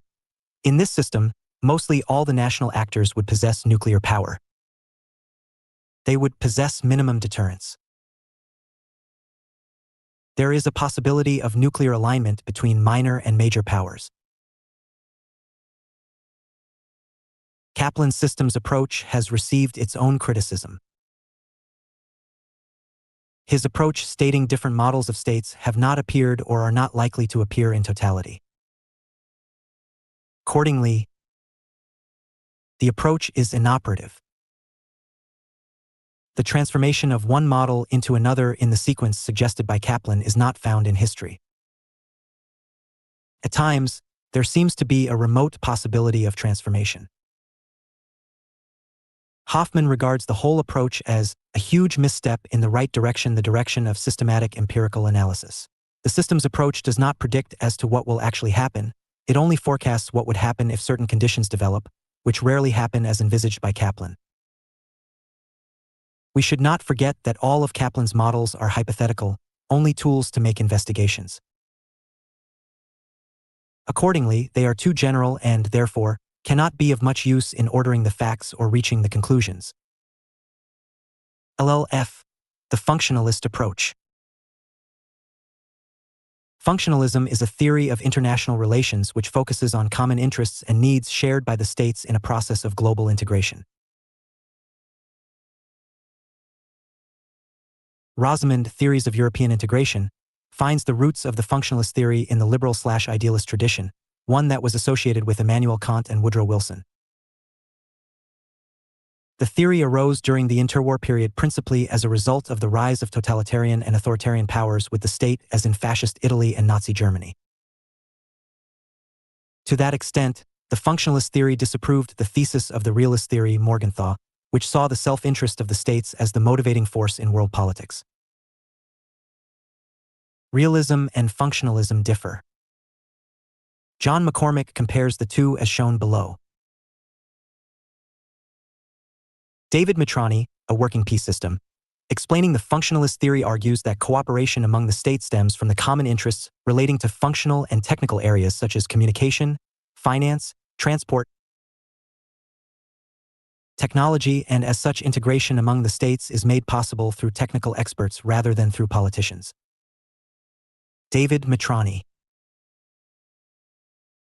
David Mitrani, 1888 to 1975, Romania-born, naturalized British scholar, was a historian and political theorist. He worked on international relations and on issues of the Danube region. Mitrani is considered as the creator of the theory of functionalism in international relations, also classified as a part of liberal institutionalism. His works included A Working Peace System, World Unity and the Nations, and the Functional Theory of Politics. Table 33.1. Contents. Realism. Functionalism.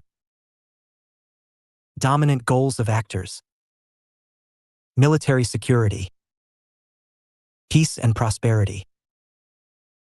Instruments of military force and state policy. Economic instruments and economic instruments.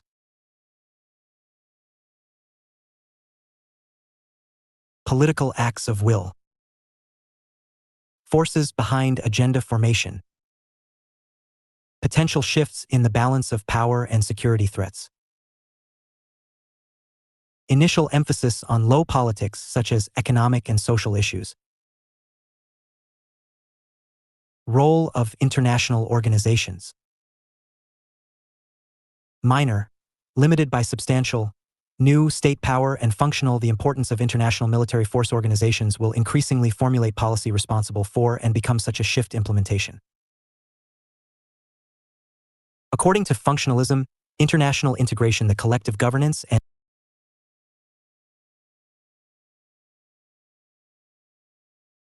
According to functionalism, international integration, the collective governance and material interdependence between states, develops its own internal dynamics as states integrate in limited functional, technical, and/or economic areas. International agencies would meet human needs, aided by knowledge and expertise.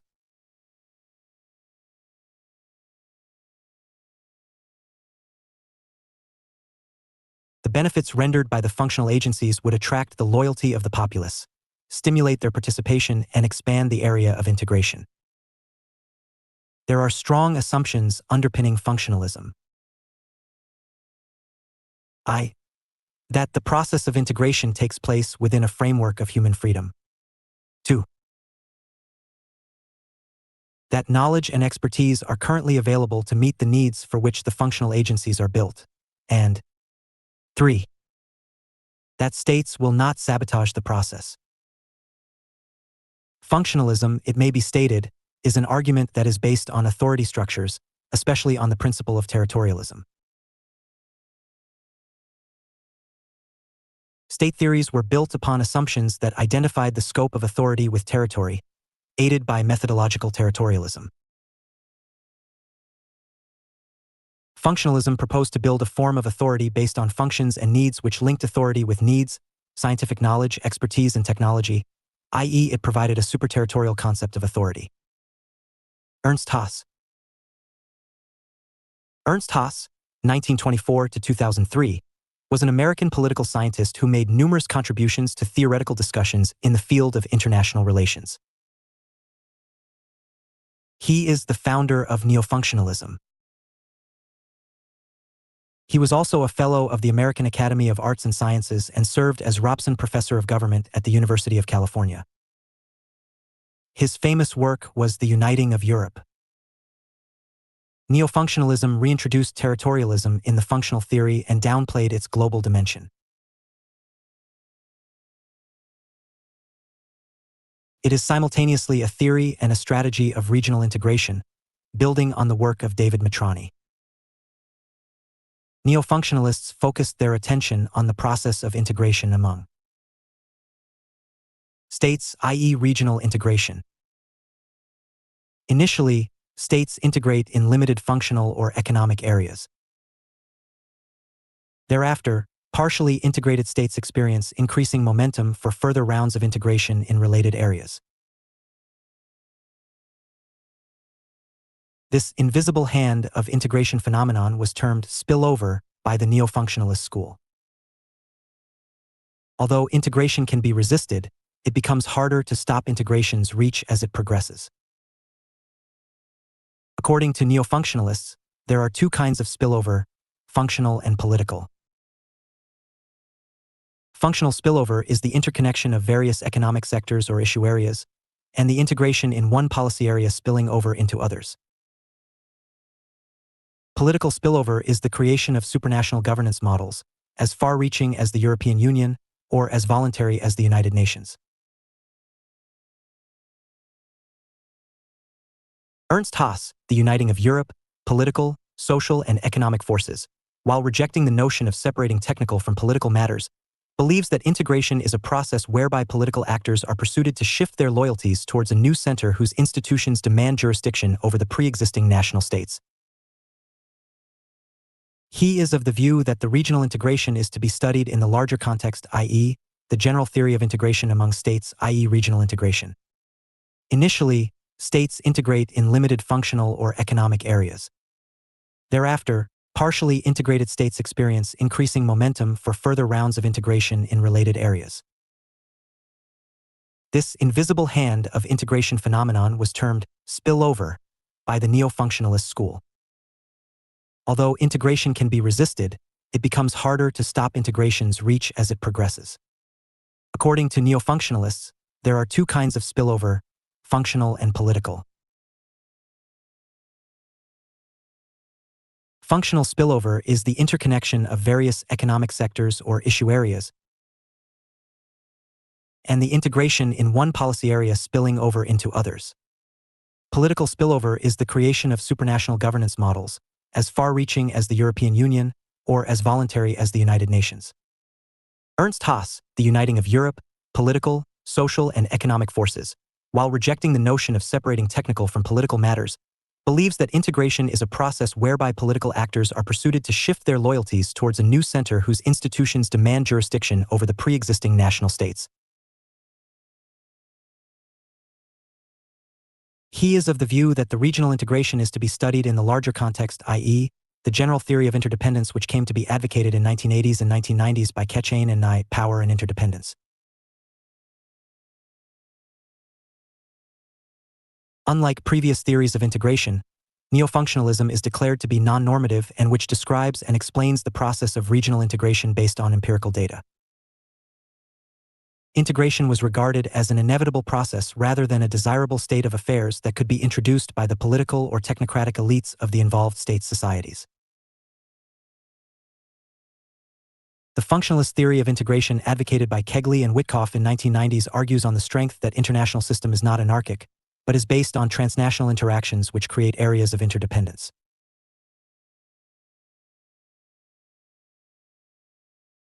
Societies and governments are being knit together by growing cultural homogeneity and economic and social interdependence.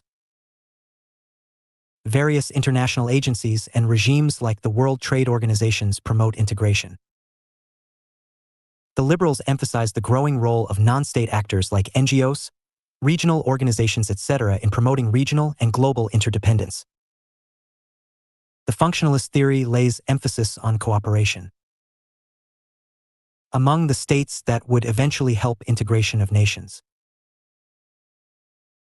It is doubtful if cooperation would eradicate state sovereignty. It is also doubtful if cooperation would help create understanding among the sovereign nations. It is, again, doubtful if cooperation would help achieve particular outcomes, especially international peace or eliminate world poverty. 9. The feminist approach. Feminism is a broad term given to the theories and works of those scholars who have sought to bring gender concerns into the study of international relations, IR. Cynthia Enlow's Bananas, Branches and Bakes sought to chart the many different roles that women play in international politics, as plantation workers, diplomatic wives, sex workers on military bases. A feminist IR involves looking at how international politics affects and is affected by both men and women, and also at how the core concepts that are employed within the discipline of IR, e.g. war, security, etc., are themselves gendered. Feminist IR has not concerned itself with the traditional focus of IR on states, wars, diplomacy, and security, but feminist IR scholars have also emphasized the importance of looking at how gender shapes the current global political economy.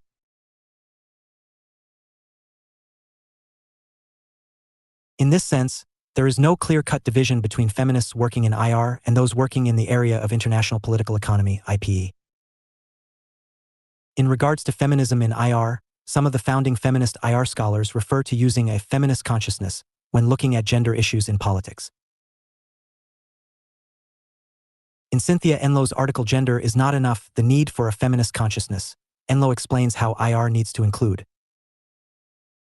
masculinity in the discussion on war, while also giving attention to the issues surrounding women and girls. In order to do so, Enlow urges IR scholars to look at issues with a feminist consciousness, which will ultimately include a perspective sensitive to masculinities and femininities. In this way, the feminist consciousness, together with a gendered lens, allows for IR academics to discuss international politics with a deeper appreciation and understanding of issues pertaining to gender around the world. Enloe argues how the IR discipline continues to lack serious analysis of the experiences, actions, and ideas of girls and women in the international arena, and how this ultimately excludes them from the discussion in IR.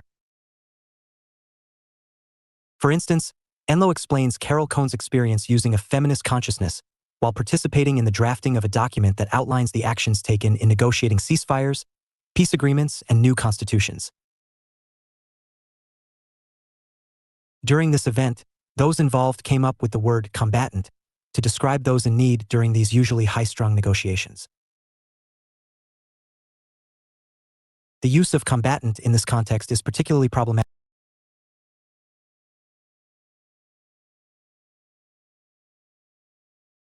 The use of combatant in this context is particularly problematic, as Carol points out, because it implies one type of militarized people, generally men carrying guns, and excludes the women and girls deployed as porters, cooks, and forced wives of male combatants. This term effectively renders the needs of these women invisible and excludes them from the particularly critical IR conversation regarding who needs what in war and peace. This discussion is crucial for the analysis of how various masculinities are at play in international politics and how those masculinities affect women and girls during wartime and peace, and initially eliminates them from the discussion. Conversely, feminist IR scholar Charlotte Hooper effectively applies a feminist consciousness when considering how IR disciplines men as much as men shape IR. So, instead of focusing on what and whom IR excludes from the conversation, Hooper focuses on how masculine identities are perpetuated and ultimately are the products of the practice of IR. In this way, it is ineffective to use a gendered lens and feminist consciousness to analyze the exclusion of a discussion in gender in IR. Hooper suggests that a deeper examination of the ontological and epistemological ways in which IR has been inherently a masculine discipline is needed.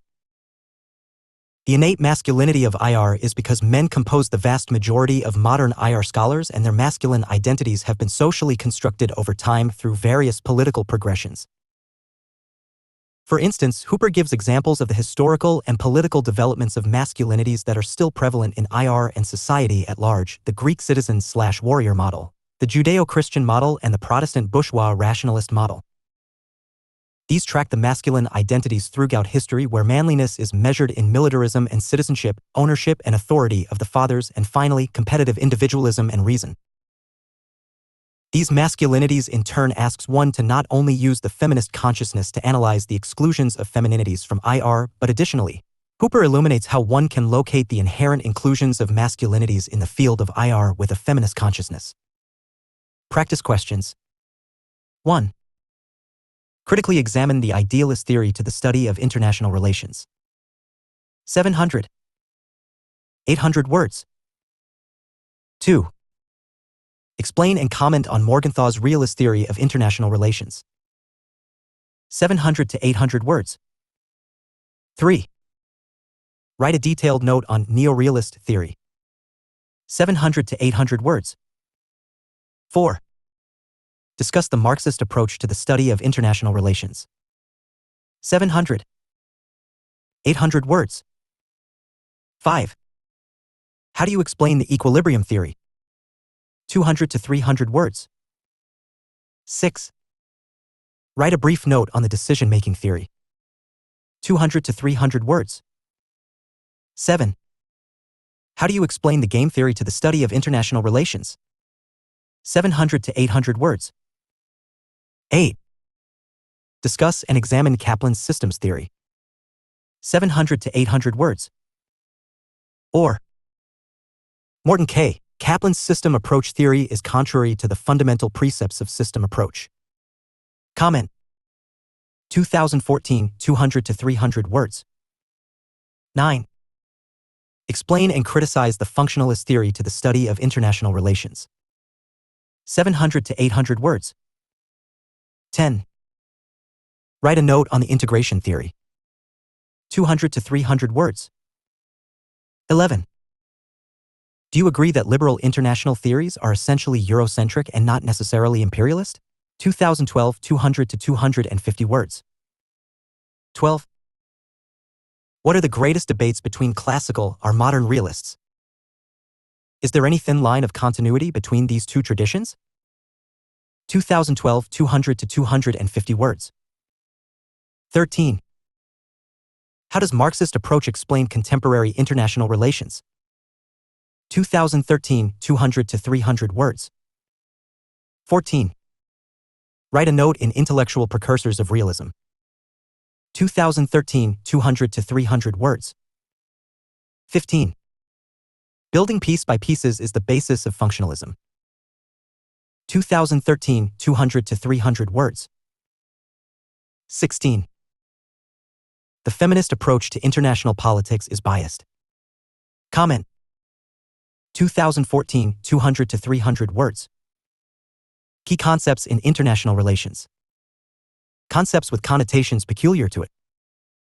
It is important that we understand these concepts in their own conceptual meanings. These concepts are not necessarily related to one another, and there is no intention to relate them either. To know them simply means to understand their use in the discussion that follows. A number of concepts have been addressed in this chapter. These include national interest, security and power, balance of power and deterrence, transnational actors and collective security, world capitalist economy and globalization. Every discipline or subdiscipline has its respective. National interest. National interest is one of the most important concepts in international relations. It is the key concept of foreign policy, as it provides the material on the basis of which foreign policy is formulated. While formulating foreign policy, all statesmen are guided by their national interests. It is the major task of foreign policy to conduct foreign relations in a way so as to achieve national interest to the maximum extent. National interest may explain the aspirations of the state. It can be utilized also operationally in execution of the actual policies and programs followed. It can also be used polemically in political argument to explain, rationalize, or criticize. The use of the term national interest varies greatly amongst scholars. National interest, meaning, definitions, nature. Notwithstanding numerous definitions with regard to national interest, it has to be given a meaning. Lurkin said concepts of international politics define national interest as the general long-term and continuing purpose which the state, the nation, and the government all see themselves as serving. International politics defines it as that which states seek to protect or achieve in relation to each other. National interest constitutes desires and aspirations of the sovereign states which differ from state to state and from time to time.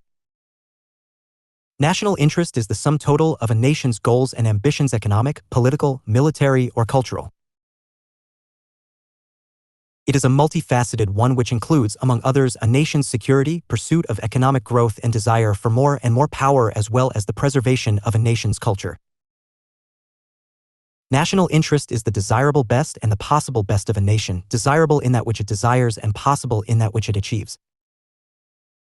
In other words, national interest is perpetual because it is to stay always, and it is ultimate because it is its own end as well.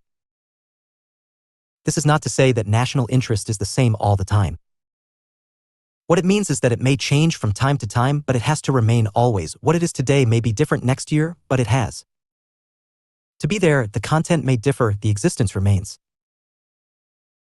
The U.S. intervention in Vietnam may constitute American national interest in the 1960s, but such may not be the American national interest in 2000s. It may be a war against terrorism in this decade for the United States. What is important in any meaning and definition of national interest is what Robert Osgood says is state of affairs valued solely for the benefit to the nations. National interest is what is solely beneficial for the nation. Security or nation's own survival is what may be termed as national interest. What remains if the security of the state is in danger? State's security is the state's existence. The core of a state's foreign policy is its demand for security. Security, therefore, is the chief objective of a nation's foreign policy. For idealists like Woodrow Wilson, morality may be a better choice than nation security, but for all realist statesmen, security constitutes a nation's most desirable objective. George Washington had once said, "No nation, no matter how lofty its ideals and how genuine its desire to abide by them, can base its foreign policy on consideration other than its own national interest. All countries desire and search for national security, political independence, and maintenance of territorial integrity." In other words, defense of the state is naturally the primary concern of foreign policy. Secondly, promotion of economic interest, including securing favorable conditions of trade, is a vital objective of foreign policymakers. Thirdly, most modern states are also concerned with maintenance of international peace, respect for international law, pacific settlement of international disputes, and strengthening of the system of international organizations. All definitions of national interest do not ignore such vital aspects of a nation's objectives. Paddleford, Lincoln, Alvey, Dynamics of International Politics, say, concepts of national interest are concerned on core values of the society which include the welfare of the nation, the security of its political beliefs, national way of life, territorial integrity, and its self-preservation. We may conclude with Joseph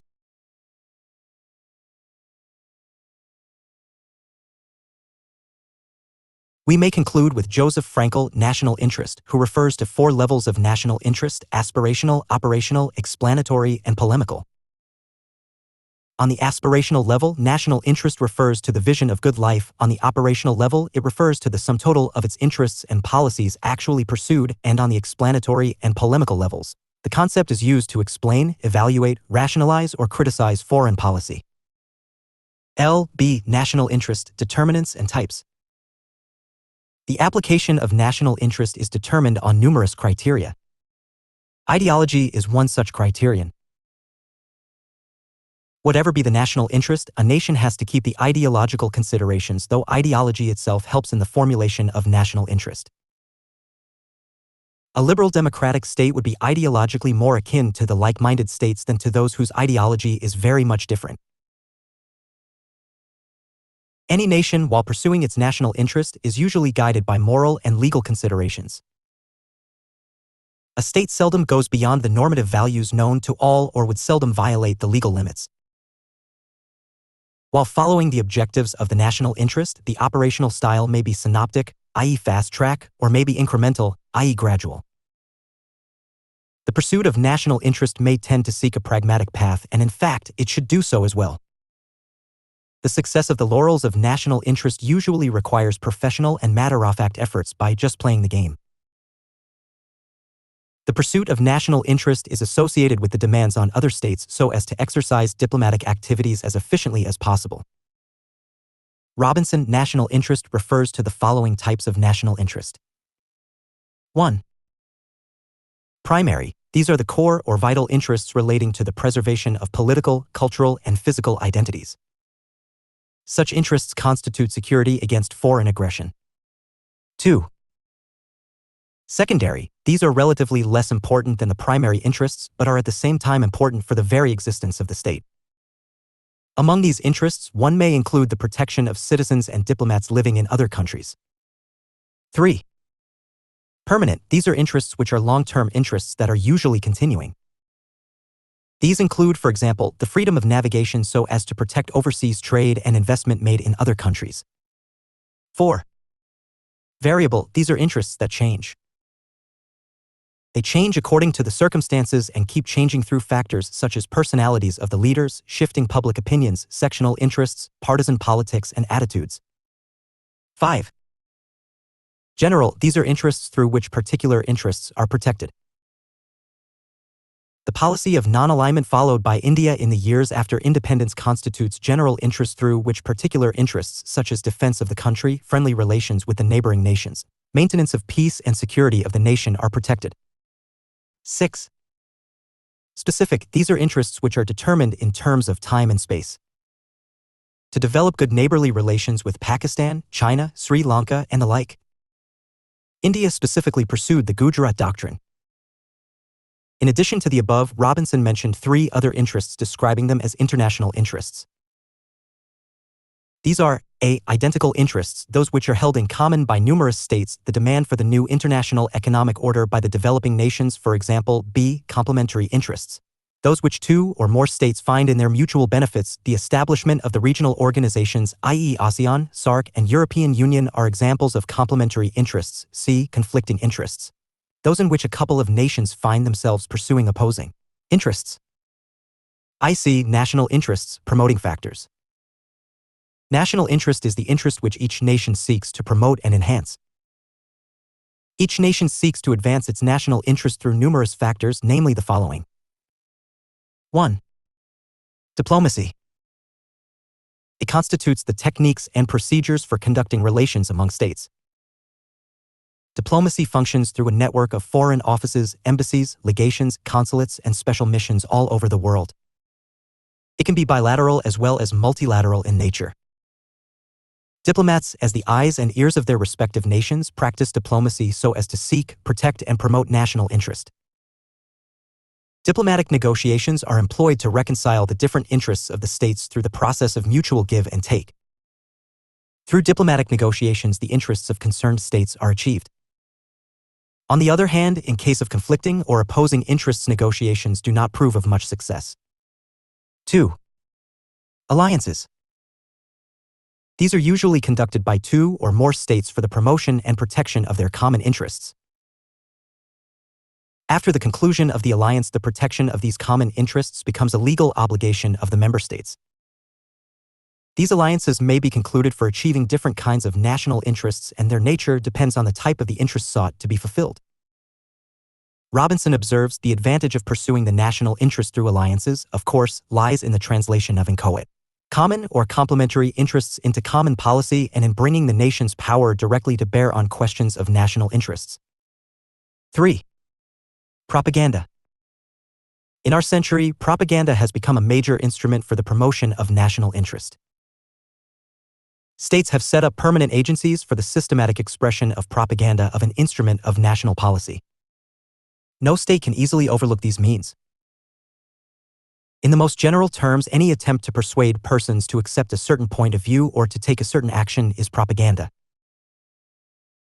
From the point of view of international relations, propaganda is condensed to mean merely organized efforts by governments to induce either domestic groups or foreign states to accept policies favorable or at least not unfavorable to their own.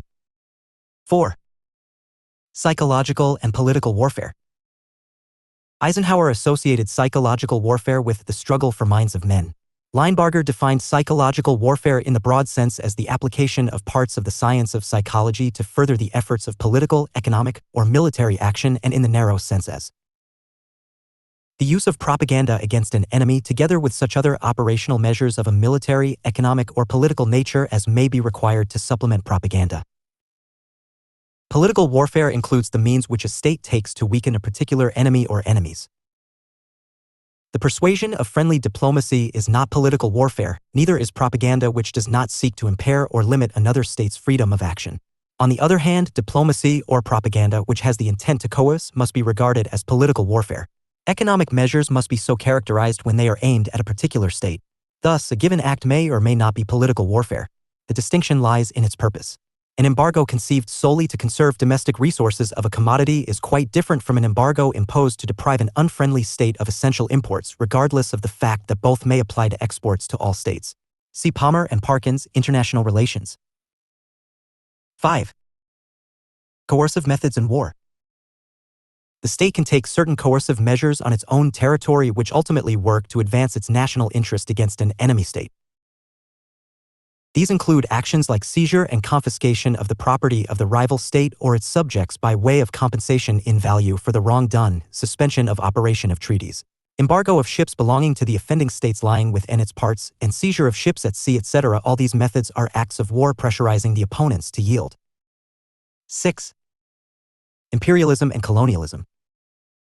These have long been used as instruments for the promotion of national policy.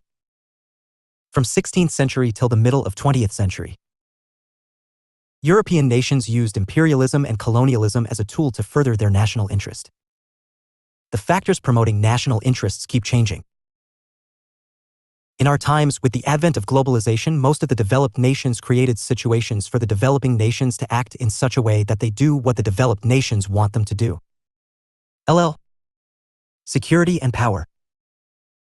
The concepts of security and power, either in association or in isolation, are significant terms of international relations. National interest is the objective of any nation's foreign policy, in which nation security is the core objective which a state seeks to achieve through its power.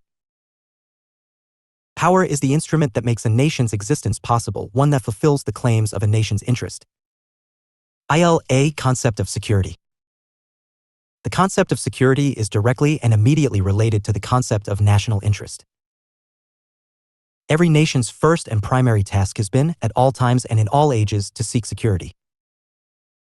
Security is the very existence of the state itself, its whole system, all its institutions, and involves the protection of the individuals living in the state and the property that the state and the people possess.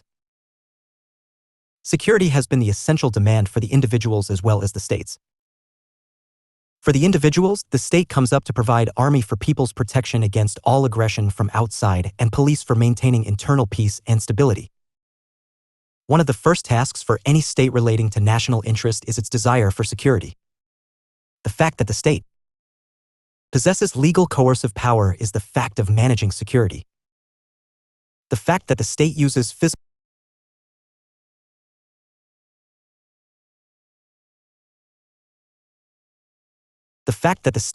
physical power against the individuals by awarding punishment is to provide security for other individuals.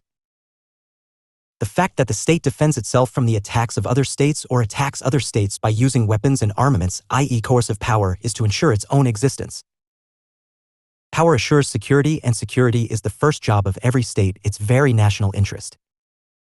The evolution of the whole system of international relations revolves around the concept of security of the state. The states amass weapons so that the security of the state is ensured. They attack other states so that the offense provides the best guarantee for security. They enter into military alliances, as during the post-Cold War era, NATO, CENTO, CETO, Warsaw, so as to be prepared for any possible threat to their security. The Concert of Europe after the Congress of Vienna was an attempt to establish security in Europe.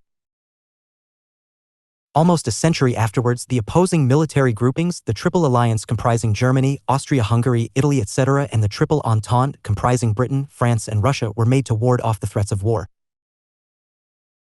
World War 1914 to 1918 and World War IL 1939 to 45 were fought to end all wars and provide international peace and security.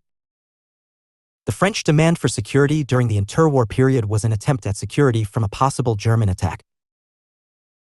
The international organizations such as the League of Nations and the United Nations were created so as to ensure world security. All the efforts of disarmament, either through or outside the United Nations, aim at generating an atmosphere of peace and security. It is important to note that all the UN specialized agencies and the regional arrangements, EU, SAARC, ASEAN, seek security through regional cooperation. Nuclear weapons have added to our security concerns. The desire for peace and security is preparing us for war, nuclear war now. Weapons, we must remember, have brought us wars, at least history tells us so. The more weapons we have, more assured is our insecurity. Weapons create wars, dangerous weapons create dangerous wars. Security of the world is at its gravest risk because of weapons of mass destruction, WMD. There is a real danger to world security from nuclear weapons as they are possessed by numerous powerful states, the United States and Russia in particular. These two nations alone possess 95% of the total nuclear weapons of the world. Security is in danger with nuclear weapons, and especially from those who possess them.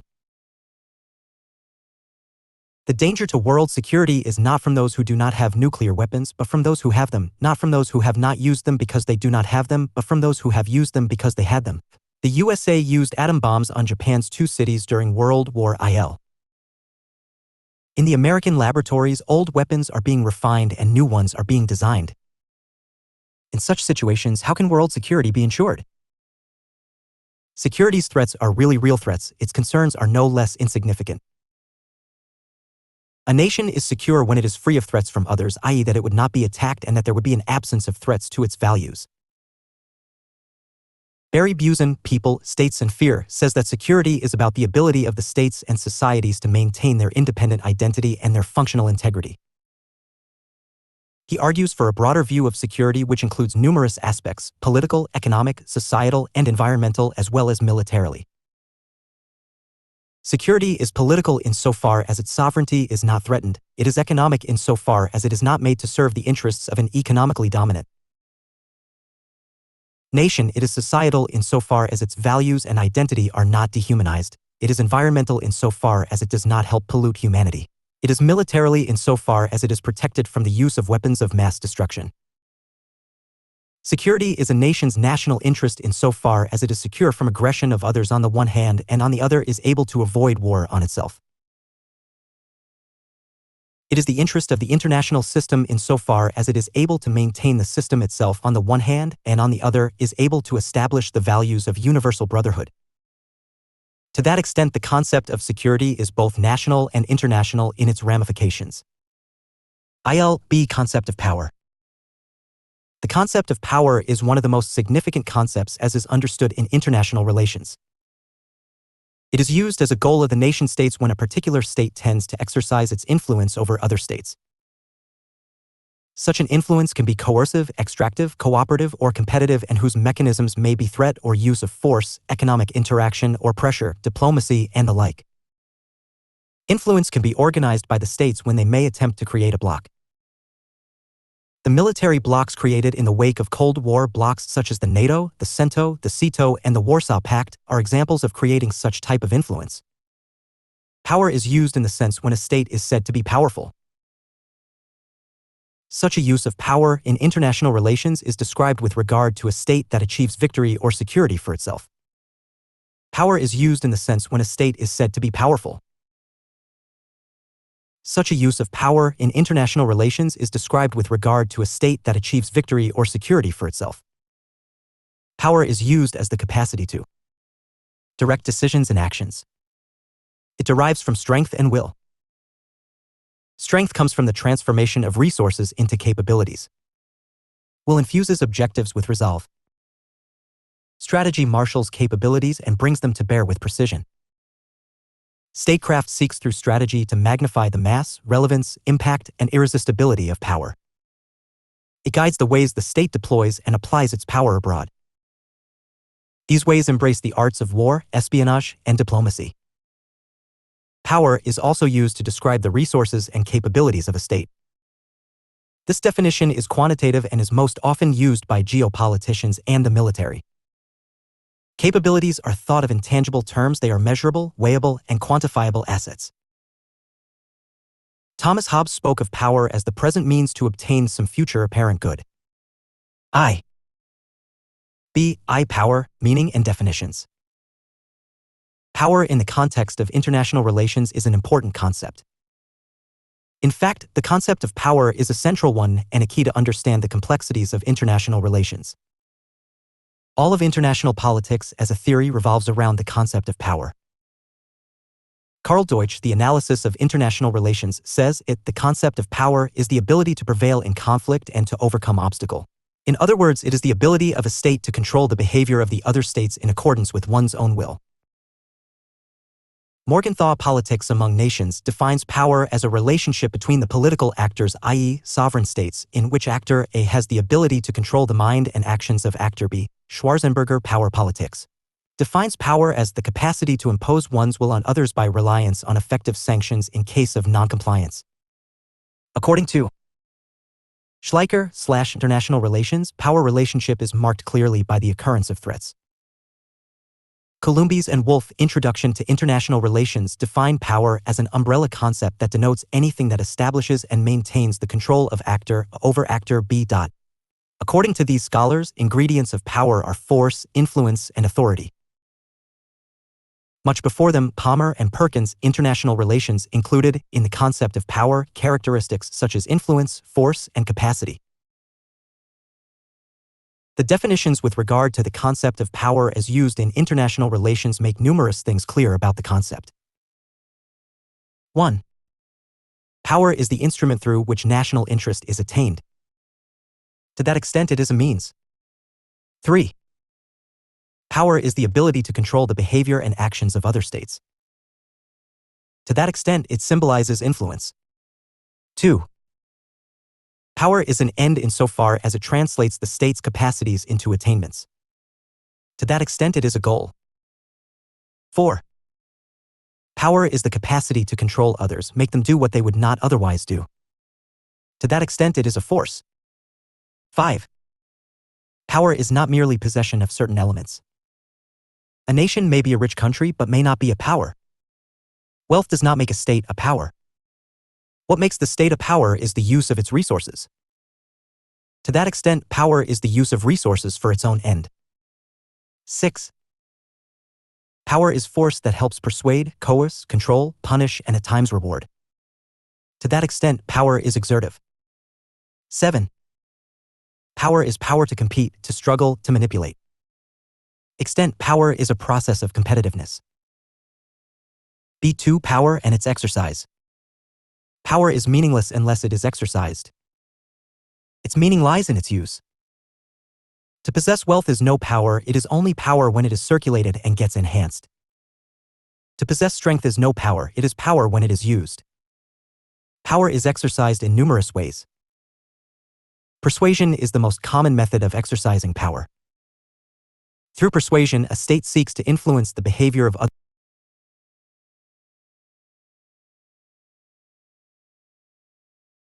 Through persuasion, a state seeks to influence the behavior of other states and thus exercise its power. Diplomacy is a kind of persuasion. International conferences are largely exercises in persuasion. Endorsements in international summits constitute persuasion. Delegates attending the meetings of the international organizations persuade and get persuaded by one another. Small states make use of the method of persuasion because they lack power. Rewards constitute another method of exercising power. A nation tries to influence the behavior of other nations by promising or assuring them rewards. These rewards may be in the form of material benefit, economic aid, military assistance, or political support. During the Cold War era, both the United States and the former Soviet Union made use of this method extensively. At times, trading contracts and tariff concessions may be used by the states so as to exercise their influence over others. Political support is used by a state while endorsing a resolution which may favor another nation. The USA's support to Pakistan over Kashmir during the Cold War period was an example of such a support. Punishment is another method of exercising power by a state over another state. Punishment is, in a way, a sort of threat to prevent the other state in doing something. It may include, among others, hostile propaganda, diplomatic offensive, and aid to the enemy state of the state concerned. It being a threat is usually not carried out. The mere threat does the trick. It may consist of any action of a state which is unpleasant to the other state. The use of threats and counterthreats by the USA and the former Soviet Union on the Cuban issue in 1961 was an example of punishment. Force is yet another method of exercising power so as to influence the behavior or action of the other states. Punishment when carried out becomes force. If punishment is the passive method, the use of force is the active method of carrying out punishment. The use of force in wars and battles is a method used as a last resort, though the compulsive measures may be used to exercise power over other states. Power exercised is the use of power by a state over another state. The use of power involves the domain over which it is used, the range it covers, and the scope it extends to. The domain aspect of the use of power in international relations would comprise the exercise of power in the territories of other states. The use of external domain, for example, would mean the use of the territories of the NATO members by the United States or the use of the territories of the Warsaw Pact countries by the former Soviet Union, all during the Cold War era. Deutsch, while defining the range aspect, says punishment is that which a power holder could bestow or inflict upon some person in his domain. The range in the external sense may include, on the one extreme, measures such as colonialism and neocolonialism, and on the other, mutual military aid. The scope of power exercised by a state varies from state to state and from situation to situation. The USA's exercise of the scope of power over the numerous Latin American nations relates to its economic end. Military assistance. Power exercised is the use of power to attain certain goals. These goals relate to A. Protecting one's national sovereignty. B. Changing or maintaining the status quo so as to favor a nation's national interest.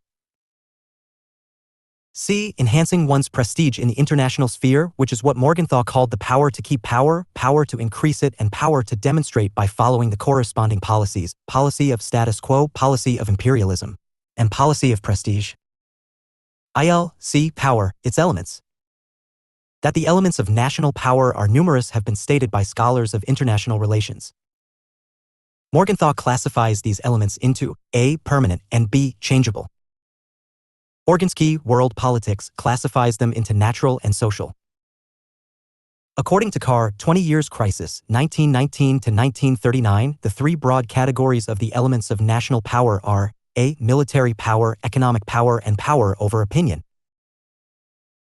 Professor Mahendra Kumar says that these elements can be classified into A. Natural, B. Social, and C. Ideational. Palmer and Perkins divide them into tangible and intangible. We classify them as I. Natural, geography, resources, and population. 2. Material and military, industrial capacity, agricultural base, military strength. 3. Political, form of government, bureaucratic efficiency. And leadership. 4. Social and ideational, national morale, social cohesiveness and ideology. V. External, diplomacy, strategic position. These elements are indicative of a state's national power and may not be regarded as exclusive factors. The natural elements of a nation's power include geography, natural resources, population, or manpower. The geographical factors which help make a state powerful are climate, topography, location, and size. Climate creates work culture which, in turn, enhances productivity. Great powers, for example, have always been blessed with good climate. Topography helps defense to some extent. The topographical features such as mountains, rivers, lakes, and the like determine natural boundaries and set limits to a state's natural expansion. Mountains such as the Himalayas, the Alps, the Pyrenees, and rivers like the Rhine, the Rio Grande, and the Yale have served as the natural guards. Sir Muhammad Iqbal had said about the Himalayas, "Ye sant ari hamara, ye paspan hamara." Although the 1962 Chinese attack on India belied what Iqbal had said. Location is always important for the growth of economy of a state. Landlocked nations are at a disadvantage because they lack outlets for the sale of their products. See, location is largely useful for the promotion of trade. The size, in terms of territory, helps a state to rise as a power. The large-sized nations, the USA, for example, possess almost all the natural resources, minerals, metals, etc. Geopolitics, as a new discipline, has contributed a lot in making geography as a factor in the foreign policy of a nation. Natural resources such as coal, iron, uranium, oil, rubber, natural gas, ferrous and non-ferrous metals, metallic and non-metallic minerals have always been a factor in the lives of nation-states. More of these assure a nation its powerful position among other nations, and less of these make a nation relatively weak. The proper and greater utilization of natural resources has made nations great powers. Population, too, is an important natural element which makes a nation powerful. People's China is a power because of its population. Population indicates manpower, which is always helpful in productivity so as to enhance a state's economic growth and help it be a great power. 2. Material and military. The industrial capacity of a state supported by modern technology converts a nation into a powerful one. In fact, a nation cannot become a great power unless it has the capacity to produce goods and services. Ample natural resources, technological development, and use of manpower make a nation powerful in the international sphere. Industrialization, for example, has made nations colonial and imperialistic powers. Agricultural base is another significant component of a nation's power. Columbus and Wolff are of the opinion agricultural capacity is also a tangible element of power. Countries that can feed themselves, especially over the course of long wars, will be relatively more powerful than countries that are not self-sufficient. A nation that is in want of agricultural products would always be at the receiving end. Agricultural products and their enormous trade create a powerful export base of a nation. The development in scientific and technological methods is, indeed, helpful in increasing agricultural capacity of a nation. Military strength is yet another element of a nation's power. Self-reliance in militarily power is an assured guarantee of a nation's strength. Military strength is relevant both in war and peace. No state can win a war if it is not equipped with military forces and weapons. Accordingly, the size and number of armed forces are of great importance. A state with a small number of modern and sophisticated weapons can defeat another state with a large number of armed forces with outmoded weapons. Political elements of a nation's power include the form of government, bureaucratic efficiency, and leadership. Democratic politics has an advantage over the authoritarian regimes. The power of a democratic government has the support of the entire population, and accordingly, such a government would be relatively stable with flexible overtones as against the authoritarian systems which can make swift decisions, but which do not give a credible sound policy. Bureaucratic efficiency, impartial, honest, and efficient as it may be, will help generate more power for a nation. On the contrary, a corrupt and inefficient bureaucracy lands a state into a weak system, especially during wars. Over-bureaucratization is always unproductive, and that is why a politically detached bureaucracy is always regarded as beneficial. Political leadership makes or unmakes the worth of a nation. To quote Columbus and Wolfe, undoubtedly, greatness or incompetence, wisdom or irrationality, effectiveness or impotence in leadership considerably affects the power that a country has. Leaders such as Napoleon, Hitler, Churchill, Roosevelt, Stalin, Mao, Gandhi, Kennedy, de Gaulle, Khrushchev, and Nixon have made a deep impact.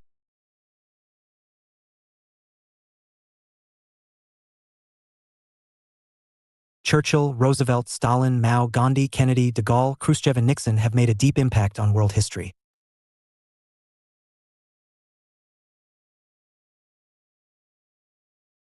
Social and ideational. The social and ideational elements of a nation's power include national morale, social cohesiveness, and ideology. National morale may be said to be a psychological factor of a nation's power.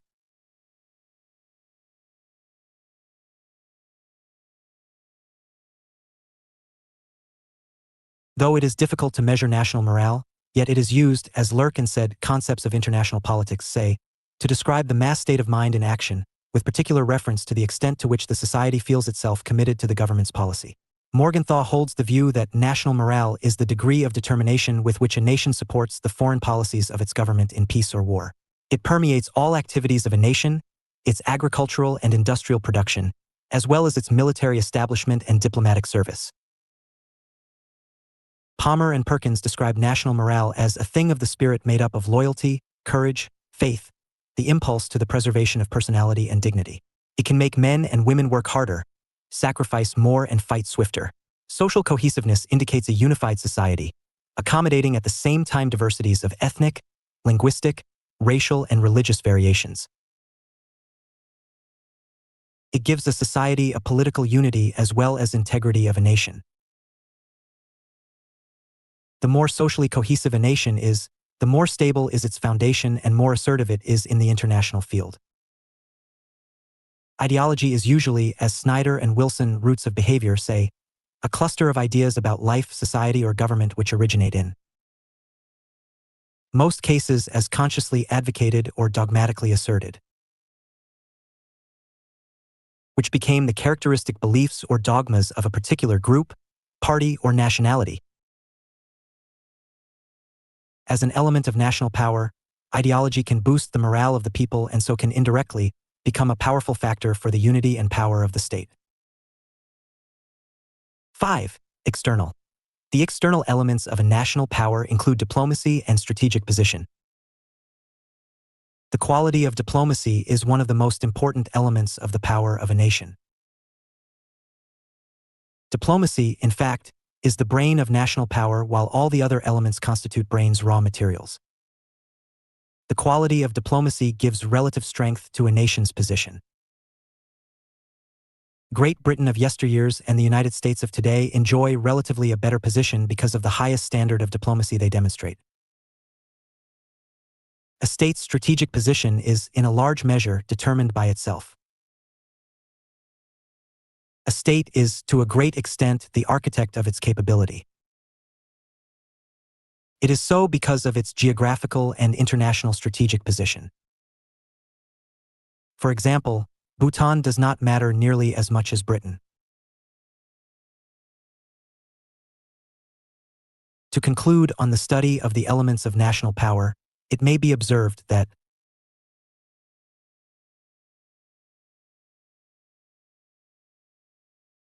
A. It is difficult to measure or weigh a nation's power. A nation's power is always relative to that of the other state. B. National power is not something that is fixed. Its nature is dynamic, keeps changing from time to time, and from circumstances to circumstances. C. It is improbable that any single or the uniform elements of a nation's power be determined, and d. National power is never absolute. There are limitations on a nation's power. To say that the power of the state is absolute is to say that there are no limitations on the national power. The fact is that a nation cannot do, and in reality, never does what it wants. International morality, world's public opinion, globalizing features, international organizations, international law, collective security, balance of power, deterrence, and the like constitute some of the limitations on national power. LLL. Balance of power and deterrence. The concepts of balance of power and deterrence constitute an important component of international relations. While the concept of balance of power indicates equilibrium of power sufficient to discourage a nation from imposing its will on the other, the concept of deterrence is an attempt to control the behavior of other nations by the use of threats. Both the concepts tend to control the conduct of a nation seeking to interfere in the affairs of other nations.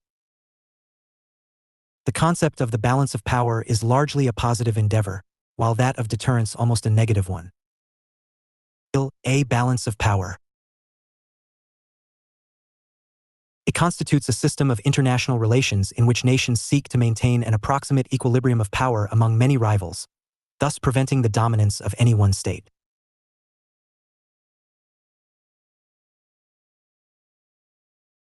Crucial to this concept is a willingness on the part of individual national government to change alliances as the situation demands in order to maintain the balance. Thucydides' description of Greece in the 5th century BC and Guicciardini's description of 15th century Italy are early illustrations. Its modern development began in the mid-17th century, when it was directed against the France of Louis XIV. Balance of power was the stated British objective for much of the 18th and 19th centuries, and it characterized the European international system, for example, from 1815 to 1914. After World War, the balance of power system was attacked by proponents of cooperation and a community of power. International relations were changed radically after World War IL by the predominance of two superpowers, the United States and the Soviet Union, with major ideological differences between them. After the 1960s, with the emergence of China and the Third World, a revived Europe and Japan, it reemerged as a component of international relations.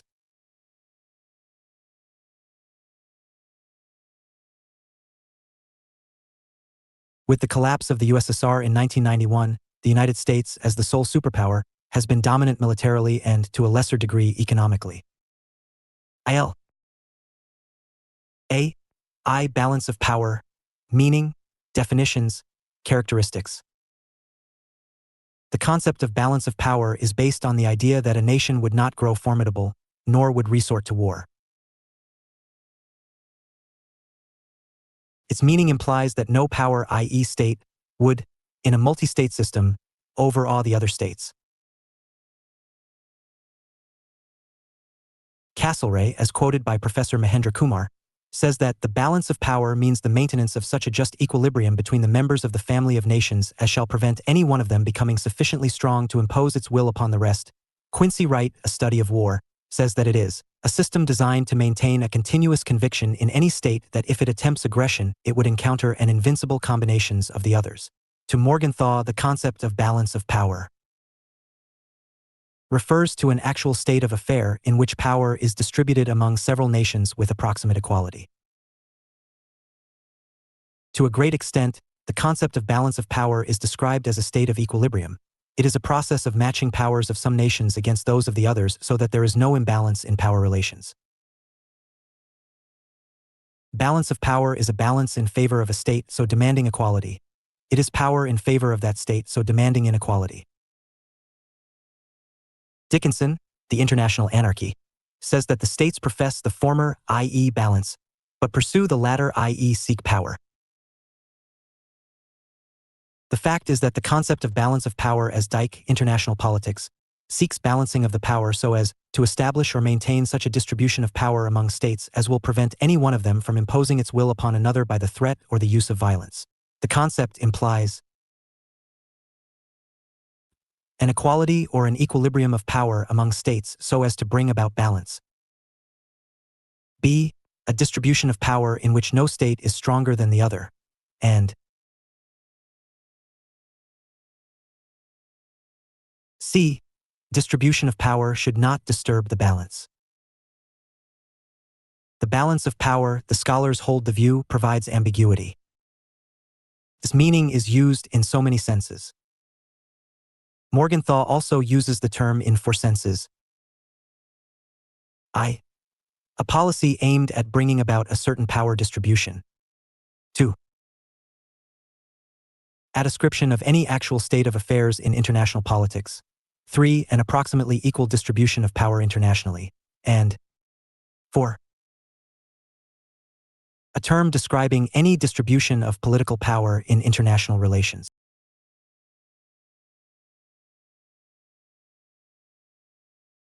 A term describing any distribution of political power in international relations. According to Ernst B. Haas, World Politics, the term has 8 distinct meanings and 4 uses.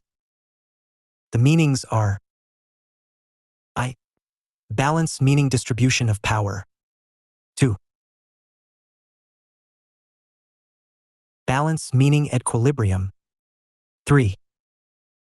Balance meaning hegemony. 4. Balance meaning stability and peace. V. Balance meaning instability and war. 6. Balance meaning power politics.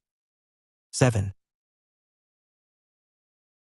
Balance as implying a universal law of history.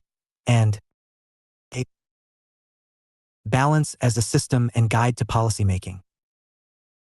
Its uses are: I. Balance of power as description. 2. Balance of power as propaganda and ideology. 3. Balance of power as analytical concept. And 4. Balance of power as prescription. Thus, the term has been a catch-all to accommodate whatever policies writers wanted to recommend. Because of multiple meanings attributed to the balance of power, Pollard, the balance of power, has remarked that nobody knows what the term means. It may mean almost anything. He further observes, it is used not only in different senses by the same person at the same time. It was on account of this ambiguity that Richard Cobden, Political Writings, condemned it so strongly. He said, the theory of balance of power is a mere chimera, a conception of politician's brain, a phantom without definite form or tangible existence, a mere conjunction of syllables forming words which convey sound without meaning. It has so many meanings that it is virtually meaningless. The balance of power is described as simple as well as multiple. The former exists only between the nations or two groups of nations balancing one another. Quincy Wright distinguishes between a static balance of power and a dynamic one. A static balance is the condition which accounts for the continued coexistence of independent governments in contact with one another, whereas a dynamic balance characterizes the policies adopted by governments to maintain that balance. This formulation is based on the assumption that states will inevitably struggle among themselves for predominance and aggrandizement.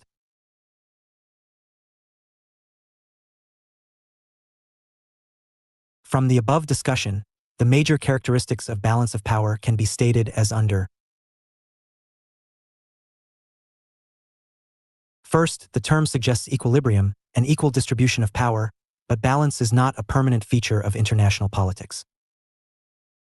Second, it is not a gift of God, but a diplomatic contrivance.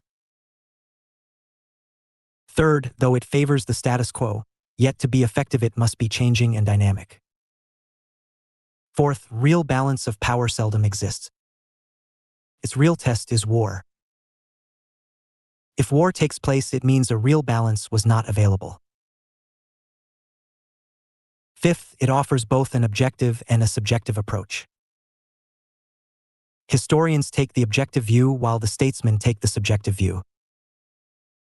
Being more realistic, the latter not only aim at equilibrium, but also a generous margin. In practice, nations prefer preponderance over balance. Sixth, it is sometimes identified as a policy. When Churchill said that the balance of power was the wonderful subconscious tradition of the British Empire, he had then viewed it as a policy. Seventh, this game is obviously meant for big powers only. Small states are only weights used by great powers to maintain a balance. Eighth, it requires a balancer, a laughing third for its successful operation. 2. A. Balance of power, its devices and methods. The devices and methods of the balance of power, notwithstanding its uncertain own instruments, as developed are 1. The balance of power has often been maintained by the device of alliances and counter-alliances. Alliances can be offensive as well as defensive.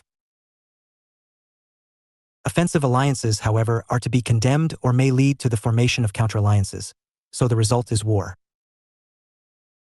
The Triple Alliance of 1882 was countered by the Triple Entente in 1907. Similarly, the Axis formed in 1936 was countered against the alliance between France and East European nations. 2. Compensations usually entail the annexation or division of territory. For instance, the Spanish possessions were divided among Bourbons and Habsburgs by the Treaty of Utrecht, 1713, keeping in view the balance of power. Poland was partitioned several times for the same purpose. Anglo-Russian Treaty 1907 did the same with respect to Iran. After 1945, the U.S. occupied Pacific Mandate, and hence Soviet Union was compensated by the occupation of Kurils and South Sakhalin belonging to Japan. 3. Nations tend to amass armament to gain preponderance, thereby tilting the balance of power in their favor.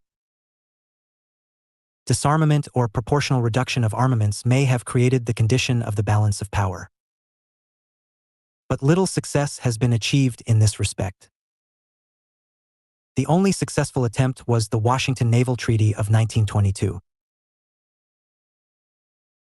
In effect, the problem of disarmament is the problem of the maintenance of the balance of power. SALT Agreement 2 had the same purpose. 4. Intervention and non-intervention have been the privilege of those powers which are in a position to hold the balance, such as Great Britain. Intervention is employed to regain a lost ally or pick up a new one so that balance of power may not be unfavorable. Non-intervention is a political term meaning virtually the same thing as intervention. Take the case of the Non-Intervention Committee during the Spanish Civil War. Non-intervention also suggests neutrality or guarantee of neutrality for certain states, or efforts to localize war, or to protect the rights of neutrals in time of war. At times, neutrality also plays the role of keeping the balance of power.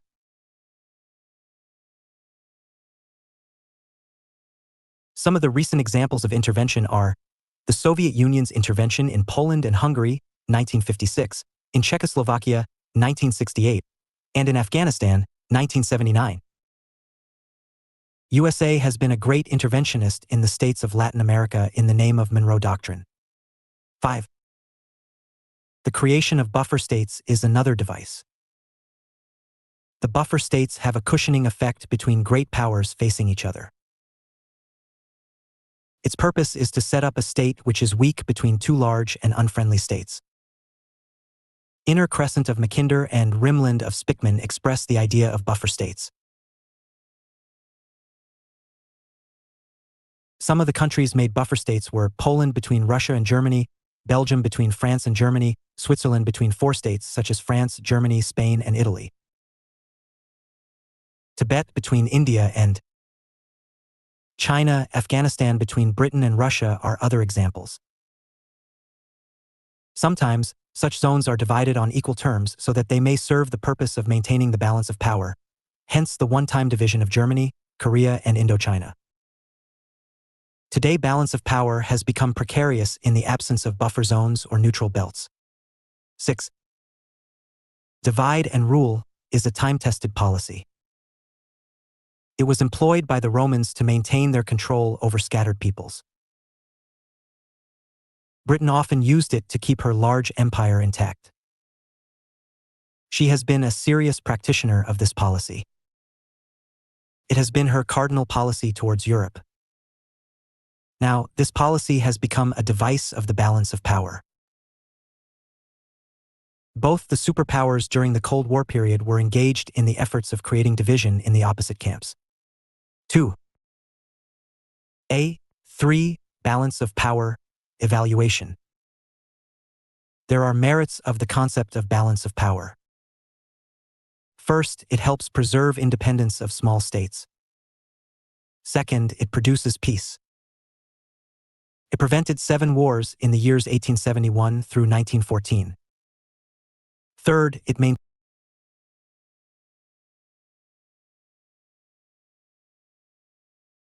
maintains the multi-state system. However, scholars are not sure if the concept has ever succeeded. To John Herz and Ernest Haas, it succeeded in the 18th century. To Farrow and Henry Kissinger, it was more successful in the 19th century. The period between 1815 and 1914 is supposed to be the ideal period, a classic era of peace. It was a century of British supremacy in the major cause of peace.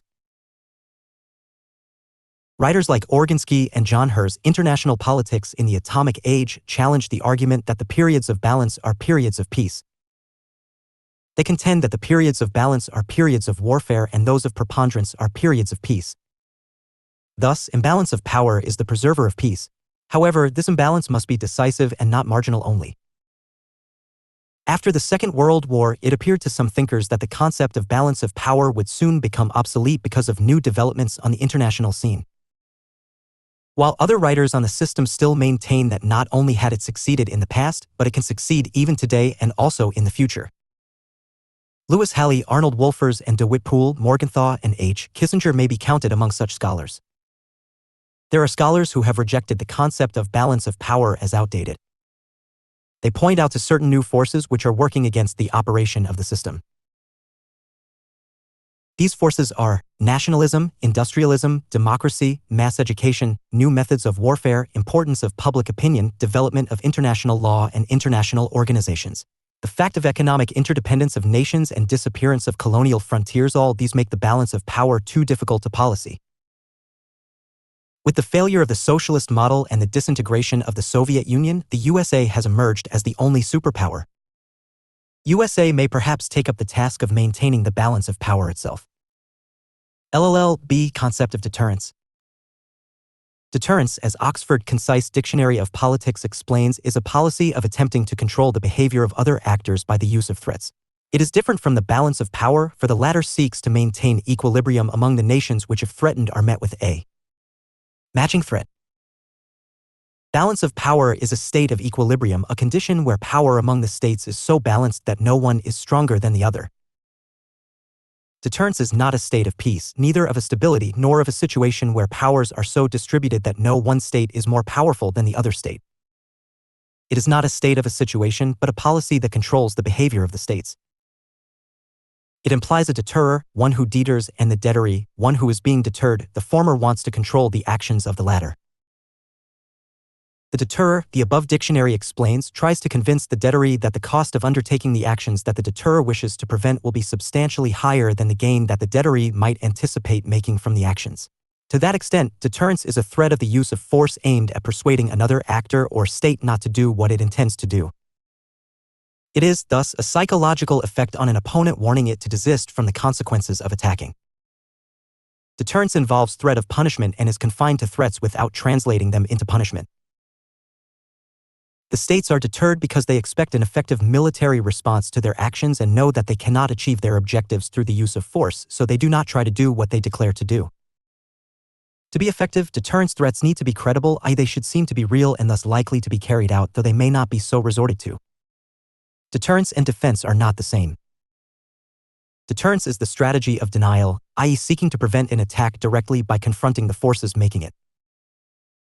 Defense constitutes the strategy of retaliation, i.e. inflicting punishment usually elsewhere than on the attacking forces. Between the NATO alliance and the Warsaw Pact during the Cold War, the Strategy of denial was a part of deterrence policy. The strategy of NATO, on the other, while confronting the Soviet forces, was that of retaliation while defending its allies. Deterrence is not simply a conception. It is extremely complicated when put in practice, especially when it is related to nuclear weapons. If two nuclear states, for example, confront each other, each would fear that a first strike would disable its retaliatory forces. Obviously, each side would pursue second strike. How would that be practicable? Would the sufferer of the first strike be able to inflict punishment?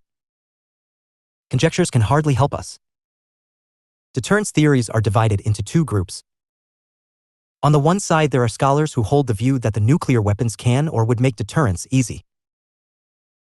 These scholars tend to support policies of minimum or finite deterrence, i.e., the deterrence is made effective by appalling consequences of even using the smaller nuclear strikes. On the other, there are those who think deterrence is difficult. They focus on the complexities of the escalation ladder and the need to deter highly aggressive, risk-taking opponents. They therefore would ask for a large nuclear force structure capable of dealing with any situation. Extended deterrence favors the difficult logic. With the end of the Cold War era, there has been, however, a move towards minimum deterrence among the nuclear powers. 4. Transnational actors and collective security. States are no longer the actors to influence the course of international relations. There are numerous others, such as the transnational corporations, TNCs, and multinational corporations, MNCs, the international organizations, the international non-government organizations, which have changed the very face of international scenario. The impact of non-state actors on geopolitics has been so immense that the whole issue of collective security needs to be re-evaluated, for there are no mere states to threaten world peace, but activities such as terrorism, spread of diseases, international mafias, natural calamities, and the like, which affect the international sphere in unimaginable proportions.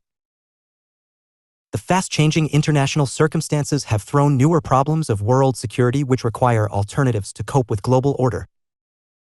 4a. Transnational actors. States, during the earlier years, were the major actors in international relations, then called the international persons.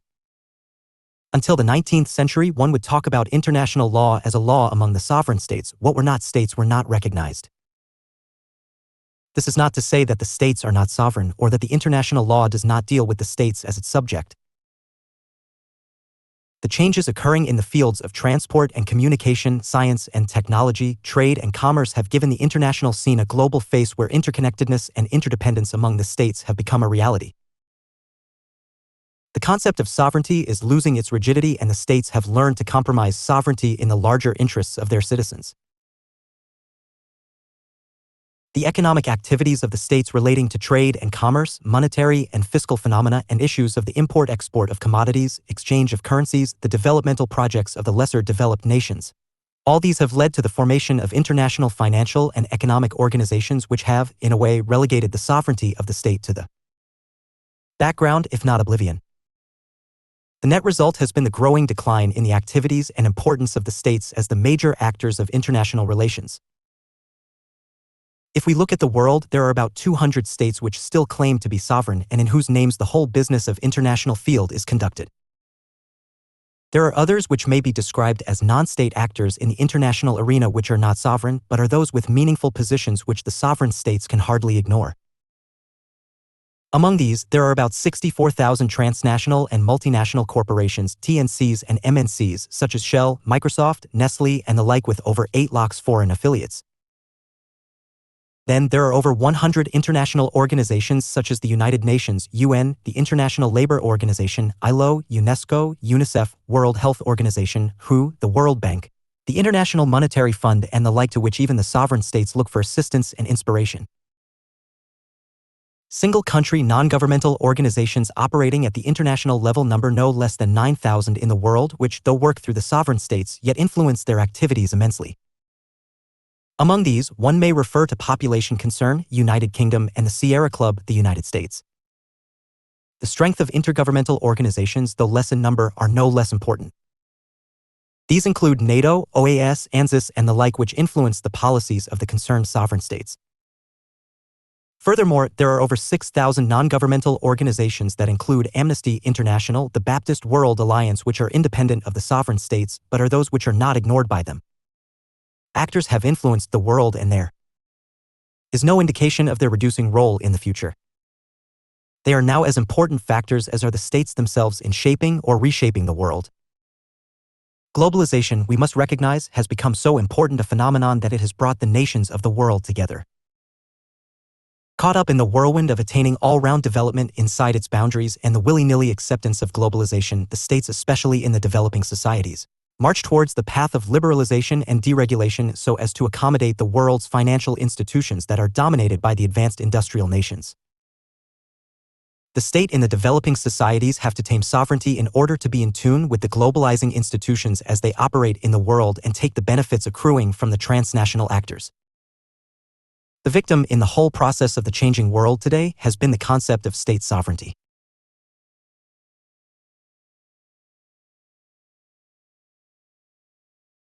The states have not taken the job of achieving development themselves, but have helped facilitate the economic enterprises to do so. They are no more the partners in development as they are its guarantors, no more totalitarian in nature, but confined to the most minimal tasks of protecting lives and liberties and the estates. Inside their borders, the states have started the process of deregulations, leaving all domains open to all avenues of civil society. They have become or are becoming people-friendly. In an era of globalization, the states face newer and diverse situations to which they seek to regulate their activities. The journey for the states has been from domestic deregulation to global re-regulation. The non-state actors which influence the state actors in the international arena are both legitimate as well as non-legitimate criminals.